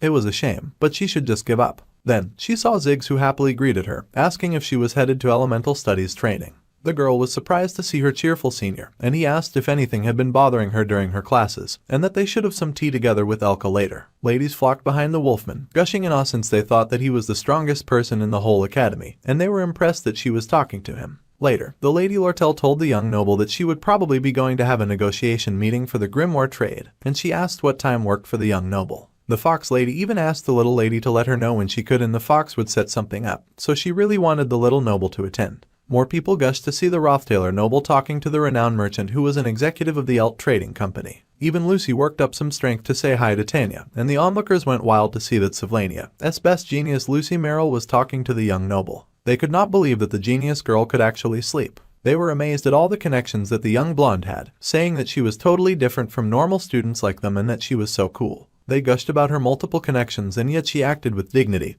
and never showed off, which they all found so amazing and awe-inspiring. They would be happy if they could be half as dignified as she was, and the little blonde blushed furiously from their compliments as sparkles danced around her hair. Suddenly, she was all chipper and smug, saying good work to her fans. It must have been tiring, so they can go back to their rooms and get some rest. If they kept working hard on everything, Kylie and Terry, her fans and friends, would also become amazing students, so they had to work hard tomorrow as well. They would work hard tomorrow and the day after that so that they could become as dignified and as talented as the young Tanya. Then, the blonde closed the door to her room with great confusion in her heart. It strangely felt like her position and status within the academy had risen an absurd amount over the last few days. However, she had not done a single thing to achieve that. If she had to point out one thing, the reason that she was receiving this kind of treatment was because she was Ed's younger sister. The little girl groaned with her head in her hand since she had only seen her older brother as a piece of trash, but now she felt like the trashy one since she was benefiting so much just for being his sister. She could not understand why such a thing had happened. Then, her gaze turned as the door to her room opened. Two people had appeared at her door, grown men who greeted her and said that they were happy to see her look healthy. The young girl recognized Kadik and Nox. Her father was so considerate as to send them both, and she expressed that it was good to see them too. They had heard that she had been working hard at school, and it was a relief that they could be of help to her. The taller man with the mustache would help by collecting information regarding the market price of the grimoire purchase negotiations, and he would ask about the current funding of the trading company in order to make the negotiations go smoother. Next to Kadik, the burlier man with the black beard would work while the blonde was focusing on her studies. He would help her with the student council president elections, and with the rumors of the Princess Phonia being in the running. Then they would find information on the pledges. However, the young noble said that it was fine and that Nox did not have to do that.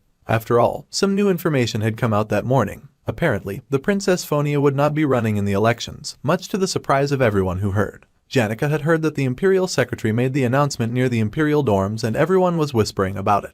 However, since it was just an announcement, that kind of information was subject to change, so our guy tried not to worry about it. The final boss of the fourth act was Crepin Rothtailor, and with his perfect work processing, everyone knew of him as the benevolent patriarch of the Rothtailor family. Only the Princess Phonia would catch on to his darkness. The power of the Imperial family and within the Academy. Phonia, who possessed both, became the most reliable ally who could take the lead in the fight against Crepin, and who would aim for the Sylvania Academy. That was what had to happen. However, now the princess was not interested in running in the elections. The spirit sorcerer pouted as she said that she was slowly getting the feeling now, and our guy was confused. However, the girl hovered over him as she said that she had the feeling that he was going to do something reckless again, and he did things like that so often that she could now feel it in her bones. He tried to protest, but she shut him down, saying that she could not accept him getting hurt and blessing himself again while she knew nothing. The MC was already suffering a lot, so there was no need for him to make things even harder for himself. Regardless of what he was planning, she would help him. Our guy sighed and said that honestly, he thought that it would be good for the princess to become the student council president. The spirit sorcerer was surprised by this verdict since the princess had been very mean to him and Tanya was his sister, so she had expected that he would support his family. However, the princess herself was stepping out of the running, so there was not much that they could do about that. It would be nice to know the reason at least. Suddenly, Zig showed up and pointed out that there were a lot of eyes and that they were both being rather scandalous in broad daylight. The two were surprised to see the wolfman, and the young lad apologized for interrupting their quality time. However, he suspected that he knew the reason that the princess was not running. The spirit sorcerer was in flames over Ziggs calling them scandalous and saying that his phrasing was too much. The poor girl's face was burning red, but the wolfman ignored her flustered self and explained that the princess was like an alpha wolf who had lost her pack. Due to her making the wrong choice, her pack died, and so the alpha wolf showed no reaction despite having an arrow pointed her way. It was quite typical of Ziggs to explain this all using wolf puns, but the princess' previously bright eyes had now dulled and faded. That was what she looked like to him. As if she was in a state where she had lost her self-confidence and could not do anything. Anyway, the wolfman would stop interrupting them now and he would be on his way. He had heard that it would likely rain the next day, so he asked them to keep that in mind when they were leaving. They informed him that he was not interrupting anything, but they thanked him for the advice. The boy's animal-like senses were usually a level above a normal human's 5 senses, which meant that his instincts should be tested. The worst possibility was that Princess Phonia had completely lost all sense of hostility towards the Rothtailor family. This immediately darkened Ed's mood and he wondered what he was going to do now. Meanwhile, Janica stayed oblivious, and she beamed that this was a nice turn of events. He was shocked to hear her say that and turned in surprise. The spirit sorcerer spoke on the rain, saying that it would be the perfect environment to train water spirits since being near the ocean would be best. They had to go train a mid-rank spirit at the northern cliffs the next day. They would do that after the elemental studies class, and our guy could not help but smile at her positive attitude. He beamed brightly and thanked the bright girl, deciding that he would just do what he could do for now. Meanwhile, Lucy turned her nose to the air and she smelt the rain coming. Suddenly, her eyes widened in shock as she sensed something else, beef jerky in her mouth. The girl leapt down from the roof of Ed's hut and landed at the campfire. With a snap of her fingers, the fire was lit and our dude popped out from the bushes. It was finally spring and he strolled into the house while the powerful mages slept on her log. However, because of the rain, the MC turned back knowing that it would now be harder to go out. The rain that drizzled onto the tiny girl's body made her depressed, and if it was going to rain, then he hoped that the rain would pass quickly for her sake. Meanwhile, someone stalked into the forest, commenting on how the place looked. It was our guy, and it was his first time coming to the northern coast. His fire spirit hid within his cloak and explained that the cliff area was definitely wide and desolate, with few people, so there was not much reason to come there, and it was ridiculously far out too. However, there was no better place to train a water spirit formula, and if the small bat spirit may be worthy, he would speak boldly, as he thought that the location was an excellent choice to make a contract with the mid-rank water spirit Leica. The fire spirit was also impressed that the MC had thought of even using mana arrows with it. Suddenly, Ed asked Mug to fall silent as he felt a dark presence nearby. The dark figures said that it was an honor to meet him at last, and they greeted the young Master Ed. Our dude immediately notched his arrow and held it ready to fire. In Act 4's final chapter scene, the Crepan Showdown, third phase middle bosses, Kadic and Nox appeared for some reason. They were the vassals that were in charge of darkness within the Rothtailor family. The veterans that had been a part of the Rothtailor family history for their entire lives, Kadic and Nox, both looked mighty threatening, standing in the rain holding out a dagger while looking menacing. For Crepan's right-hand men who had undergone all sorts of hardship to be on Arkan Island, our guy should be happy to see their faces, but he could not say that he was. The two greeted him, saying that it was an honor to see his face again, and they called him Young Master Ed. He was surprised that they would still call him the Young Master even after he had been excommunicated, and he said that he should be thankful. They had heard about how he had been doing, and they had come under Lord Crepan's orders. These shameless adults boldly stated that their goal was to assassinate him. Our guy's eyes widened in alarm, and they added that, however, they would repent. This of course confused the young boy, who kept his weapon drawn. The two men were vassals and that had held a great deal of animosity towards the young Master Ed. This was why they had come to assassinate him, someone who had once dominated the estate as if he was a completely different person from his childhood. They would take his life with this blade engraved with the seal of deadly poison. However, the more they investigated his life and others' perceptions of him in the academy, they saw a surprising brightness that he had once possessed in his youth. He had helped many and surprisingly became well-loved and well-known in the school, and they realized that our guy had finally returned to his true self as the heir of the Rothtailor household. We would explain everything to the Lord Crepan, and they bowed as they asked him to please become the heir once again and to make the honor of the Rothtailor family known to the world once more. Our dude was confused that his assassins in the rain had turned from threats to apparent allies as they bowed to him. After a moment of silence, he told them both to stop messing around. Both the men had wicked grins on their faces when they raised their heads once more, smirking as they noted that he had grown much. Immediately, Kadic attacked first, releasing lightning-fast strikes at our guy. The Eagle Knight Kadic, who sent forward sword strikes of wind, and the MC just managed to dodge those fast lightning bolts of wind that came at him. Then his eyes widened as Nox had used the opportunity to get closer, wielding fire in his hand as he screamed. He was the Brown Bear Knight Nox, who used a mace of flames. Our guy groaned as he barely managed to dodge the onslaught of heat that came at him from above. Ed was standing in a rather unsafe environment, but he just managed to avoid that first attack. Raising his bow, he fought to defend himself against the people who intended to take his life, but neither Kadic nor Nox were giving him a break. A battle in bad weather conditions was trying enough for the young student,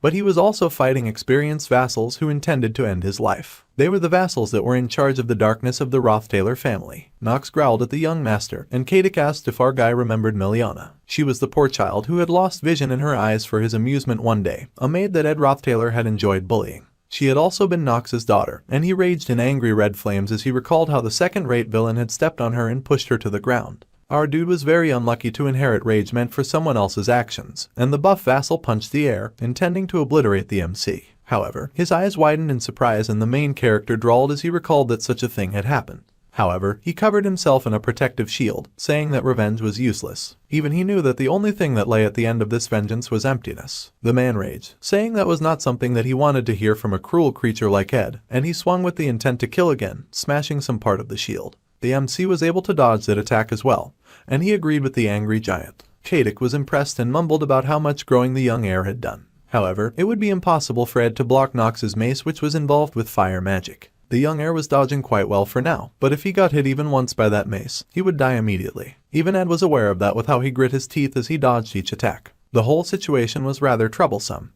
and the bow that he carried would only continue to get in his way. Our guy barely managed to dodge attack after attack. The heat of the flames scorched his skin each time that he barely managed to get away, and it was difficult for him to keep up with Nox's trained and consistent moves. Thanks to all this, his movements had become sloppy. It was becoming harder and harder for the young heir to take note of his surroundings, and he nearly slipped on the mud on the floor. Our dude panted, drawing to a halt with his fingers dug in the mud to stop himself from falling right off the edge of the cliff. He was outnumbered and properly outmatched in this scenario that he had not prepared for at all. Nox growled that the MC now had nowhere to run, and he lifted his fiery mace with rage. The young heir could not help but agree that he indeed had nowhere to run. Then, a knife suddenly pierced Nox's back, splashing blood everywhere, and the angry father screamed in pain and surprise. Kadek also yelled in shock, calling out his partner's name. The other vassal wondered if our guy had used telekinesis, and then he realized that it had just been a spirit formula. Ed used basic shield magic that could only block magic to defend against the attack, and purposely prompted them to approach, while he prepared in the meantime.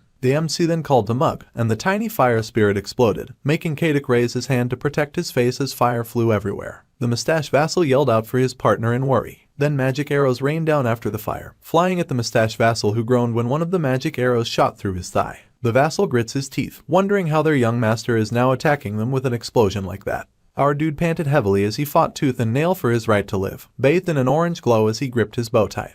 He used the blessing of recovery and gained an increase in his temporary immunity to flames. The mustache vassals cursed and wondered just what had happened in such a short amount of time for a scoundrel like the young to get like this. However, next time, the young lad should attack his vital points instead of his lower half. Of course, there would not be a next time, and the other vassals fired his wind power at full force at the young lad. The power rushed out in waves and waves of wind, like a dancing green hurricane, and it all barreled at Ed. It rose a heavy cloud of dust that blocked out everything from view. Still, our guy remained standing, coughing heavily of course, but still standing, and he had bruises and blood all over his clothes. He stood over the fallen body of the bigger Nox, and Kadek noted that the young heir had used Nox as a shield to protect his vital points. However, this was the end, and the vassal leapt at the young boy, who stared up at the incoming adult. However, behind Kadek appeared a large and powerful water spirit that roared its protest and rage at seeing our guy getting attacked. Then, the vassal recalled the arrow that had shot past his shoulder and had fallen to the water as he realized that the MC had missed on purpose. The water gathered together and rose in the form of a huge wild cat.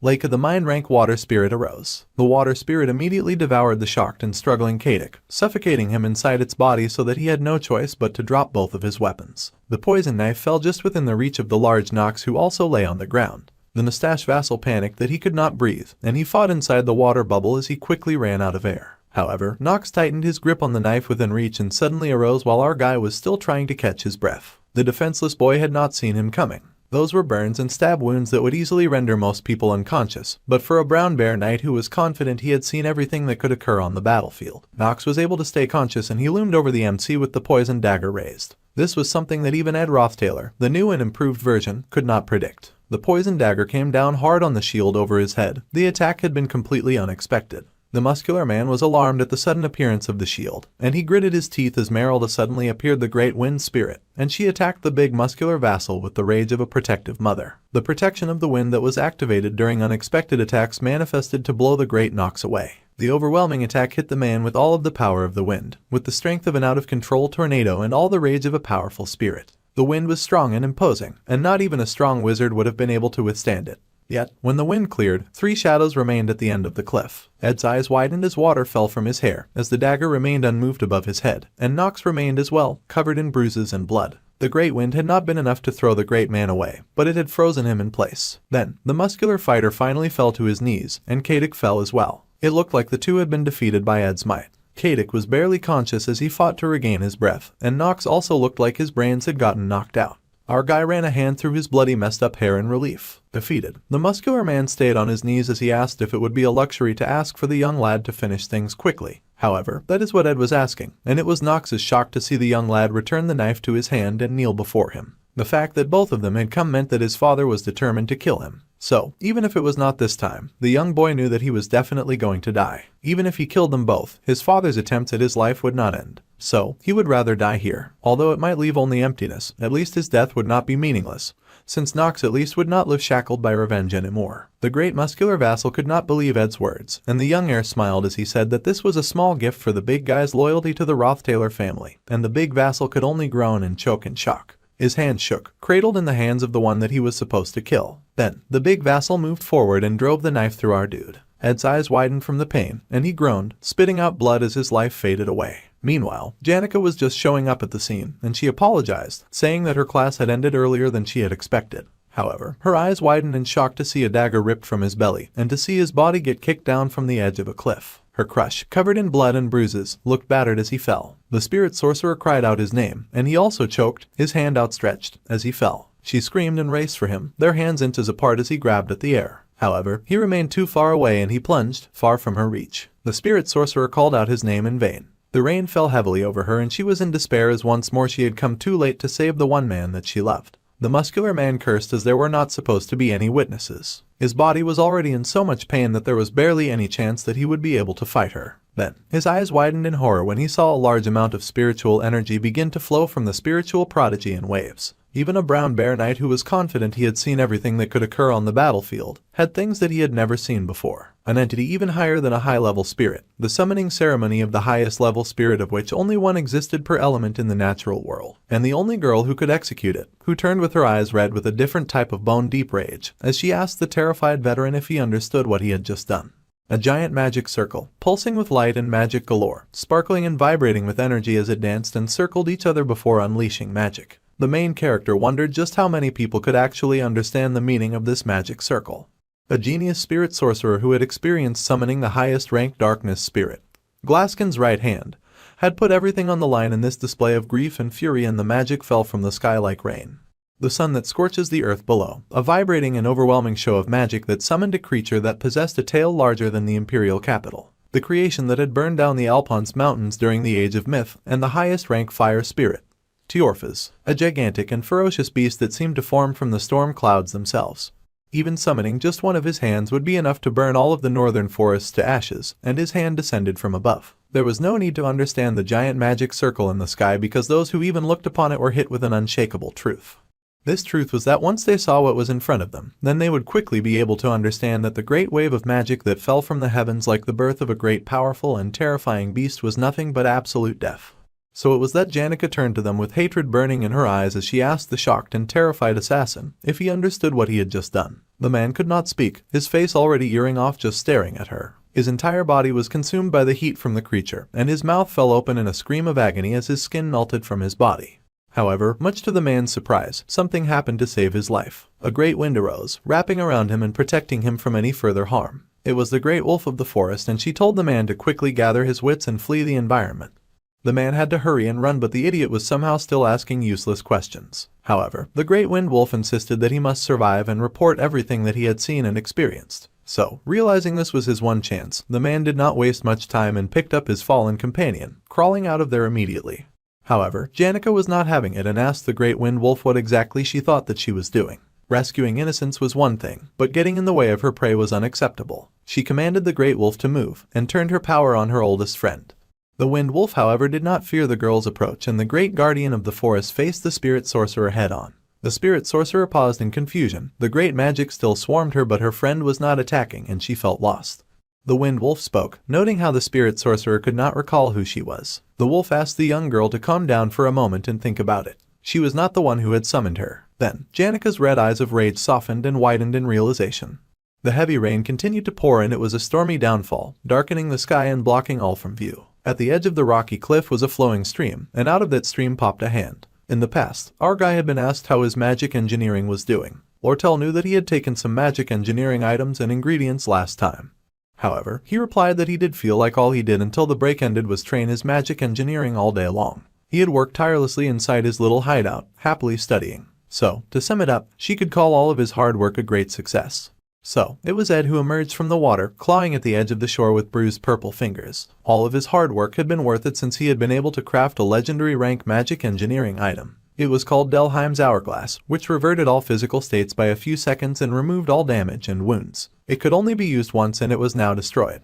Since Ed had managed to use a legendary item though, his proficiency had increased, which was great news. However, he needed a moment to cough, hack, and to catch his breath as he gasped at the edge of the shore. He had reversed the injuries from falling from the cliff and released the seal of deadly poison.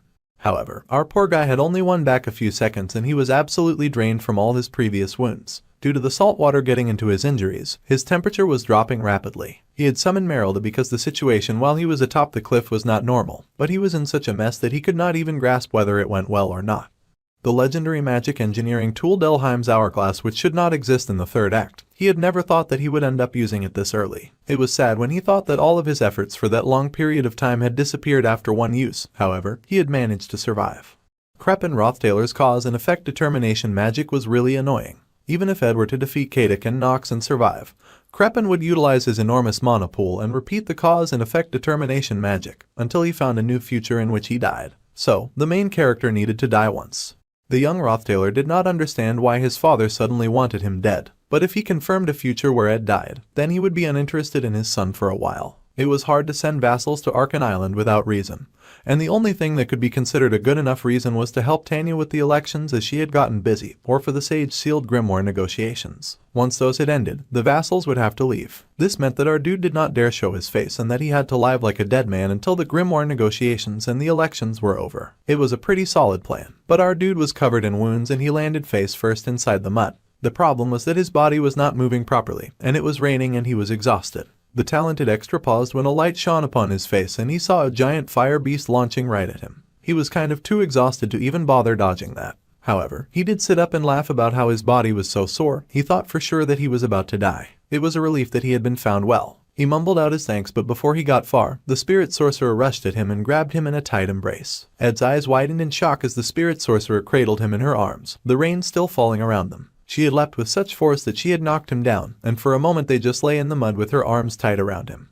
After the shock wore off, our dude finally admitted that he felt like he only ever made her worry, and he was sorry about that. The girl hiccuped as she cried and his bloodied hand raised. Very gently, he embraced the crying girl and the lady like that together in the rain. The rain continued to pour heavily in the storm, even after they moved into the warmth of a nearby cave. So, in the end, until the elections take place, it would be beneficial for our guy to stay hidden. Without even asking any further questions, the spirit sorcerer immediately happily offered to bring the main character some daily necessities and living tools, and she told him that he should not worry too much. She blushed with glee and he thanked her as always. However, he did have to mention that his injuries still hurt since she had taken to clinging to him like a monkey. The girl gasped and fell back, apologizing and saying that she had just felt relieved because she was hugging him. Then, she blushed even more and begged him to just forget what she had said. Our guy was speechless for a minute, then he noted that it was still raining. They sat near the warmth of a fire, and they had a lot that they still needed to do. Meanwhile, the rain poured on, and a bit of it fell on the roof of Ed's hut. If someone were to ask what Lucy was doing so lazily, they would say that she was doing nothing, like normal. However, the little genius was actually practicing the art of waiting as she settled just outside the MC's door, with her arms wrapped around her legs. The difference was in the fact that she felt peace and not boredom. One could easily imagine the daily life of the owner of the hut. After walking through the forest grass and confirming that the campfire had gone out, he would kick the wooden reinforcements a few times and ensure that they were sturdy. Then, he heads to the drying line and puts away the laundry that's completely soaked and takes all the tools that might rust and puts them under the tent.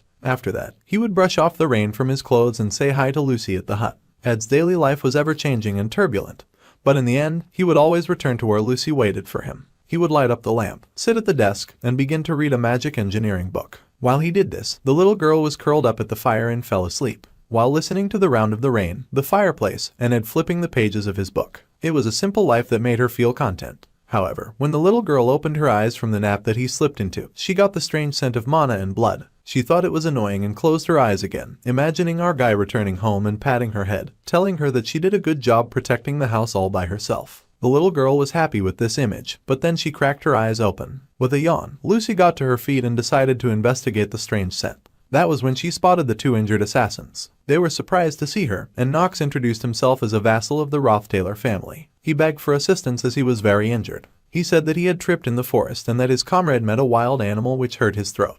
However, at some point, Lucy interrupted his filthy lies, telling Knox that she would let him live. The man fell silent in terror and the little mage repeated that she would indeed let the man live if he was honest with her. She asked exactly what he had been doing. Meanwhile, someone had found the knife that was sealed with deadly poison. It was an advanced seal so rare that one might only ever see it once in their life. The member of staff was frustrated and he mumbled that it felt like these accident reports only occurred when he was on shift. Seeing how there was no mana left and only traces left, the seal of poison must have already been used and someone died. Considering the person fell from the cliff, it would be hard for the security to find them even when it got bright outside. To sum up the situation, the someone was going to meet with Ed in order to help him with his spirit sorcerer, but when they came, he had been stabbed. Janica bowed her head and said that was exactly what happened, lying to the feds in HD. The staff said that he was sure that the young lady was shocked, but he also asked her to try to remember clearly if she saw the culprit. The young spirit sorcerer was shaken, saying that the people had said that they were Rothtailer's vassals named Kadik and Knox. The staff was surprised to hear that vassals of Rothtailer were behind this. He decided that once the morning came, he would talk to the High Dean. But then he paused. He noticed a student approaching, a little girl with a tall hat on her head. They were surprised when she vanished from view and suddenly appeared before them. It was Lucy, of course, and they were both surprised to see the little genius. The spirit sorcerer realized that things could get dangerous and she said that she would explain everything back at the camp. However, the young mage announced that she had caught them, the murderers that killed their dear Ed. The Rothtaler vassals, Kadik and Nox. The little girl marched forward and grabbed a bow, charging it with magic as it was definitely Ed's. Janica tried to cry out, but Lucy would not be reasoned with, and purple magic sparked from her in waves. Then it exploded before the onlookers, and they barely kept from getting blasted away by her sorrow and heartache. The staff was shocked at the wild display of magic, but the spirit sorcerer quickly said that they needed to chase the young girl immediately. The teacher wanted to ask questions, but they did not have time for anything like that. They had to move quickly before things escalated to worse degrees. Currently, the two vassals were being severely tortured by Lucy, who had returned to them. The vassals had been around under the pretense of helping with work. They loyally served the Rothtaler family, and just thinking about her got her boiling with rage. With the bow in her hand, she recalled how the vassals had yelled that they were not suspicious and that they had come to assist the young Tanya legally with permission from the academy. That information sent Lucy into a new flavor of rage as she recalled the little Rothtaler girl, thinking that she had something to do with this. The maid's hand curled into an angry fist that radiated with power, and she punched a hole through a building wall. The uninvited, very angry, and very powerful guest entered into the broken room, an intimidating and dominating presence, and she asked where Tanya Rothtaler was. The walls came crumbling down once Lucy showed up, burning with anger and a thirst for vengeance. The world had taken away the one thing that she had come to hold dear, and she demanded the location of Tanya Rothtaler. Someone called to the talented mage, and she turned with fire burning in her eyes. It was the maids of the hostel, and they were in the rain, asking what was going on with her. Their sweet lazy cutie pie had never acted like this before. A magic box was activated, and it shone with blue light burning from inside of the box. Magic circles surrounded Lucy and the two prisoners that she kept hostage, attempting to subdue her. The head maid Belle could not understand this behavior and asked the talented mage why she had embarked on a rampage. However, the girl looked at the maid with the kind of malice that had never been seen in Lucy ever before. A flash of magic, and the blue box that tried to contain her got zapped right out of Belle's hands. The maid's eyes widened when, instead of heeding their plea, the little mage made a demand. The talented, lazy mage demanded that they bring Tanya Rothtaler to her. With darkness in her eyes, Lucy would not rest until she had seen the young Rothtaler lady. There was a huge thunderous explosion, and the dust settled as it was acknowledged that the brief skirmish had been a good fight. However, the redhead was dissatisfied with the results, since she was currently on her knees. She muttered that her opponent sure acted arrogant just because he beat the second-year seniors. However, the silver-haired junior just smiled and praised Elvira for her hard work. Regardless, he could not yet say that he had beaten the second years. After all, he was yet to fight Ziggs. The wolf boy was not interested, and he just sighed, ignoring the big strong junior. Even if the 1-versus-1 battles were his speciality, it was still amazing that the young junior had beat Elvira, the top alchemy student. The genius Joseph was well known in the first-year magic faculty, but the silver-haired fighter was still somehow the year's top student. The heir of the renowned swordsman family of Callermore, Wade Callermore. The first years had started to believe that the fighting giant just might be able to beat Ziggs. Suddenly, the wolfman's eyes widened, and they all sensed a tremor hit the building. The students were surprised and wondered what it was. They considered that it could be an attack, and they wondered if they ought to run. The explosion was of course Lucy breaking down a part of the wall. The students immediately stopped their petty rivalry and rushed out. The top of the first years said that they had to find the head maid. However, the wolf boy immediately shut that idea down. It was already too late, and they all saw the head maid and the others frozen into stone. The time type of spectral magic, time prison, had come upon all of the maid staff, freezing them into what seemed like solid rock. In this world, there existed a genius who could witness the spectral magic that someone spent their entire life researching. This genius could also copy a spectral magic after just one look. The genius, of course, was the little lazy mage. But she was furious, and she demanded for Tanya Rothtaler. The wolf boy was shocked to see Lucy Merrill of all people causing so much havoc. Some of the maids were still on the ground, and they were evacuating the students to safer sides of the school. Ziggs immediately tried to gather some information on what the heck was going on. The maid explained that even the head maid had fallen victim, and they had no idea what to do. If the Lady Lucy was telling the truth, then the situation was that the third-year faculty of magic student, young Ed Rothtaler, had died. This news stopped the wolf boy in his tracks. His running halted, and he slowed to a stop. The maid explained that the assassin was a vassal of the Rothtaler family, and Wade was surprised to hear this, asking if Ed's sister was somehow behind us. Then, they just realized that Ziggs was no longer following them. See, this fight had just become personal. So, the wolf boy told them to go on ahead first. The maid was shocked at his behavior, saying this was not the situation to be acting like this. Even Wade yelled and asked what was wrong with him. The junior asked if the wolf boy was going to try to get revenge or something and to just evacuate. However, Ziggs turned and bolted in the other direction, saying that when the time came, he would evacuate, so they could leave first without him, and he was sorry, but this was a matter he could not ignore. The burnt heavy doors were kicked down by the wolf boy, and just as he thought, 5 minutes after the first loud noise, no one had seen Tanya Rothtaler. The girl was not in the room, and the wall had been broken down by the little mage. However, the door was locked. The only place the girl could hide in this situation was inside a chest. Sure enough, that is exactly where Ziggs found the crying girl, who shook and trembled, wondering how this could happen. All evidence pointed to the little girl, but it confused the wolf boy and he still did not understand. To be precise, thanks to Ed, Tanya's reputation and life at the academy had gotten significantly better. Although it did seem like the little noble held some ill towards her brother, it was strange for her to have orchestrated an assassination. So, the wolf boy took a moment to think rationally about the situation. He told the little girl to listen very carefully, and that she needed to answer truthfully. However, he still had some dark threat in his eyes when he asked if the girl had ordered for his friend to be assassinated. Ed's male fans were almost as scary as his female fans, and the poor girl screamed in terror, crying that she really did not do anything like that. The wolf boy could not be sure, but at this rate, the little girl was sure to die if she got caught by Lucy. Thinking about the main character being killed left the loyal fanboy feeling desolate. He could not imagine a world where our guy does not exist. However, there were too many things that he could not understand right now. It might be right for him not to interfere. However, he took off his coat and said that he would listen to the details later. For now, the little girl needed to stay hidden inside her small hiding spot. One thing was for certain, if the young noble lady went out in the square, she might die. So, Ziggs wrapped his coat around her, knowing that the little girl dying, and Lucy getting blood on her hands, would never be what Ed would have wanted. So, the wolf boy was willing to sacrifice himself to hold the little mage off for now. Suddenly, someone appeared and asked Ziggs if he could not read the room.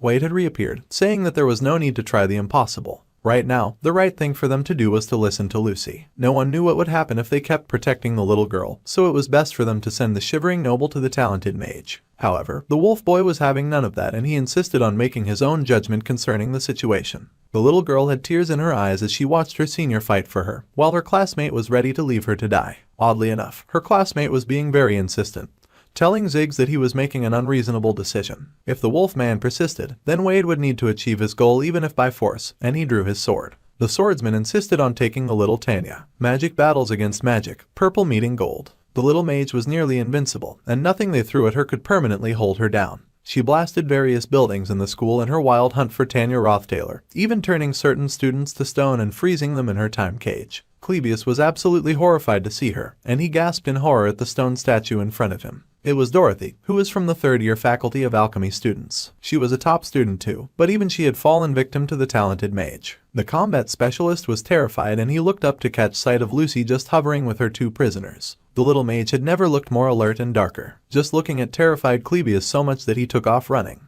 He could not imagine why something like this was happening, and he had not come to Sylvania to experience crazy plots back to back. There was no such thing as peace in Clebius' life, and he was having the absolute worst time. He cried as he ran, closing his eyes as well, which led to him tripping over a small stone on the floor. Clebius went crashing face first into the mud. For a hot moment, the little combat kid just lay there a while and pretended that he was one with the dirt. If something like Lucy suddenly appeared, of course, such a thing would scare him. The young student swears that he hates this situation. Suddenly someone showed up and mocked him for being idiotic, saying that they could not believe that the dark-haired boy was lying down in a place like this. The dark-haired combat student raised his eyes in surprise to see the alchemy genius, Elvira. She pointed out that the black-haired boy had just been sparring just a few moments ago. However, the combat student whines that he used up all of his reagents while he was sparring, so he would have to go to the lab to get more. The only people who could stop that monster called Lucy right now were the top students. In terms of time, they needed to hold out for at least 30 minutes before the academy workers arrived. It looked like Clebius' legs had given up. Once the cowardly warrior had regained his strength, they would escape to the faculty building. If there were any academy workers over there, then they would call them over. Underneath, the sky is dominated by Lucy's magic. Elvira strolled away with confidence. The black-haired boy stared at her, feeling a little inspired. He considered his current situation, and then he cursed at himself, calling himself a lot of very mean things to say. Clebius cursed and covered his face as he cried, and the howling of the wind and rain grew even darker. Meanwhile, Janica was keeping our dude updated, and things had gotten really bad. The academy workers were on their way, and Merylda was also going to help. But Lucy ended up finding out before she had gotten the chance to explain everything. The spirit sorcerer nervously admitted that she might not know what might happen. Then, our guy asked about Lucy and was informed that she went to Opheles Hall to find Tanya. The main character paused at this news, and then suddenly he shot to his feet and stretched out his bandages. Ed said okay, and then declared that he would have to go himself. The heavy downpour continued on, raining in large showers on Ed's hut. It reminded Lucy of the time she lay in bed sick and her grandfather had scolded her severely for rolling around in the rain. Of course, she ended up falling sick. He scolded her and told her to make sure to remember that feeling, and the tired girl looked at her grandpa in confusion. Slowly, the number of times where she would lie down with a fever or get injuries on her body would become less and less. She would meet weak people, and those who could spend their entire lives just barely managing to do the things that she could easily do. Those people gathered in the square and fired magic at Lucy in an attempt to bring her down. However, the irritated mage just responded, realizing that the members of the campus were not going to bring her target to her. If that was the case, then the lazy mage was tired of asking nicely. It would not be long before she found her target herself. Her grandpa had warned her that the little girl would one day become such a powerful mage that no one would be able to rival her. The magic that whipped around her was like a storm, a giant tornado of purple that no one could breach. All those who came against her were swept in a wave of her magic and immediately frozen in time and turned to stone.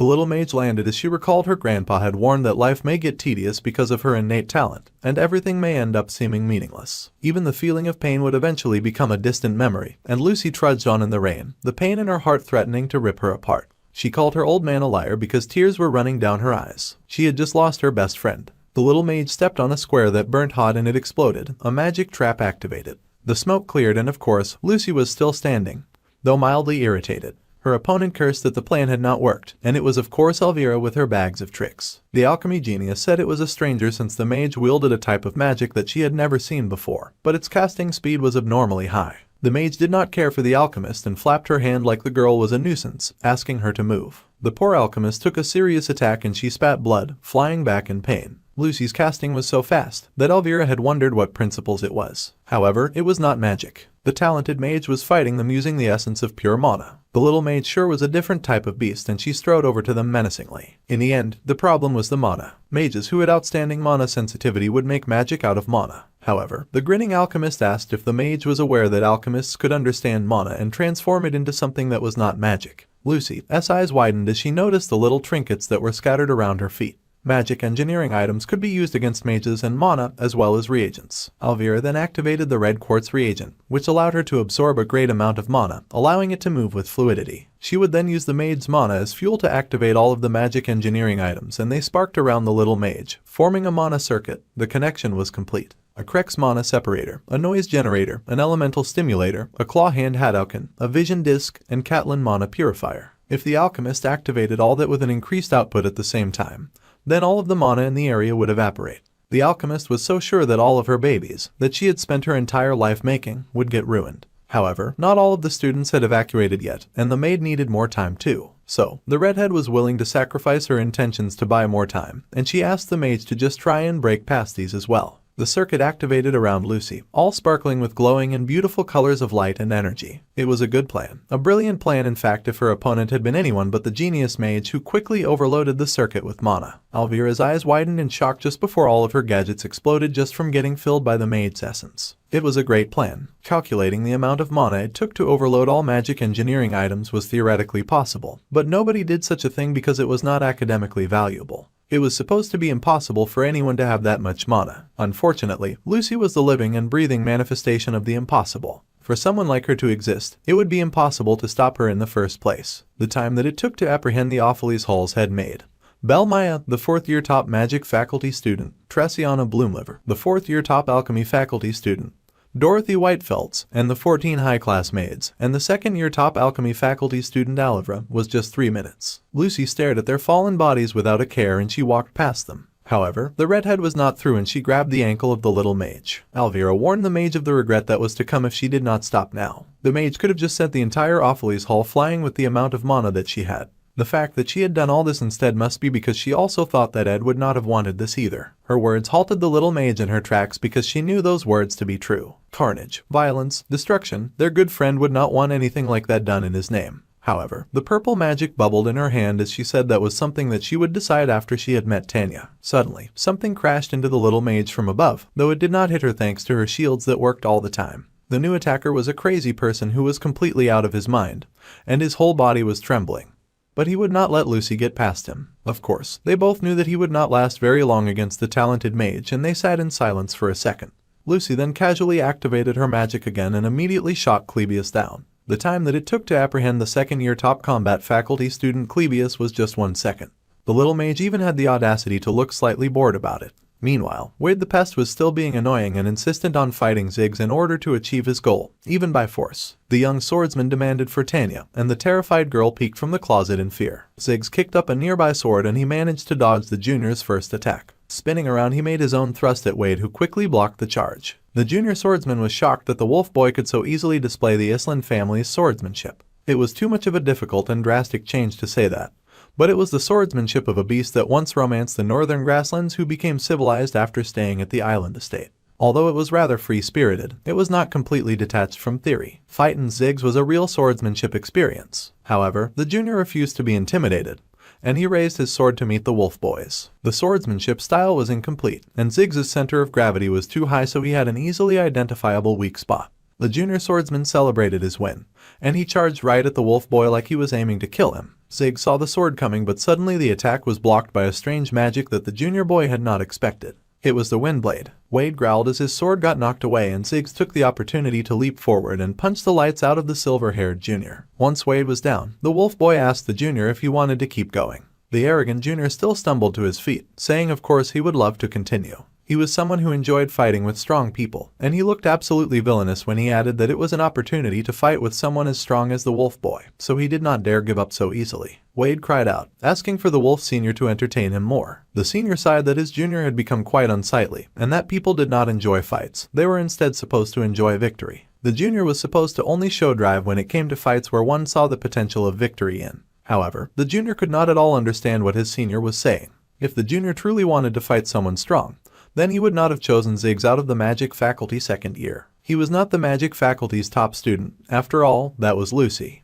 The junior stumbled at that accusation, but the wolf boy cut him off, saying that if he was done looking for an excuse, then that was all the junior would amount to as a coward. The junior was so taken off guard that he squeaked when Ziggs knocked his sword down. His eyes were wide in shock as the wolf senior now looked at him like a wolf looking at prey. The tip of his sword was just underneath Wade's neck, and he'd probably do the world a favor if he pressed a little further, but the junior had already raised his hand in surrender. The junior asked with wide eyes what he should do against an opponent as impossible as Lucy, since fighting against her would just be foolish. The wolf boy agreed, but he also said that the young mage was Wade's limit. Suddenly, Ziggs' eyes widened and he felt a very strong and scary presence coming from behind him. Lucy had arrived. Pride is the cause of the death of more warriors than anything else in the world. Beware of those who believed that it was a virtue to charge forward courageously and pompously with full confidence in their abilities, and did not hold respect for those who put their lives on the line, over and over, in order to express themselves.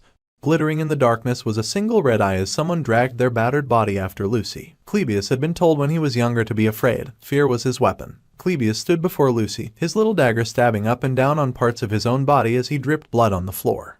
If the gloomy fighter lived his life only in fear, then one day, a day would come when his feet would be unable to leave the floor. Even though, as he always had done, Clebius could quickly escape, Elvira watched in awe as there arrived a time when his fleet feet did not want to lift from the floor in retreat. Although his entire body trembled, fascinatingly enough, the hand that held his sword was firm and steady. Around his hand gathered dark waves of red mana.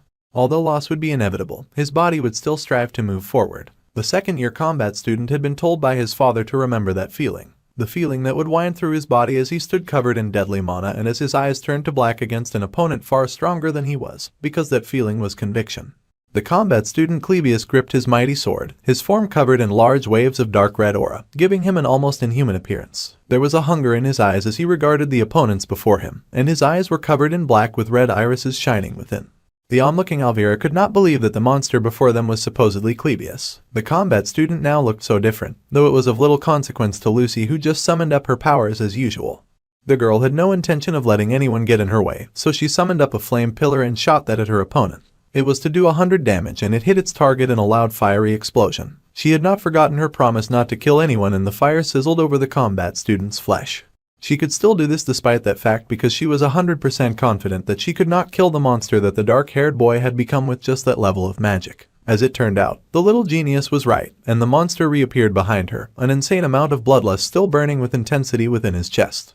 She was surprised to see that he had gotten faster, but he had no intention of giving her time to think. The monster lashed out, attacking Lucy so fast that she was only protected by the protection of the wind that blocked her from unexpected attacks. The monster Kael'Bais growled in frustration that his attack had not landed. The combat student was blasted back, away from the little Lucy with Meridla's amazingly strong wind magic. Of course, the combat student had no interest in giving up just yet, and he slid to a stop, his blood-stained claws digging into the ground. More wounds formed on the gloomy combat student and even more blood was split over his blood-stained body. Still, the monster that was their classmate leapt forward. It would not be strange for the boy to have fainted at any point from the blood loss considering the amount of blood that warped around his body. However, the amount of mana that surrounded the boy's sword and body only increased the more he lost blood. The more he was wounded, the more powerful the boy became and the more blood flowed. He clashed against the talented mage who protected herself in a purple sphere against his onslaught of relentless attacks. She would not go down easily, but she was also starting to find that neither would he, and the mage's eyes widened with the sweat starting to form on her brow and slide down her face. This was because she realized that her opponent was also swinging around something sinister, a cursed sword. The Nortondale family's taboo, the blood swordsmanship. This was what Clebius wielded against her, and the little mage found herself feeling the slightest of fear for the first time, and the monster descended on her yet again. The monster roared in the night, spitting out its determination as mana and blood carried it through. A hand raised with a purple attack brewing like lightning, and the genius mage found herself able to block the monster's attack.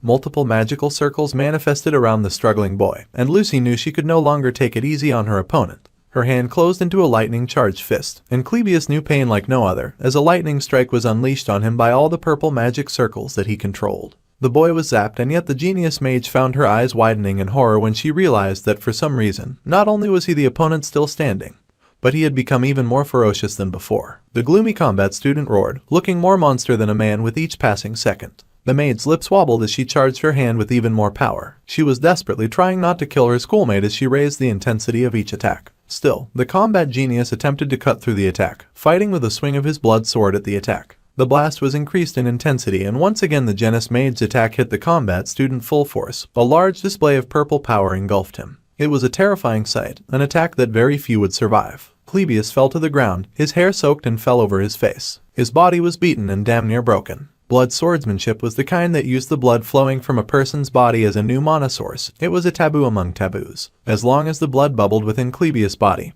his swordsmanship would rise again. The family had called the little boy the sword demon, saying that he had killed another person. They had called the poor student a demon and a monster, even insulting his heritage and legitimacy. Some wondered aloud to the boy's hearing why a monster like that was even in their family in the first place. The boy endured all those insults. Even the Nortondale family itself forbade the young boy from ever inheriting that combat style. However, a gentle hand on his shoulder would always remind him that he was not a monster, and would smile at the young lad with pride on his face. Now, blood dripped from the combat student's hands, and they dripped in waves. Slowly, the boy managed to crack his eyes open, a bit of red in a sea of dark. The monster that learned the taboo of blood swordsmanship on his own was the sword demon, Clebius Nortondale. The young tenacious boy recalled his brother in the moment that he fought with all of his power and might, but even he had to acknowledge the situation. The dark sword demon was a worthy, formidable, and downright terrifying opponent.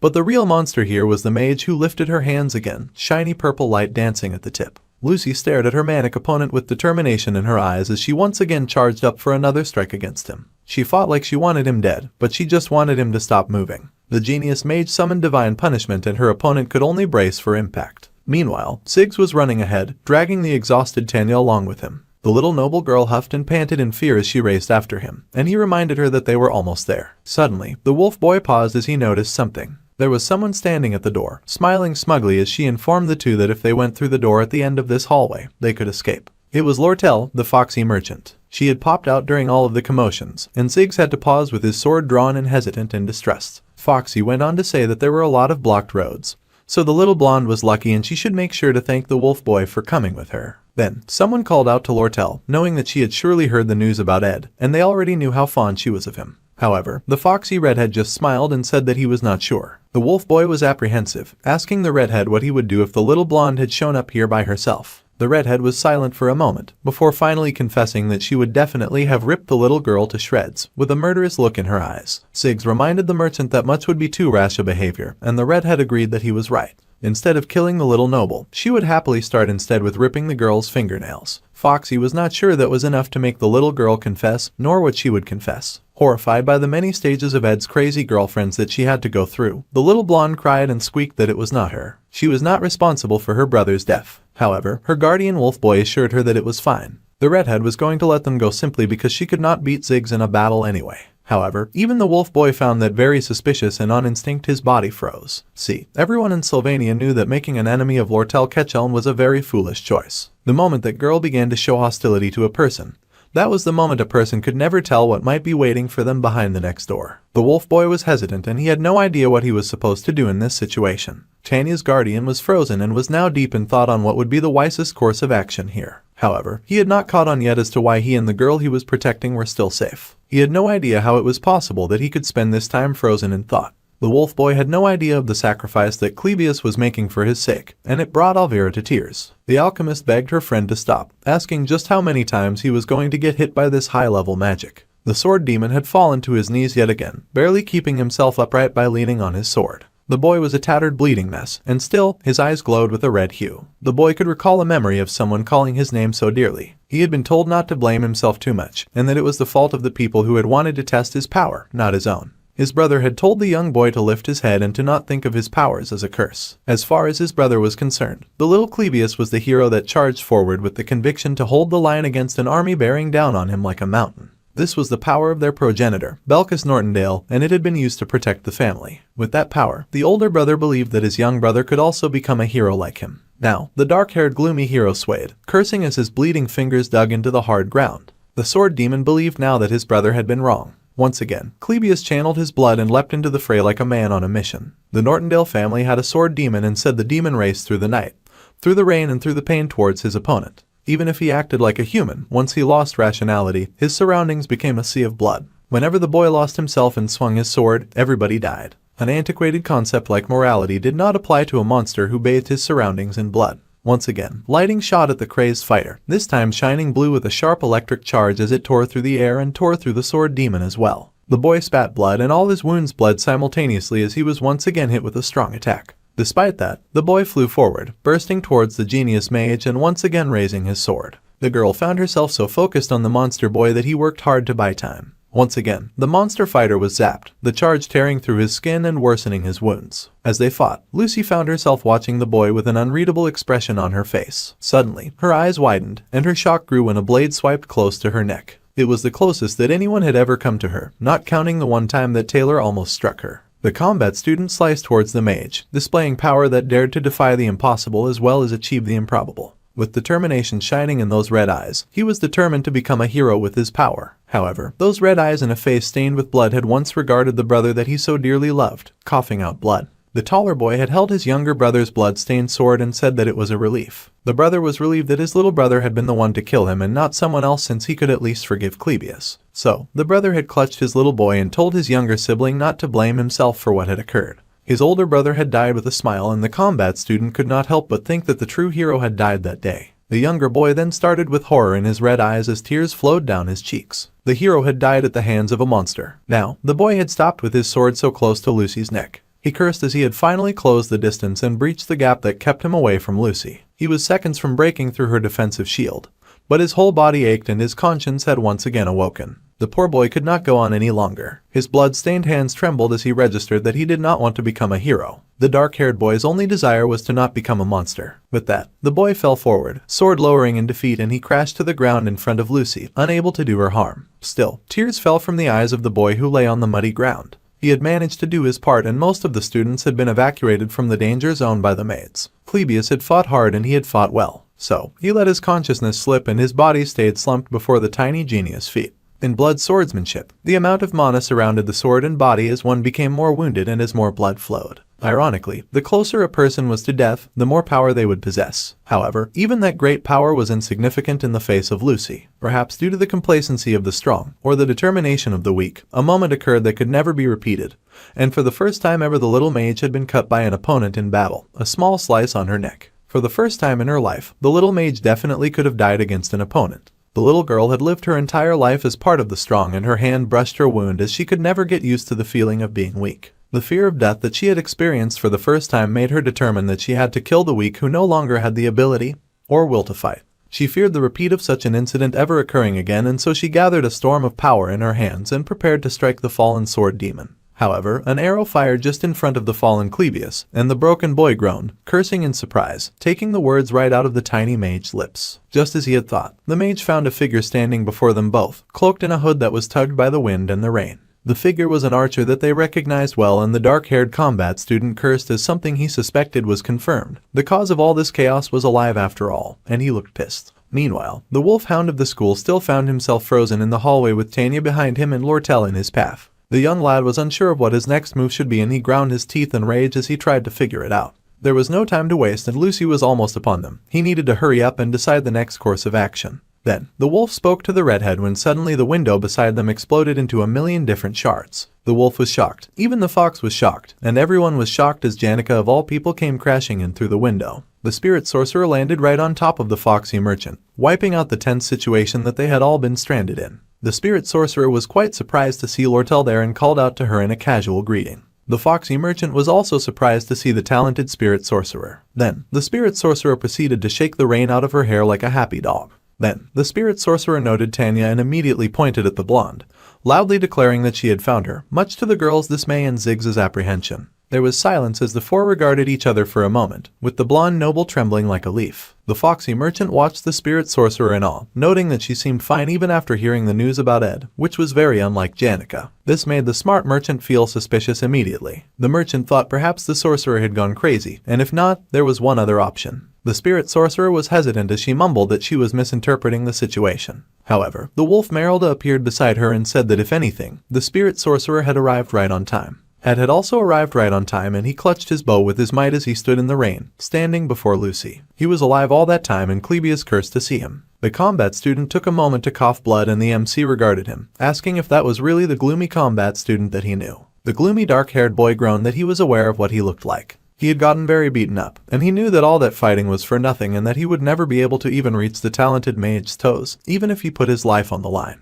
He should have run away and he fell face forward into the puddle in front of him. However, the combat boy laughed that he was not the only idiot. All those people who were now frozen in stone were weak and definitely would not be able to stop her. Yet they had still come this way to try and somehow stop the rampaging Lucy. Nobody asked Elvira to either, but she had to sacrifice the things that he worked on her entire life without hesitation just to stop the tiny mage. It would have been more comfortable for Clebius if his brother had just given up everything like the others, but instead, he believed that even while being destroyed, his younger brother could become something like a hero. The gloomy boy sniffled and cried in pain, wondering why his big brother would not just let him run away. Even in death the brilliant boy haunted him. Despite all that, Clebius still could not even win and he was shaken by so much regret and pain. It was all wrong again and it all felt so meaningless, but a scarred hand was gently placed on the boy's trembling shoulder. Ed had walked forward to comfort, thanking both Elvira and the combat boy. Their efforts had not been meaningless and they were truly valuable. Even Elvira could not believe what she was seeing as our guy turned away from her. Even as he slumped by her side, the combat boy could not help but curse at Ed, calling him a loser and an insect, sobbing and saying that he knew. The alchemist noticed the combat student slipping and she yelled for him to get it together. The boy had slumped to the floor. Ed's words, deep inside his heart, were not empty and he was truly shocked. He had a full understanding of all of the main characters in the academy, but he never thought that anyone would have the ability to do this, not even himself. The rain continued to pour over the three figures, and it had taken at least 10 minutes to evacuate everyone and for Ed to arrive at the scene. The boy Clebius had stood for that entire time on his own, battling the most powerful mage of their generation and almost winning. The failed swordsman of Sylvania's third act final boss had found against the awakened one, against Lucy, the little mage who also stood in the rain. Her huge hat covered her gaze as the water dripped down and soaked her completely. The mage's expression was unreadable and had found himself apologizing, saying that he should have told her in advance, based on the situation that he found himself facing.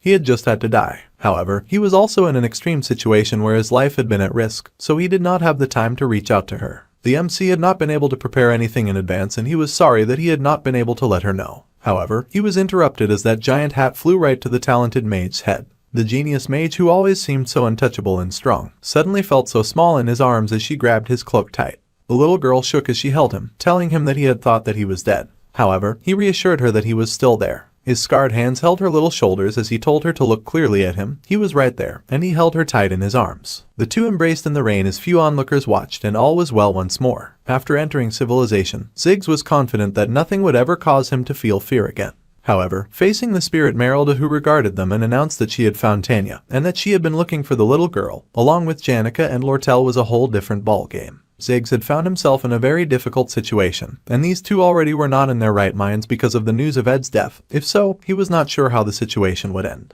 However, Janica suddenly said that she had something that she wanted to say about their guy. Before she could speak, Ziggs fired a barrage of magic at her because Janica had looked a little demonic while speaking. The little blonde coughed when the wolf boy told her to think clearly. If she followed the path this way and ran forward, she would eventually come to a forked road. From there, she could go west, and if she kept running like crazy, she would eventually reach the life buildings. Once she had lost them, she was to find a place where she could ask for help. The young noble was now the heir of the Rothtaler family, so it would be ideal if she could find imperial forces or a noble family that she had a good relationship with. The girl stammered and asked what about the wolf boy, but he just promised to block their opponents to the best of his ability so that they could not go after her. He kept up his magical green wall and told the girl that it might not be possible for him to hold them off. The girl was shocked and asked why her senior would even go this far to protect her when he barely knew her. However, he would not go this far if she was not Ed's younger sister. The little girl was to consider herself lucky and to run away. So, the little blonde dashed away and Ziggs prepared for battle. The fire wall fell before his two supposed enemies, and the wolf boy prepared. He was sure that the two would not hear him out no matter what he said now, and he completely understood why they were upset. After all, he also had someone that he loved so greatly, and the girls sighed as they regarded him. Janica had just finished briefing Lortel and she was confused at the wolf boy's words. The wolf boy knew that just the thought of losing the person that he loved hurt so much that he could not stand it. He was sure that the spirit sorcerer's entire body was burning in fury and she had no choice but to feel that way. After all, Ed was the person that she loved and she loved him more than anyone else. Janica had never been more exposed as he went on to say that he knew how serious and precious her love towards the MC was. He knew all about the passionate love and feelings that she had towards their guy who lived in the woods, and that he would remain in her heart in whatever way and become a part of her. However, his tirade ended when she blasted him with embarrassing magic. The magic was so intense it blew out of the building wall. The smoke lingered after the fire had died out, and Ziggs lay fallen to the floor, smoking and everything. Suddenly someone poked him with a stick and yelled that he was not dead. It was Janica, and she had just been trying to tell the stubborn and stupid wolf that Ed was not dead. Their beloved third year was alive, and the poor wolf groaned for her to stop assaulting him with the stick. The moon was high in the sky and someone stood in the rain. Spring rain was falling as blood coated the ground. The petals on the street and the flowers that were left in the gardens often got swept away by the spring rains, and the seasons would take on a new image. Emotions were of course the same, and once it was all released and a person regained their composure, then even stable relationships could enter new conditions. The little mage Lucy had believed that the way she felt about Glock, her grandfather, was the same way that she felt about Ed. However, those overlapping feelings were similar and yet slightly different, and she realized this as he held her in his arms. The difference between the two was in fact suddenly realized, and the little girl had to push the other boy away, which surprised the MC. However, the girl now had her face painted red and a serious blush as a realization dawned on her. He called out to her, unaware of the blooming electric charge that had taken over her heart and made it beat faster, an embarrassing realization. Although her friend had only said her name as he normally did, her heart felt like it was burning. The little mage finally realized what this emotion was as embarrassed tears filled her eyes and she was horrified by it. Finally, resuming the story, we start with our girl Lucy, staring blankly ahead with no emotion in her eyes. The poor girl laid flat on her bed as she had been under house arrest for so long that she felt like she was starting to become one with the furniture. The girl asked for death. It was 29 days until the end of the probation and she already could not take it anymore. It was 3 hours before Lortel and Princess Fiona had met. Water crashed along the shore and a giant water jaguar leapt out and roared. A knife was raised to counter the jaguar's razor-sharp teeth, and Ed, with his shirt open for some lean muscular view, was in wet combat with the wild spirit animal. Water danced around them as they fought, hitting the ground with a loud splash. The two were locked in a vicious battle, spirit's water clashing against Ed's combat skills, and he danced and whirled as he blocked the spirit's attacks. He fought not just one wild tiger but two coming at him at the same time. It was a battle of the century. Water splashed and the battle waged on for quite a while. Finally, it got to the point where our guy could finally lower his weapon. The fiery bat spirit flew over with tears of adoration in his eyes as he sang the praises of his master, praising his incredible reaction time and ability. Mug the fire spirit was so touched, and he added that it would be great if his master ended things there for that day. Another nearby water jaguar praised that the young lad's close combat skills were outstanding for a mage, and he must have been training for a while to grow so much. She was the mid-rank water spirit, Leisha. The boy thanked the water spirit as it was with her aid that he had grown so much. She was the perfect opponent for him to duel. Mug was way too small to handle intense battles like the one that he just fought. With the training, our guy had been able to advance his crafting skill slot of spirit formula and fusion. He had also contracted a few spirits by now and it was pretty good. He was still contracted with Merylda, but training with her was a bit too much. The jaguar hummed and said that he thought fighting with the protector of the forest would likely be more helpful to the young lad. However, the boy fell to his hands and feet to do a few push-ups, huffing and puffing that if he fought a house-sized wolf then he would definitely be sent to the afterworld. The water spirit smiled and noted that high-rank spirits could freely change their form. That was how it was possible for her to easily go around the entirety of Arkan Island. The boy considered it as he did his push-ups. He felt strangely pleased. His stats barely increased once they passed 15. And to get by, he needed to fulfill specific conditions like clearing hidden quests. When he considered the stats that he could obtain as Ed Rothtailor, the boy ran his hands through his hair as he realized that he was getting closer to the upper limit. He sat on the floor with a breath of relief. Once his long-term goal of mid-rank magic was achieved, he wondered if he should think of a special ability to develop. The boy could not get complacent here and stop growing. He was ready to stand and keep exercising, but he paused in surprise. He had been sitting there relaxing and had not expected Lortel to suddenly show up and get a great view of his open sculpted chest. The redhead blushed in surprise, saying that she had just been enjoying the view. She knew that it was frustrating to live in seclusion, but her friend needed to develop healthier habits and to start resting when he could. The boy asked if that was so, as to be honest, he felt more at ease just living in isolation than he had felt in the forest. His food, his clothing, and shelter were all provided for by the help of others. The foxy merchant asked if he meant Janica, and he admitted that she offered the most help around. Then, she noted that he must have been training with the spirits, who were not particularly happy to see her. They knew she wanted to snatch Janica's crush. The redhead blushed and said that the spirits must surely be watching all of this, and she curled in close, hugging Ed's arm close to her bosom. The spirits immediately set off the emergency alarm, disapproving of her behavior at once. The redhead laughed in amusement. The young lad asked what she was trying to do, and the redhead replied that she would be going to visit the Princess Fiona soon, and she thought of a few things that she could make some off of regarding the upcoming elections. Lortel intended to finish the deal with her before that. As our guy had requested, it would be easy to release the two knights Kadak and Nox, but it would not be for free, so she wanted to take the deposit for that little favor before she visited the princess. Ed was surprised and asked about the deposit. The foxy girl grinned seductively as she asked the young lad to hug her once. The boy was surprised and speechless at her request. However, he quickly came to terms with it and sighed while accepting his fate. The happy redhead watched his hand move as she pressed up to his exposed chest, and she was suddenly pulled into a hug, much to her shock and delight. The girl had requested for the hug, but she had clearly not anticipated getting very flustered from being in his arms. The girl gasped and pulled back, asking him to wait when her hands fell upon his chesticles. The girl gasped and shoved him back, screaming out the genius's name. The young student was surprised and asked what she was doing. The flustered merchant mumbled that normally this kind of thing, attack and defense, were separate. She was babbling nonsense now from all the blood that had rushed to her head. She even gasped out that she was now a little confused. The hug ended up feeling way too different from the countless times that she had imagined it before she came here, and she could not understand why he was dripping wet and not wearing clothes. She was weak when exposed to the power of his maximum riz. The redhead ranted that he should know that she was walking a tightrope inside her heart already, and there was such a thing as common courtesy. The young lad was shocked off course, as he had just done what he wanted. The girl admitted that was true, but she rested her head against his chest and asked that he hug her a bit more slowly this time. To be honest, she had come because she wanted a response in advance. She asked if he remembered what she had asked. Lortel had once asked Ed to take her side, and she knew that he was up to something, so she tightened her hold around him. She worried that she would have a lot of enemies soon, but even if the entire school became her enemy, she wanted the main character at least to remain her ally. It was her one request that she made while hiding her face away from him and the world in the darkness of a cave. Later that evening, the princess asked why the sneaky fox girl had come looking for her. Smirking, Lordel replied that she had just wanted to ask why the princess was hiding the little Rothtailor noble. She recalled Ziggs had given the girl guidelines on how to find a place where she could ask for help. After Ed's death and Disowned, Tanya was now the Rothtailor heir, so it would be ideal if she could find imperial forces or a noble family that she had a relationship with to help her. Tanya, who headed towards the life buildings, would most likely end up in the princess' care. The fact that the academy did not know her whereabouts made it clear. The princess then scowled and asked the merchant why she had come out to find Tanya in the first place, and although the princess is good at masking her expressions, the merchant giggled because the royal lady was right in her palms.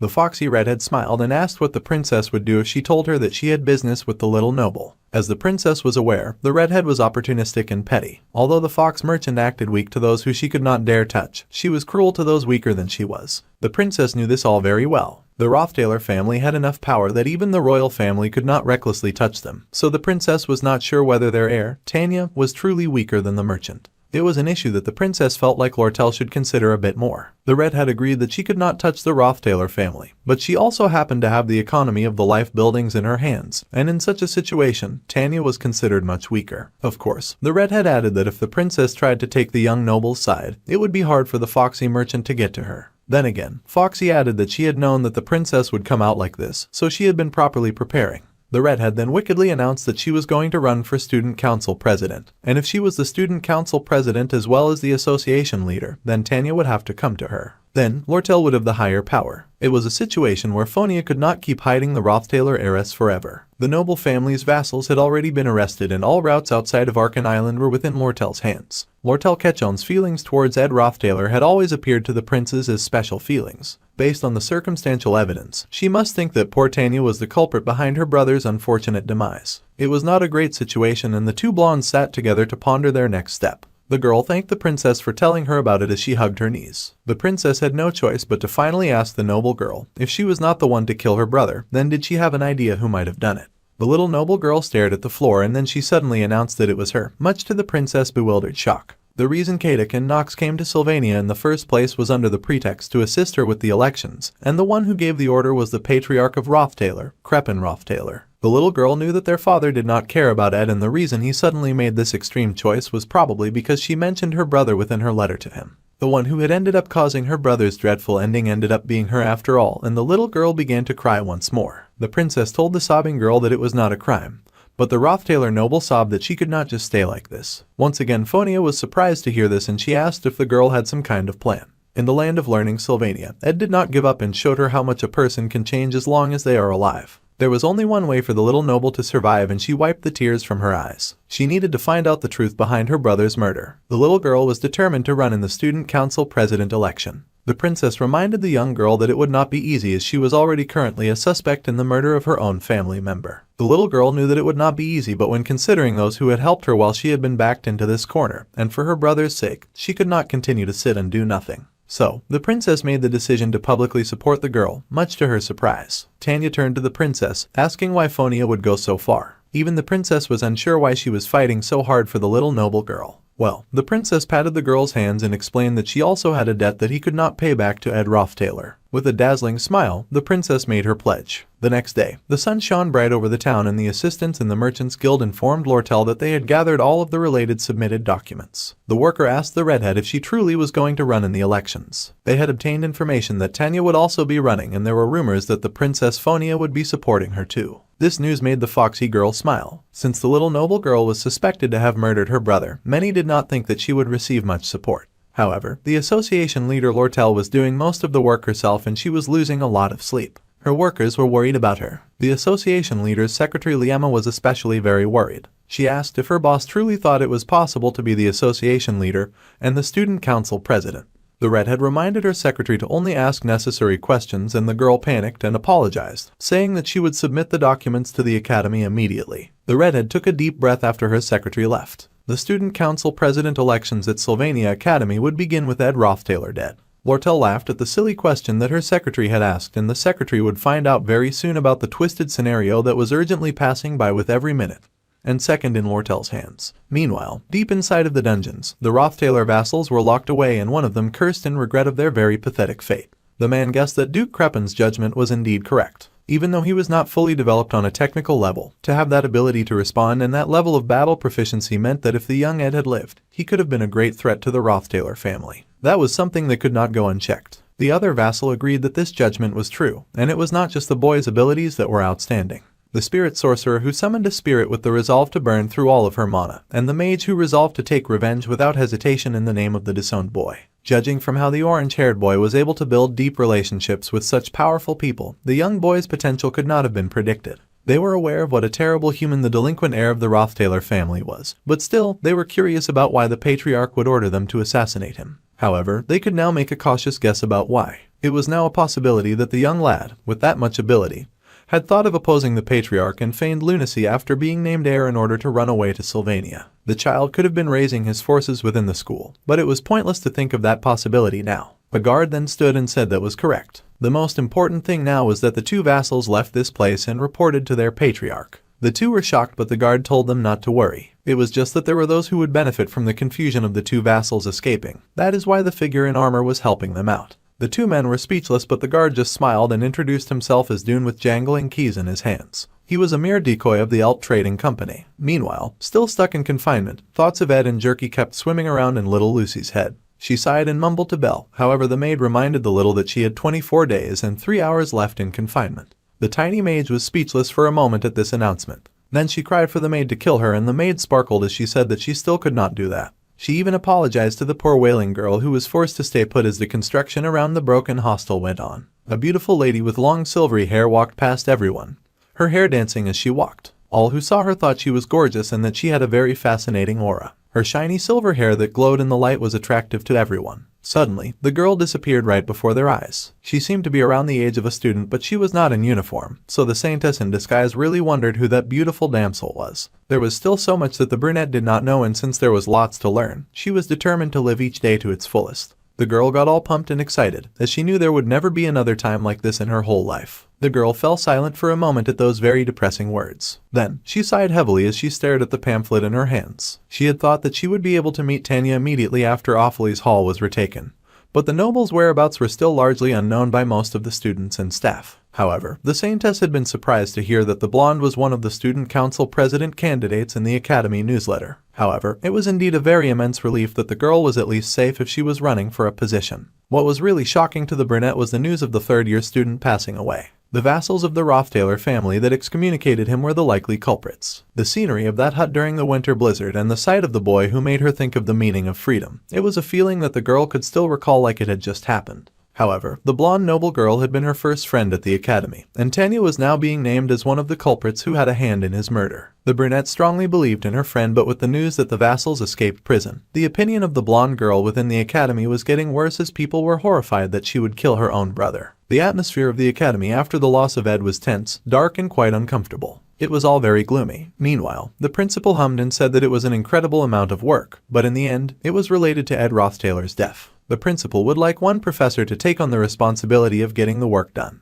It of course had to be someone who knew a bit about the boy who had been murdered and who had interacted with Clebius and Lucy. The principal then asked if there was no magic faculty professor like that. However, there was one assistant professor available for the job. So it was that the poor assistant professor Claire was chosen for this duty, and the poor lady was absolutely exhausted. She looked like all of her life had been drained from her, and she wondered when they suddenly got so much work. Ed had been so helpful in the office. The assistant professor groaned and sighed that people really took life for granted, and she looked so depressed. Clebius mumbled his agreement, not wanting to say too much because he knew that the boy was not dead. The emaciated-looking assistant professor glanced around the office, and she noticed that Annie's as well had also stopped talking. The poor dear now had eye bags at her eyes, and she barely said a thing as she stared blankly at a pack of papers. Poor Annie sobbed to herself, knowing that her and Ed were a short meeting that never would have borne fruit. The pain that was filling her heart was immense. However, the girl reassured herself that she was okay. She could still see her crush glimmering in her vision, so she would just have to endure it somehow. However, poor Janica was the one who testified on the real culprit behind Ed's murder case. Annie's was over here having such a hard time. Meanwhile, Janica had to be suffering way more than she was. The poor girl was sure that her friend was really going through it. Meanwhile, the girl in question that was supposed to be grieving and sulking happily announced that she was going to try curry that day. Her friend Annie's was very good at cooking, so the spirit sorcerer asked her opinion on the matter. It was hard for the country girl to control the fire, so she wanted to do something that she could just keep on medium heat for a while. The perfect teacher's assistant was flabbergasted by this reaction. Janica went on babbling about how she was used to cutting up ingredients, but she was scared to try a new dish. Then again, she thought otherwise as they had only eaten hot food recently. However, it was not good to decrease vegetable consumption, so the girl started thinking of making a salad as well. Then, her friend pushed to her feet and grabbed her friend in a tight and all-consuming hug, surprising the spirit sorcerer. The teacher's assistant cried for her friend to wake up from the dream that she was stuck in, telling her to let go of the memory of Ed. He was dead, and the spirit sorcerer had to accept it now. The spirit sorcerer was stunned as she patted the girl's head. Then she recalled she had to pretend that Ed was dead, so she just comforted her friend and shushed the spirit that called her out on her behavior. Meanwhile, Ed was busy fetching some water back at the cave. He was fully clothed this time. Tanya had finally returned to the academy on her own, and she had apparently been hiding at the royal dorms. However, it seemed that she was actively cooperating with the investigation to prove her innocence. Princess Fiona had also decided to officially support Tanya, so some of the girls' support had returned because they trusted the princess. Janica happily gave Ed an update on all that had happened while happily washing his clothes. There were way more people from the academy who were supporting Lortel, of course. Lots of people energetically cheered her on as the economic president and the president of the common people. The candidate registration was not even over yet, but the energy had completely shifted over to her. However, Janica's hands shook as she had heard from the spirits all about what had occurred when the red-headed fox had come to the cave. Ed was shocked speechless as he had not expected her to mention that. The spirit sorcerer laughed high and loud, saying that she knew that it was none of her business, but at this rate something would happen. Their conversation was interrupted by someone saying that Lortel would become the student council president. Ziggs had come because of his promise with Ed, but it seemed that Janica was here as well. They were all very surprised to see him. The boy sighed and said that it did not matter if Lortel became the president, But Kadik and Nox had escaped, so the rumors that Tanya had murdered her brother were growing stronger. The youth had gone to the royal dorms after the Princess Phonia called him, but because Ed had put his life on the line in his own way, the wolf boy could not testify for Tanya either. What Ziggs wanted to say at the end of the day was that the noble girl was in really bad shape. She had lost a lot of weight and an extra amount of color. The girl who had been close with the top students as Ed's younger sister was someone who would receive attention even if she was not a first-year student council president candidate. However, now that she was being framed as someone who killed a family member, she was currently being suspected by all students in the academy. The girl would soon stand in front of everyone once the student council president candidate registration period was over, but it did not look like she would be able to handle it any longer. So, Ziggs had come to make a plea to Ed. However, the smart student did not need the wolf boy to complete his sentence. He already knew what he had to do. Right now was Act 3 Scene 2, right before the election. In the game, The Failed Swordsman of Sylvania, according to the students' memories, this act did not have a single fight scene and is a scenario to clearly show all of the relationships the protagonist had built up until this point at the academy. Normally, Taylor would actively support the Princess Phonia since she was the one who chased Ed Roth Taylor out at the beginning and saved him. Of course, it was not like he was meeting and persuading all the students one by one, because the top students in each year had a large influence on the students. So, in the game, Taylor would go to convince the top students who he already had a relationship with. Lucy did not vote because she was lazy. Janica wanted to give everyone a vote. The first year Wade remained on the princess side, and the fourth year Dorothy supported Tanya. Those four were the ones that could not be convinced.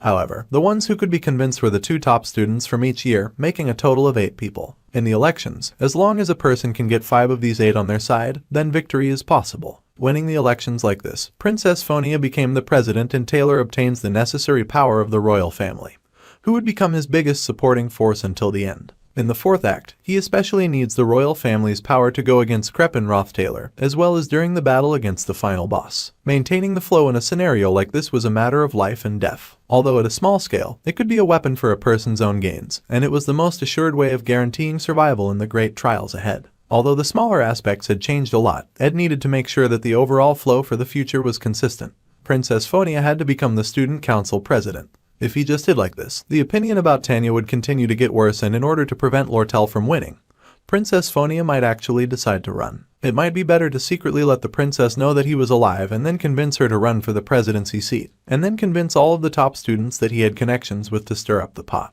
Regardless, until the registration period was over, there were still a lot of ways to turn the princess into a candidate. So, Ed pushed to his feet, but then he paused as he considered his poor little sister. The girl who was supposed to become a one-time villain who would disappear later had now become a murderer because of Ed Roth Taylor. Thanks to her brother's disappearance, the poor girl was now experiencing an overwhelming ordeal that was not originally in the scenario. The boy now had to choose between his sister and the scenario. He seemed worried to Ziggs, who was watching him, and the first-year student admitted that it was a shame. The wolf boy asked if the boy wanted to cancel the day's plans. However, Ed said that it was fine. They were going to begin, and Ziggs smiled. First, the smart student needed to confirm the results of training all this time, and he had something that he wanted to check as well. When he had a lot on his mind, it was good to get his body moving. The wolf boy smirked and thanked Ed, as he had not had a proper opponent to face recently, so he had been itching to work up a sweat. He unsheathed his mighty sword and said this would be good. His new opponent also agreed. Both of them had decided to do a little bit of light sparring. Suddenly, the girl's old memories came to mind. As was always the case with old memories, the light had faded quite considerably. Still, the girl tried to recall every scene.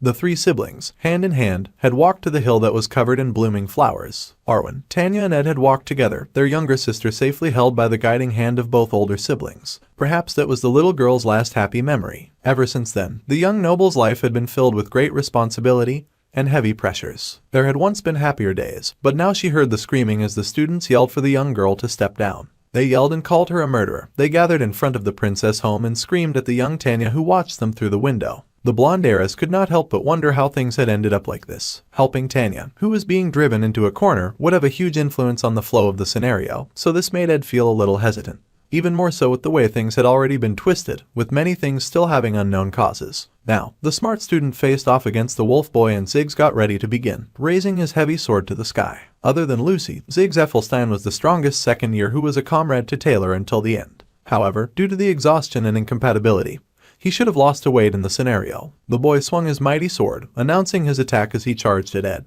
The swing created a harsh arc that zoomed across the earth as Ziggs summoned the first sword. It was a small detail, but it still bothered the smart student, so he decided to check. The slash came soaring towards him, so he raised his dagger to deflect it. Above all, the boy had to see how much he, the person who had changed the most from the original scenario, had gotten stronger. With that, the main character stretched out his hand and activated the basic defensive magic to block magical attacks. Ed's eyes widened in shock, for Ziggs was almost right on top of him, swinging his sword in close range. The outcast had underestimated how fast the second-year student would be. He wondered how on earth the wolf boy was moving that fast. However, with the wolf boy moving that quickly, it would be difficult for him to dodge a certain type of attack. With that, the smart student slid back, much to the surprise of his opponent. Ed had dropped his dagger right in front of Ziggs, and with that, the student summoned his fire spirit mug. There was a huge explosion that sent fire shooting high. The smart student was alarmed by the intensity of the flames, and just as he suspected, the wolf boy suddenly emerged like he was leaping backwards in time. The orange-haired boy had never seen such unnatural movements before. The boy rushed forward and grabbed his dagger as he blocked the strike of his opponent in realization.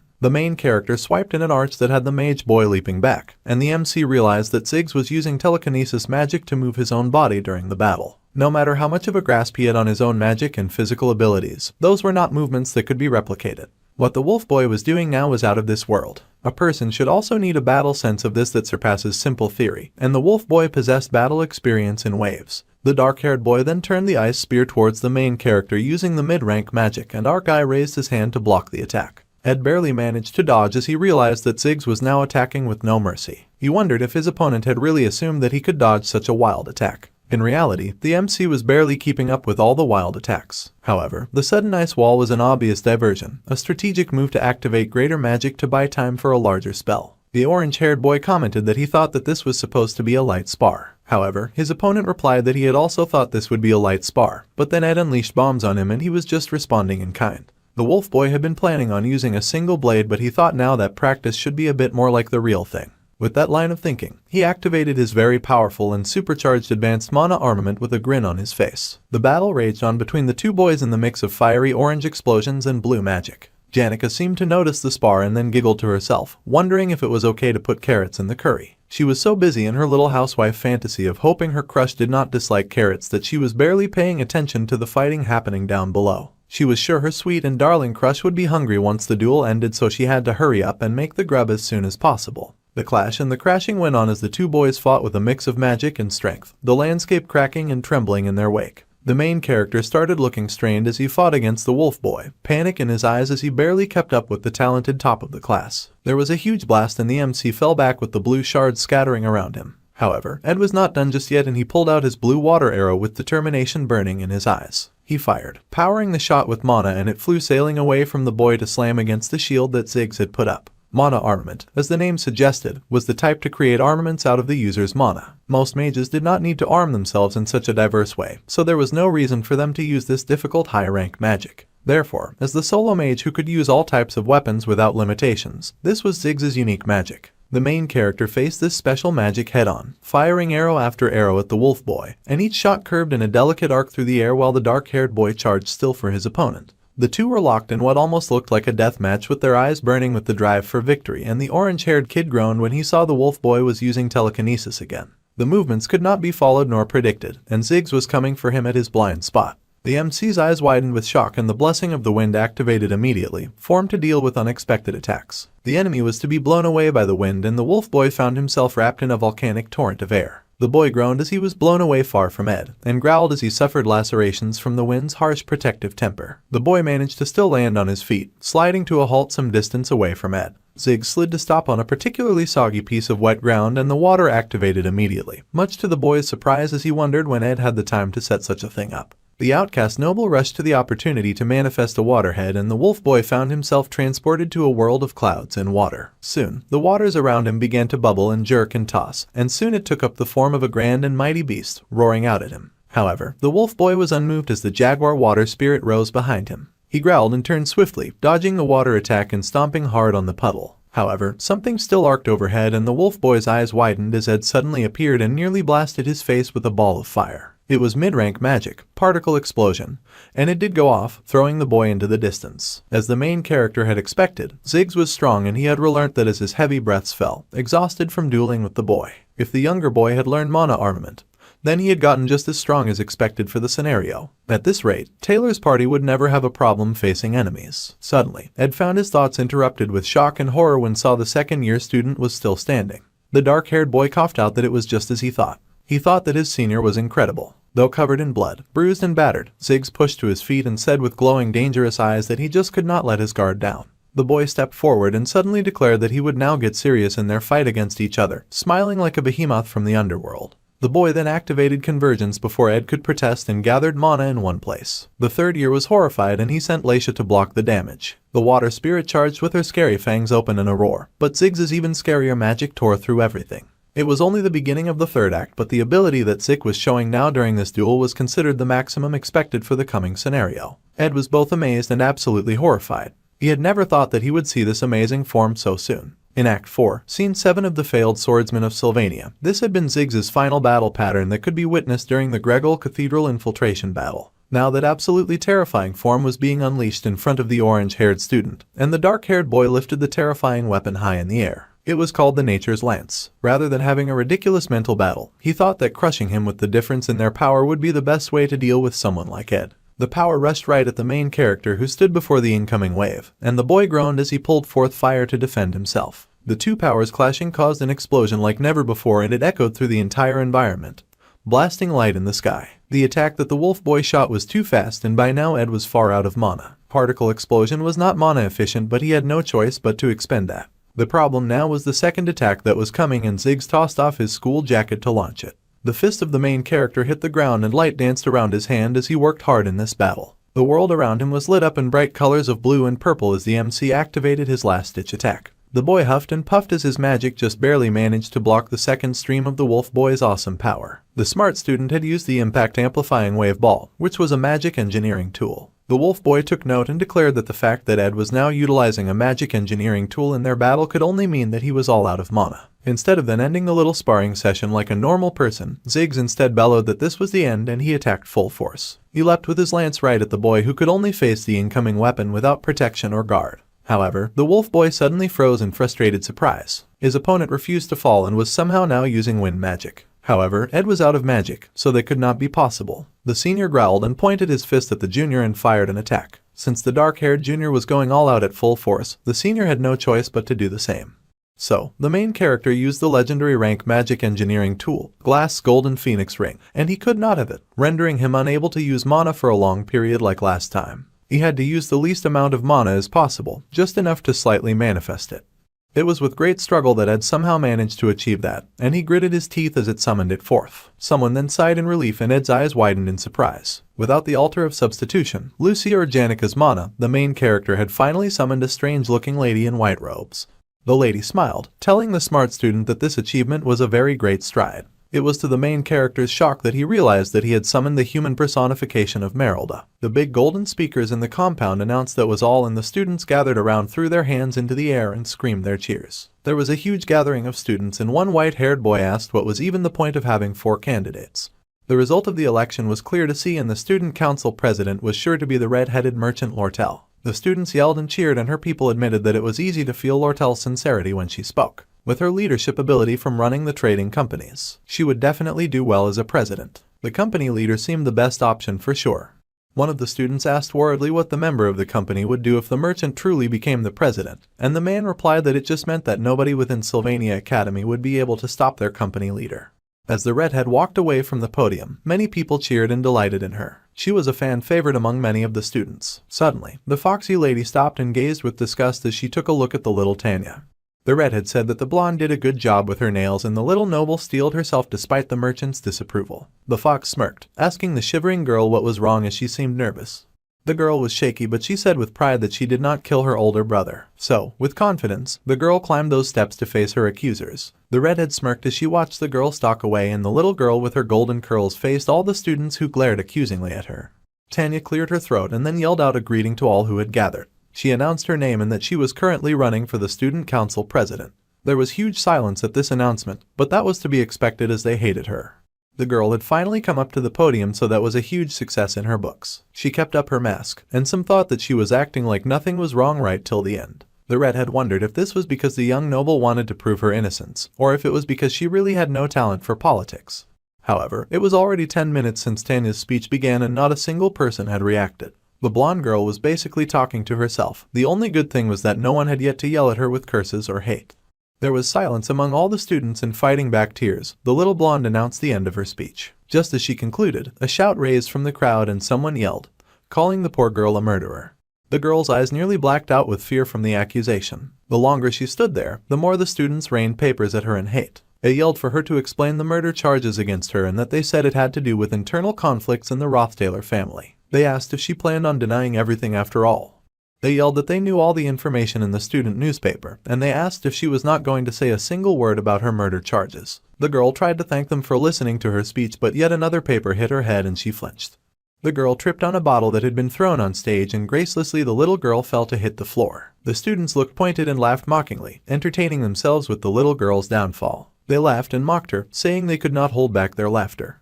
The girl cried that she was reckless as she tried to push herself to her feet. It had been foolish of the girl to even attempt to stand at the podium before the others. She cried and wondered if she should have run away instead. The students still yelled and cursed, their eyes now blazing a terrifying red as they scorned and mocked her. The girl cried that she had to run, but she could barely stand as they kept raining down dirt on her. Suddenly, there was a huge burst of wind that tossed aside the people who had gathered. The students gasped in confusion, and someone peered through the sudden gust of wind. It was a mark that anyone would recognize anywhere. Standing before the students was the wolf spirit guardian Merylda, who stood over Tanya with a cloaked figure on her shoulders. They were so faded and worn that the poor blonde noble could not tell whether the visions she often had were memories or dreams. In the end, the little girl could not remember, so she had given up on trying to. However, there would be moments when those memories would become so vivid that she could not even believe them. After all that time, no one would be able to forget ever again, as a hand once again took her. Tears flooded her eyes as a familiar-looking face stared down at her. The familiar stranger whispered that there were a lot of things to explain, but for now, they had to resolve the current situation. Several days before Ed appeared on the podium, the wind spirit in her human form had congratulated the boy, saying that he had made a great stride. He was shocked to see her, of course, and she smiled that his magical power efficiency had gotten much better. Of course, there were still restrictions on what he could do, however, this much was enough. He had used updraft, which raised everything around him into the air and restricted freedom of movement. Ziggs was blown backwards, and he screamed as he wrestled with the powerful wind. Ed thought that it was strange and watched as the poor magical student came crashing down to the floor. The smart student thought quickly, assuming that Ziggs's growth at this point in the plot was maxed out. The amount of magic power the main character had used was not a large amount by any means, but he had already completely exhausted his reserves.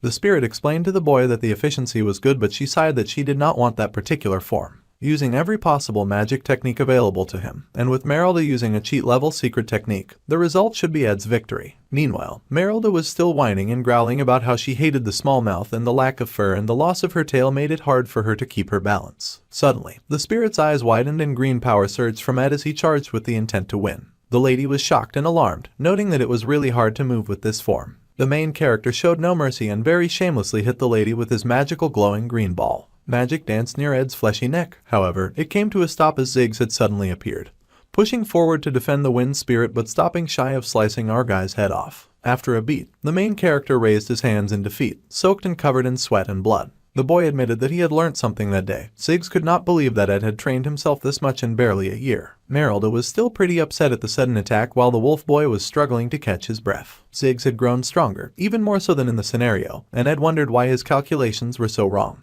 He acknowledged the wolf boy's growth and strength and asked him his secret. Even if it were not for our guy, the wolf boy admitted that he would have kept training himself. However, because he watched the main character work hard to grow stronger daily, the magic student was inspired. The background character was speechless at this remark, and the mage smiled that the MC's hard work had pushed him forward. The boys collapsed in bloody dirty messes, sitting side by side together. Until now, the main character had tried to do whatever he could do to keep the plot as it was. He had worked so hard to maintain his knowledge of the future as well, but there was one condition that was absolutely necessary for Taylor to be able to win in the final act. So, the main character had believed that the plot could be the only answer. In reality, even with the plot in tatters, there had been several dangers from the very first arc to every single deviation that had been caused by his presence in the game. However, the main character had still worked hard to keep the plot on track. As a result, it was also true that Ed had begun to fear the factors outside of his control. As such, after hearing that Kadik and Leisha had escaped, he had hesitated about whether he should save Tanya or not. What little remained of the original plot had already fallen far out of his hands and his control. So, the boy smiled and decided that for now, he would focus on what he could do at that moment. Ziggs, who would be Taylor's ally in the final act, had to become stronger. Just in case, the main character had also become stronger, and above all, the number of reliable comrades he had now had grown.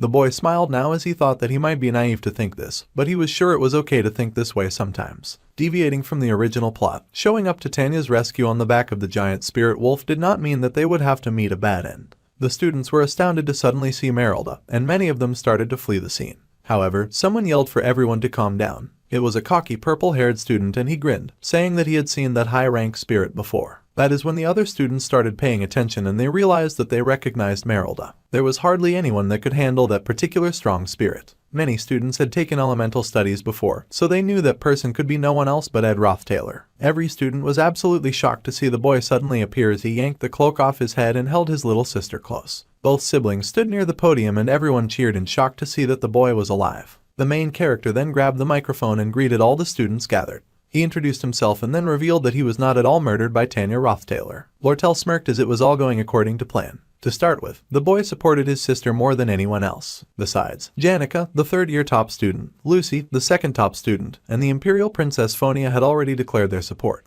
Also supporting Tanya was the Combat Faculty's top student Clebius and the Alchemy Faculty's top student Elvira. There was also the second-year top student Ziggs, the first-year Magic Faculty top student Joseph, and the first-year General top student Wade in support of the little Rothtailor girl. Winning over their votes should not be too difficult. However, before thinking about all the pros and cons, the recently revived student made a request. As a member of Tanya's family and someone who had always supported her, he wished for the little girl's vision to be conveyed properly as the poor child was already in tears. Finally, Ed could feel at ease because he had cleared up the difficult situation in front of the many watching students. So, that was the situation. Upon being stabbed with a knife bearing deadly poison, the young boy had used Delheim's hourglass to survive. After that, he then survived alone in a cave and he was found and rescued by Janica Failover. Immediately after that, he ran to the podium where Tanya Rothtailor was giving her speech and defended her. That was Ed's whole story. The main character with heavy bags under his eyes admitted this was the entire story. The teacher that he reported to thought deeply about the situation, saying that it seemed the investigation was wrapping up and this was really the last one.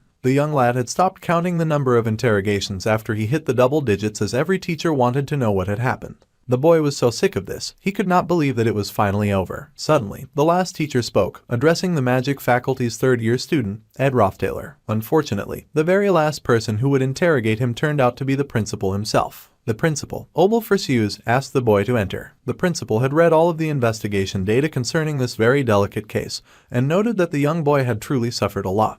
The principal would like to apologize for the Academy's lack of security, which allowed these terrible things to happen to Ed and caused him to experience such hardships. The boy, however, assured the principal that the assassins had likely prepared this attack quite calculatedly and meticulously, so it would have been difficult to prevent, even with higher security measures. The principal thanked the boy for saying that and downed a cup of his tea like one would chug a cup of alcohol. It had been a very long day for the principal and he slammed his cup on the table as he was not sure if all of what Ed had said was quite true. It all seemed very contrived. From the timing, it almost seemed as if the young boy had waited for Kadik and Knox to escape before making his reappearance. There was no way the principal was buying Ed's excuse. He had not run this school for years for nothing. Plus, it seemed Ed had waited for the assassins to deliver the news of his death to the one who had sent them, before being relieved and revealing himself to the rest of the student population. The principal was too smart for his own good. The older man did not know how the internal conflicts within a noble family like the Rothtailors worked, nor did he plan on looking into it. However, he was someone who managed the academy and he needed to report to the royal family about everything that happened.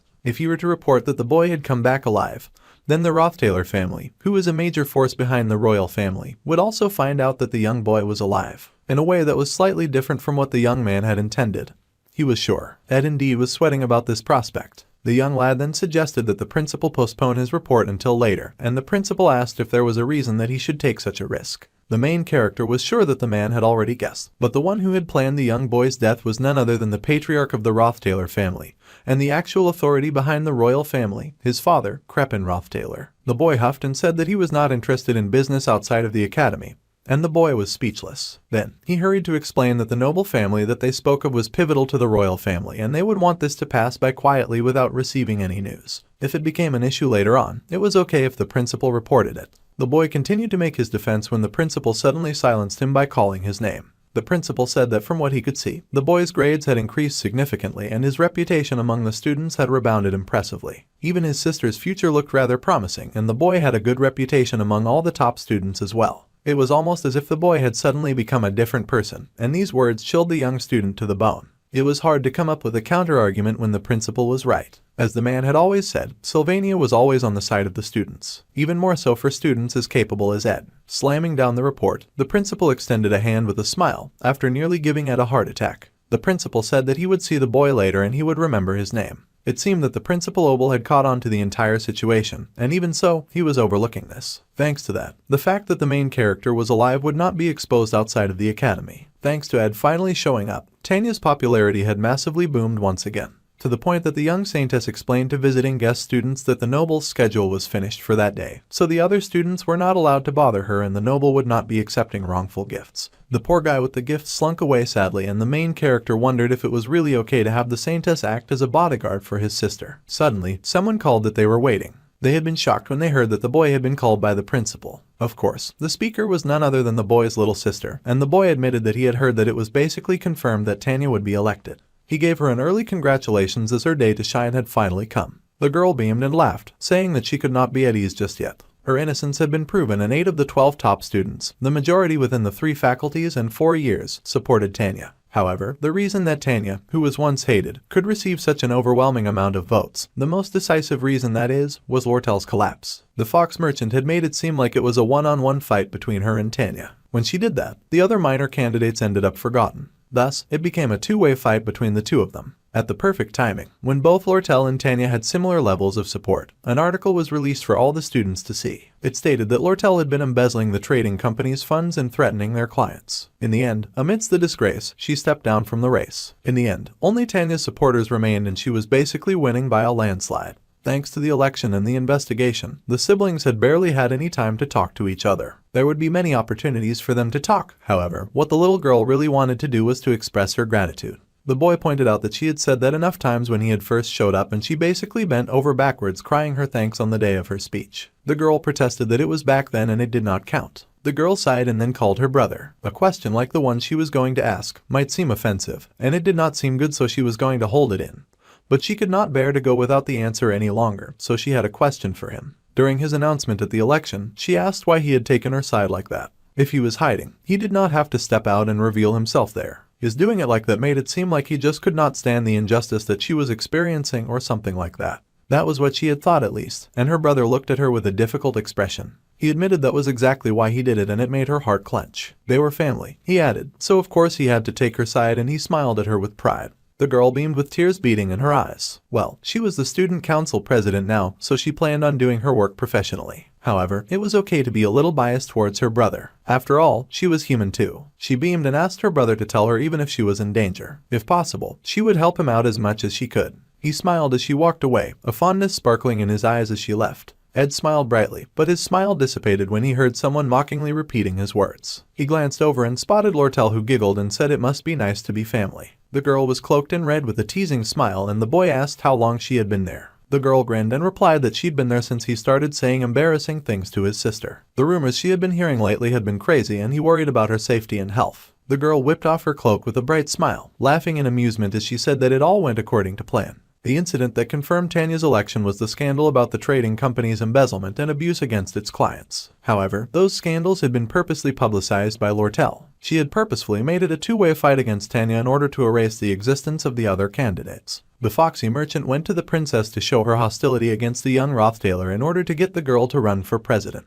It was obvious that the two who felt largely responsible for his death would take his side in order to repay the debt when he came back to life. So, when the girl pressed her face into his bare chest, she had confessed that she would have a lot of enemies soon. But even if the entire school went against her, she wanted him to at least remain her ally. The main character had of course already decided to save Tanya when the redhead told him her plan. It was his fight with Ziggs that got rid of any hesitation left in his mind. It was not a lie when he said that he saved his sister because she was family, but it would be a lie to say that he did not consider her usefulness. What would soon approach in the fourth act was the fight with the Rothtailor family, and he was already an enemy of that family. Tanya, his sister, could work as an insider, and she was the best connection to have for obtaining information and launching smokescreen operations. However, the darkness within human relations was something that only those who knew had to have known. For example, a girl who had only lived while calculating gains and losses since she was young. The foxy girl laughed that she was quite notorious within the academy these days, and since Tanya also did not look upon her too favorably, she would have to leave things to the main character for a while. The boy sighed, mentioning that she seemed to have a bad habit of taking hold of and shaking up everything about her. The redhead was guilty as charged, but she laughed that it was just an occupational disease, and that she also got shaken at times. Then, the boy asked if the girl was really okay. She had to endure a lot just to help him, and he was worried about her. Lortel smiled, saying that it was not like the rumors would make her lose money or anything like that. Anyway, the role of a villain suits her best, and she was glowing when she said that she would be fine as long as she did not have our guy as her enemy. The girl was truly content living like that. There were hidden sides to human relationships, which was why it was hard to read every intention. So now, this scenario would be taking a new turn, and the princess smiled proudly from the balcony of her fancy home. Our guy did not know what Princess Fiona, who did not become the student council president, would do. As for what might happen in the conflict between the royal forces and the Rothtaler family, he could not say for sure. How the rest of the third act scenario would go, the boy would just have to watch and see. It had been almost a month, and it had been a while since he had been at his wooden shack, so it suddenly felt pretty special to be back. Of course, there were more than a few things that he needed to do now. In order to get the camp back to normal, he had to organize the campfire area neatly, and the inside, which he did not clean before leaving. Suddenly, the boy's eyes snapped open in shock to find someone snoring inside his house. It was, of course, his familiar visitor who had finally been released from house arrest after 1 month, and she dozed away happily in his shack. Lucy was sprawled on his bed, happily hugging his pillow. She was a familiar tiny form, sleeping peacefully and undisturbed in a familiar bed, and the main character could not help but smile as he regarded her with a soft sigh. He dusted some books and settled on a chair, doing some light reading while the girl rested. It was best that he just rested for now, so he placed the book over his face and dozed off. Soon, he was snoring away, and he rested as he had finally returned to the camp. The news of Tanya's appointment as student council president was announced 3 days later. Meanwhile, the talented third-year spirit sorcerer was told that she would be graded, and a gorgeous teacher said that she would be happy to give the girl bonus marks. She was the spirit studies senior professor, Melina. Of course, on an academic level, they could not quite compare the young spirit sorcerer to a professor yet, but she could freely handle high-ranking spirits at her young age. When it came to the intuitive aspects, Janica was among the best even among currently active spirit sorcerers. Still, the humble girl was flustered and asked why she had been chosen. There would soon be joint combat training. As the senior, she was to show some dignity. The girl admitted that she did not particularly have a desire to show dignity. The professor sighed, saying that she did not really expect something like dignity from the humble girl, but she was still the top student in the year and the greatest spirit sorcerer in the academy. Yet, she was always smiling around in lessons as if she was the happiest person in the world. It was obvious that the young girl was ecstatic. The professor then added, out of nowhere, that she was aware that Janica was dating Ed, but it seemed like the girl was way too in love with him. From an outside perspective, it looked like the girl had gone crazy. The spirit sorcerer did immediately go crazy as she wondered just when she had started dating her crush. As far as she knew, the boy was still just a crush. Her gasp of shock was so loud that it knocked the professor into silence. The spirit sorcerer could barely come to terms with the idea that everyone thought she was dating Ed, and she asked why the teacher had suddenly said that. The teacher thought the girl herself must be joking. They always went around together, and not just during spirit studies classes, but also in their shared quarterly lessons and their elemental class. They were always together when they went to the student welfare facilities or the student cafeteria too. Especially lately, the professor was not sure what was going on, but the girl was always just giggling and smiling with joy. The esteemed professor did not know what kind of rubbish the girl often thought about, but she would just stare into the air grinning for absolutely no reason. Even during lectures, Janica would just stare blankly at the chalkboard smiling. She seemed like a child who had just started dating, and the professor could not help but sigh.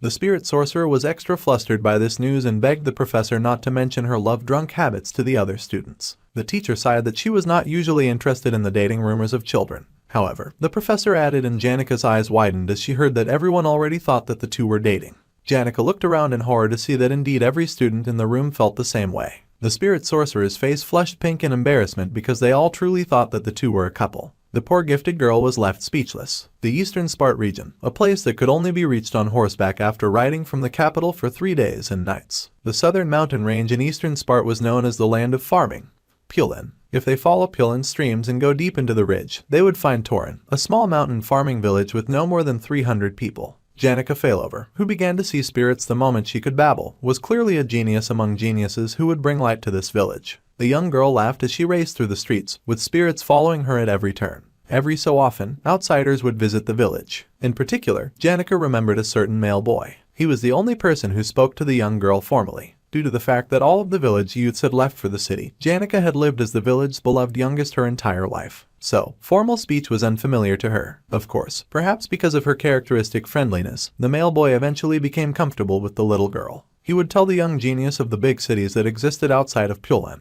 In the Imperial Holy City, the beautiful girl was the pride of the village and had grown up with lots of love, never lacking anything. The young girl was loved by everyone and she lived a life of joy and laughter. As for the male boy who occasionally visited the village, he eventually confessed his love for Janica with a large bouquet of flowers. Perhaps it was inevitable for him to fall for her as well. She was a girl who did not know how to say no. However, the young girl knew nothing of romance, and she bowed her head in apology to the boy. The bouquet of flowers fell to the ground when she rejected his heart. The young boy, who left as if running away, did not visit the village again for a long time. Then, what he brought after finally returning was unexpected. The boy brought with him a letter of admission from Sylvania and handed it to Janica. With formal speech, he greeted her goodbye and turned away without looking back. It had been 3 years since the girl entered Sylvania, and now she could barely even remember his face. However, Janica Failover was still scared of rejection and unfamiliar with formal speech. She stared now at the letter in her hands and flinched when someone greeted her formally. They did not know how many days it had been, but if she had any requests or questions, she would not hesitate to tell them.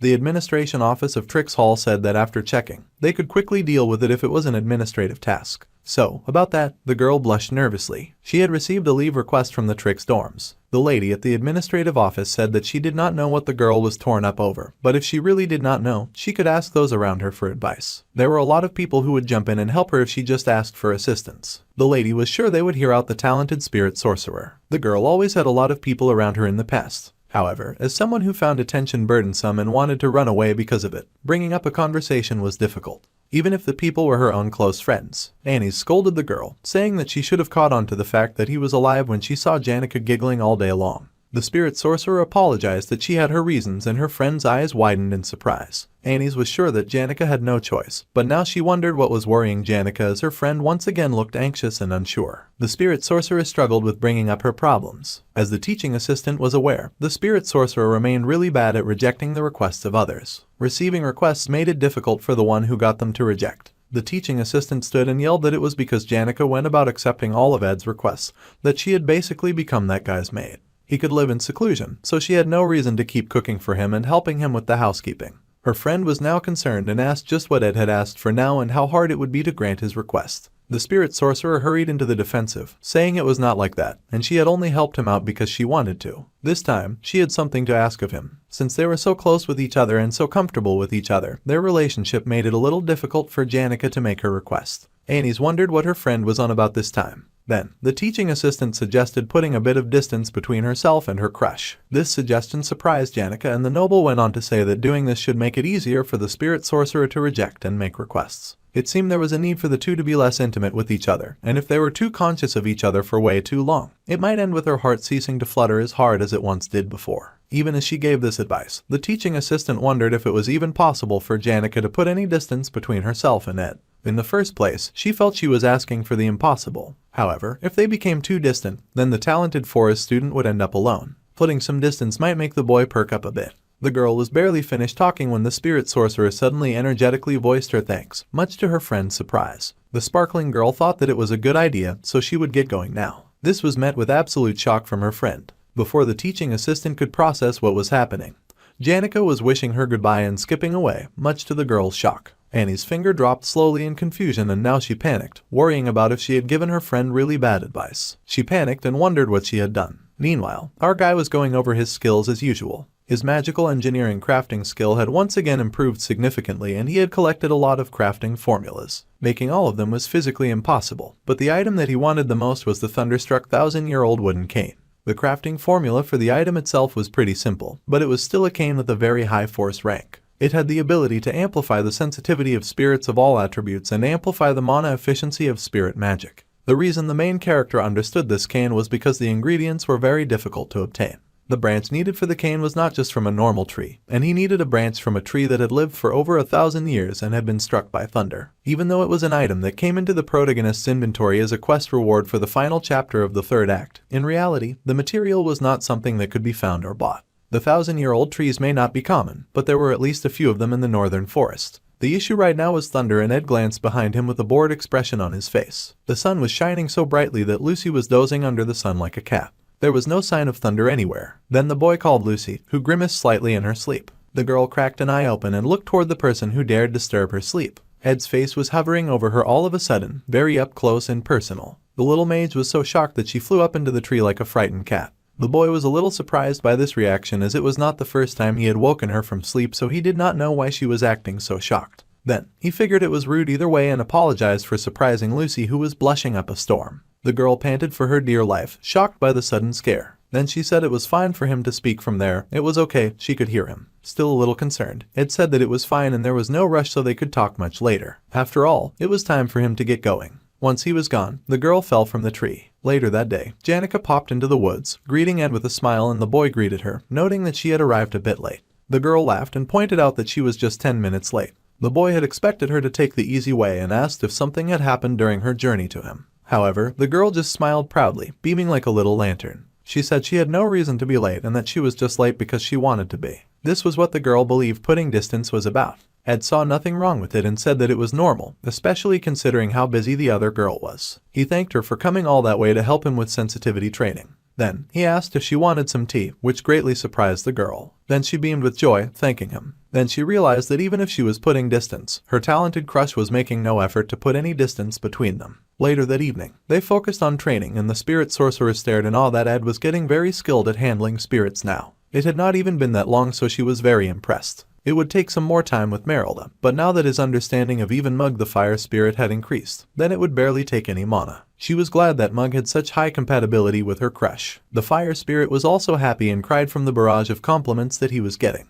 The little demon happily promised to work harder. Suddenly, someone greeted them and the main character paused when he saw Elle had come to pick up Lucy as usual. The head maid greeted them, saying that the vice principal Rachel said that she needed the year's top student. The maid bowed, saying that she was fairly surprised to hear of the MC's death and she was relieved to see that he was alive and well. The boy apologized with a bow for making her worry. Unfortunately, with his circumstances, it could not be helped. Then the two exchanged a moment of electric glares that surprised the spirit sorcerer. The maid then asked the boy if he knew that it was a virtue for maids to always consider themselves from a lower position. The boy said that he still refused to speak to the head maid informally. Still glaring, the head maid mentioned that she would be going off now. After all, maids had to be thorough with their work after all, especially on the issue of speaking informally or formally. The boy said he understood, however, he would continue to speak to her formally. The maid glared with the heat of 1,000 suns and the spirit sorcerer was shocked as she had never seen Belle look like that before. She did not know that Ed and the head maid often had a battle of wits. Then, the girl recalled that she was supposed to be putting a distance between herself and Ed to prevent their relationship from becoming something awkward that involved a battle of wits and formal speech. The head maid turned to the spirit sorcerer and said that she was also worried about the Lady Janica after she went to Dex Hall and it was great to see her in good health. The happy girl beamed and said that living alongside her friends was not bad at all. In any case, the maid had to go and prepare for her inspection, so she squished Lucy close to her chest and said that she had to make the talented mage more presentable. With that, Belle wished them goodbye. The two happily waved them goodbye, with the spirit sorcerer telling them to take good care of themselves. The head maid also wished them success with their studies. As the other two left, the humble girl called to her crush, and she asked if they should try formally speaking to each other as well.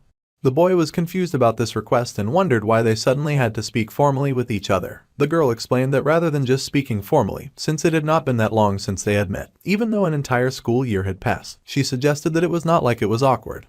But talking in a manner where they respected and maintained courtesy towards each other sounded like a good idea. The boy was speechless for a hot minute, and she grabbed his shirt in a small pinch, saying that she just wanted to try it out once. The material of his shirt stretched thin over his giant bulking pectorals, and the boy was surprised at her request. However, if she insisted, he was willing to try it out. So, he agreed to her request. The Dex Hall's curfew was closed so they could just walk back and forth a few times, and then he would send her off. They had just started walking when Janica initiated formal talk, greeting him by calling him sir. The language was so strange coming from her that the main character froze in place. This was not a time prison, but the boy turned hesitantly with concern to stare at his friend. This situation made it really hard for his voice to come out, and his friend nervously twirled her hair and played with her fingers. It felt like the girl's emotions were infectious after all. He did not know why on earth she was feeling so embarrassed, or why her cheeks had flushed so pink. However, her anxiety was also making him nervous for some reason. 3 minutes later, they both found themselves back at the first and they both tried to start the conversation at the same time. They fell silent and she said never mind after their very awkward start. Then there was a longer stretch of awkward silence. Even though they'd had moments when the silence was suffocating before, this situation made the boy several times more nervous than those. He had thought their relationship was like that of family, but now things had gotten very awkward and he did not know what to do. The problem was that even though she proposed it, the poor spirit sorcerer had not expected the atmosphere to become even worse, and she was beetroot red. They both wanted this odd atmosphere to go away soon, but they also had no idea what to say. Still, the boy tried again to start a conversation when the girl suddenly leapt to her feet. The spirit sorcerer suddenly gasped like time had gone really quickly and her curfew was almost up. She bowed, thanking him for the day, and then she took off, saying that she would see him tomorrow. Ed stared in shock at the empty space that she had left behind when she zoomed off in a flash. The poor guy was so confused, and then he held his face in embarrassment, nearly spitting blood when he thought whether he's going to have to force this awkward interaction in the future as well. Ed was reading. One of his more favored hobbies was reading, and it was nice to take a nice time in the forest and flip through a book in the peace and the quiet of the woods. The peace did not last long as Merylda then asked if he was going to continue the awkward mutual respect formal speech play with Janica. The boy sighed and asked why the spirit was even asking that when she saw everything that had happened. The forest spirit smiled, in her human form this time. She was not so free to the point that she could follow them all the way to the academy, so she was curious about what was going on in the time when she could not watch them, and she was wondering if anything interesting happened in class. It was the same yesterday. He had waved casually at Janica in the halls and she had panicked like a startled deer. It was strangely uncomfortable. It was possible that she was expressing her underlying stress in a unique way. The boy had not thought much of it at first, but now he wondered if something was up with her. The forest spirit chuckled, saying that she's been hearing he was clearly worried about her. The blonde did not even deny it. Of course, he was worried about his friend. The forest spirit then grinned wolfishly. Moving on, the boy asked if he could snap a couple of branches off the tree he was resting on. He wanted to make a thunderstruck 1,000-year-old wooden cane. The spirit gasped and asked if Ed was trying to make another tool. Here she was, wondering if he was too distracted thinking about Janica, but as usual, Ed was always busy.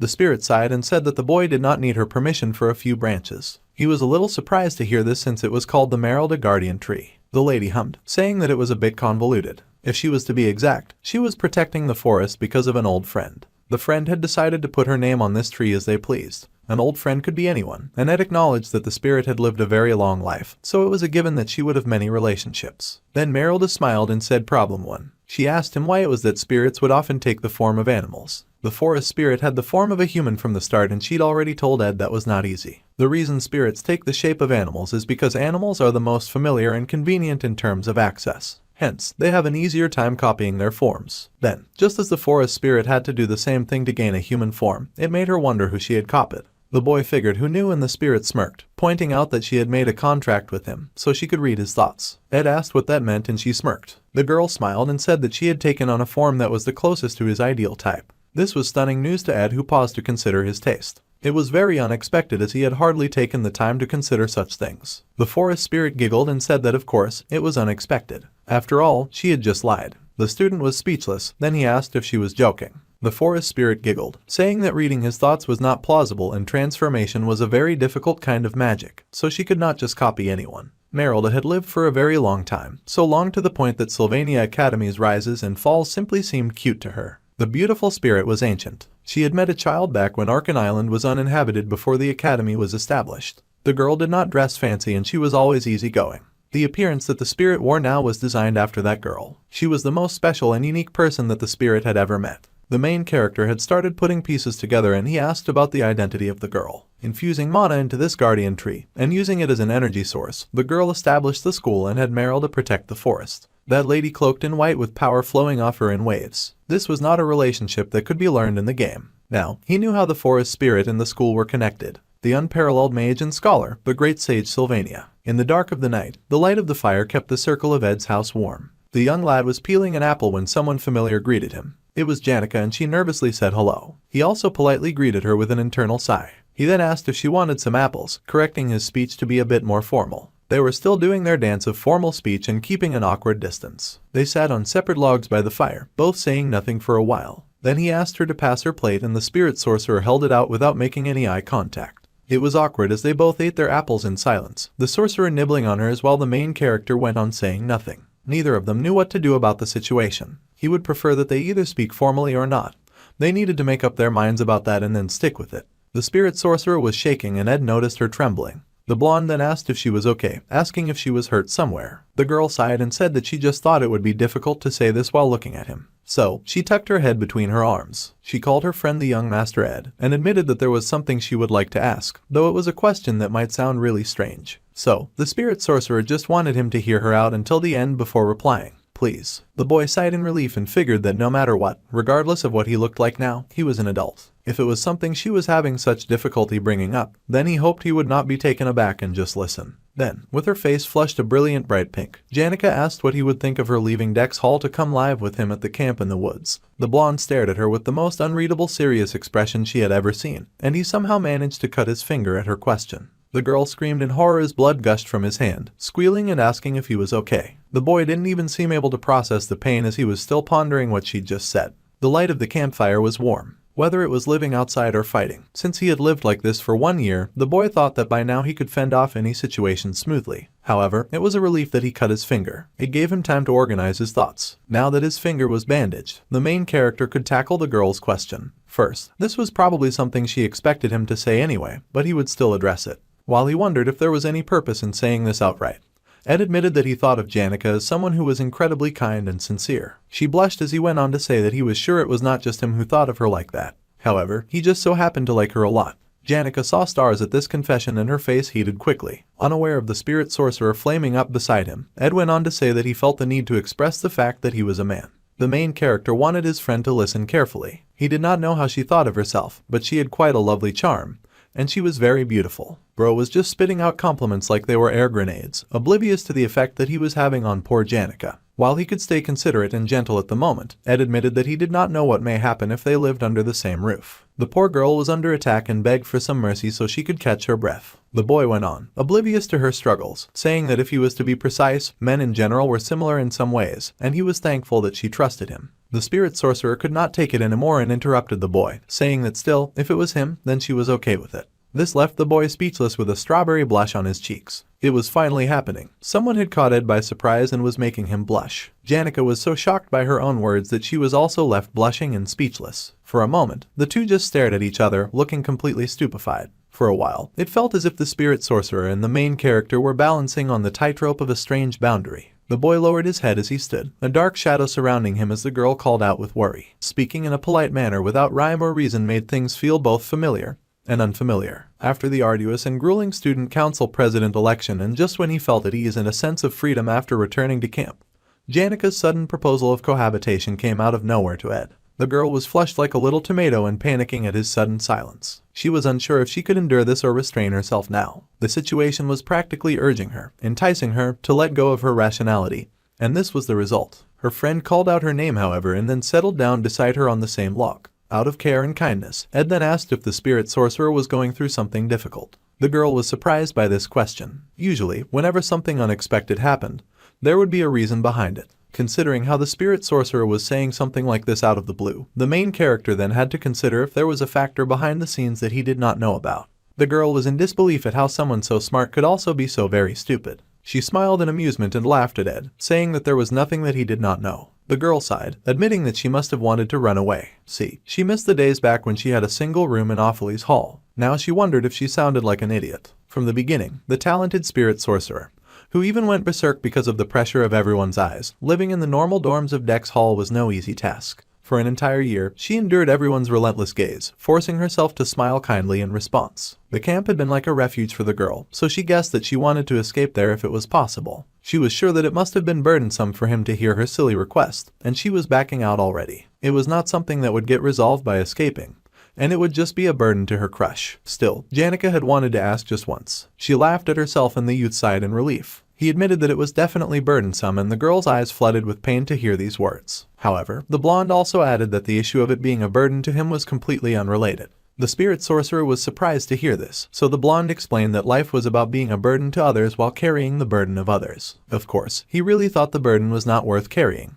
Next time, he would just make a burdensome request back. That was all. It was not like they were only going to know each other for a short while, so it was not an issue that could be solved by give and take. Their friendship was going to last a long time. Bro was just talking without considering the meaning behind his words, and the girl blushed to hear this. Ed still thought it was a bit much for them to live under the same roof. However, he would happily build another hut nearby for her. The girl was elated to hear this. The boy had thought that the girl would jump up and down in joy, knowing her personality. However, the girl's reaction was much different from what he had expected. The talented spirit sorcerer threw herself at the main character, her arms wrapping firmly around him as she thanked him for his kindness. The boy smiled as he noted that she was no longer speaking formally anymore. The girl hiccuped as she sobbed softly and his calloused fingers rubbed the strands of her hair gently. The spirit sorcerer seemed to try creating some distance, but she had ultimately failed. Though, what would have really changed if she had succeeded? Janica was the type of girl who would always step up to help when someone needed it. While the MC was sure that her kind actions would not ever get fully repaid, if someone like that was on the floor and cry, then no matter how much the relationship sourced, one would not be able to resist and would put a hand on her shoulder to comfort her. The next day, bright and early in the morning, the boy stretched as he got up from bed. He had said it easily, but building another hut would not be an easy feat. He had to prepare for lessons and create the cane quickly as well. Plus, he had lost sleep trying to think of how he would change around his schedule. Suddenly the blonde froze. He opened the door to a spirit greeting him and acknowledging that he was awake. It was the fire dragon spirit that often followed Janica around. And the dragon smiled, saying that he needed advice as he had no experience in building huts. Many other spirits had also gathered, of course, each of them with construction hats as they gathered around many building materials. The dragon greeted the stupefied boy, noting that Ed looked tired. Even the dragon was rather fatigued. At the spirit world, he had partied all night since there was a celebration. Regardless, now they had to build a hut in the morning. They had even picked out a location and said it was best to have a hut at the opposite end of the clearing. Ed was shocked to see mole spirits already quickly laying out the foundation when it had taken him months. The dragon mentioned that it was kind of romantic to open the doors in the morning and see each other. Well, it did not seem like it would be bad to build the house right next to each other either, but it would feel a little stuffy, so they had to work hard to provide some form of privacy. The other spirits contemplated as well, saying that perhaps building it at the closest possible proximity might be the best. Ed's brain was still trying to catch up with his eyes. Just then, Mug the fire spirit landed on Ed's shoulder. The little spirit shouted to Sir Tarkin, saying that the general planned to finish the entire building construction in 10 days. The fire spirit Mug, as the scene head of command, would do his very best to make work as efficient as possible. 10 days was somehow not good enough for the dragon, and it had both Ed and his fire spirit sweating. The little fire spirit explained that after considering the lower rank spirits' rotation shifts and breaks, that was the most plausible time frame. Of course, there was definitely a possibility of lessening that time, depending on the progress of the work. The dragon raged that back in his day, it was normal to carry the spirit sorcerer for 3 days straight, hiking through snowy mountains for a week, and battle the very next day without a problem. Now, in these days, there were even more spirit sorcerers, so it was easier to form contracts. He thought that the lower rank spirits were taking it easy, resting well, eating well, and working on their own comfortable terms. He asked just when they would have a phase shift and reach the mid-rank at this rate, sounding like a very disappointed grandparent. Mug panicked and said that he would have to adjust the plans as much as possible and finish it in 1 week. The dragon stormed off, saying that he had work to do and he would then be off to do the work. The little bat spirit cried out that the house would be done in 5 days, so the dragon should kindly endure it, even if things became a bit noisy. The main character then turned to his spirit and asked how he planned to erect a house in 5 days when it had taken him several months. Poor Mug said that if Tarkin asked them to speed up, then they just had to speed up. He didn't have a choice. Now Ed felt bad for getting Mug into this sort of awkward situation.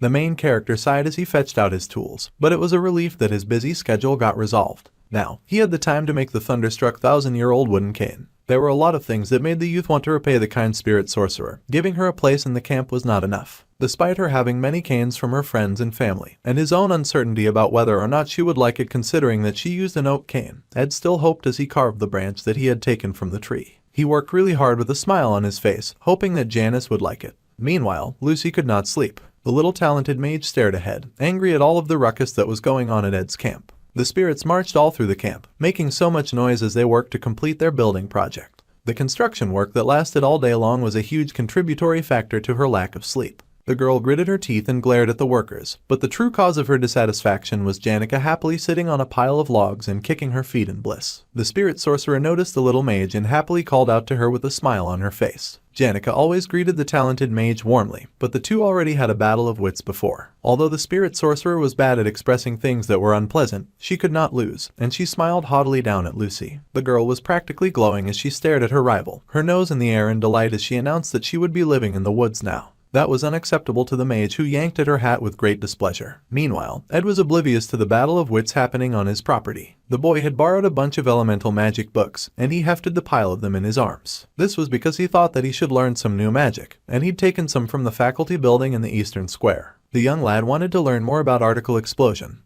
Although particle explosion had good practical use, its firepower was that of low-level magic at best. He recalled how Zix had said that he thought just crushing Ed with the difference in their power would be the best way to win against someone like him. This made the main character consider firepower. He stepped out into the square and then noticed a lone figure happily thrumming on the guitar in her hands. The Holy Firekeeper, the Romantic, and the Prophet, Adele Saris, the happy and beautiful blonde, with flowers in her hair, strummed her guitar with a peaceful smile on her face. Although she appeared regularly since the first act as Taylor's comrade, she does not appear often in the game. The Romantic does not have many points of contact with Ed either, so he tried to hurry past her. Unfortunately, she suddenly calls him by name and notes that he seems busy today as well. This makes the boy freeze and wonder why on earth the famed Romantic is speaking to him. The lady smiled, saying that she had heard much from Taylor and Ayla, and they seemed to have complex emotions about the former background villain. The boy said it really was none of his business, though he was a bit curious about Taylor. From what he had heard from Zix, the protagonist had been growing stronger and doing well. At this rate, his sword skills would continue to grow and the protagonist would be able to easily pass through the joint combat training without an issue. That was great news to Ed. Then, the Romantic asked Ed if he wanted to hear a song. She was still a bard who traveled the continent, although she was staying in Sylvania for now. The boy mumbled that it was fine. Besides, the books he held were quite heavy. The lady sighed that it was a shame. However, before he could leave, she called his name once more. She told him that one day he would rise to the patriarch's throne, and he would have to kill the person that he respected the most with his own hands. She said all of these ominous words with the sweetest smile on her face, and added that if he hesitated in that moment, he would be the one to die. Just the kind of thing a teenager wants to hear during their daily life at school. The blonde was stunned to get a prophecy of all things at this time. The reason that Adele could always calmly play the lute in any situation was because of her prophetic ability to see the future. However, because her prophecies did not always come true, the boy did not have to worry too much about them. However, the reason he felt unsettled, as he watched the girl walk away, was because the blonde knew of a more certain future. Based on the scenario, in the third act, the beautiful flowery romantic Adele would die. Meanwhile, someone gave Ed a firm no. The youth was unamused by this response and stared in confusion at what he saw before him. He had wanted to make two thunderstruck 1,000-year-old wooden sticks in order to make two canes, one for Janica and one for him. However, when he asked the little mage to make lightning for him, Lucy oddly pouted in anger and said that she would create it for only one cane. The boy was confused and pointed out that she only needed to use the magic once anyway for both canes. Still, the little white-haired girl pouted. The boy then sighed at her and said that he would just make one and then give that one to Janica. This was of course horrible news to the little mage who looked like she was struggling not to crush someone. Since the cane's performance was good, the boy figured it would be the wisest to give it to someone who would use it best, further sending Lucy spiraling and groaning in agony. The girl then growled that she would create lightning for both of them, much to Ed's surprise. The girl then said that she had a condition, though it was nothing much. The boy was surprised, but he was ready to hear her out. Lucy's request was that Ed would go somewhere with her. The Archmage glocked, regardless of field, whether it was elements, monster ecology, herbology, mana management, sensitivity theory, spirit studies, or anything of the sort. The man was acknowledged in his research results, and he possessed two of the highest rank spirits called Teorphas the Fire Spirit, and Fried the Water Spirit at the same time. After the great Archmage retired, he worked to develop the younger generations and he invested all of his life savings into the education sector and academy research funds. They say he barely used money on himself. When it comes to Sylvania Academy, it was Archmage Glocked who advanced it to be the best educational facility in the world. Now, the blonde found himself dragged through the academy with Lucy's firm grip on his arm. Glock spent all of his funds on the academy and secluded himself in the Great Ramelin Mountains in the continent's northwestern region. Meanwhile, as Ed walked through the school, there were whispers about him being the guy dating Janica. The Archmage had met an abandoned child at the monastery in the Ramelin Mountains, and that child had been the little Lucy. If there was something unexpected, it was that Lucy's magic talent was greater than Glock had imagined. It was a talent that was a precious gem of humanity. The twilight of the Archmage, who had left his mark in history, was spent polishing up this gem. He was a great man, and if a book were to be written about his life, it could be filled with epic tales and grand adventures. However, his latter years were a bit more sad. The man's wife, who he'd met when he was young, lost her life while subjugating Teorphas, and all of his colleagues had passed away before him.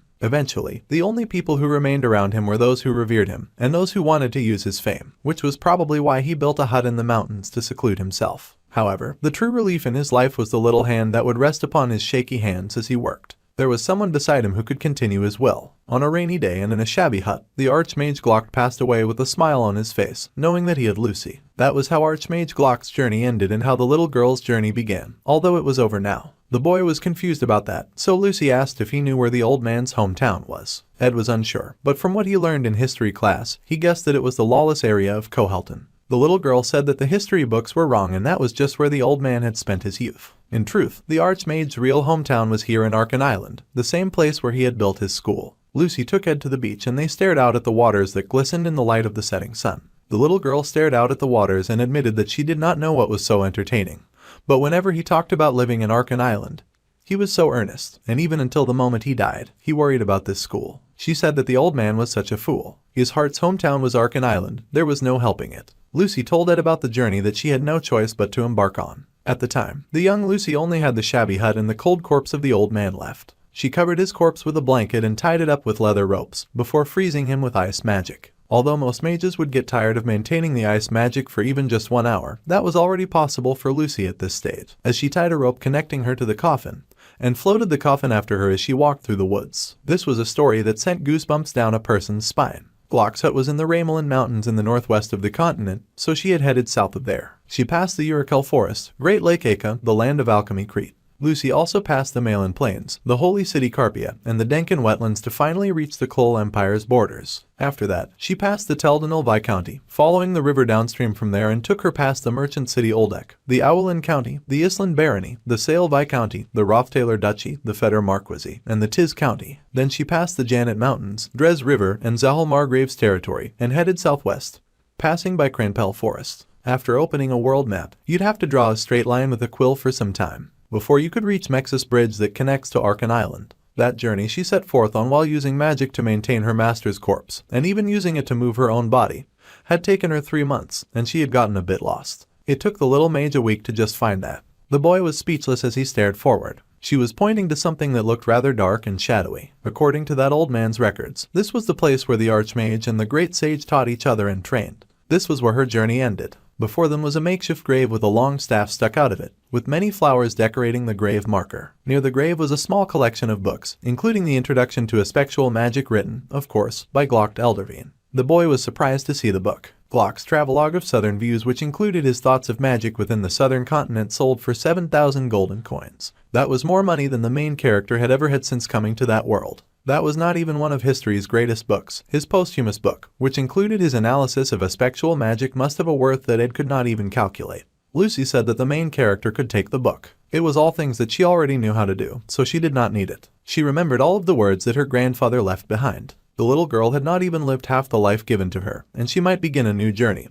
Or maybe she would go after living a half-assed life. Still, she planned on keeping the promise she made to her grandfather. If danger came to Sylvania, she would definitely protect it at least once. It was not a very happy story, and listening to it was not enjoyable either, and coming to a place like this was a hassle. However, she had just wanted to show this to Ed. The boy was speechless as he regarded the girl who had shyly turned her back to him. Although the first journey of her life had somewhat concluded, after coming to Arkan Island and buying her master, Lucy had not been able to escape her master's shadow yet, which was why she endlessly waited for danger to approach Sylvania, sometimes with excitement and sometimes with fear. No wonder she was so lazy. Ed settled down beside her and they stared at the waters together. Once the promised trial had passed, Lucy would then finally be able to leave on a new journey in order to lead her own life. Since the main character knew that time was not too far off, he decided to be lazy with Lucy for the day. The sound of the waves and the refreshing wind of late spring made it neither cold nor hot, even after sitting for a long time. Ed reached out and gently touched Lucy's hat, just like her grandfather had done many years ago. The boy smiled that the nice weather was a fortunate thing, and underneath her hat, Lucy smiled too. Janica stared in absolute awe. Her new cabin was basically sparkling. The wood was fresh and clean and very beautiful. The spirit sorcerer had not known that things could be built this fast. Meanwhile, the animal spirits were so exhausted that they were lying half dead on the floor. Janica scolded them for working so hard when she had told them to take it easy. The poor fire spirit mug tried to explain that Tarkin would in no way accept the work taking longer, but then he just gave up and mumbled about how he could ascend now. The exhausted fire spirit wished Janica to have a happy camp life, and he said that would be enough for them. That was all that the poor overworked spirits needed. They then proceeded to really ascend right before their eyes, and the girl happily waved as they wished away, thanking them for their help. It turned out that the spirits were just being unsummoned, and it felt strange, but she was still very grateful for their assistance in these matters. Then, a stick was taken up and a line was drawn in the sand. It was Janica, and she had carved out a few characters that spelt out cohabitation. The girl beamed with joy with a bright flush on her face as she had taken one step closer to achieving her goal of living right beside the man that she loved. Suddenly the door behind her opened and her eyes widened. She thought it was Ed, but it was in fact Lucy, who casually strolled out of Ed's house with her clothes rumpled. The sleepy talented mage yawned and then locked eyes with the spirit sorcerer. They were neighbors now, and the smaller girl took note of the little carved letters that spelt out cohabitation. The mage then smiled rather smugly as she knew she was one step closer to that since she lived right inside her crush's house. Lucy stood in her rumpled glory with her hands at her waist as she beamed, letting it be known that sleeping together was far above cohabitation. Basic Aspectual Magic. A new article had been revealed. New Aspectual Magic. A level 1 manifestation was finally something that Ed had unlocked. He tried out the magic, playing with it on his fingers with awe. Even Merylda hovered near as he played with it, and she noted that it was another fail.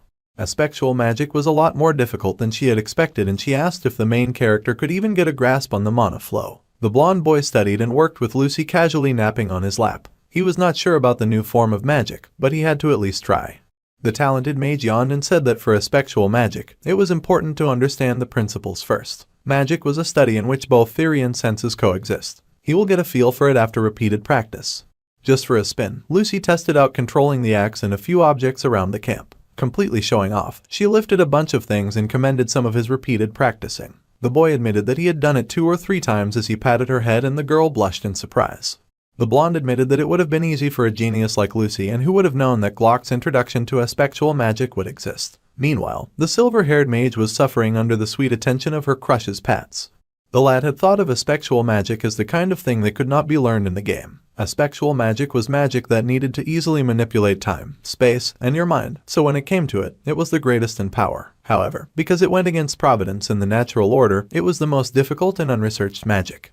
Apart from the danger, it was hard to understand. Lucy had learned it using her intuition, so it would be difficult for her to teach. She had tried a few times and used it as easily as breathing. It would have been great if he had Professor Glass, since the mage had been an actual experienced teacher who was versed in aspectual magic. Yeah, if the professor was still alive, then he would have been a great teacher, and the blonde sighed in regret. Suddenly, someone noted that there was yet another woman. Ed looked up in surprise as the newcomer said that even if the blonde had large aspirations as a man, who knew what kind of hell he would really face at this rate? It was Ziggs, and the wolf boy was so shocked that he had dropped his present to the floor. The boy had noticed Merylda and had dismissed her immediately with a drab look on his face. The forest spirit wept as she was having so much fun reading. The wolf boy apologized then for jumping to conclusions. He had not realized that the other woman was the spirit from last time. Then the blonde asked why Ziggs had visited. The boy had brought the old magic books that had asked for that needed to be scrapped. The main character asked the wolf boy to pass on his thanks to Elka. He needed to start from the basics, so borrowing them each would be annoying. It must have been heavy, so the blonde thanked the boy once more. Ed was just thinking that he ought to do something to thank Ziggs, but the wolf boy insisted that it was fine. However, if the blonde really insisted, then he could help the wolf boy out with doing some student council work. The wolf boy was flattered, but because of the previous incident with Tanya, the student council president now trusted him a lot. She seemed to want to put other people she trusted near her. So, the boy was asking if the blonde would like to work as part of the student council. Ed wondered if it was okay to be so half-assed about its formation, and the wolf boy insisted that it was not half-assed. Since this was the first time in Sylvanian history that a first year had become the student council president, Tanya was planning on making the cabinet the best that it could be. The lady from the Curral County in the 3rd year and 4th year top student Deke had already joined.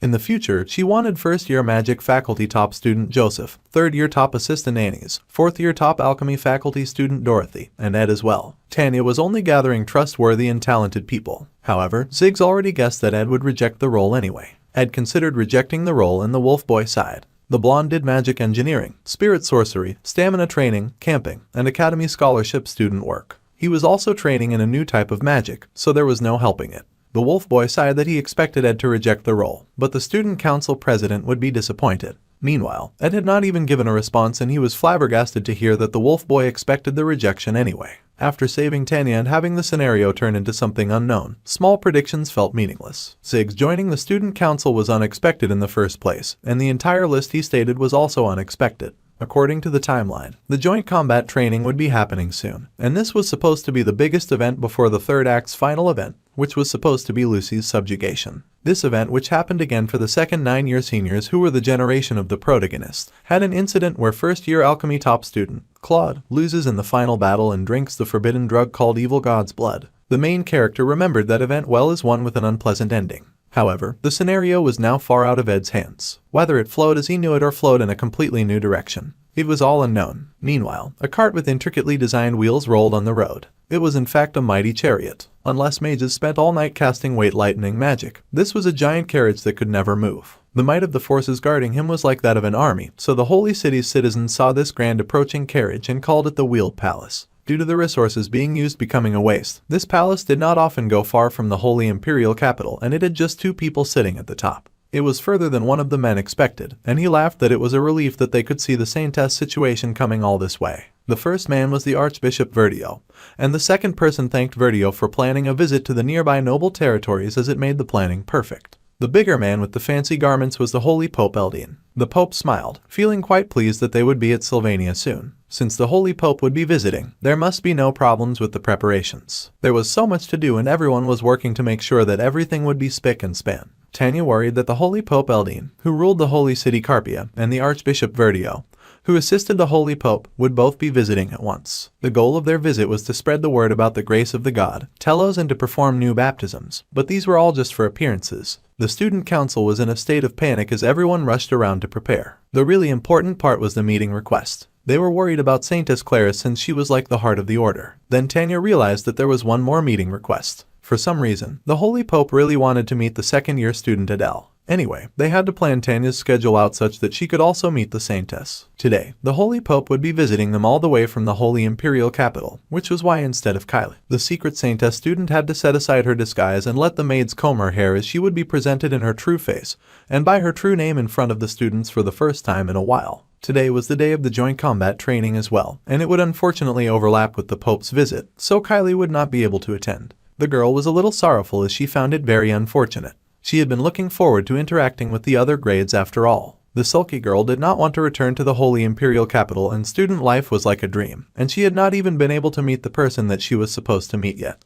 The girl who was in charge of the Holy Fire and always stared off into the open world, the wandering minstrel Adele. The little Saintess had taken many walks on paths where she would bump into second years, but because Adele was such a person who was in and out of places, it was hard to see her even in the school. The Saintess really wanted to hurry and meet her. The stories of the exam that she had with her friend, and the hut that she went to find in the dead of the night during a storm. The Saintess, who had only ever listened, wanted so badly to share these stories with her friend now that she finally had stories to tell. The silver-haired girl was solemn as she knew that she could not tell the Archbishop about all of this. She could not speak of how the top students of the school had stormed through the dorms and destroyed them. She could also not speak about a fallen noble getting swept up in a murder case. If Verdio, who had always emphasized a pure life, heard about these incidents, the poor old man would be horrified. The girl was sure that he would make her leave the academy at once. It was always hard to refuse the words of the Archbishop, and it was not because he was the master of the mind reading. Then the silver-haired saint wondered if it was because mind reading was an ability that fell under the holy magic category, but it did not work on her. Ever since the girl was young, he had always been like a teacher to her, so that was why it was hard to refuse him.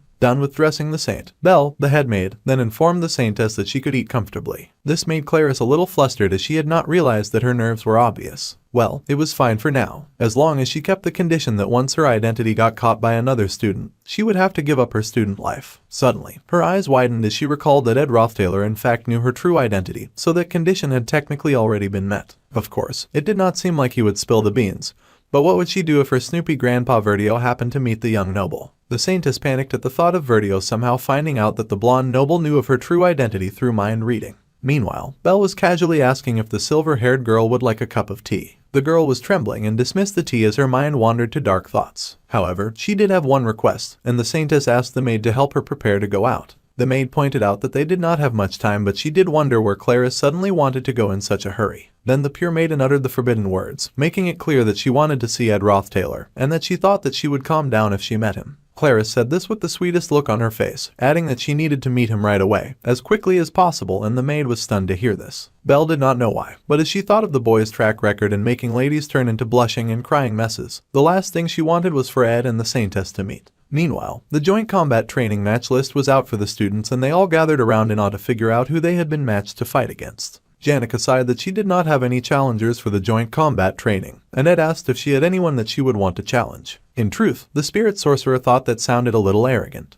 The joint combat training had begun like last year's. It was an exam where students fight each other and have the results reflected in their grades. The fact that lower grades fought with higher grades was also the same, and the only thing that had really changed from last year was the rule that a person could not challenge an opponent through a duel request. According to the current scenario, there were no first years in class at that moment. As a result, they were eager to somehow win against the second year. Since there were many strong characters in the protagonist's year, the first year and the second year matches would be worth watching. However, not many are interested in the third and fourth year matches, so the third and fourth years were busy lounging around and trying to figure out what to eat for dinner. Ed had some leftover meat that he had bought from L'Oreal Inn restaurant, so he wondered if they should just add some salt and cook that. Among the third years that Janica and he belonged to, there were not many strong people. Last year, other than Janica beating Ortel, there had been no other who had been able to defeat their junior. So, the fourth year should be able to challenge anyone and easily win. On the other hand, those that were strong often ended up not receiving any challenges. The spirit sorcerer was happily doting on her man, pointing out that he kept reading the book that Lucy had given him. Ed mumbled that it was an important book and he thought that he would only be reading this for now. Seeing how the blonde noble was not receiving any challenges, he wondered if he was also considered strong now. Although there was a way to challenge someone first, given Janica's personality, that would be asking for too much. The pink-haired spirit sorcerer pouted while the blonde noble reasoned that he needed to stay low. Just then, a guard yelled out for the students to make way and a carriage moved through the school carrying the Saintess. Ed was surprised to see the Saintess carriage approach and he recalled that he needed to take note of just how much the scenario had changed.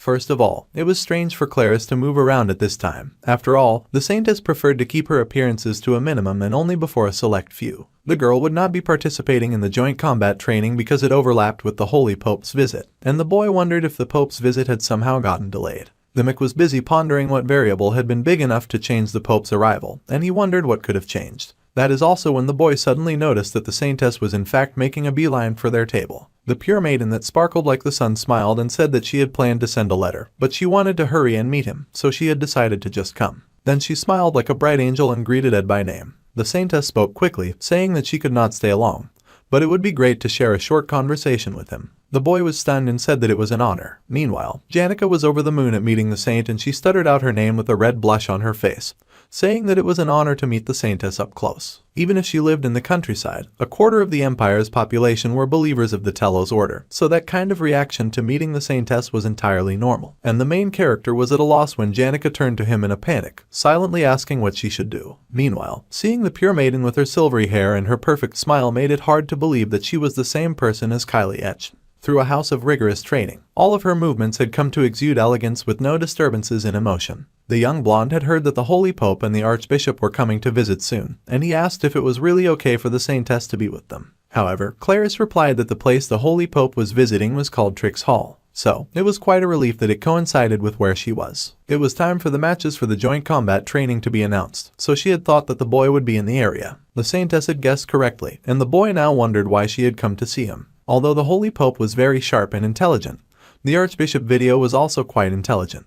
It made her wonder if he was the kind to be able to read minds or something. The Saintess was being rather on the nose when it came to protecting her secret. She emphasized that the way the Archbishop seemed to be able to see exactly what a person was thinking was so fascinating, and it must be a type of holy magic even. The number of hints that she was dropping were atrocious, and she mentioned that there were rumors that the Archbishop somehow had the ability to see everyone's thoughts. Ed was rather stupefied at this blatant and nearly shameless attempt to tell him about Verito's mind-reading powers. It took him a moment, but he finally put the pieces together and his eyes widened in realization. The Saintess had come all this way to have this unnatural conversation to warn him of the Archbishop's odd and very unique ability to read thoughts. The saint was worried that he would somehow find out that the boy was aware of her identity. That capable Archbishop was indeed very incredible, and the blonde admitted that there was no way that such a man would ever meet with someone like him when he had such a lowly fallen status. The Saintess was surprised to hear this, and Ed admitted that he would be busy partaking in the joint combat training, so he would probably never meet this capable man. Clarice was beyond thrilled to hear this, and she found herself relaxing in relief that the one who knew her secret would never meet the Archbishop. Suddenly, Janica spoke up, nervously playing with her pigtails, and she asked if the Saintess had really come all this way just to see her man. The Saintess was a little surprised by the question, and her oblivious behind agreed that this was exactly why she had come. The spirit sorcerer could not stand that while the Saintess had been nervous about seeing the Holy Pope, she had brought a carriage all the way here just to see Ed. The spirit sorcerer had started looking rather dangerous, so Clarice nervously tried to explain that she was a human too, so it was natural that she would get nervous as well. In the Saintess' attempt to explain why she had come to see the fallen noble, she stumbled and stuttered and stopped making any sense with any of her sentences. Finally, with shaky hands, she just admitted that she had been a little nervous, and she blushed that she had just wanted to see him. She guessed that made sense. Suddenly the Saintess leapt to her feet and ran away, saying that she could not spend too much time with them when the Holy Pope would be arriving soon. So, she just took off as the guards called out after her in concern. Everyone watched as the Saintess suddenly leapt into her carriage, and the carriage zoomed off with immense speed, gone as quickly as it had come. Then everyone suddenly turned their questioning gaze on Ed, evaporating every chance that he had to not stand out. The boy groaned as he was now having a massive headache. Whether the girl came to him as Clarice or Kylie, she was still very hard to spend time with. Meanwhile, the joint training match had begun and many students cheered as two people stepped into the ring.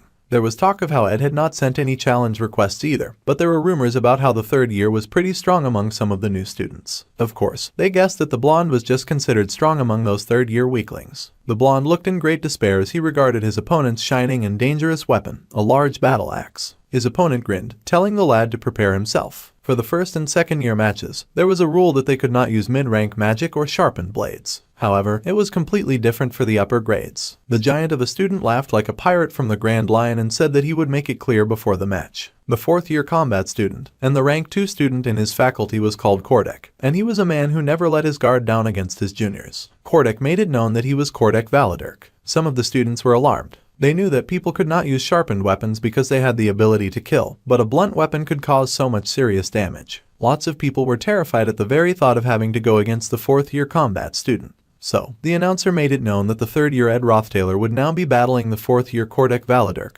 and the crowd went wild with cheers and excitement. The battle was given the leave to begin and Kordek leapt, immediately swinging his giant axe with a wicked glint in his eyes. The combat student laughed wickedly, saying that his body was just heating up. He would never go easy just because it's a mock duel, and he laughed, saying that if the blonde had started to feel the fear coursing through his body, then it was still not too late.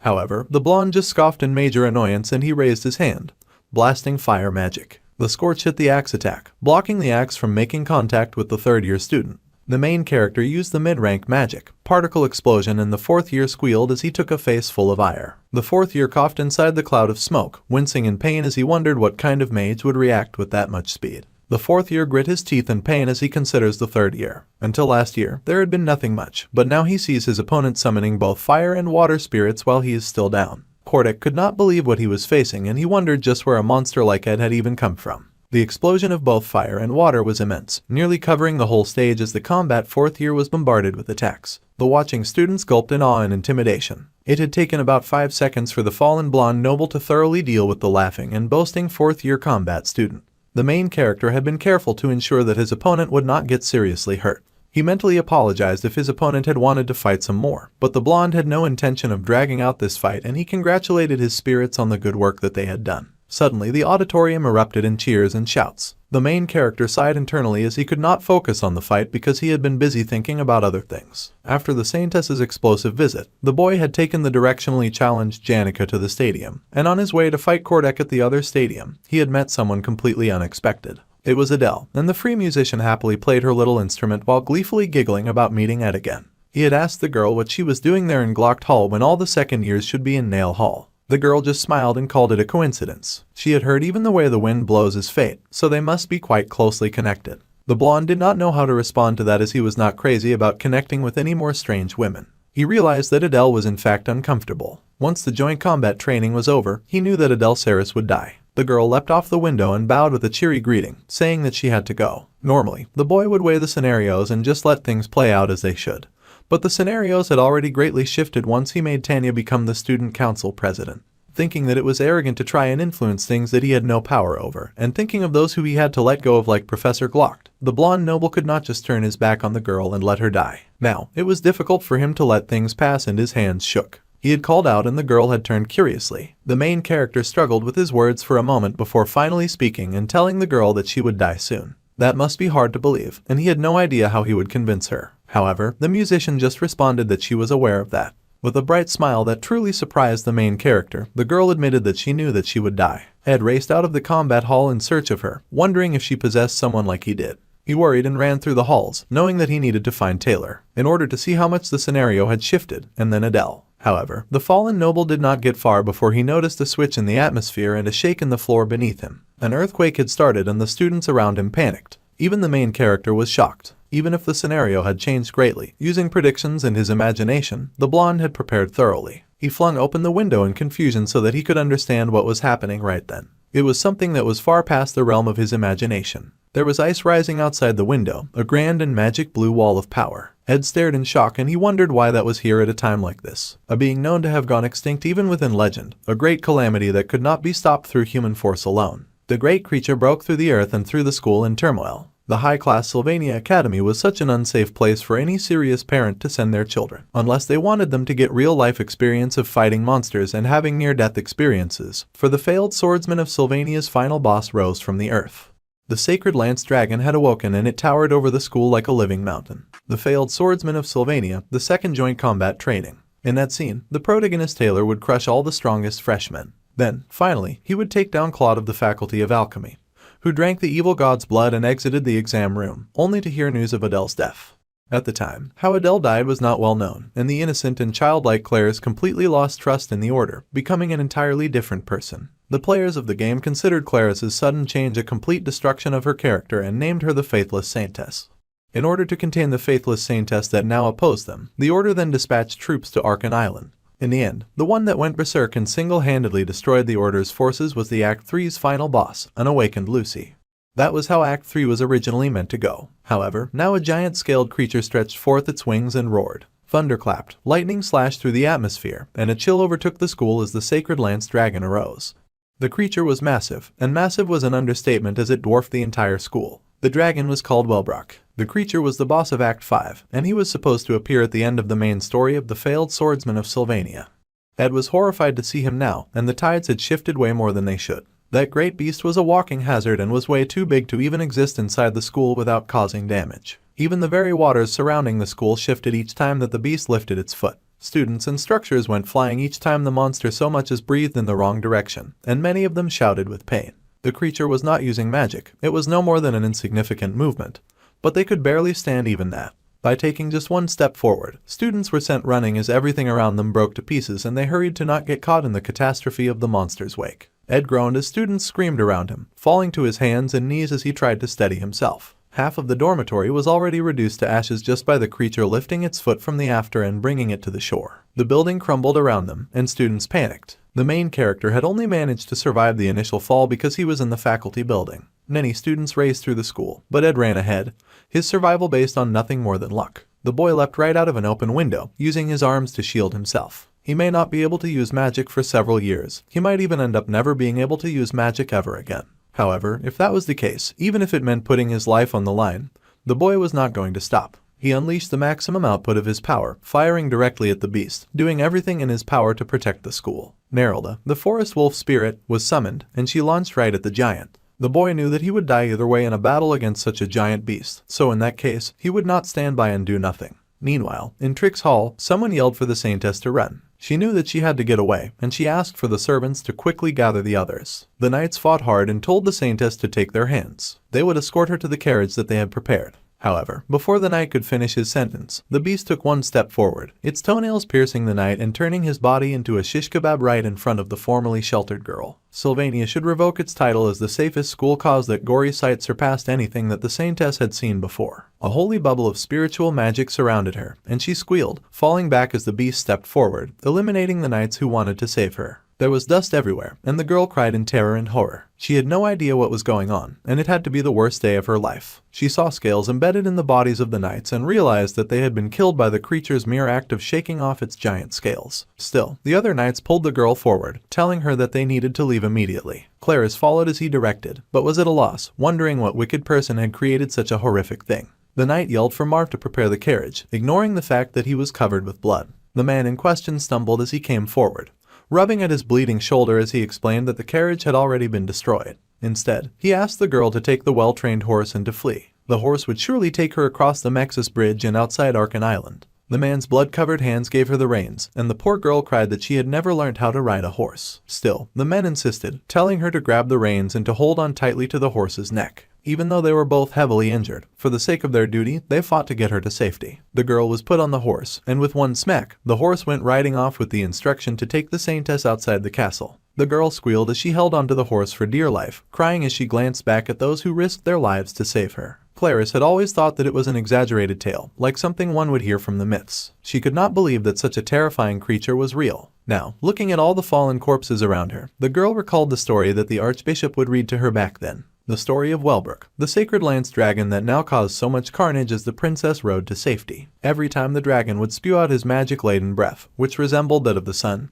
everything beneath him would cease to exist. Above her, the dragon charged up its lightning that sparkled with the dangerous blue lightning flame, electrifying and lighting up everything it touched, and then releasing it to the people who suffered below. The Saintess cried out as the lightning fell, but someone suddenly activated the large-scale magic nullification barrier. This intense magic barrier collided with the dragon's electric fire. The saintess stares up at the beautiful barrier in amazement, shocked to find herself unharmed. The barrier had been cast over the school, and the girl could look up now at the one who cast it with awe. That was the great Principal Obelfresius, finally defending his school, and the man cursed that even high-rank magic could only deflect its breath. Even the principal recognized that the sacred lance dragon had awoken much too early, but the dragon did not seem to care about its sleep schedule and it lashed out anyway, its large claw fighting against the barrier that Obel had set up. The man growled, saying that the beast was not even going to give him the time to imprison it. It seemed the dragon knew it was about to get sent back to jail, and it wanted no part in that. The chains of providence were then activated using the highest rank telekinesis magic. These purple chains wrapped around the giant blue lizard.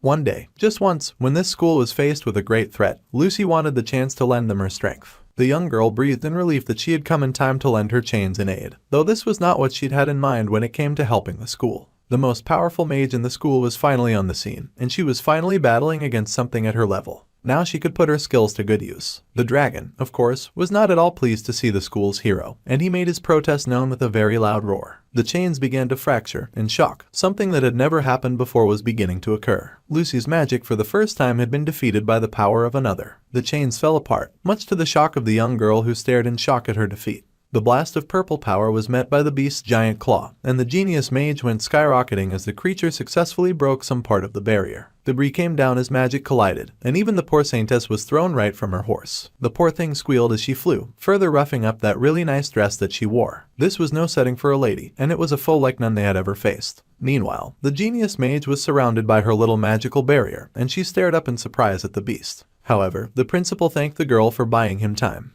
Would this be the end of the great beast that had already caused so much damage? The principal activated the highest ranked defensive magic, the shield of the god of creation. The powerful golden magic shone through and burst through the icy magic of the dragon's blue. As the principal fought the massive creature, the saintess was in the middle of a mental breakdown. It was her first time on a truly gory and bloody battlefield, and she was not taking the experience very well. The poor panicked girl stared in horror, her once perfectly white dress now stained with blood. She mumbled to herself, panting as she recalled that she had to hurry to the Mexus bridge and escape the island. There were corpses everywhere she looked, and nothing was free of death, nothing was safe. The girl tried to gather the strength to run away. Her hands were covered with blood, and her eyes flooded with tears as she trembled from the intensity of the situation she had found herself in. Her perfect and beautiful school life was not supposed to be this way. Clarice had heard so much about the beauty of life that she had completely overlooked the other side of life that was not as beautiful or sweet. It was terrifying, and the girl did not know what to do next. Suddenly, someone spoke to her, noting that she was safe. The girl looked up in surprise to see the senior ed.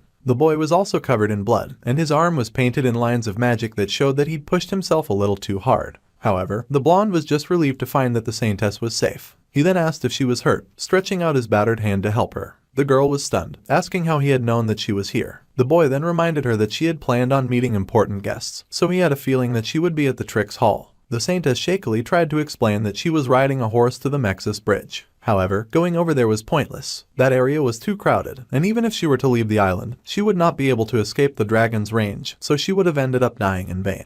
Getting on Merylda, the boy then asked the saintess to hold on tightly as he pulled her up on the back of the forest spirit. Human strength alone would not be able to prevail against this beast. The principal and the strongest mage were not jointly fighting against the monster, but even with Lucy and Obel were here, all they could do was hold it back. According to the original story, Taylor would raise his power to the max and acquire the ultimate swordsman form. So, Ed wondered now if he should give up at this point. However, he clenched his teeth and shouted for Merylda to go forward. He had to get it together. The main story had fallen apart. Right now, the blonde had to find the biggest variation that caused the plot to deviate.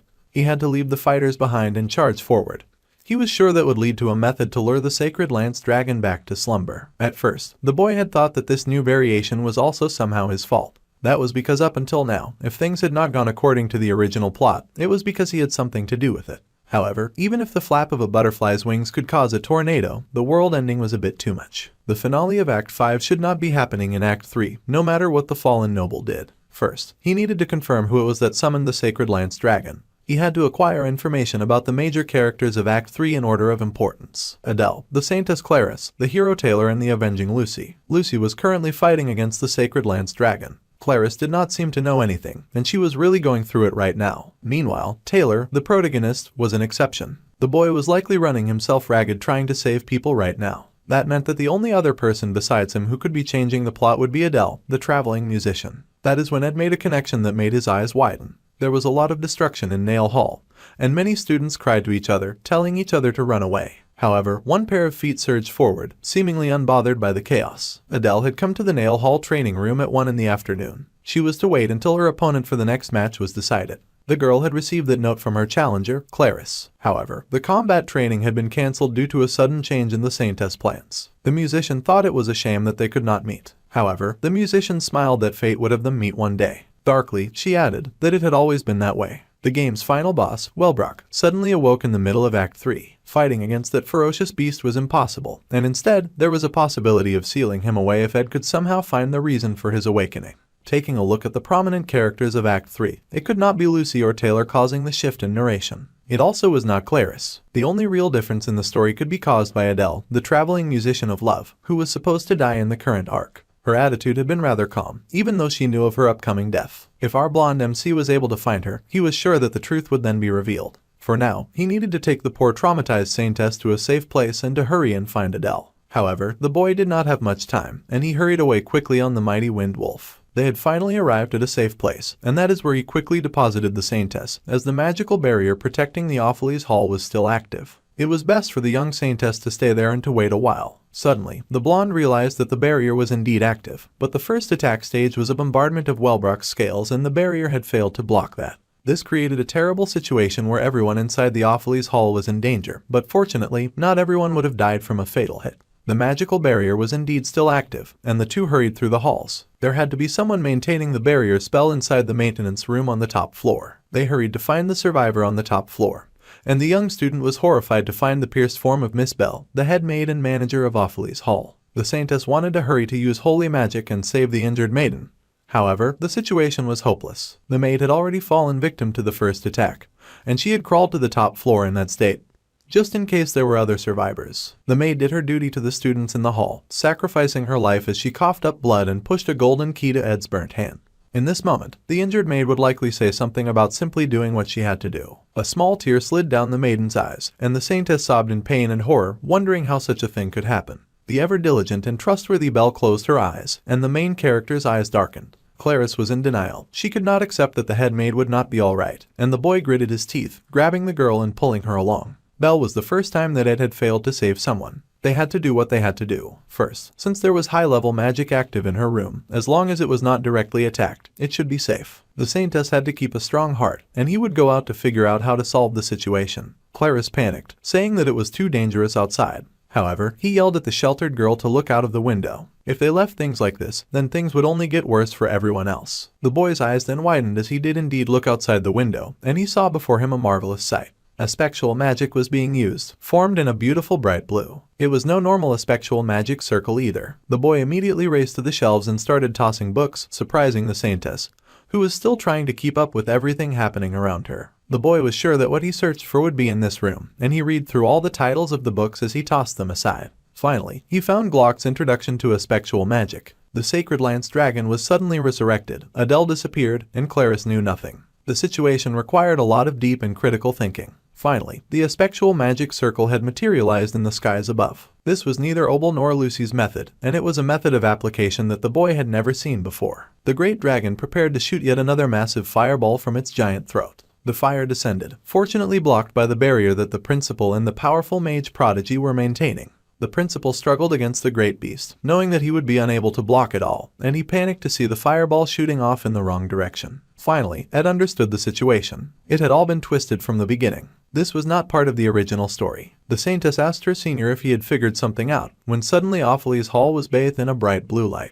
The fireball was coming down, and they saw it sparkling and glowing bright outside the window. What a beautiful sight to witness as the end drew near. Clarice cried as the light approached, her hands raised to protect herself. The light was blinding, washing over the two shocked students, heat coming down on them in waves and burning pulses, and the destruction that it caused was legendary. The Awfullies Hall that had barely managed to survive was consumed in heavy silvery blue flames, and the sound of the explosion making contact with the building was both beautiful and deafening.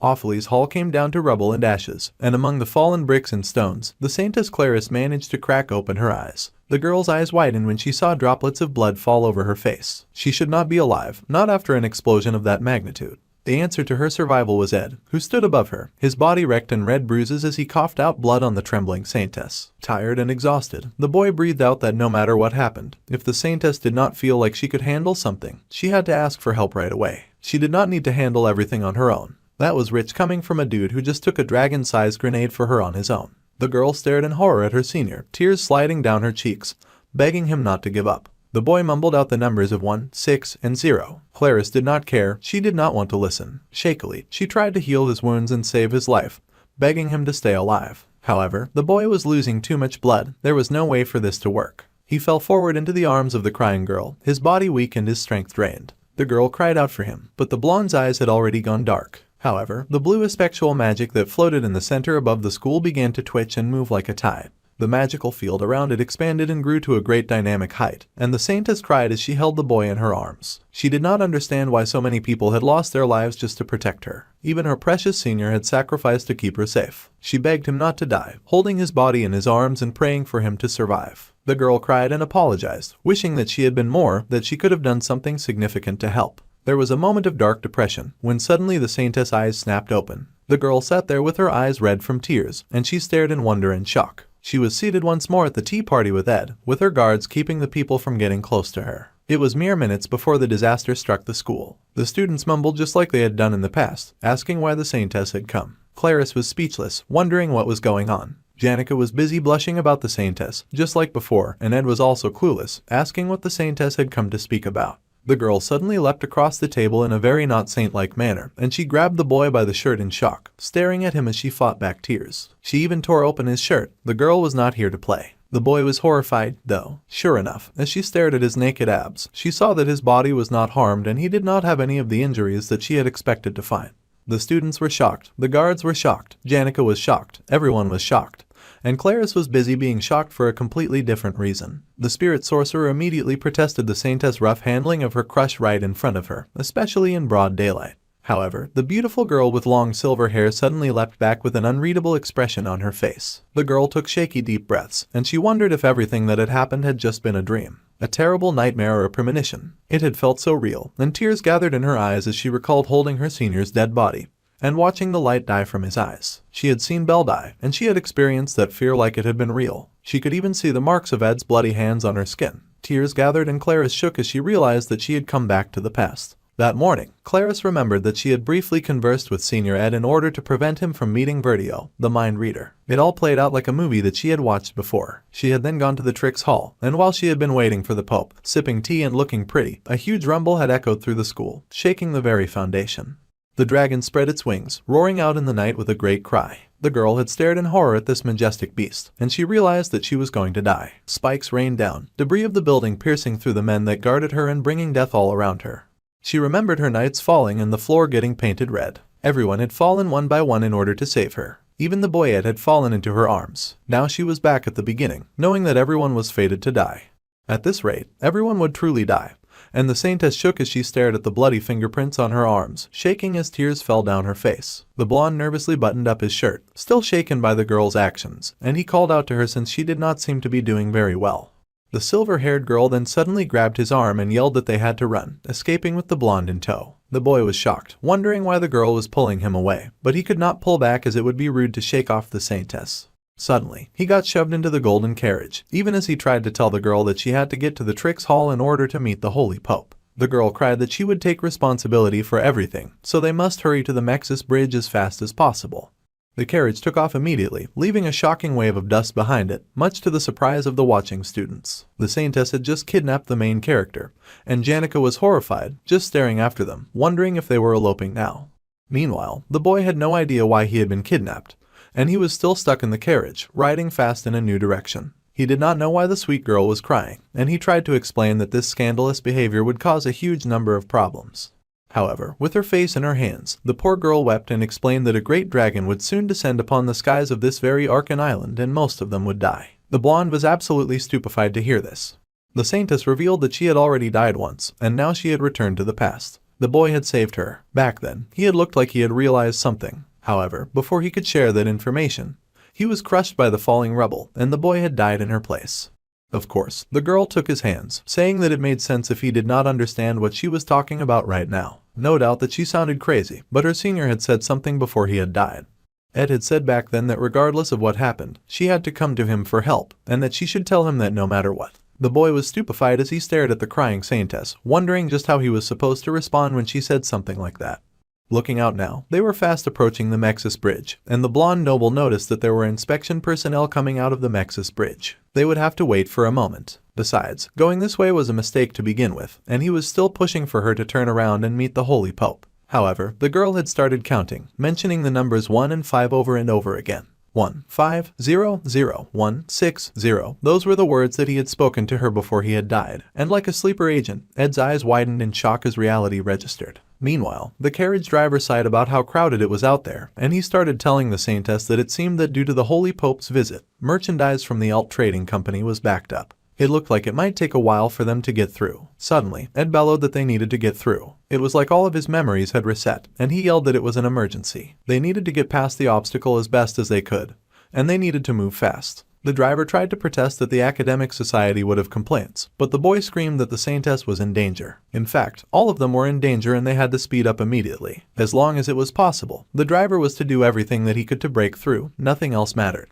Well, that was all the motivation that the driver needed, and he told them all to hold on tight. The horse was spurred into action. The old man had spent 22 years as a coachman, and he could even cross the seas if he tried hard enough. Just as he said, the carriage shot forward, and a path was cleared through the busy road for the saintess to move on ahead. Soon, the sacred lance dragon would be revived, and everyone would die. Ed gritted his teeth as he steadied himself in the carriage, the saintess clinging to him for dear life. The boy had decided to completely believe Clarice's words, no matter how absurd they would be. This was because the numbers that the girl had just recited were a string of numbers that nobody else in this world would ever understand. 1, 5, 5, 0, 0, 1, 6, 0. Those had been the numbers on his tag. Yes, before the main character had been transported to this world, that had been his military service number. As the carriage moved with lightning speed through the forest path, Clarice gave a quick recollection of everything that was going to happen. Even Ophelie's Hall would eventually fall, and there was no other safer place in the entirety of Arkan Island. That was why the girl had chosen to escape. Also, if time truly had been rewound, then spectral magic must have been involved. Among the magic theories that currently existed,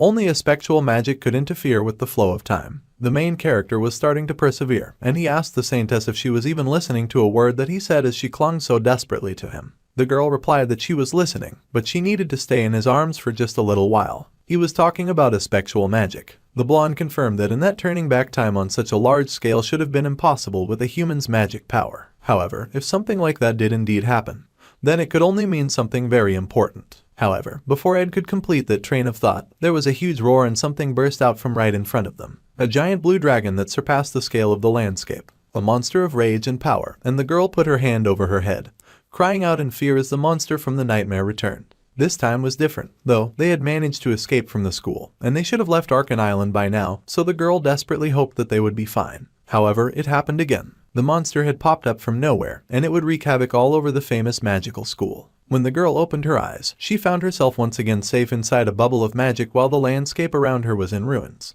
The coachman had fallen, and she was once again stuck in a living nightmare. A voice called out to ask if she was all right, and the girl turned in relief to hear Ed's voice. She called out to him with happy tears in her eyes, but when she turned, she found the boy had also been heavily impaled by shards and was bleeding profusely. The boy told the girl not to give up and that she had to continue onward, even as she desperately tried to heal him. The saintess cried, begging him to be okay. She had put in all this effort to save his life. She cried and apologized that she was once again unable to help him or be of use to anyone. She was not able to do anything, just like last time, while her dear senior continued to risk his life for her over and over again, and once again he would die for her sake. Still, the girl sobbed that she had not done anything for him, while she kept depending on him. The poor thing was a mess with tears running in rivers down her face. However, the boy gently cradled her cheek, saying that there was no need to apologize. There was no reason to cry. The boy promised that he would definitely help her again if he was given the chance, so she had to stay strong and not give up. His hand fell in death, and the girl reached out with shaky hands, as if hoping that she could catch his soul and keep it from escaping.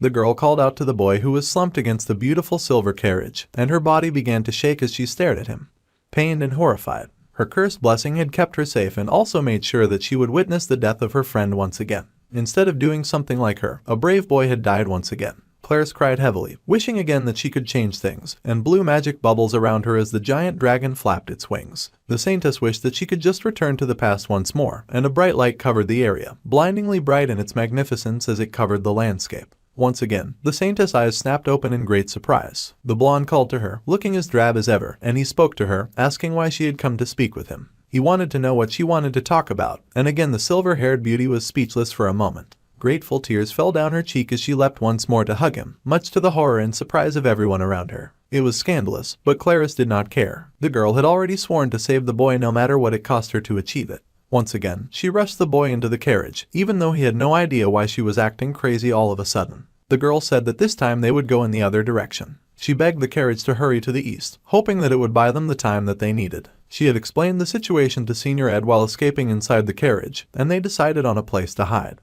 Then, the giant dragon once again rose from the earth, bright blue scales flying everywhere and laying everything underneath to waste. Once again, the carriage was interrupted. Once again the boy lay dying in her arms, and the girl panicked on her third regression, dragging the main character into the carriage with her. Clarice had taken them to the other side of the island, but even that had not been enough, and they had run out of time. Once again, the great blue magic danced above her head, and once again it was time for her fourth regression. Once again, the Saintess shoved the main character into her carriage, even though he protested, asking what she was doing. They had gone to the seaside cavern by the western sea. Her senior had guided her there. However, that very cavern had collapsed, and once again he had only been able to save herself. At this point, the Saintess was collecting trauma like they were Pokemon balls. Again and again, round and round and round she went, rushing him all over the place. By her 12th regression, they had gone to Professor Glass' secret laboratory, but even they got hit directly by the Sacred Lance Dragon's magic attacks. Still, Clarice did not stop trying, and her effort was commendable. She tried the 15th and even the 22nd time. Again and again, she watched him die in various different ways. Crushed, stabbed, burnt, falling, impaled, always saying kind words to her before the light finally left his eyes. No matter what the Saintess did, it would always end with the school in ruins and her senior soaked in blood, dying at her feet. Once again, the girl would open her eyes, stained by the soot of the past, but otherwise unharmed. The girl did not know why time was being rewound, but regardless of where they went in the academy, neither the Holy Pope nor the Archbishop was present.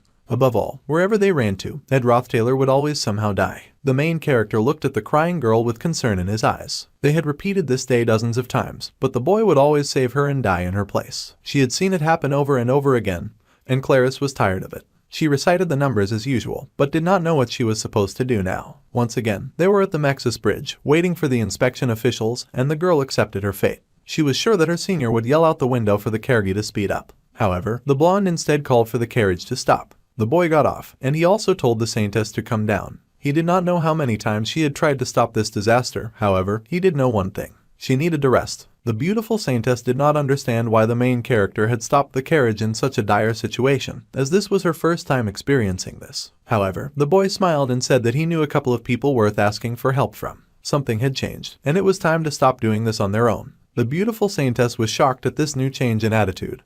But she was also quite panicked and scolded the blonde boy, saying that they did not have time and she was tired of seeing him die. She wanted him to hurry and run away because the bridge would get blocked as soon as the incident occurred. The poor girl had tried everything that she could think of, from dragging him away by force to running away over and over again in various ways. However, it all ended up the same. He would always tell her that it was okay, even though she tried everything with even the faintest glimmer of hope. But nothing really worked. It was all in vain, and the poor Clarice would always watch her senior die. She did not want to see that happen again. However, once again, Ed told her that it was okay. Everything that she had done was not in vain, and he opened a small blue container with something white inside. The wounds on the Saintess' body that would not heal were a huge risk factor, and he carefully applied the balm, wondering why her wounds remained even though she kept turning back time. The holy magic's blessing that she bore would target those who were hostile to her and those who bore the intent to attack her. It would always protect her body from harm. That special magic also offered complete resistance against holy magic, which was why the Archbishop could never read her mind. However, her memories and wounds remained intact each time that she regressed. This was because this very phenomenon of time being rewound was itself being realized through holy magic. It was likely that a spectral magic was being used to rewind time. Then the girl's eyes widened as she realized what the senior had realized the first time he had died. The only way to fuel a spell affecting such a wide area would be through a holy magic technique using a god's power as its foundation. Now, Ed asked if Clarice could see a new hope. He began to ask how many times she had repeated this day when she suddenly barreled into him with a hug. The girl cried that she did not know anymore. She had been counting at the start. But things had quickly become overwhelming after the 10th time. Tears fell in rivers down the silver-haired beauty's face, but the main character was kind. He placed a gentle hand on her head and told her that she had done well to come this far. First, she needed to calm herself so that she did not wear herself out. Whenever people found themselves repeatedly crashing against an insurmountable wall, they would always desire the same thing: a new hope. Clarice could see that hope before her now, shining in the form of Ed Rothtaylor. The blonde noble told her to leave everything to him. They had found the cause now, so running away was no longer the answer. Now, they had to remove the source of the problem. The main character admitted that he thought it was strange, even back when playing the game. Clarice had changed far too quickly after Adele's death. They had called her the Faithless Saint, and she had suddenly come to oppose the order in its entirety to the extent that it was taken as a destruction of her character. Now that Ed thought about it, it was as if she had experienced so much that her personality itself had changed. It was impossible to know through the game.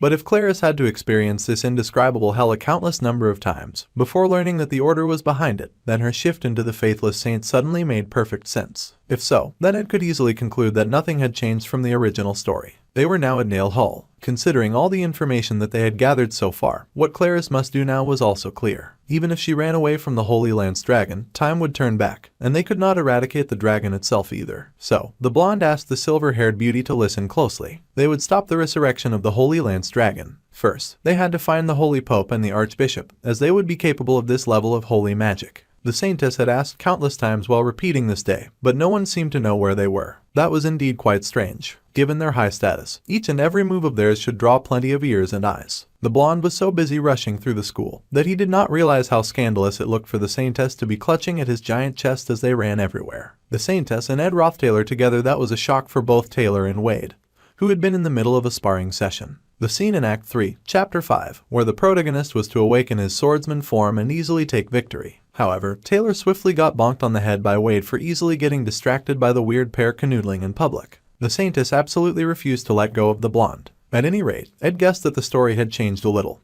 but he would not dwell on unimportant thoughts, and he covered the Saintess' head with his jacket. The Holy Lance dragon would be resurrected soon, so he had to hurry. The most important thing right now was to find the Holy Pope and the Archbishop, whose whereabouts were lost at the Mexis Bridge. The person who would most likely know where they were would be Lortel. So, the main character raced to the Red Fox to beg her to sell them some juicy information. The girl aimed to please, especially when it came to her darling crush, and she thought it was quite a pleasure to see them. All information about Arkan Island passed through Lortel, and she even agreed to hear him out. If it were Lortel Ketchelm, she would definitely have an answer. However, the Red Fox had suddenly noticed the Saintess clinging to the arm of her man.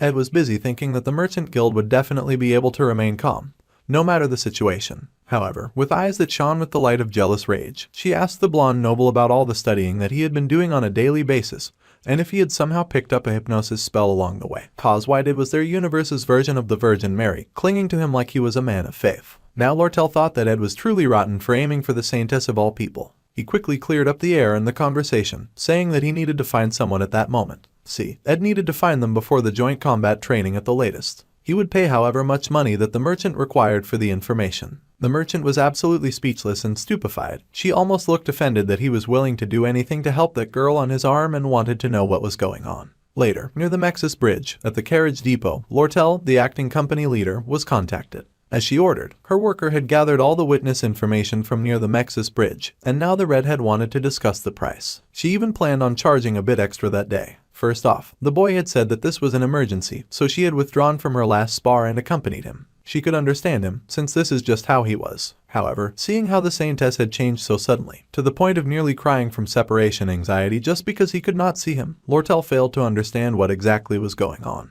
The redhead was waiting for her last spar, and it had taken quite a while for them to get to her. The joint combat training would be coming to an end soon, and the redhead asked what that was about. The main character admired the foxy merchant's ability to maintain a calm demeanor no matter the situation, and she excelled in making rational judgments and acting according to them. The lady was surprised and asked why the blonde was saying all of this all of a sudden. The main character figured that the foxy girl shone the most in emergency situations, so no matter what happened, he wanted her to stay calm and to believe in what he had to say. The redhead now recalled that the blonde had said that they were out of time, and the Saintess remained inside the carriage. They were out of time, which was why it was so important for Ed to say this now. The eyes of the foxy merchant widened, and the ground began to shake. The carriage shook and the horses were startled, screaming as the ground began to slip away beneath the people's feet. There was a large explosion like never before, and from the ground, a great blue dragon rose. People screamed as they were impaled with flying scales, crying out as they fell left and right. The main character wrapped his arms around the red-headed girl as the chaos resounded around them.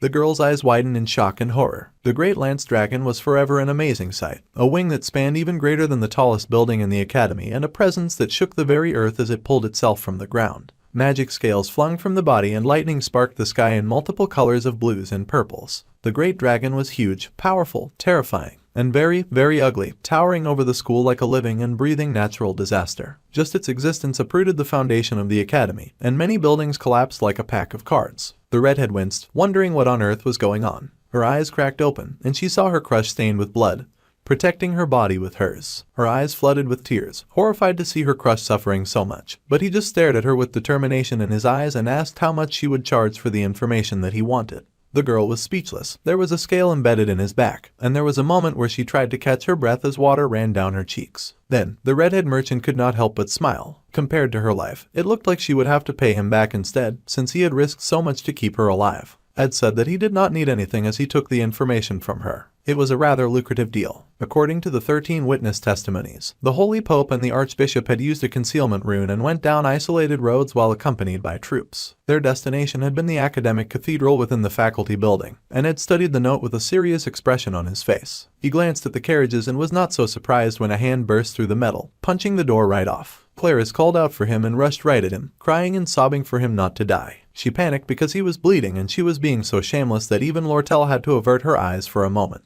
Then, the redhead scolded the panicked saintess, saying that they had to move immediately. It looked like at least one horse was still barely capable of moving. It was greatly wounded, but it would reach the faculty building with a stroke of luck. They had to hurry, so they quickly hopped onto the horse. Ed grabbed the reins, but the redhead noted that even with a saddle, carrying 2 people would be tough for the horse. Ed and the saintess had to go, so the foxy merchant had to be left behind. She looked very conflicted, and the blonde tried to explain the situation. But Lortel just pushed the saintess on the horse. The redhead was sure that her crush must have a reason, and she smiled, saying that she would believe in him. The boy thanked her, promising to repay her debt later. However, she would no longer wait for later, and the foxy merchant leapt to collect her debt in the form of a kiss. The saintess was shocked to see them canoodling right in front of her, and then she flinched when she noticed the merchant was giving her eyes of threat and death. It seemed that their second kiss was initiated by her once again. Well, she did need to buy insurance after all. Ed wanted to say more to her, but the girl smacked the horse and sent them off. While they rode off, the redhead was sure to mention to Clarice that there was a proper order about things in the real world. If she continued to cling to a product that someone else had already claimed, then things would get quite messy. The redhead waved as they rode away, keeping up the appearance of confidence, before her arms slowly lowered. Around her were the bodies of the dead, and she reassured herself that she was not confusing things. The calamitous reign of the Holy Lance Dragon should have ended 300 years ago. So, the red-headed fox made herself put on a smile, even as the hooked fatal foot of the great dragon hovered over her head. With death approaching, Lortel reminded herself that he who laughed in the face of danger would find themselves the victor in the end. In this rewind, the monster had once again begun its attack, and Ed raced furiously ahead, saddled on the horse with the saintess clinging tightly to his back as Lucy and the principal tried to fight off the monster as always. The blonde noble reminded the saintess to take to heart what he had told her. She was concerned and thought that there was no way that he was not scared. The lady was sure that the boy would surely want to run away as well.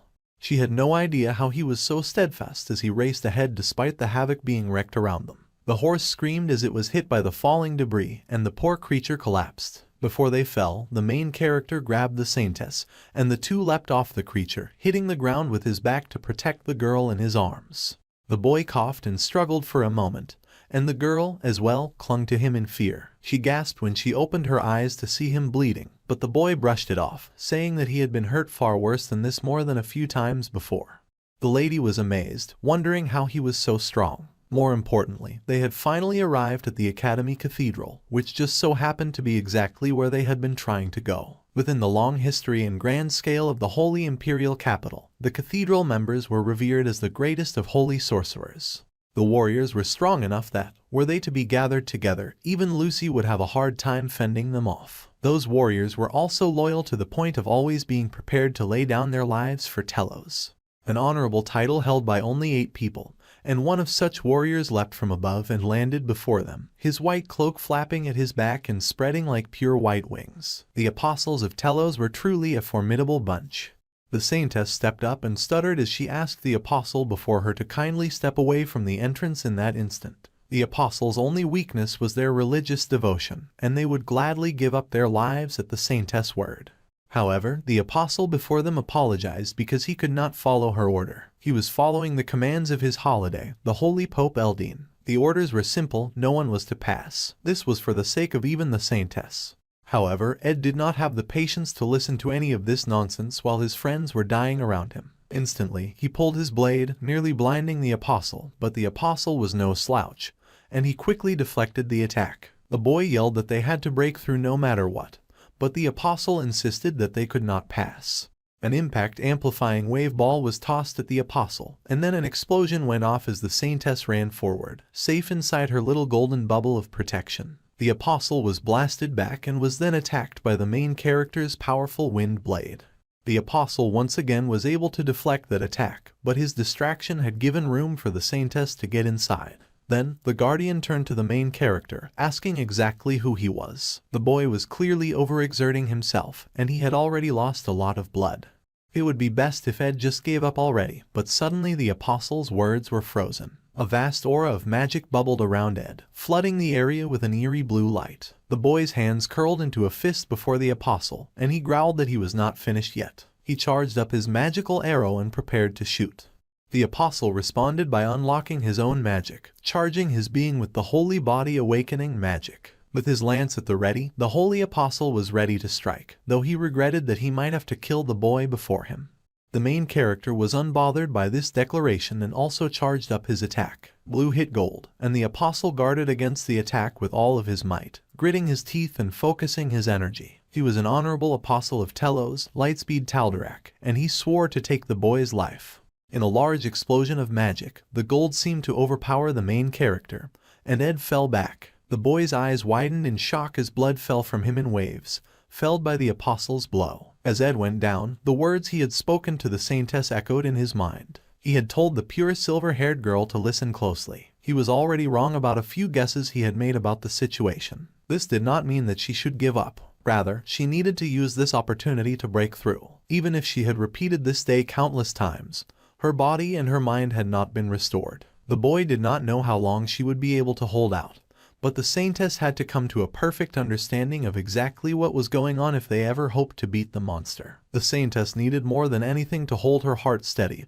and not to give in to despair, even if anything happened to him. The boy was now spitting blood as he held tight to the apostle before him. He needed the saintess to give it her everything while he put everything on the line to buy her time. He would force himself to stand no matter how much he bled and no matter how much the apostle attacked, raining blows on him so that his condition worsened. If time were to rewind once more, then this time, they had to finish everything perfectly. Of course, this did not mean that Ed would go down without a fight. The apostle got angrier and angrier that the boy refused to fall, and he launched yet another attack, which activated one of Ed's emergency powers. Merylda was summoned, and the mighty jaws of the wind wolf found the apostle that the main character fought against. The boy was run through with the guardian's sword, but the guardian's eyes widened as those jaws closed around him, bathing the area in blood. Then the blonde noble fell to his knees, barely able to stay alive. The forest spirit scolded him, saying that he should have summoned her from the beginning. However, the main character knew that they would have surely lost. The apostle would have his guard up, and he was too fast and strong for them to beat in an even match. The wind wolf was still worried, telling the boy to keep it together.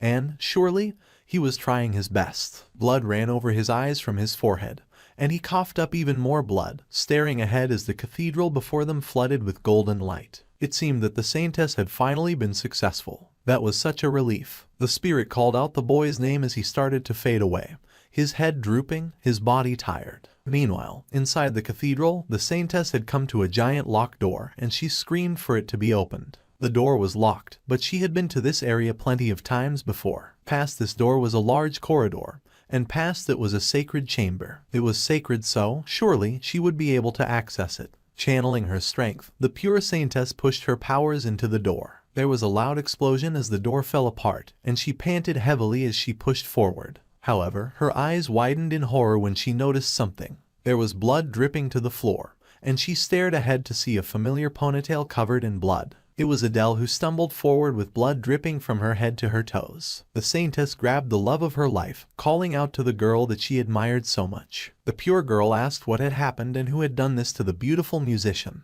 The musician smiled, saying that the saintess had come sooner than expected. Cleric was confused, not understanding what the musician meant. However, the musician turned away, saying there was no need to come back again. That was when Lays noticed a holy blessing. For that one mark, the holy power of the Archbishop, the 6 bishops, the 8 apostles, and the Holy Pope must be gathered in their entirety, and there was only one person who could have this holy blessing inscribed on their body. That person was the Saintess. Now Clarice stared stupefied as Adele was elevated in the church, and power flooded her. She would not understand how this happened, but the musician said that there was not much time left. She smiled, saying that it would all be over soon, so Clarice should just wait a little longer. Of course, the silver-haired girl could not accept this, demanding that the musician explain what was going on. She cried out for the blonde, her hand outstretched, but a huge light burst forth from the room. The light consumed everything that it touched, blocking everything from sight. As soon as it faded away, the Saintess found herself back at that lunch table with Ed,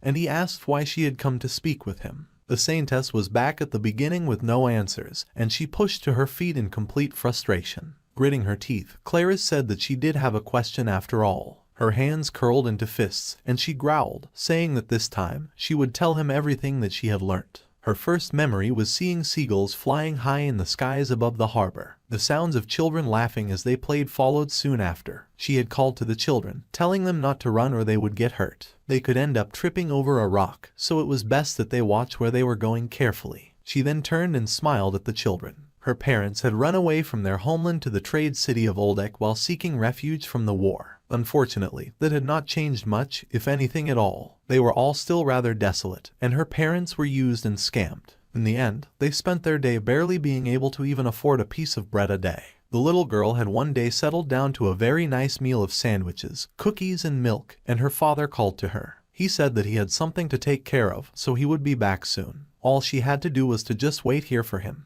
The girl had agreed, and her father had turned around, leaving her sitting on that bench by herself. He had glanced back just once, staring for a moment like he wanted to rethink his decision.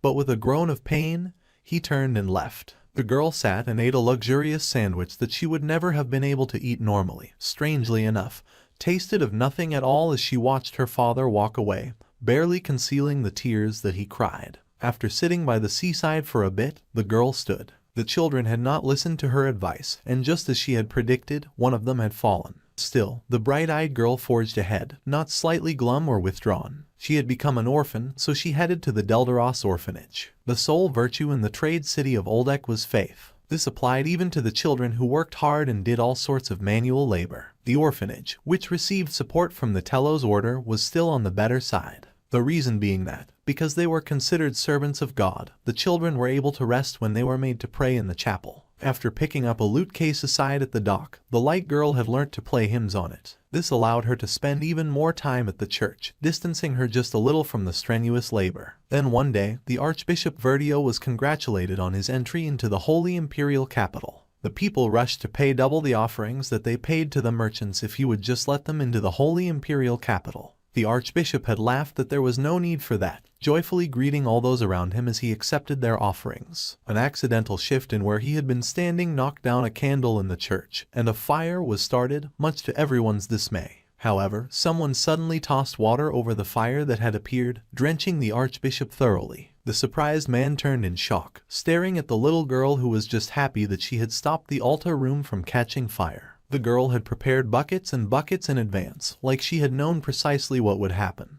The little girl Adele was born special after all. She had known that her parents would abandon her. She had known that she would become an orphan.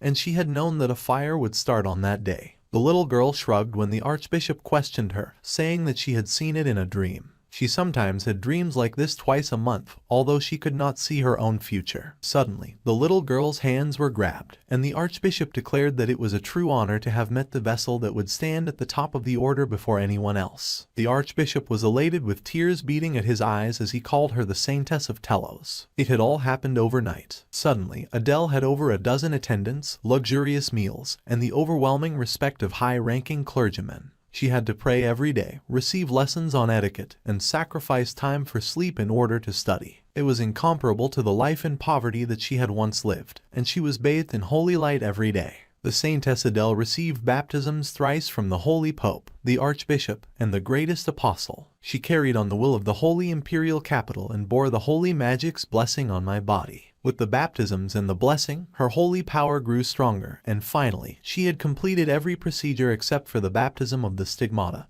and for the first time, the girl was able to see her own future. Staring forward, she saw the summoning of the giant draconic beast, and the sight terrified her. The archbishop was furious to hear that she wanted to give up on being the saintess, and the poor girl knelt before him, thanking him for all of the care that he had given her thus far. She wished to serve Lord Telos through other means aside from being the saintess. The archbishop was not happy with this development. The precognitive ability that Adele possessed was a spectral magic that could twist the providence of time created by the Lord Telos. It was because of that instinctive ability that she possessed that she was selected as the saintess. Her talents were too great, and the archbishop refused to let her go, especially since she had been able to see her own future. Years passed by, and the young blonde had completely given up on being the Telos Order's saintess. She had thus remained in the Holy Imperial Capital as a caretaker of the Holy Flame. She played the lute throughout the night, and whenever she fell asleep, her future would appear before her once again. A horrifying sight of destruction and power. In her mind, she could see the archbishop screaming that the plan had gone awry.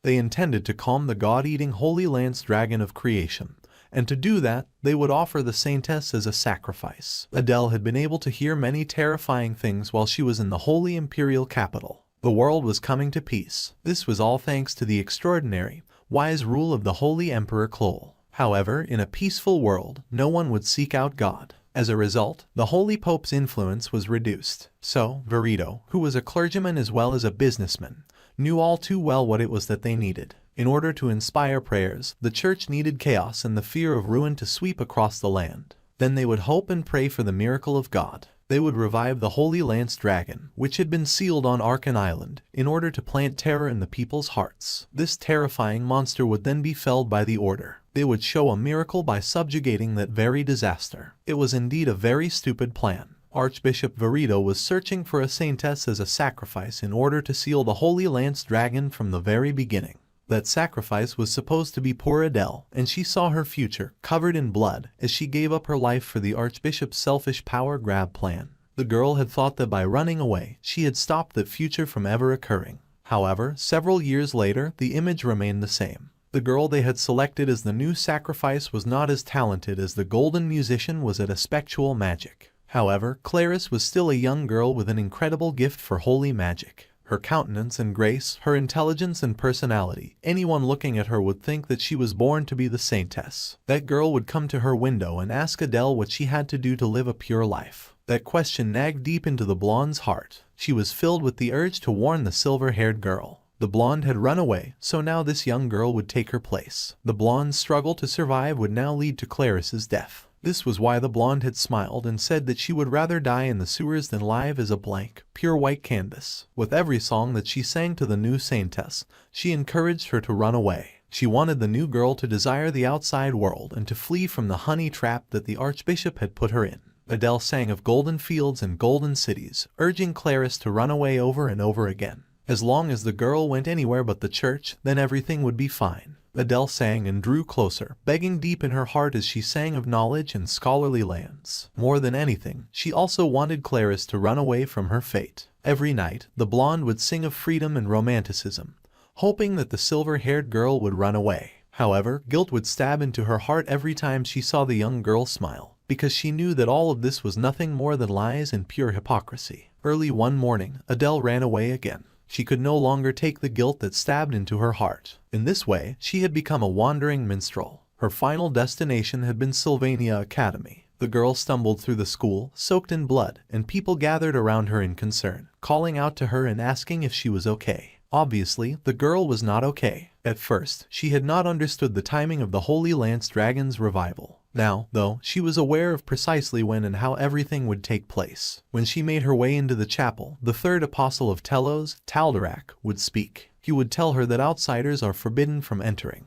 Then, she would roll up her sleeves and show him the mark on her arm. The girl would take advantage of the man's surprise to enter the chapel. Inside the chapel, the apostles of Telos would be waiting in battle formation. In order to awaken the Holy Lance Dragon, there would be a chest containing a necklace bearing Wellbrock's fang. She would then try countless times to convince Vertio and the apostles, but they would not listen to her. Seeing how they had not brought over the Saintess Clarice from Trix Hall, They must have assumed that the stories of the Holy Lance Dragon were no more than exaggerated fairy tales. A true display of arrogance, for once they summoned the mighty, horrendous beast, they would be hit with true terror. They would quickly send someone to Trix Hall, seeking for the Saintess to save them. They needed to sacrifice a Saintess in order to feed the Holy Lance Dragon a great amount of holy power to sate its hunger. The sacrificial circle inscribed on the floor of the chapel would put Wellbrock to sleep by sacrificing the Saintess' life. Then everything would come to an end. The blonde musician fell to her knees at the center of the circle, and she channeled her powers into a glowing blue pendant, praying even as she grunted in pain. The girl tried to convince herself that everything was fine. Although her life may have been meaningless, it was not as though it amounted to nothing.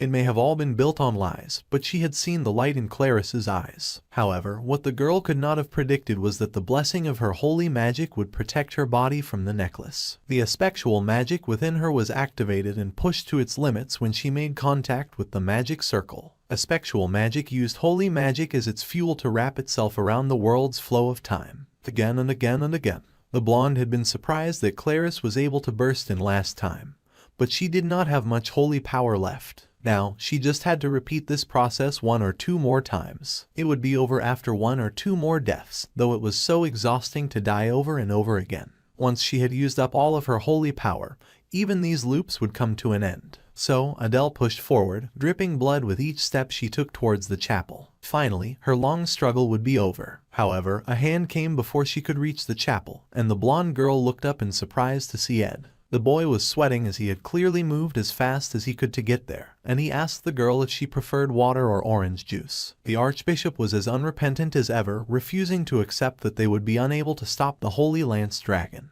After everything that had happened, he would never believe Adele's words. The man was convinced that the order would make a miracle happen that day, and the apostles floated about with their wings spread. The man also spread his arms in arrogance, saying that all of humanity would once again bow before their Lord and God, Telos. The Order's arrogance and the Holy Lance Dragon's revival went hand in hand. The only real way to put an end to this would be to offer the life of a Saintess to the rune of sacrifice. The life of a Saintess, that had been the whole plan. However, Adele could not bear the thought of sacrificing Claris to these monsters. That was why she stepped forward in the first rendition and offered up her life to save her friend. The blonde musician had nothing to regret, as this was meant to be her duty in the first place. However, the blessing of the holy magic had protected her even as she tried to die. It called upon the aspectual magic within her with its greatest power and rewound the world's time. With a body just barely recovered enough to survive, Adele had landed in the past. Covered in blood, she had opened her eyes in the hall to the combat training room in the Glocked Hall. The holy magic's blessing would lose its power once she ran out of holy power anyway, and the Holy Lance Dragon would be sealed. So, the girl had painfully repeated her very tiresome walk down the hall. The arrogance in the chapel had once again repeated itself. The Holy Lane Dragon was revived, and the blonde tried once again to die.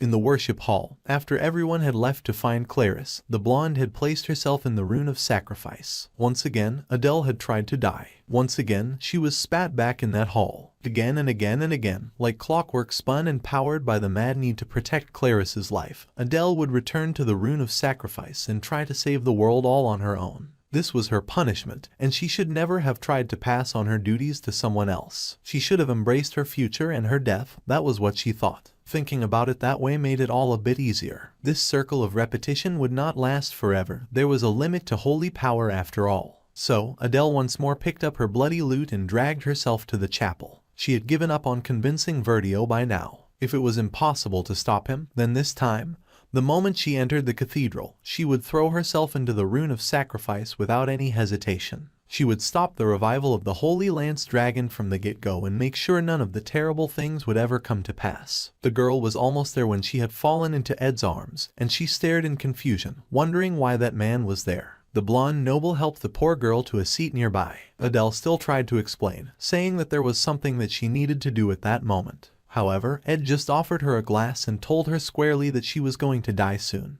The blonde was shocked as she stared at the noble boy, and her eyes widened as she remembered Ed Rothtaylor. At the very beginning, before this circle had started, they had met in the hall. He had appeared in front of her just once, and then he had told her that she would die. The world had continued after that, but after that very first time, he had never appeared in front of her again. At that time, the blonde musician had smiled, and she had said that she knew. Now she smiled once again and gave the exact same answer. This conversation felt like an old and distant memory. It felt like she had now returned to the very beginning of this nightmarish day. Nothing had changed, and she had to end this conversation and head to the cathedral. However, the boy beside her interrupted her thoughts, asking if that was all that she planned to do about her impending death. He did not know everything, but she was about to die, and she did not seem to care in the slightest. That was not okay with him. Adele nervously tried to explain that she needed to hurry, but the boy really would not accept her answer. The blonde musician was dumbfounded, and her easygoing smile had already started to crumble under the weight of his harsh questioning.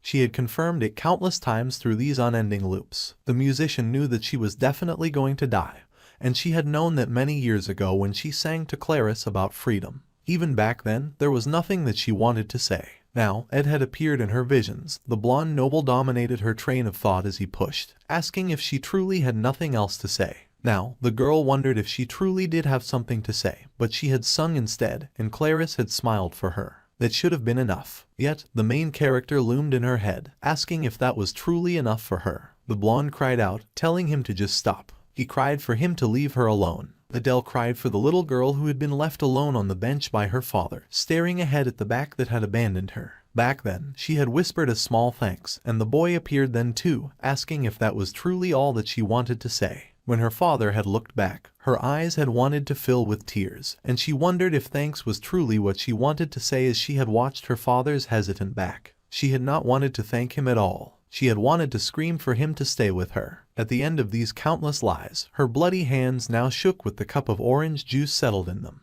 The girl cried out that she was scared, and now Adele allowed the tears to flow freely from her eyes. In truth, she did not want to die. It was like a dam had broken, and the truth came out of her in mighty flooding waves. All her life, she had just been a means to an end. She did not want to live like that anymore. She did not want to die like that either. Ed was relieved to finally hear the truth from the shaking, sobbing girl. He took a deep drink of the glass of water that he held. Then he set down the bottle and got to his feet. The girl sure had a hard time saying something so obvious. It had started to stress him out. The blonde musician stared at him with shock, her face drenched in sweat and tears, but the main character just told her to tell him everything that she knew. He was going to bring an end to this once and for all. After listening to Clarice's story, Ed had decided to move separately from the Saintess. He had gone ahead to find Adele, while the Saintess had come to the cathedral and had confronted the Apostle at the gate. The Apostle was surprised to see her as she should be waiting in Trick's hall. The girl needed to focus and ran ahead, ignoring the guard at the door. This time, her teeth were gritted as she had finally learnt the whole story. She tossed the door open and yelled for everyone inside to stop everything that they were doing. The Holy Pope Eldine, the Apostles of Telos, and Archbishop Verdio were all gathered inside the Holy Cathedral, and they were quite surprised to see the Holy Saintess. The Saintess was covered in bruises, and she was furious. She had believed that the Archbishop was surely an innocent believer who put the Holy Imperial Capital above all else. The Archbishop said that it was correct. He lived only for the sake of the Holy Imperial Capital. Their righteous Lord was always with them above the heavens, but the ignorant populace would never believe that if they didn't show them anything. The Saintess angrily then asked if that was why. The man planned to kill the Holy Lance Dragon and spread the grace. Clarice was horrified to hear this, and they were all busy underestimating the Holy Lance Dragon. They could at least consider the possibility of failure. However, the Saintess' eyes widened in shock when she realized that from the very beginning, the Archbishop had planned this all along. This man had truly intended to use her life as insurance to make sure that they would not fail. Now Clarice knew the truth, and the wicked Archbishop said that it was merely an insurance that would only come to pass if things did not go well. However, the wicked man was sure that everything would be fine. The truth was not pretty at all, which was why Ed was now rushing to the chapel alone with Adele in tow. To put things briefly, for a long time now, the order had been facing declining finances, so that was why the Archbishop revived the Holy Lance Dragon, so that they could make a show of taking it down and thus strengthen the people's faith and the order's power. Archbishop Verdio was like this even as a normal priest, and he was always focused on growing the congregation and enriching the Holy Imperial Capital's storehouses. That was how the Archbishop proved his faith. The boy asked if she had tried to dissuade the Archbishop, and she said that she had. As someone who had run away from the Holy Imperial Capital, she had lost all trust, but he would not listen to anyone else anyway. The man would simply use force to make others comply. He had brought with him a force that could win against anyone. After all, the Apostles of Telos. They were the greatest armed forces in the Holy Imperial Capital, capable of fending off even an army. The Archbishop apologized in a dismissive way as Clarice stared in horror. She had just realized that the man that she trusted was a fraud,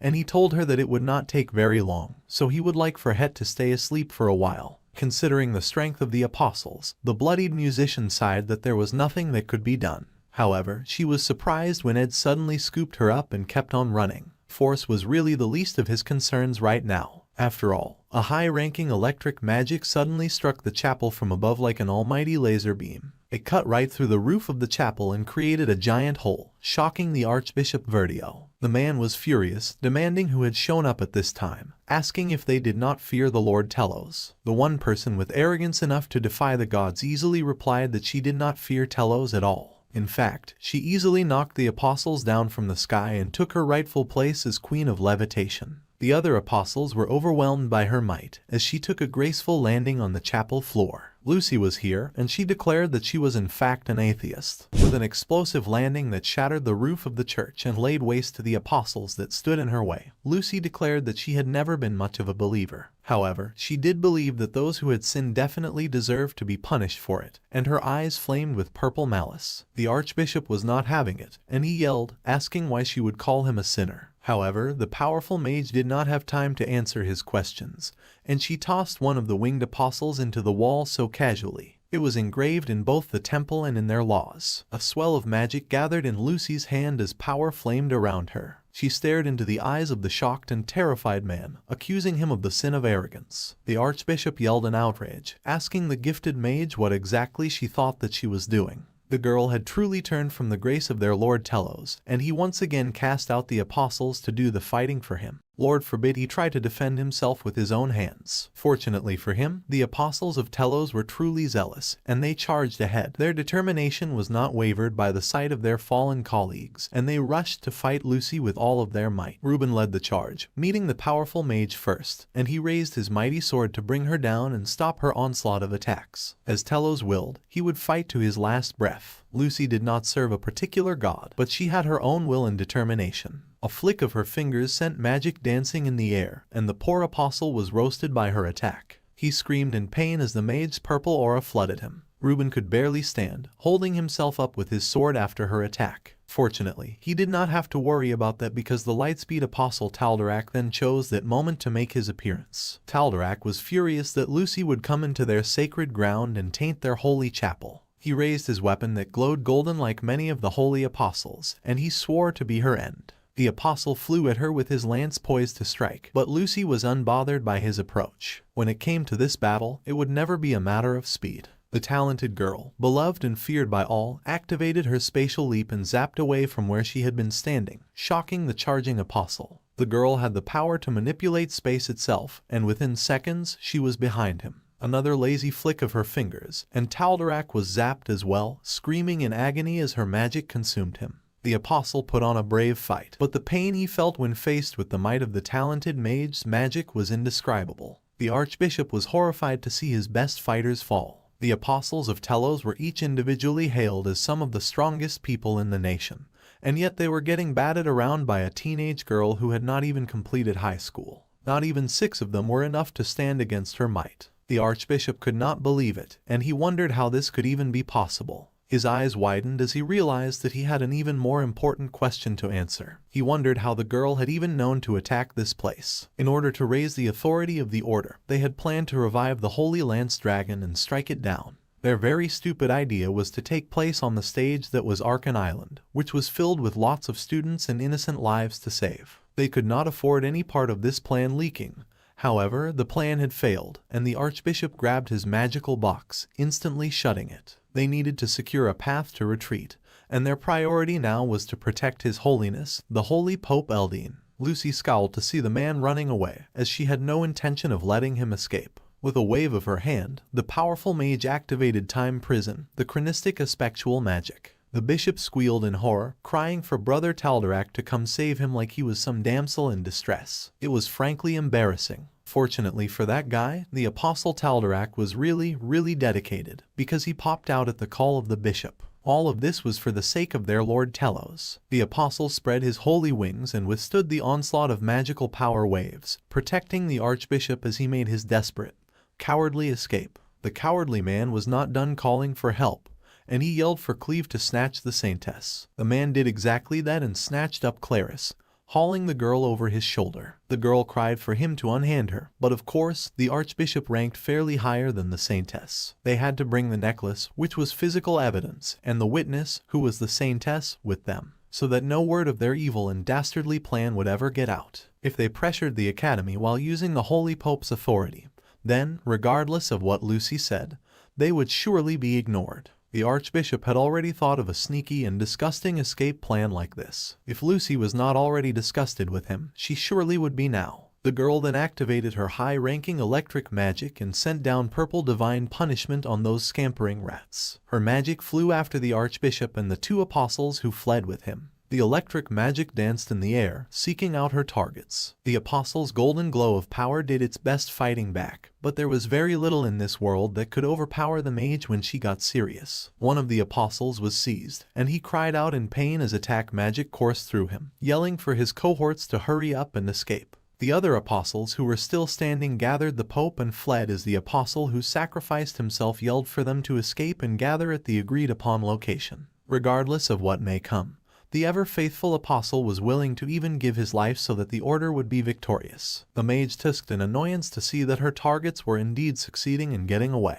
The archbishop was an evil man, but he was certainly resilient. The apostle warned that even if they ran away like this, they would eventually be caught. The archbishop did not really mind. Even if it was only for a moment, they planned on destroying the evidence and retrieving the saintess. Once they had informed the academy of this act of violence, then they would surely get justice. That was when a voice-activated ignition was introduced. The archbishop's eyes widened in horror as flames consumed the temple and the path that would lead them to escape. The beautiful swirling pool of fire radiated intense heat, and the ever-faithful Taldarak protected his cowardly religious leader behind his mighty wings that charred in the flames. Even the apostle could not understand how mere basic magic could burn so powerfully. Then he froze when a blade was suddenly pointed so close that it could pierce his eyes. Taldarak leapt backwards immediately, swinging his blade in a wide swing to push back the blade. The blade danced before him as it activated its spirit formula of explosion. The large explosion could be seen from quite a distance in the school, and the students were alarmed and in awe to see such a large explosion. They wondered what on earth was going on as the explosion had come from the direction of the academy chapel. A figure stepped out of the inkai gray soot that danced in the air, and the cowardly archbishop sprang forward, fleeing quickly, abandoning the apostle who sacrificed his strength for him. Ed was not about to let that villain escape so easily. Commanding his bat fire spirit to follow him, Ed charged after that evil man. The archbishop cursed that the boy had somehow predicted their retreat and was lying in wait. The evil man wondered if the boy was working together with that hat-wearing brat who had toasted most of his strongest fighters. The archbishop was heavily on the run, and he fired a holy spell at it, intending to stop the meddling brat. Mug got caught up in the attack, and the little fur spirit apologized to his young master as that despicable archbishop got away. The blonde noble watched that man hobble away from them with a clenched fist, but he was not about to give up just yet. The archbishop had fled into the woods, and he was huffing and puffing as he moved quickly through the leaves and the trees. He hoped by now that he had lost his pursuers, and he planned to hide together with the evidence of his evil deeds. He would hide the necklace, and then it would all be over. Nobody would be able to find him within this dense forest, and he laughed with glee about that. However, that very dense forest that he was just celebrating about also happened to be our guy's hunting grounds. The main character popped out of the bushes like a monster from a horror film, weapon swinging and everything. With a dark and threatening look on his face, Ed demanded that the bishop hand over the necklace. The boy very disrespectfully grabbed that wicked religious leader by the ponytail and yanked, toppling that horrid old man to the ground. The two fell off a steep hill, and they continued rolling on the ground as they fought. The archbishop fought to get away while Ed fought to hold on tight to the evil man. Now the archbishop was looking a tad more devilish than before with his hair down. Seeing that the blonde was aware of the necklace, it looked like the boy knew everything. In fact, the wicked man could not guess that Ed had been the one to send the little pest of a mage that had broken down the church. However, the archbishop was determined not to lose at this point. Fortunately, Ed had no intention of losing either. He caught the wicked man off guard, flipping them so that he would be on top. This triggered the archbishop to fire at the boy in fear, and the main character sustained damage to his shoulder from the blast of holy magic. It was painful, but not as agonizing as the pain the archbishop felt when Ed could finally sink his dagger into him. The man screamed in agony. It was satisfying after all the horrible things he'd done. Still, that wicked man clung tightly to his box, so tightly he held on to his beliefs. Ed was not having it. He demanded that the archbishop let go immediately. The boy had been warned that the Archbishop Verdio was strong. Even without the apostles of Telos at his side, the man would not be easy to subdue. They were fast running out of time if they wanted to stop the revival of the Holy Lance Dragon. The boy needed the man to give up on his evil plan. Besides, their enemy had been planning this evil work for a really long time. Even if he got the talented mage's help, there was a high chance that they would end up failing. It would be nice if they could just turn back time once more in order to get more information. But Adele was also running out of time, and she had sustained multiple injuries. However, the tired blonde musician suddenly reassured the boy that it was fine. Smiling like a sacrificial saint, she said that it was fine if they failed. She was sure that she could still turn back time a few more times. The boy gritted his teeth, enraged by the sweet lie she had said to ease his worries. He was not going to let that happen. Her powers were nearly exhausted, and it would not be strange if she were to drop dead any second now. They had no time to hesitate, so he stabbed the old priest bloody like he was a full-fledged criminal. The main character had never gone this hard into attack mode since the story started. Finally, the tired old man had to let go of the box, and Ed grabbed it. Panting heavily, the blonde opened the box and revealed the magical power that could restore the evil dragon. To his horror, he found that power was still flowing, even though he did not understand why. The evil archbishop looked like a madman when he declared that the dragon would surely soon be resurrected. The apostles were taken down, so only the saintess could stop the evil now. Then all would have to know and adore the greatness of their Lord Telos. Despite all of their efforts, it had come to this. The boy stared in horror as that pendant rose and shone, glowing blue. That power shot into the sky. And with despair, the boy understood that the Holy Lance Dragon would soon revive. Now, he understood everything. In order to prevent the Holy Lance Dragon's seal from being undone, he had to subdue the archbishop and take the necklace outside of the island. The problem was that nobody would remember this. All of their memories would be wiped as soon as time was rewound, if time was even rewound. Ed refused to accept that. He had to relay this information somehow. Adele would need to sacrifice herself once again. But even if they succeeded in turning back time, if he could not pass on this very important information, then they would fail again in exactly the same way. The boy coughed blood as the earth shook and the monster began to rise. Despite being faced with her true feelings, despite the fact that the blonde girl had cried that she did not want to die. In the end, once again, he was too late. Suddenly, someone appeared on scarred bare feet, scolding him and saying that it did not matter if he was a little late. Lucy had appeared, the brilliant and wonderful savior Lucy. The boy coughed when he saw her, struggling to say that he needed to relay his words fast. If she told the words to Adele or Clarice, it was fine either way, since he was soon about to die. However, the girl just held on to the blonde's hand, much to his surprise. He tried to urge her to relay that very important message. However, Lucy said no. It was a life or death situation, and Ed was begging the little mage to hurry and contact either of the two saintesses. It could be Adele or Clarice. Either one of them would easily remember what had to be said, so he wanted the little mage to hurry. However, Lucy held onto his hand and blankly turned down his request without any remorse. This answer was shocking to Ed and he stared at her in confusion. However, the little mage explained that she did not have to carry this message. If all she had to do was relay the message to either the saintess or the girl named Adele, then she could just use magic to quickly write it down on a piece of paper. The instructions were clear. They had to steal Welbrock's fang necklace as quickly as possible and leave the cathedral. She easily wrote down all of Verdio's evil plan and then sent the paper flying away. If the main character practiced enough, then one day he would also learn to send messages like that. The boy was relieved, his head bent in defeat as he thanked the little mage at his side. Then he groaned in pain as the quake started again. The Holy Lance Dragon had finally been revived. The monster rose from the depths, causing widespread death and panic with every step that it took. Rather, it was more like it had revived once again, because this had already happened time and time again. Everything had now come to light. Vertio revived the Holy Lance Dragon for the sake of the Order. The location, the method, and the escape route had not been clarified, and Ed groaned that he had left out a lot in the message. He wondered if Adele was on the verge of collapsing now, and if she truly would be able to rewind time again. The poor, blood-soaked girl stood in the circle, once again awaiting her death. Even if she did succeed, the problem was time. Ed wondered if he, upon losing his memories, would even be able to formulate a plan faster. He wondered if he would once again be able to evade the apostles, somehow steal the necklace and then leave Arkan Island. So many worries filled his heart with Adele's life on the line. However, the little mage broke through his concern, telling him that she had made a promise to her old man. She had promised that if the academy were ever in great danger, then she would protect it at least once. The boy was surprised to hear this, but he also remembered that she had told him this last time. That was why, even if time were rewound again and again, the girl knew that she would have faced down that dragon each and every time, without fail. As they both watched that terrifying beast, Ed admitted that he believed that Lucy did fight the dragon.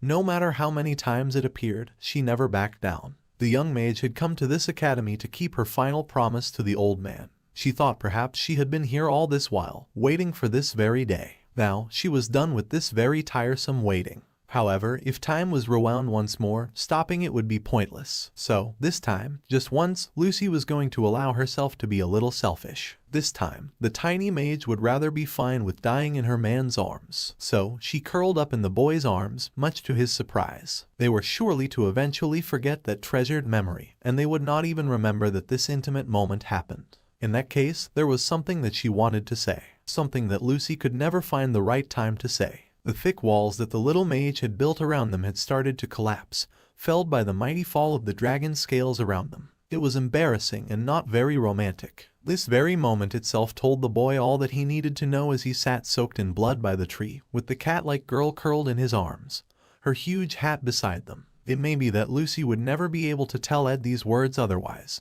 so this was the last time that the boy would hear that she could live without him. So, the little boy begged him to never go away. The main character set his gentle hand on her head, pulling her close as he admitted that it was not even a particularly difficult request. Outside the barrier, the dragon continued to rage and roar, making a complete nuisance of itself as it brought destruction upon the school once more. In that sky full of darkness and pain, it began to rain sharp dragon scales of brilliant blue. Neither of them put up any resistance as the scales shredded their flesh into pieces. They did not cry out in pain, nor did they let out even a single groan. They simply felt each other's warmth, cradled in each other's arms as death came for them, but neither was afraid. A long time later, blood dripped from the flora that surrounded them, and the rain had come to an end. There their bloody corpses lay, their lives spent as they still held each other even in death. Sure enough, the rewind magic washed over them, and even that very scene faded away. Once again, poor Adele found herself back in that long hall. The girl coughed furiously, her life almost completely spent as her instrument fell to the floor. Her holy power had bottomed out, and blood caked her skin and her clothes,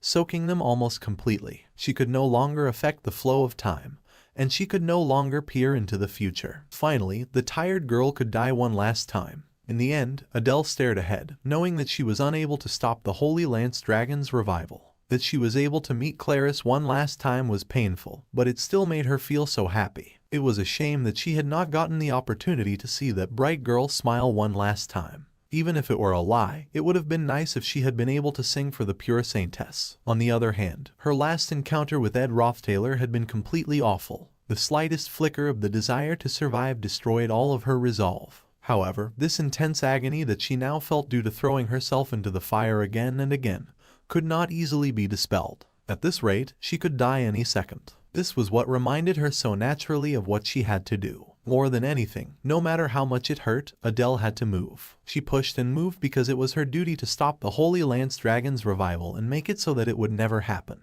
The tired girl dragged her blood-soaked body through the halls, knowing that it was her duty to die according to her predestined fate. She had now confirmed what Ed Rothtailor's plan was and how it would come to an end. However, she was sure that the plan was impossible. First, Clarice needed time to convince him, given that he had already lost his memories. While the blonde was formulating a plan, the entire morning would go by. He must then acquire the necessary forces to take the Apostles of Telos, and mobilizing them would also take too much time. However fast he may be, the blonde noble would likely reach the cathedral around dusk. Meanwhile, Archbishop Verdio's plans would already be unfolding. Magic power would have already been injected into the necklace, and the Holy Lance Dragon's revival would only be a matter of time. The sun had begun its descent, and the shadows had grown longer. Once the tired girl finally passed this hallway, he would be able to enter the chapel. Now, the tired musician would have to enter the chapel and offer her body to the sacrificial rune. She was just thinking all of these very heavy and depressing thoughts when her eyes suddenly widened in shock. Right in front of Adele was the image of a bird flying high in the sky. Someone called out to Ed, asking what was wrong. The boy had suddenly collapsed in front of Janica, much to the spirit sorceress's surprise, and she desperately asked if he was okay. His book on aspectual magic had fallen to the floor, and his head ached terribly. Those who had developed a resistance to aspectual magic would not be affected by it completely. Adele's magic to rewind time was a combination of aspectual magic and holy magic. The blessing of that holy magic offered resistance to holy magic, and as a result, Clarice maintained her memories across time. Perhaps it was because Adele had lost her strength, or perhaps because the blonde was researching aspectual magic that his head ached him so. Somehow, immediately prior to his regression, the aspectual magic within his body resisted Adele's aspectual magic, and as a result, his eyes widened in horror as the memories of many past deaths flooded into his mind. His memories and experiences did not disappear into time, and the boy screamed as the memory of each death that he suffered hit him, and it hit him hard. The boy felt like he was going crazy, and he bit his lip in agony. The Saintess and Janica stood over him, Clarice flooding him with her holy healing magic. Suddenly, the boy grabbed the hand of the Saintess, knowing that they had absolutely no time to waste. Soon, the Holy Lance Dragon would revive, and through the grace of the Lord Telos, they would defeat the monster. The Archbishop Verdio was back on his nonsense again. It was important for Ed's team to move as fast as they could, so that the Order could rise to glory once again. However, this time, a giant green bird burst into the temple. They were saving Lucy for another time. Ed had urged everyone to hurry and make their way to the cathedral as he crash-landed from the roof. The boy did not hesitate before snatching the glowing necklace right out of the box. He had seized the fang necklace in one very determined grip, and the Archbishop Verdrio growled in outrage. Ed did not have time to spend on that barking dog, who yelled for his attack apostles to deal with the main character. Golden arrows flew at the pained blonde noble, but he dodged. Through those endless loops of time, the beginning was almost always the same. Saintess Clarice would drag him into her carriage, and she would tell him about the time loop and his service number, and he would travel in the carriage, organize his thoughts, and take some time to understand the situation. The Archbishop Verdio did not know who they were, but he thought that they were truly foolish if they believed that they could win against the holy apostles of Telos. Ed couldn't care less. He had realized that he had been wasting time when the answer had always been beside him. Those golden arrows came raining down, but they did not touch him. A hand gripped tightly a beautiful glowing green staff, and with a swing of her hand, a protective bird stood over Ed, protecting him from all harm. There was something faster than the carriage by his side the entire time, and someone far stronger than he was. Someone who could help him in this ridiculous situation without any explanation required. His true soulmate, the girl who would rage 1,000 storms at his request. Janica Failover had always been beside him, and without hesitation, she called out to her man so they could kick some villain butts. A brilliant spirit bird flapped its great green wings, blowing strong winds all through the holy building as Janica stood on top of it, a spirit-bending wizard. She called out to her man, saying that it was time for them to get out of there. It was a race against time, and Ed had the necklace with him as he hopped up behind her on that fancy, dancy bird. They had managed to get there in under an hour, but the necklace's magic had already begun to activate. This charm was the key to awakening the Holy Lance Dragon. Once the necklace began to resonate with the Holy Lance Dragon sealed under Arkan Island, it would eventually reawaken. This, of course, meant that there was only one solution. Before the Holy Lance Dragon was revived, they had to take the necklace and run far enough away that the magic could not fully activate. The Archbishop yelled in anger, asking what the heck they were doing. He wanted them to hurry and stop the kids from escaping. That's when a charged weapon landed beside him, and it began to burn, the fire swirling around it heavily until it finally exploded. With those guys distracted, Janica and Ed were able to make their grand escape, and they swooped into the air at the speed of light. They had to get off the island as fast as they could, and that green creature whipped into the air as the students held on tight. Going left or right was not good enough. Janice kept that bridge flying up and up and up, even flying higher than the clouds. The bird had that necklace in its beak, and their aim was to get it as far away from the school as possible. The main character reminded her that she had to escape on her own, because he would find his own way out once they had landed. However, she was not crazy about leaving her man to the enemies and running away. That was disloyal. The last one may have been over a year ago, but if she was the cause of another incident, she would be expelled. They had to quickly resolve this incident, and he was willing to become a fugitive who attacked the order in order to save her from harm. However, the spirit sorcerer interrupted him by talking about her homeland, Pulan. It was pretty remote, so if anyone could hide there, no one would be able to find them. If that did not work, she was fine with going to an isolated desert area or a lawless zone, whichever was safer. Ed was surprised that she was already thinking that far. However, she held tight to the arms that held her, saying that it was not his place to go about suffering alone. He had been suffering by himself all this time, and he looked surprised, wondering how she even knew that. It was easy for the spirit sorcerer to tell just by looking at his face. If the boy was going to be expelled, then she was fine with being expelled together. It might be more bearable if they both shared the consequences. Even if they were treated as fugitives, she wanted them to bear that fate together. That pink-haired lover girl turned to her man and promised to never ever allow him to suffer alone. The boy was overwhelmed, staring at her in speechless awe. He then turned back with gritted teeth as he noticed something. The apostles of Telos, of course, those winged jerks could fly, and they were after them, trying to retrieve the relic that they had stolen. All 6 of them had followed after them. They had to go faster, as fast as they could, since they no longer had any time left. The spirit sorcerer acknowledged his call and sped up a bit. Meanwhile, inside of the burnt church, the fanatical archbishop stood there coughing and hacking in the fog and the smoke. Just then, the saintess Clarice pulled up, shocking the archbishop silly. The girl was panting as she had rushed over there as fast as she could. Before they had split, Ed had told her that there was something that only she could do. She was surprised to hear that, but he reminded her that she knew everything that had happened as well as how everything would end. So, while the main character did everything he could to stop the Holy Lance Dragon's revival, she should do what she could to stop the Archbishop Verdio. So, the saintess strolled into the church, and the archbishop mumbled about the situation being complicated now. However, he still had some hope. However, Clarice swept that hope right off the table with a swipe of her hands as she knocked off the golden goblets from the church table. The archbishop was cunning and fanatical enough that he was willing to do anything for his beliefs. He would attempt to use the order to cover up everything that had transpired. In order to stop him, the saintess had to do one key thing. So, she yelled at those present, asking how long they would simply stand by and watch. She had, more than anything, to win over the Holy Pope. So she screamed at the Holy Pope and begged him to excommunicate the Archbishop Verdio at once. As the chase in the air continued, Clebius and his red-headed alchemist were walking down below, just casually talking about the upcoming battle between Taylor and Wade.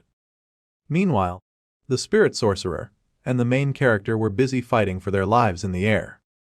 The holy apostles kept firing arrows at them, but the students had no intention of relenting in their fast getaway. Janica had been sitting absent-mindedly in front of Glocked Hall just 10 minutes ago while Ed used basic wind magic, the wind blade, to keep them safe.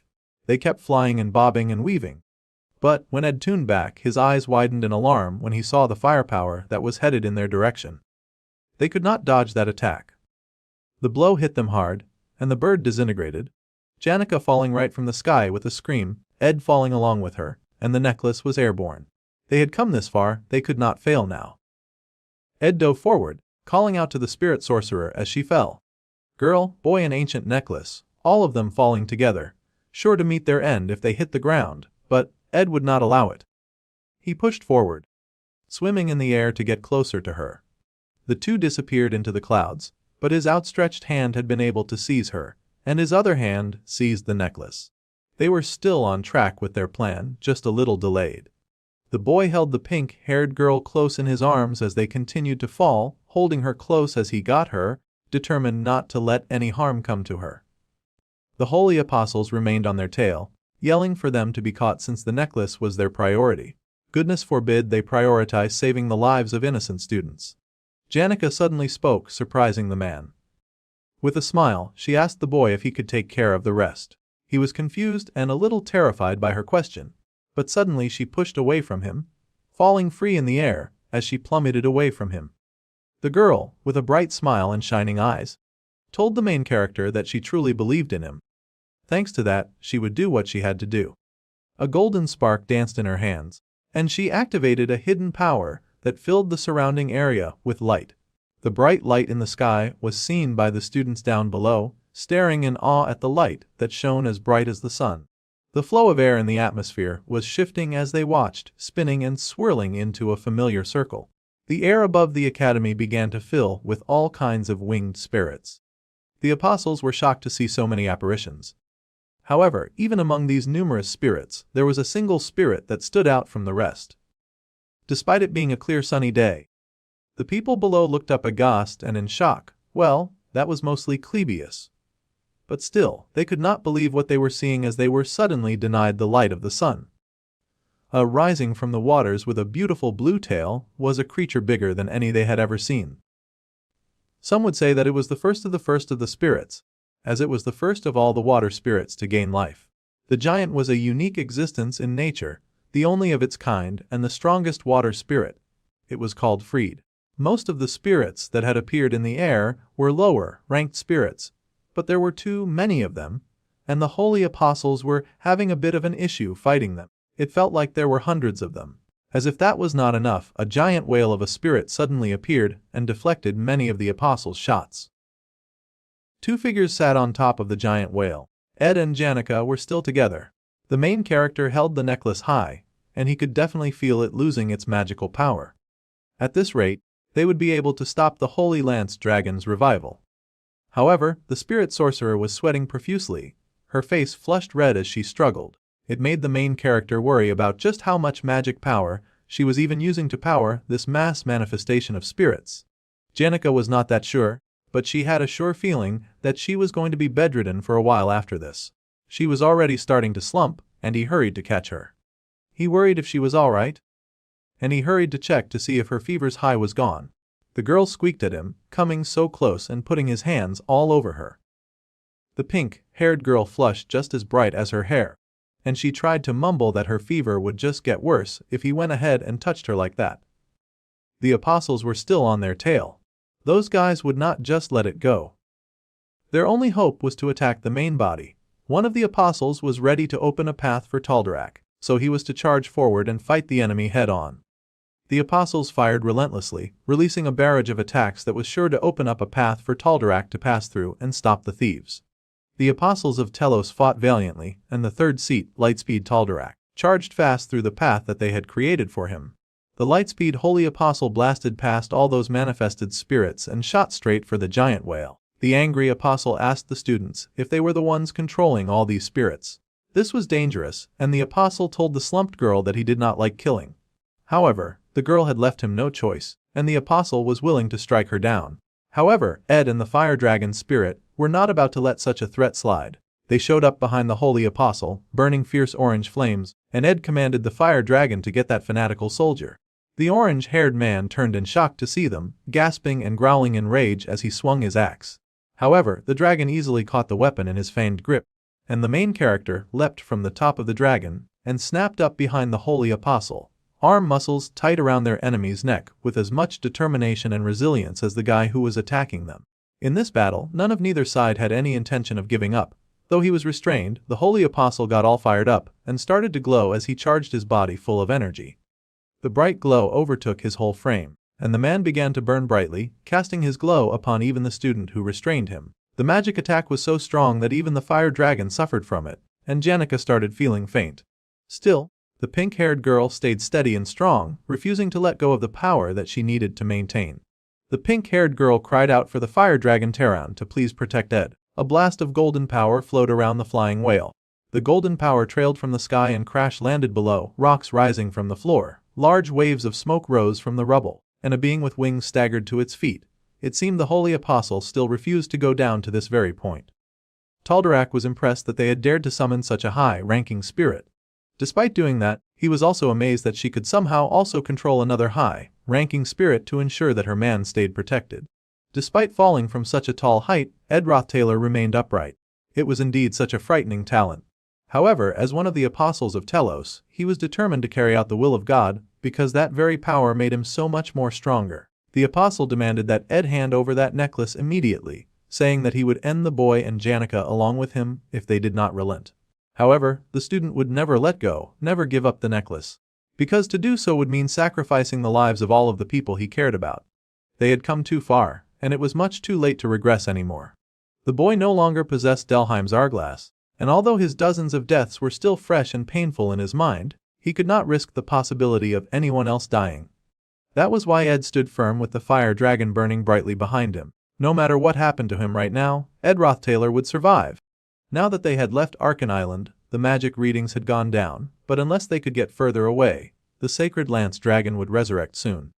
Ed gritted his teeth as he was determined not to let that happen. This was their last shot at winning after all. It was just unfortunate that the final opponent that he had to face just had to be that extra devoted jerk, Tal'Darik, the third of the Holy Apostles. The Apostle was also known as Tal'Darik the Swift because his ability was converting all magic power into physical energy using the Sacred Law skill.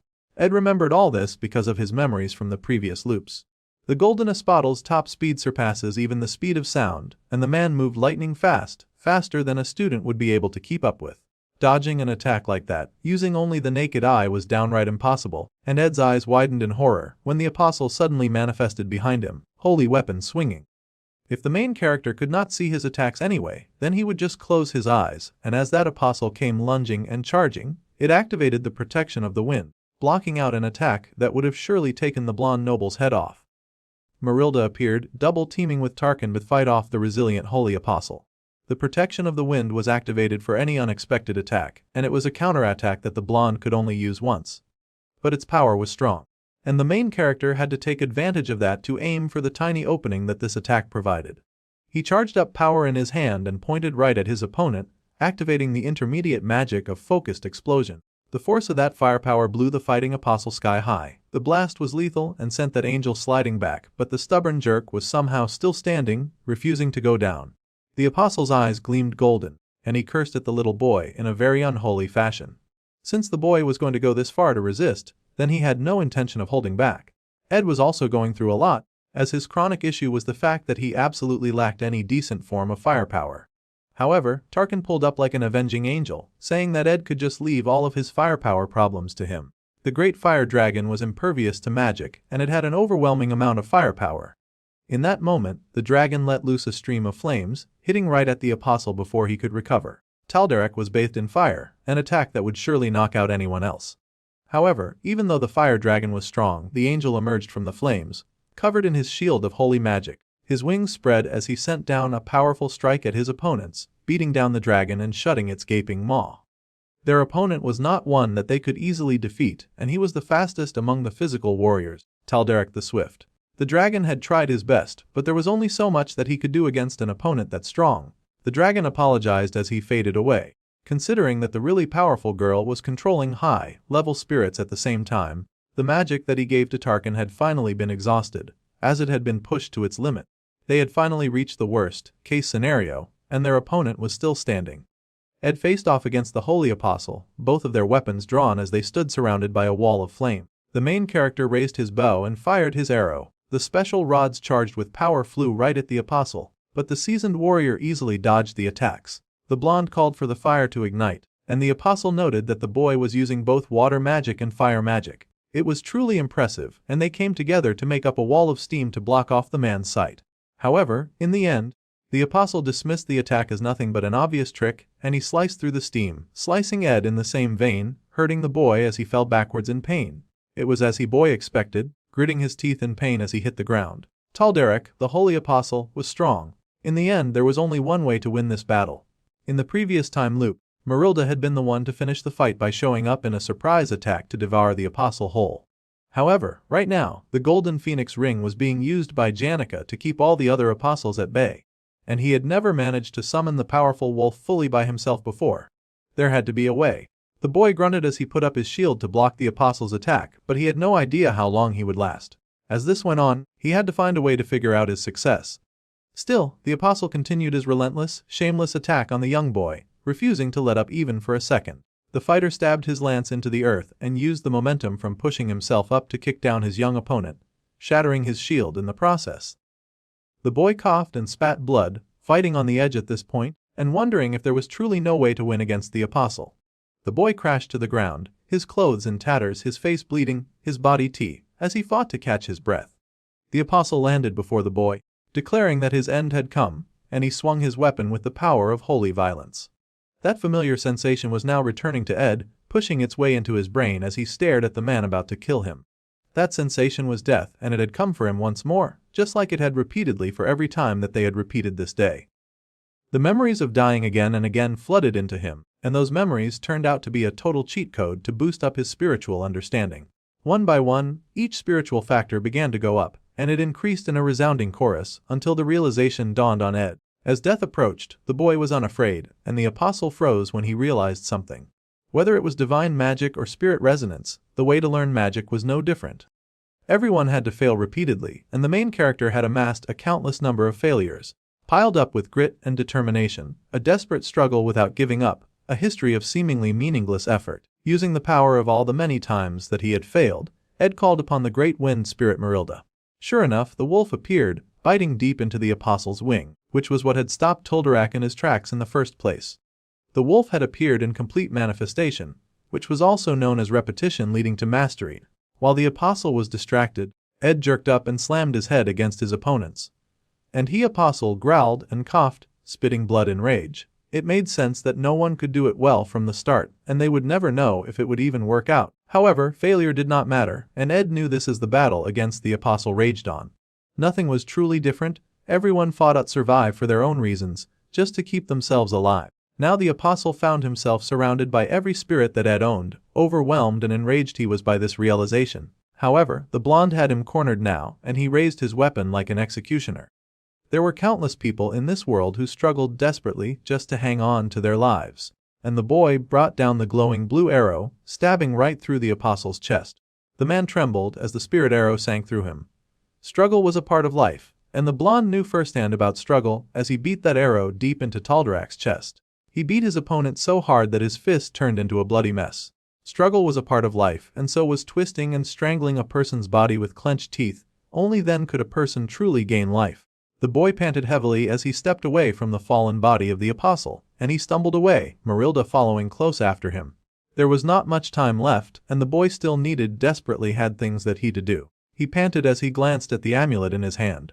Meanwhile, back in the Academy Temple, there was a bit of an uproar. Clarice confronted the Pope, demanding how long he was just going to stand by and watch while the Archbishop burnt their society down to ashes. The Pope was absolutely shocked to have the gentle saintess suddenly start shouting at him, but she had had enough. She told him that he had to excommunicate the Archbishop Verdio. The Pope was shocked by this declaration, and even more conflicted when the Archbishop called out to him, saying that the Pope should not believe the saintess who knew nothing. After all, they were all trying to achieve the future of the Church. However, Clarice shut him down by bringing up the fact that he meant to use Velbrock's necklace to revive the sacred lance dragon, and then he planned to have the apostles defeat it. She knew all about that plan, and both the Pope and the Archbishop were shocked. The girl then informed those jerks that they had already tried countless times to hunt down the sacred lance dragon, but had the Church ever succeeded in slaying it, his plan was destined to fail. She then revealed that she had repeated the same time where they would fail countless times, and she showed her bruised hands as proof. She knew that they would fail, that was why she was standing there before them. The Archbishop saw that the saintess was trying to get rid of him once and for all, and that evil snake instantly tried to weasel his way right back into the Pope's heart. He told the old man not to believe the words of a young girl who knew nothing about the awesomeness of their brilliant plans. After all, what they were trying to do was to preserve the future of the Holy Order. However, Clarice would not sit back and watch him talk down to her.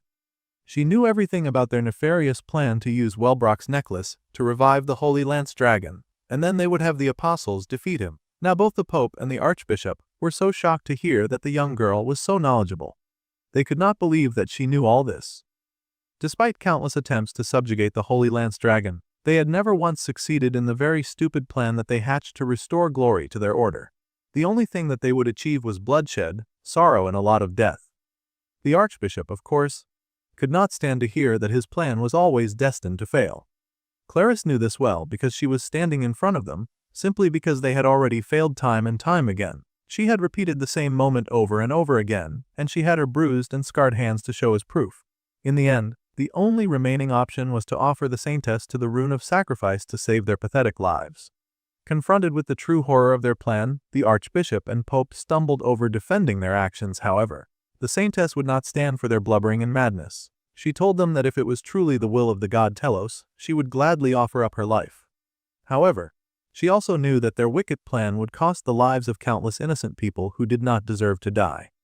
If the order became the reason for such mad destruction, in a school full of students of all places, then no one would ever trust the order again. The truth was something that no one would ever know, yet she was already aware of their plans.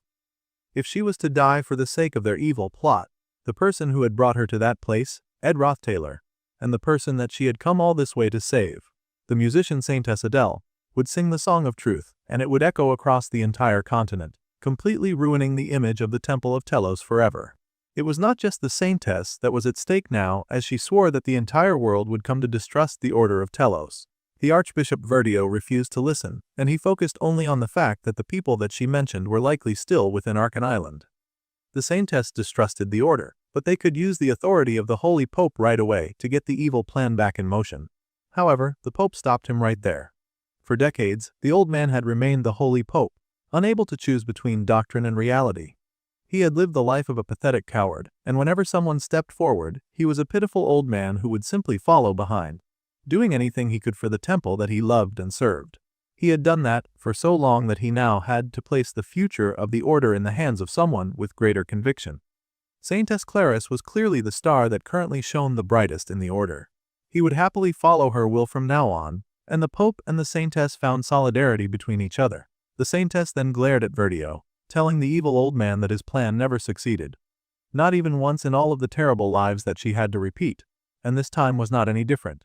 In the name of the Holy Pope Eldine, the most devout servant of the god Telos, and in the name of the Saintess Clarice, the Saintess hereby excommunicated the evil Archbishop Verdio from the Temple of Telos. However, while they had been speaking, the Archbishop's face had gone suspiciously dark, and he laughed wickedly like some sort of evil monarch. The wicked old man laughed dementedly, like he had suddenly been possessed by some kind of evil spirit, and he told the girl that all of her efforts would change nothing. He suddenly grabbed the girl, much to her alarm, and began to run. The evil Archbishop said that if the Saintess merely refused to enter the rune, then no one could stop the revival of the Holy Lance Dragon. Though that boy ran off with the necklace, the apostles were already in hot pursuit of him. Even if he somehow managed to shake them off, the boy would not get far in his messed up condition. All of that killing people, and the main character did not even have the sense to call in favors from a few more of his girlfriends. Sometimes Ed functioned on pure ego alone. Still, the boy was determined not to give up. The game was not over until the Holy Lance Dragon got revived, and he clutched the necklace in his bloody hands. Verdio was convinced that he would still win. However, Clarice was positive that things would not go the way that he wanted them to, and she snatched her arm back from the evil priest. The man was shocked to see her standing defiantly, and the silver-haired girl told him that the person who had grabbed her arm and had run away with her was far stronger than someone like the evil bishop. The powerful Saintess did not need someone to rescue her from a being as wicked as Verdio, and she blasted that rat with holy power. The man was engulfed in bright yellow light as she used the divine power discharge that would nullify most magic effects and deal physical damage to the opponent. After such a huge blast, the Saintess lowered her arms for a minute to catch her breath. The girl had been fighting for so long, and she fell to her knees before the bishop, who had fallen too. From the floor, Verdio hissed, saying that the god Telos had said that the Saintess was to live a life only following the pure white light. So, the man had no idea now why the girl had suddenly become so colorful. Clarice huffed as she fought to catch her breath, saying that it was because she was the Saintess. As a student, the young girl had long since learned that even a beam of light that looked like pure white at first glance had many colorful strands of red, like the red of the foxy merchant. It also had the gold of Janika's power and the turquoise of the great whale that he struggled to maintain. Blue as well, like the eyes of the man who risked everything to keep saving Clarice, and violet lights like the light of the super-powered Lucy, who had finally found her idiot crush. Lucy was here. She had come, and without saying a word, the tired, exhausted, bleeding boy dropped the powerful necklace in her hands. Then Lucy zoomed off at the speed of light, flying away from the academy. The girl flew at record speed, heading towards the mountain with the greatest burden that could either end or save them all. Light became pure white when all of these beautiful colors gathered together as one, and the further the necklace was taken from the academy, the more it lost its shine and its power. This was episode 3 of The Failed Swordsman of Sylvania, the second joint combat training. Now that he was an upperclassman, the protagonist, Taylor, would face off against the first years, but their resistance was formidable. Everyone wanted to defeat their seniors to earn good grades, so his opponents were not easy to face at all. This was all because in the early scenario, for certain reasons, none of the first years joined Class A. Ed now quickly raced through the streets on Marilda's back, finally collapsing as he ran out of spiritual power. The boy was soaked in blood, but the school had been saved and the scenario continued as it was supposed to be. Taylor defeated Claude, his final opponent and the top student of the Faculty of Alchemy. However, the blonde refused to accept that, as was scheduled to happen. He drank up the evil god's blood, a forbidden potion, as he was the mid-boss of the chapter, and he powered up expeditiously, becoming the Alchemist of Calamity. Empowered by the magic of the evil god Mebular, the alchemist then unleashed all sorts of black magic on the protagonist, pushing him back with the power of overwhelming evil. Taylor was tossed by this dark magic, thrown right into the wall, and it smashed on contact.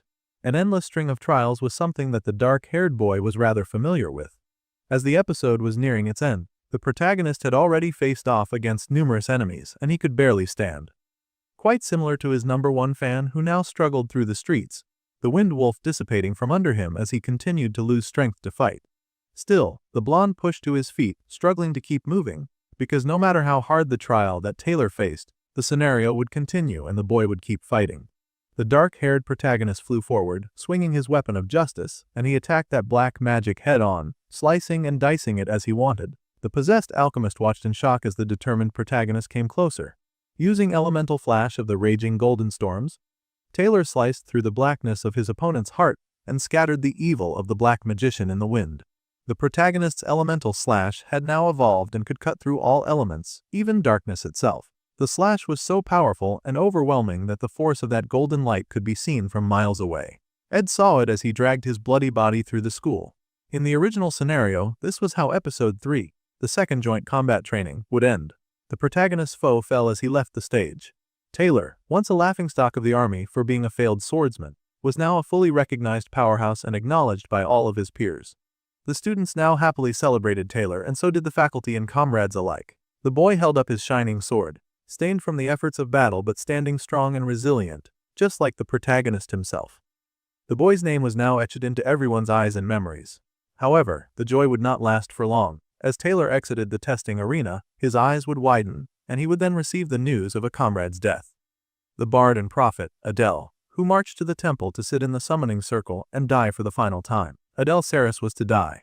During that time, how the bard had died had not been clearly described.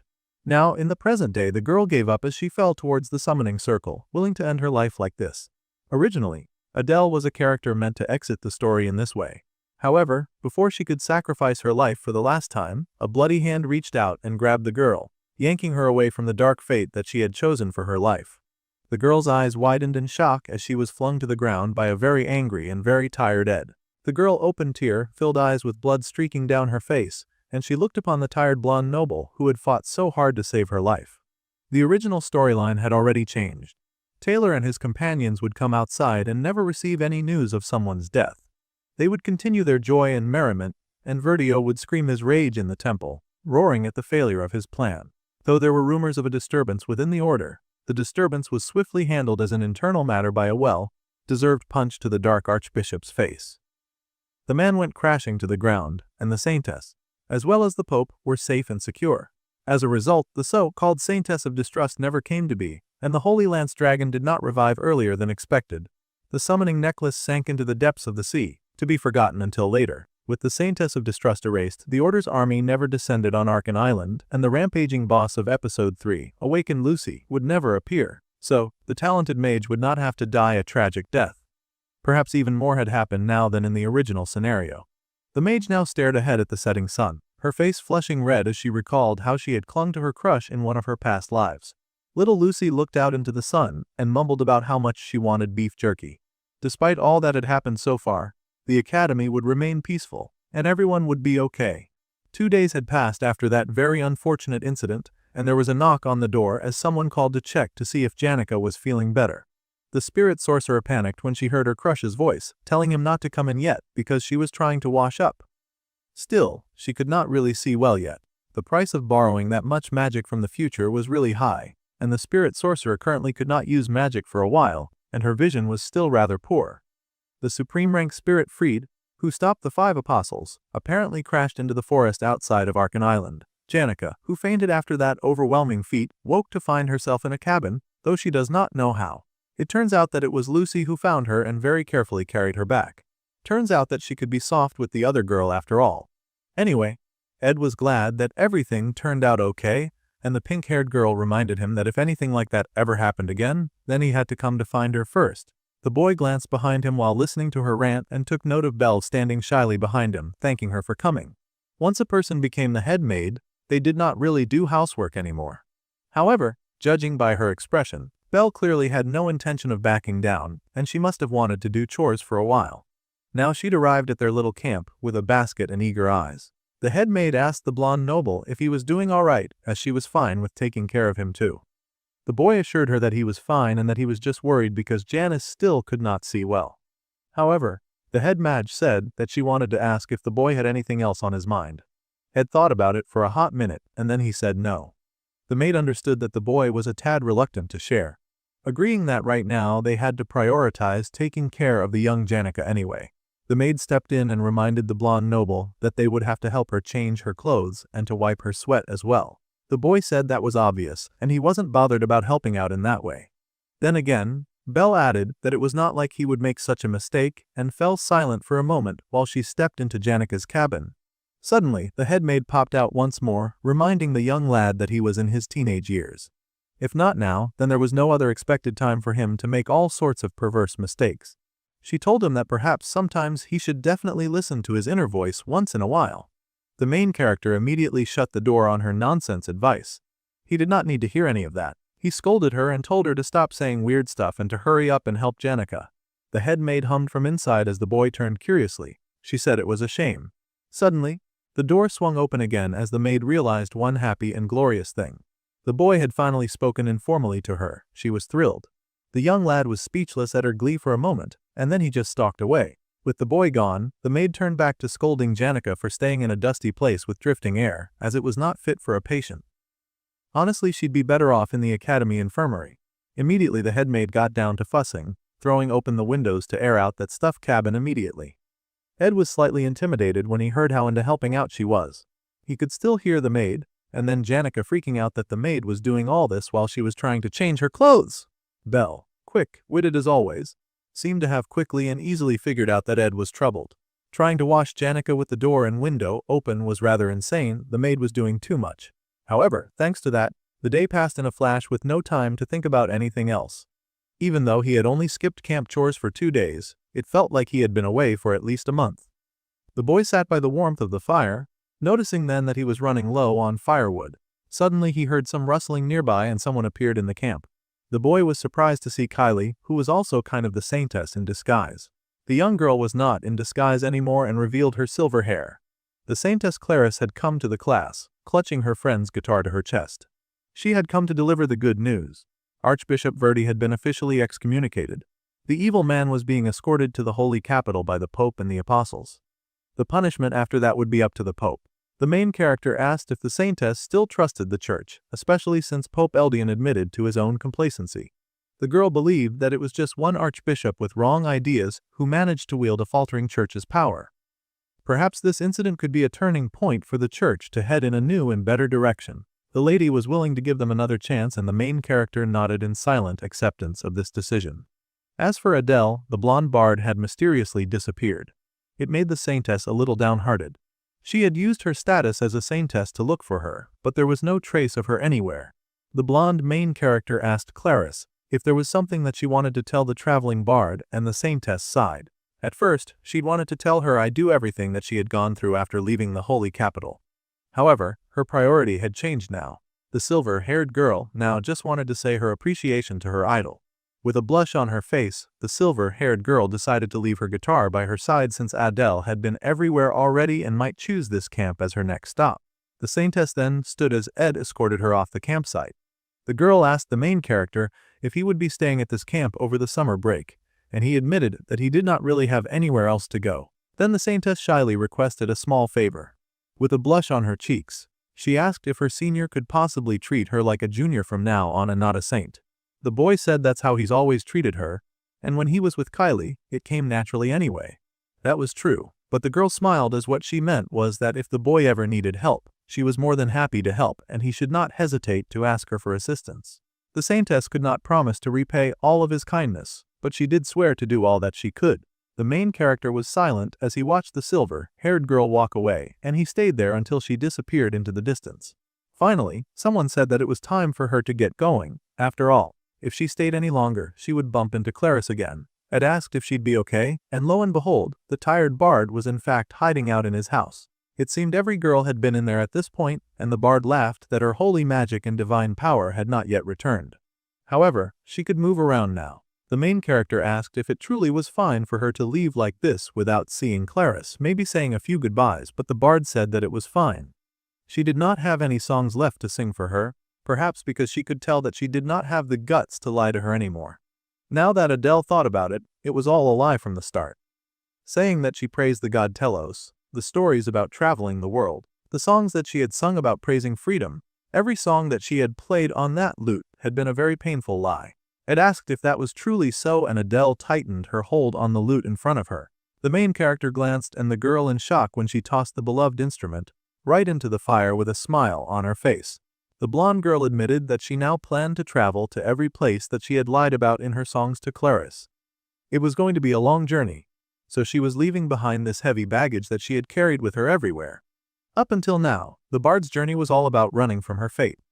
However, this time, she'd be leaving for a real journey, not to escape. Ed asked if there was truly any difference, and the blonde girl smiled, saying that she guessed that she had a place to come back now. The blonde smiled that she should return within 3 years so that Clarice would not graduate before she returned. When her journey was over, she wanted to come back and play a new song that she wrote. The main character looked a little forlorn as he said that he would help her choose the perfect wood for a new instrument when she returned. The girl laughed and said that she'd better return in 2 years than if she was supposed to catch his graduation. One last thing, before she left, the blonde noble then asked if this was truly the end, and for a moment, the girl's smile disappeared from her face. She had lost both her magic and divine power, which meant that she could no longer see the future. The future that she could predict would end that day, and now she would have to go to a place that she had never dreamed of. She would start a new journey, knowing nothing about what would come next, and she would not be able to do anything by following the predetermined scenario. As the boy spoke, he imagined all of the dark things that could possibly happen in the future and all the terrible things that had already happened. Going forward, the bard might face a future even more terrible than she could imagine, and she would never know what was ahead. So, Ed wanted to know if that did not scare her. The girl was silent as she considered the boy's words, her arms folded as the fire crackled between them. Finally, she admitted that she was indeed scared. However, her hand tightened on the bag over her shoulder, and the girl smiled bright as a sun. She found this new life that she was about to live so very exciting.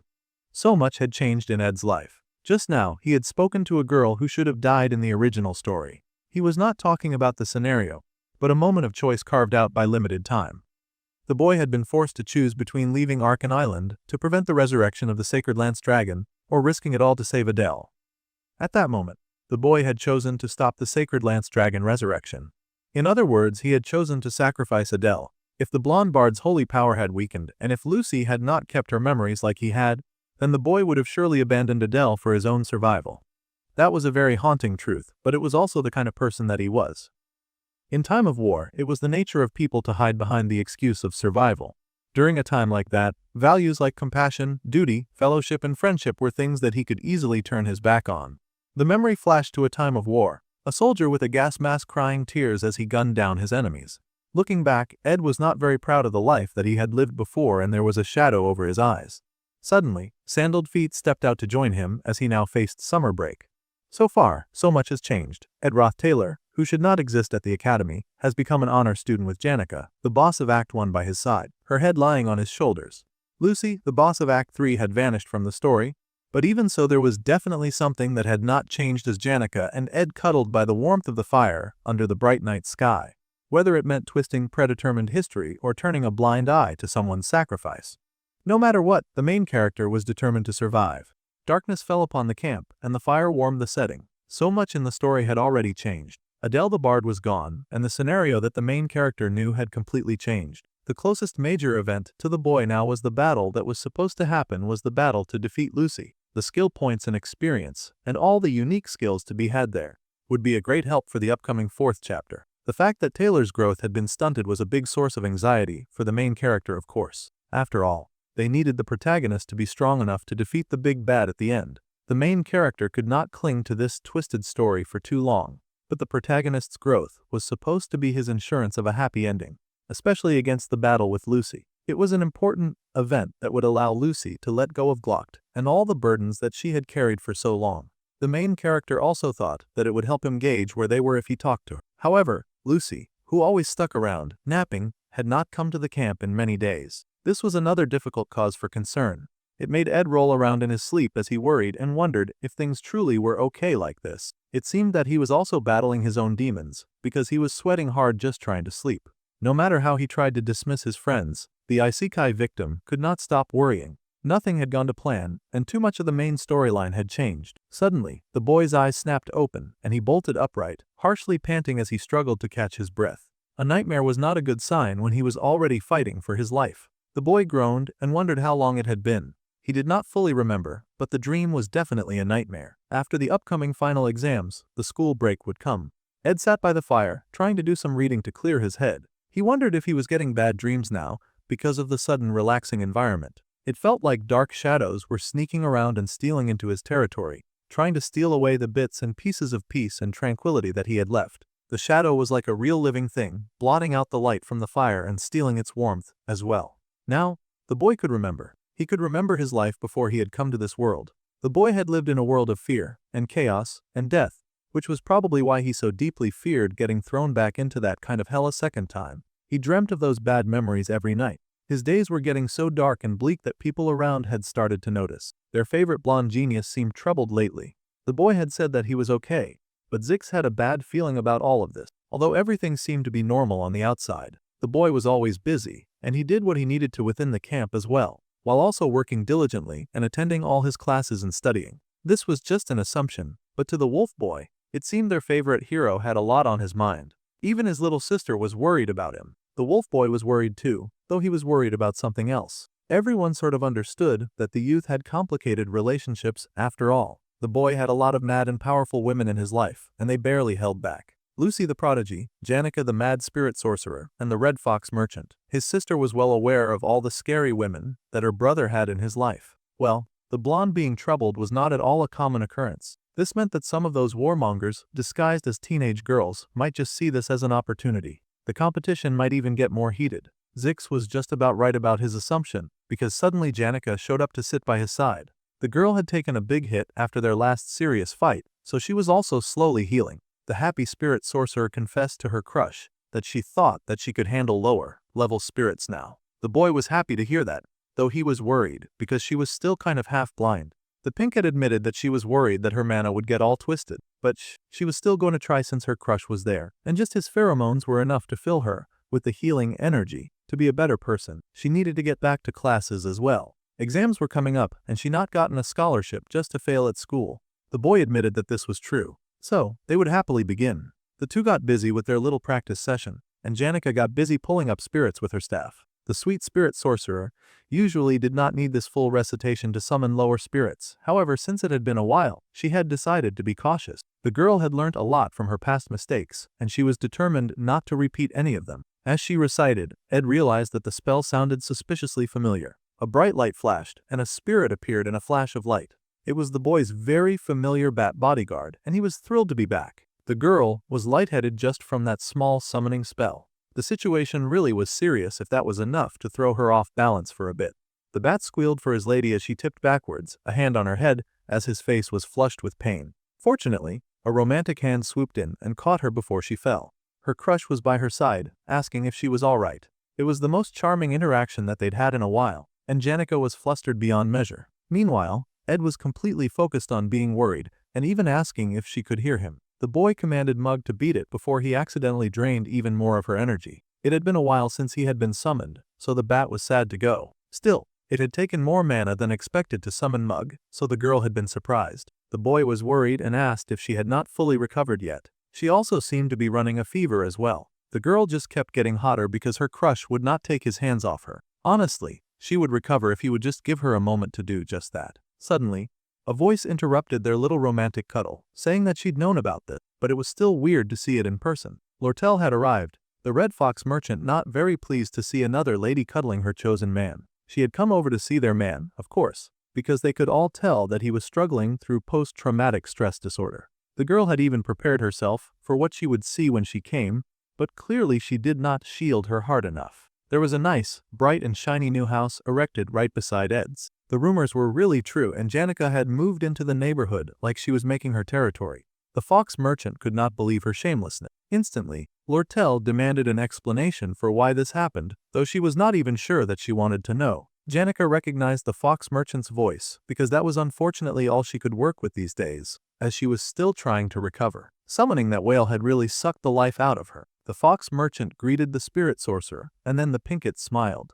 The girl had no intention of being ashamed and happily announced that she had decided to move in with Ed. Saying it like that, it almost sounded like the two had somehow gotten married. In fact, she even added that they were now living together. Of course, the fox merchant was not even slightly happy about that. As she remembered, she had called dibs first. It would be much more appropriate for Janica to say the truth, which is that she and Ed were neighbors now. The redhead had come to check on their shared man, but also to give some important information that he would want to know. The boy smiled and asked what this information was about. Well, the redhead did not know what his finances were looking like, but she did recommend that he buy up what he needed for the next semester early. While that was moving rather quickly, although it would be cheaper to buy things now, the school break had not even begun. So the boy wondered why they'd be shopping at the speed of sound. The redhead smirked that this was not about how expensive stuff would get. The problem was that he would not be able to buy anything once the break was over. The pink-haired sorcerer also got to hear this delicious news, so she was in luck as well. This was all well and good, but the redhead had not told them why materials would suddenly go scarce. The sorcerer then added that she was living together by Ed's side now, so the redhead did not have to specify either of them anymore. She was really milking this high school wife thing, and the worst part was that the blonde was doing nothing to stop her either. The boy thought that the sorcerer was being surprisingly dominant today. She did not miss a beat when it came to talking with Lortel. It was sure making the redhead furious. She was spitting so much fire that she'd boil a whole cauldron of magic with that energy. Meanwhile, the clueless Ed was really thinking that the red-haired girl would somehow not get mad. Barely a second passed by before Lortel barked out a curse at Janica's behavior. Well, the redhead had seen enough, so she waved her hand and said that she would be going back for the day. However, this little forest camo that they had was really quite nice. The air was great, and there was even a stream nearby. The redhead stood there, basking in the glow of such wonderful nature, and she sighed, seeing why Lucy came out to nap there all the time. Now, Janica's sight had not yet fully returned, and she was not crazy about the reminder. However, she did see a certain image very clearly. Lortel's grinning and smirking face as she talked about this place where they lived. The red-haired merchant was smiling. That was never a good sign. Well, the morning bells rang for the next day, and they heard that the Lady Lortel had left a message. Apparently, the lady had offered to find the housemistress, Belle, a replacement, asking if she wanted a new job.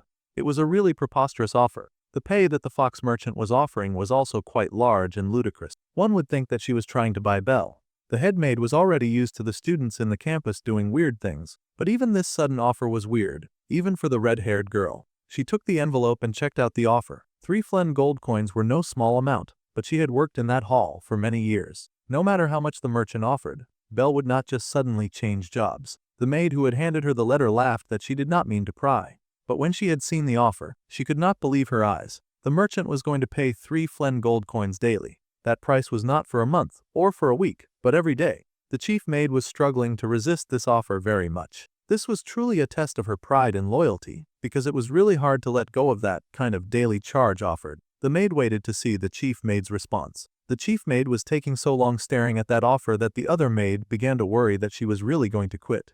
Meanwhile, back at the camp, Ed was working really hard on his stuff as usual. His crafting skills had gotten better with practice, and he wiped the sweat from his brow as he worked. Suddenly, he got a visitor who had been sent there by the Lady Lortel. The man's official title was the sales manager Dune of the Elt Trading Company's Sylvania branch. He had come with his assistant Rihanna. The man had come to do some surveying. It seemed that Ed's very peaceful life was once again going to be interrupted by some unforeseen circumstances. The boy could not believe that they had come for a survey. It would be over soon, but the red-haired girl had said that she intended to build a cabin out there. It seemed the entire harem was planning to move into his neighborhood. The fox merchant truly was an unstoppable foe, and she refused to just sit back while her husband got snatched away. So, of course, the next best thing was to build a house right next to his own. A battle for dominance. She had already sent out her people to take the necessary measurements. Ed's classmates were really underrating surviving in the wilderness. It was one thing for him to do it, But all these pampered rich girls were now moving into his neighborhood as well. Bro was concerned. Immediately, the surveyors got to work, mentioning that it was such an honor to meet the boy.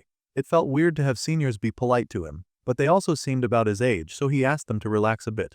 There was no need to be so formal. As far as those two were concerned, the blonde boy was their employer's special someone, so of course they did not dare to talk to him so casually, and it was never bad to suck up a little so that they could get benefits. Besides, they did not think that they would get to meet him that often anyway, so there was no need to act too friendly.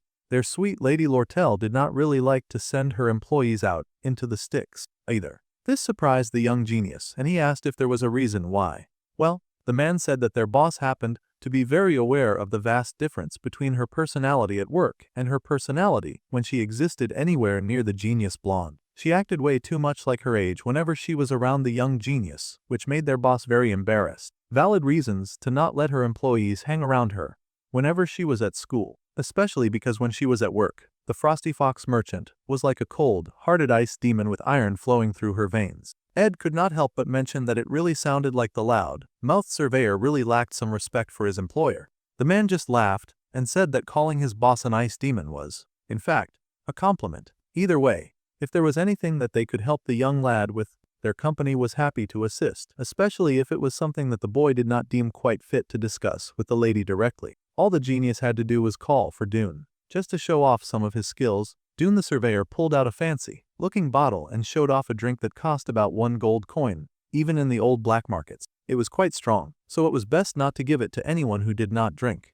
Anyone who drank that really suspicious and foreboding substance would get really drunk. For instance, Rena had taken a single sip, and she had ended up in a rather embarrassing position that the surveyor was way too fine with talking about. Truly, this loud-mouthed worker would say absolutely anything, it seemed. His assistant had to run back and beg him to shut up, especially about humiliating moments like that. The boy thought that the man thought way too highly of him. The main character still collected that very foreboding drink though. Dune smirked and mentioned that, on the contrary, he thought that the woodland genius was underestimating himself. They were done with their measurements, so they left the suspicious drink with Ed and then bid him a nice farewell. The young main character just sighed after they left, wondering what on earth they were talking about. Meanwhile, at the Claven store, people were going about their daily business, and someone seemed to be inspecting something inside the store.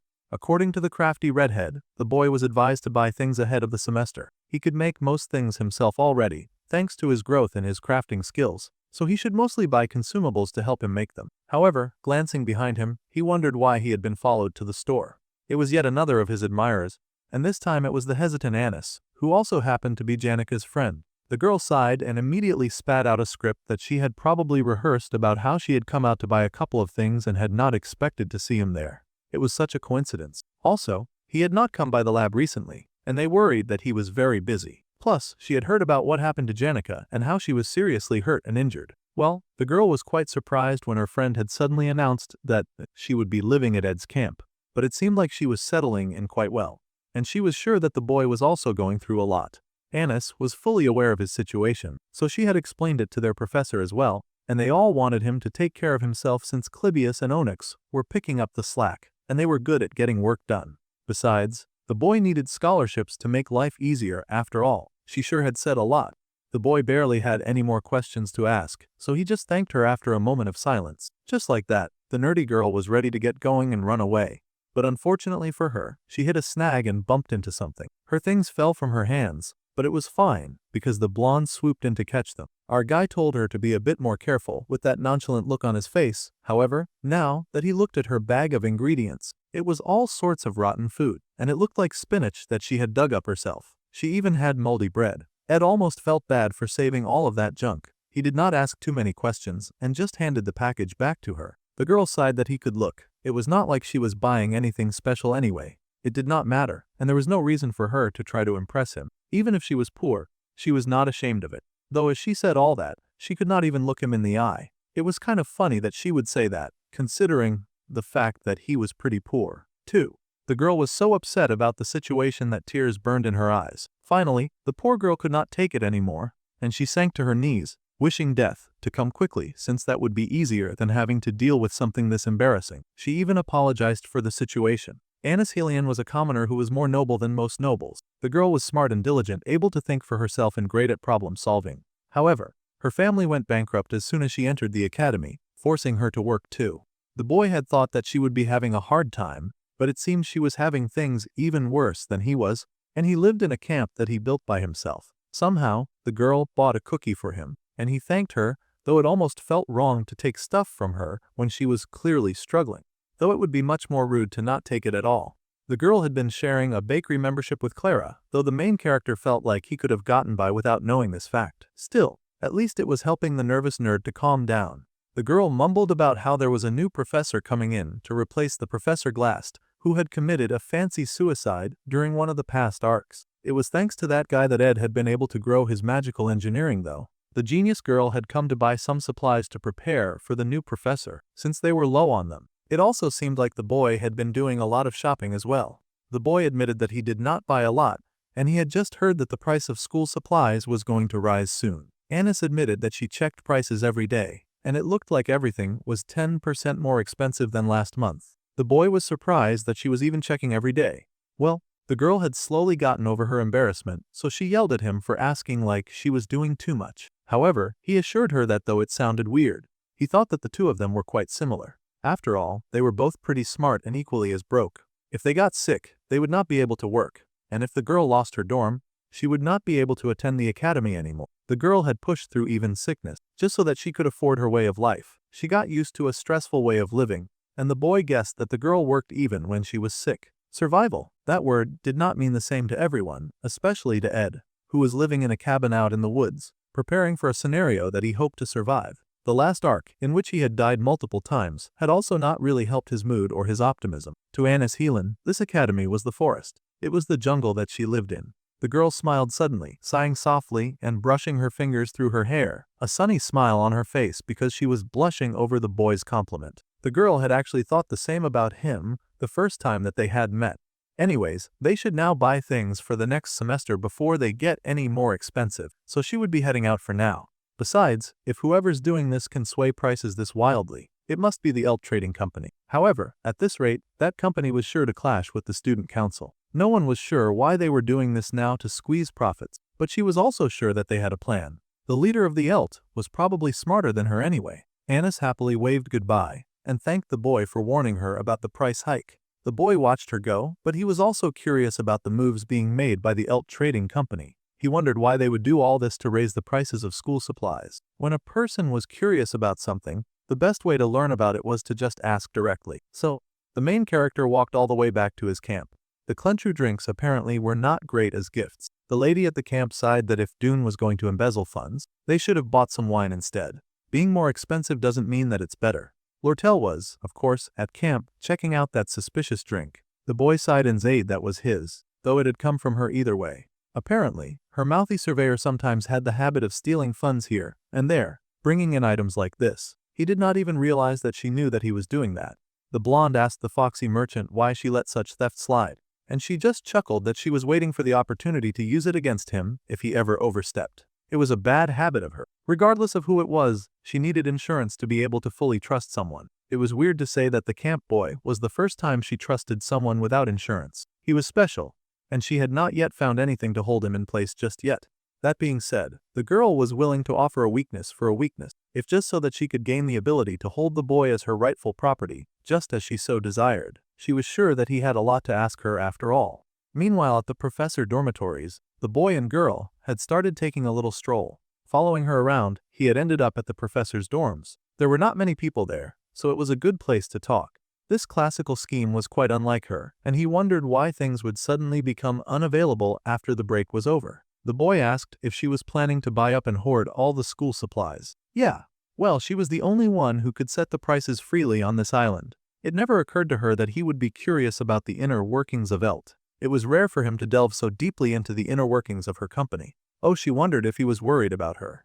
In these situations, he should say that he was, even if he did not mean it. However, the boy readily admitted that he was worried. The girl turned, her heart fluttering in her chest at these honest words. She could not help but be a little flustered. After all, her crush had just admitted that he was worried about her. Then, the girl happily dove into her opportunistic streak and asked that they trade secrets. She was busy sparkling like the sun, so the boy took the opportunity to ask what she was planning. However, the girl insisted that they would have to trade secrets. If the hero wanted to know what was going on, then he would have to share a weakness of his. The boy sighed as he considered what kind of information that he was willing to trade away. She had asked him this before, and he couldn't help but laugh a bit about it. In the past, when she had been facing some troubles, Lortel had asked if he had killed someone. The boy had said that he had not done such a thing.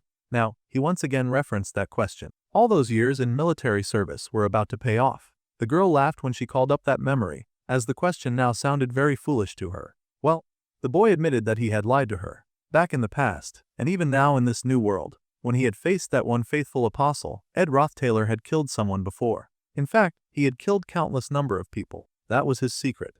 It was up to the redhead whether to believe it or not. However, the boy knew that he spoke the truth. He was once on a battlefield in some far-off foreign land, and when a person gets dragged through a war zone like that, you end up seeing people around you die more often than you'd like. Among them, there were always a few you couldn't help thinking you needed to save, especially the people that you got close to, the ones you talked with and spent time with. The boy had lived through a terrible time. He had lost many comrades on the battlefields of war.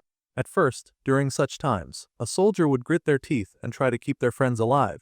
Even when they knew that they were going to collapse from exhaustion, they still would haul a badly wounded man on their backs and sprint straight through the middle of the battlefield. They could also cling to a comrade who was fading away, bawling their eyes out as they watched them breathe their last. Eventually, though, a soldier stopped doing it. A part of their brains and hearts would go numb, because they were too busy trying to survive, so as not to die, so as not to lose themselves the same way they had lost their friends. Even though it tore the soldier up on the inside at first, eventually, one day, they would realize that they had gone numb. Even the deaths of those closest to you don't hurt as much anymore, just because you have your hands full trying to survive. When a person was drunk on survival mode and instinct, and they kept themselves sensitive and sharp, surviving was the only thing on their minds. However, once they left the battlefield and ended up in a situation where there was no one there trying to hurt them, and if by chance they even managed to prevent the death of a friend and save someone, just like they had always wanted to, then the one question that they had tried so hard to ignore comes flooding back.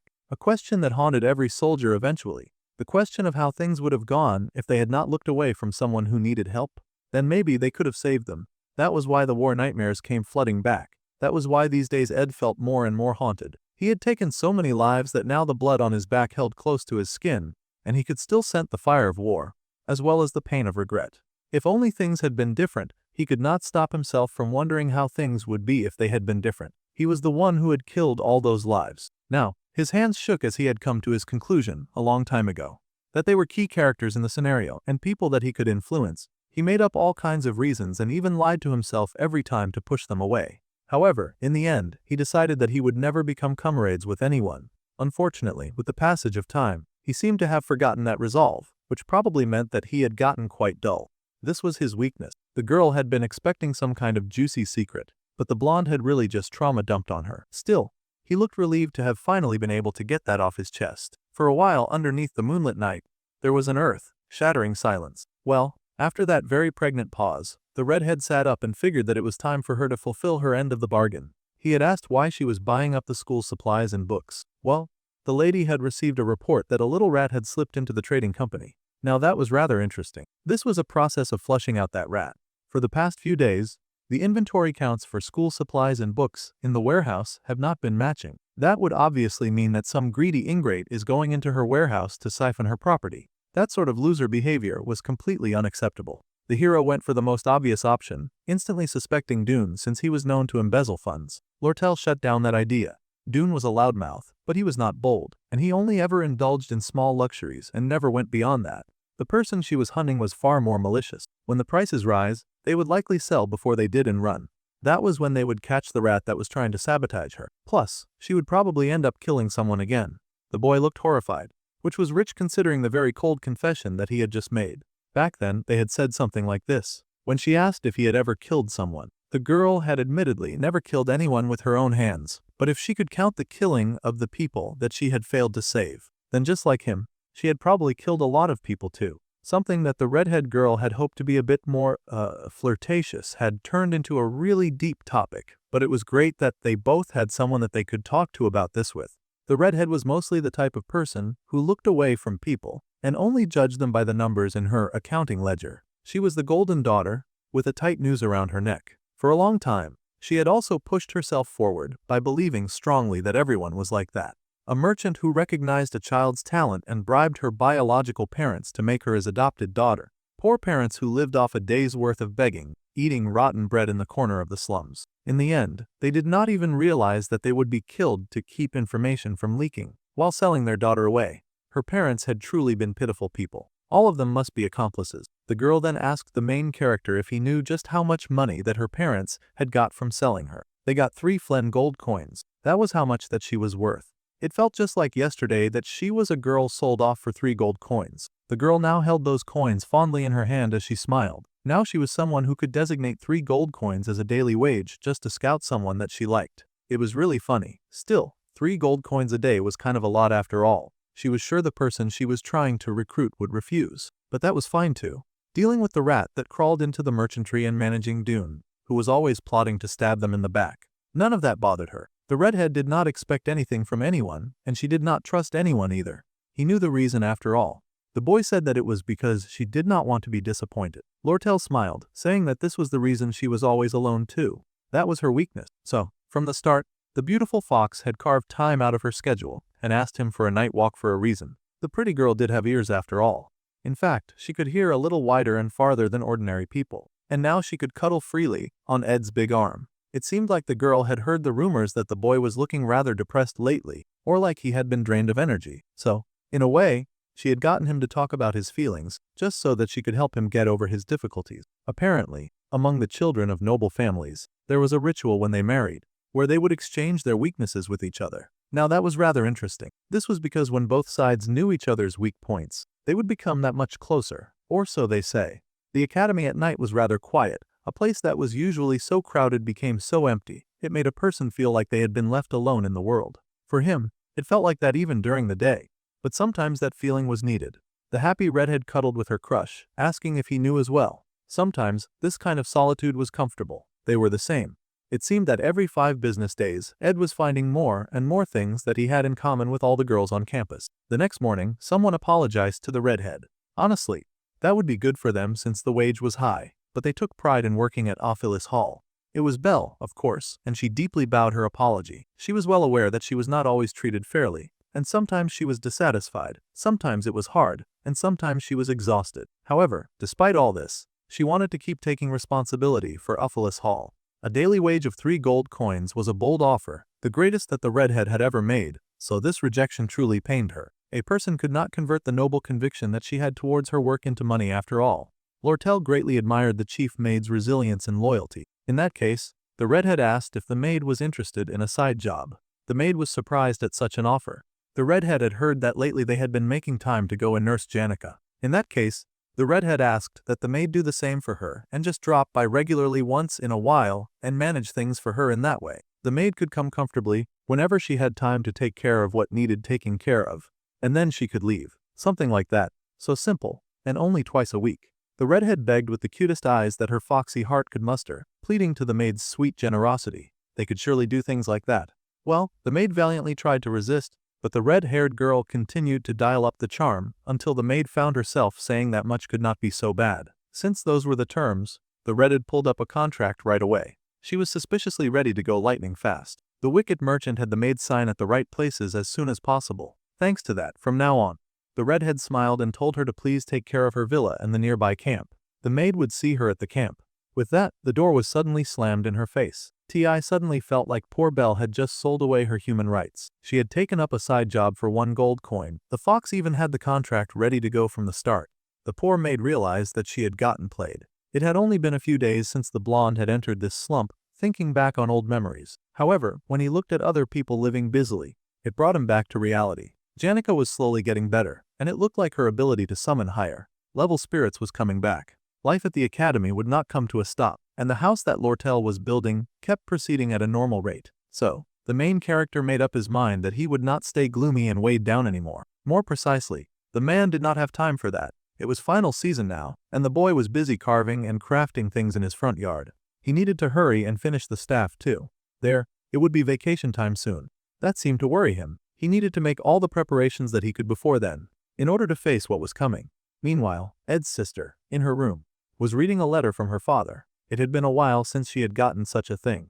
Her father had heard that during vacation, many students returned to their families to rest and then returned to school. So, Tanya was invited to come back home and get some rest before returning to Solavnia. Now that was terrifying, considering her father had tried to kill her brother and then had done nothing when she had been accused of murder. Her father had also asked her to bring Ed along with her. The altered scenario would begin soon. That's it for this episode. Until next time.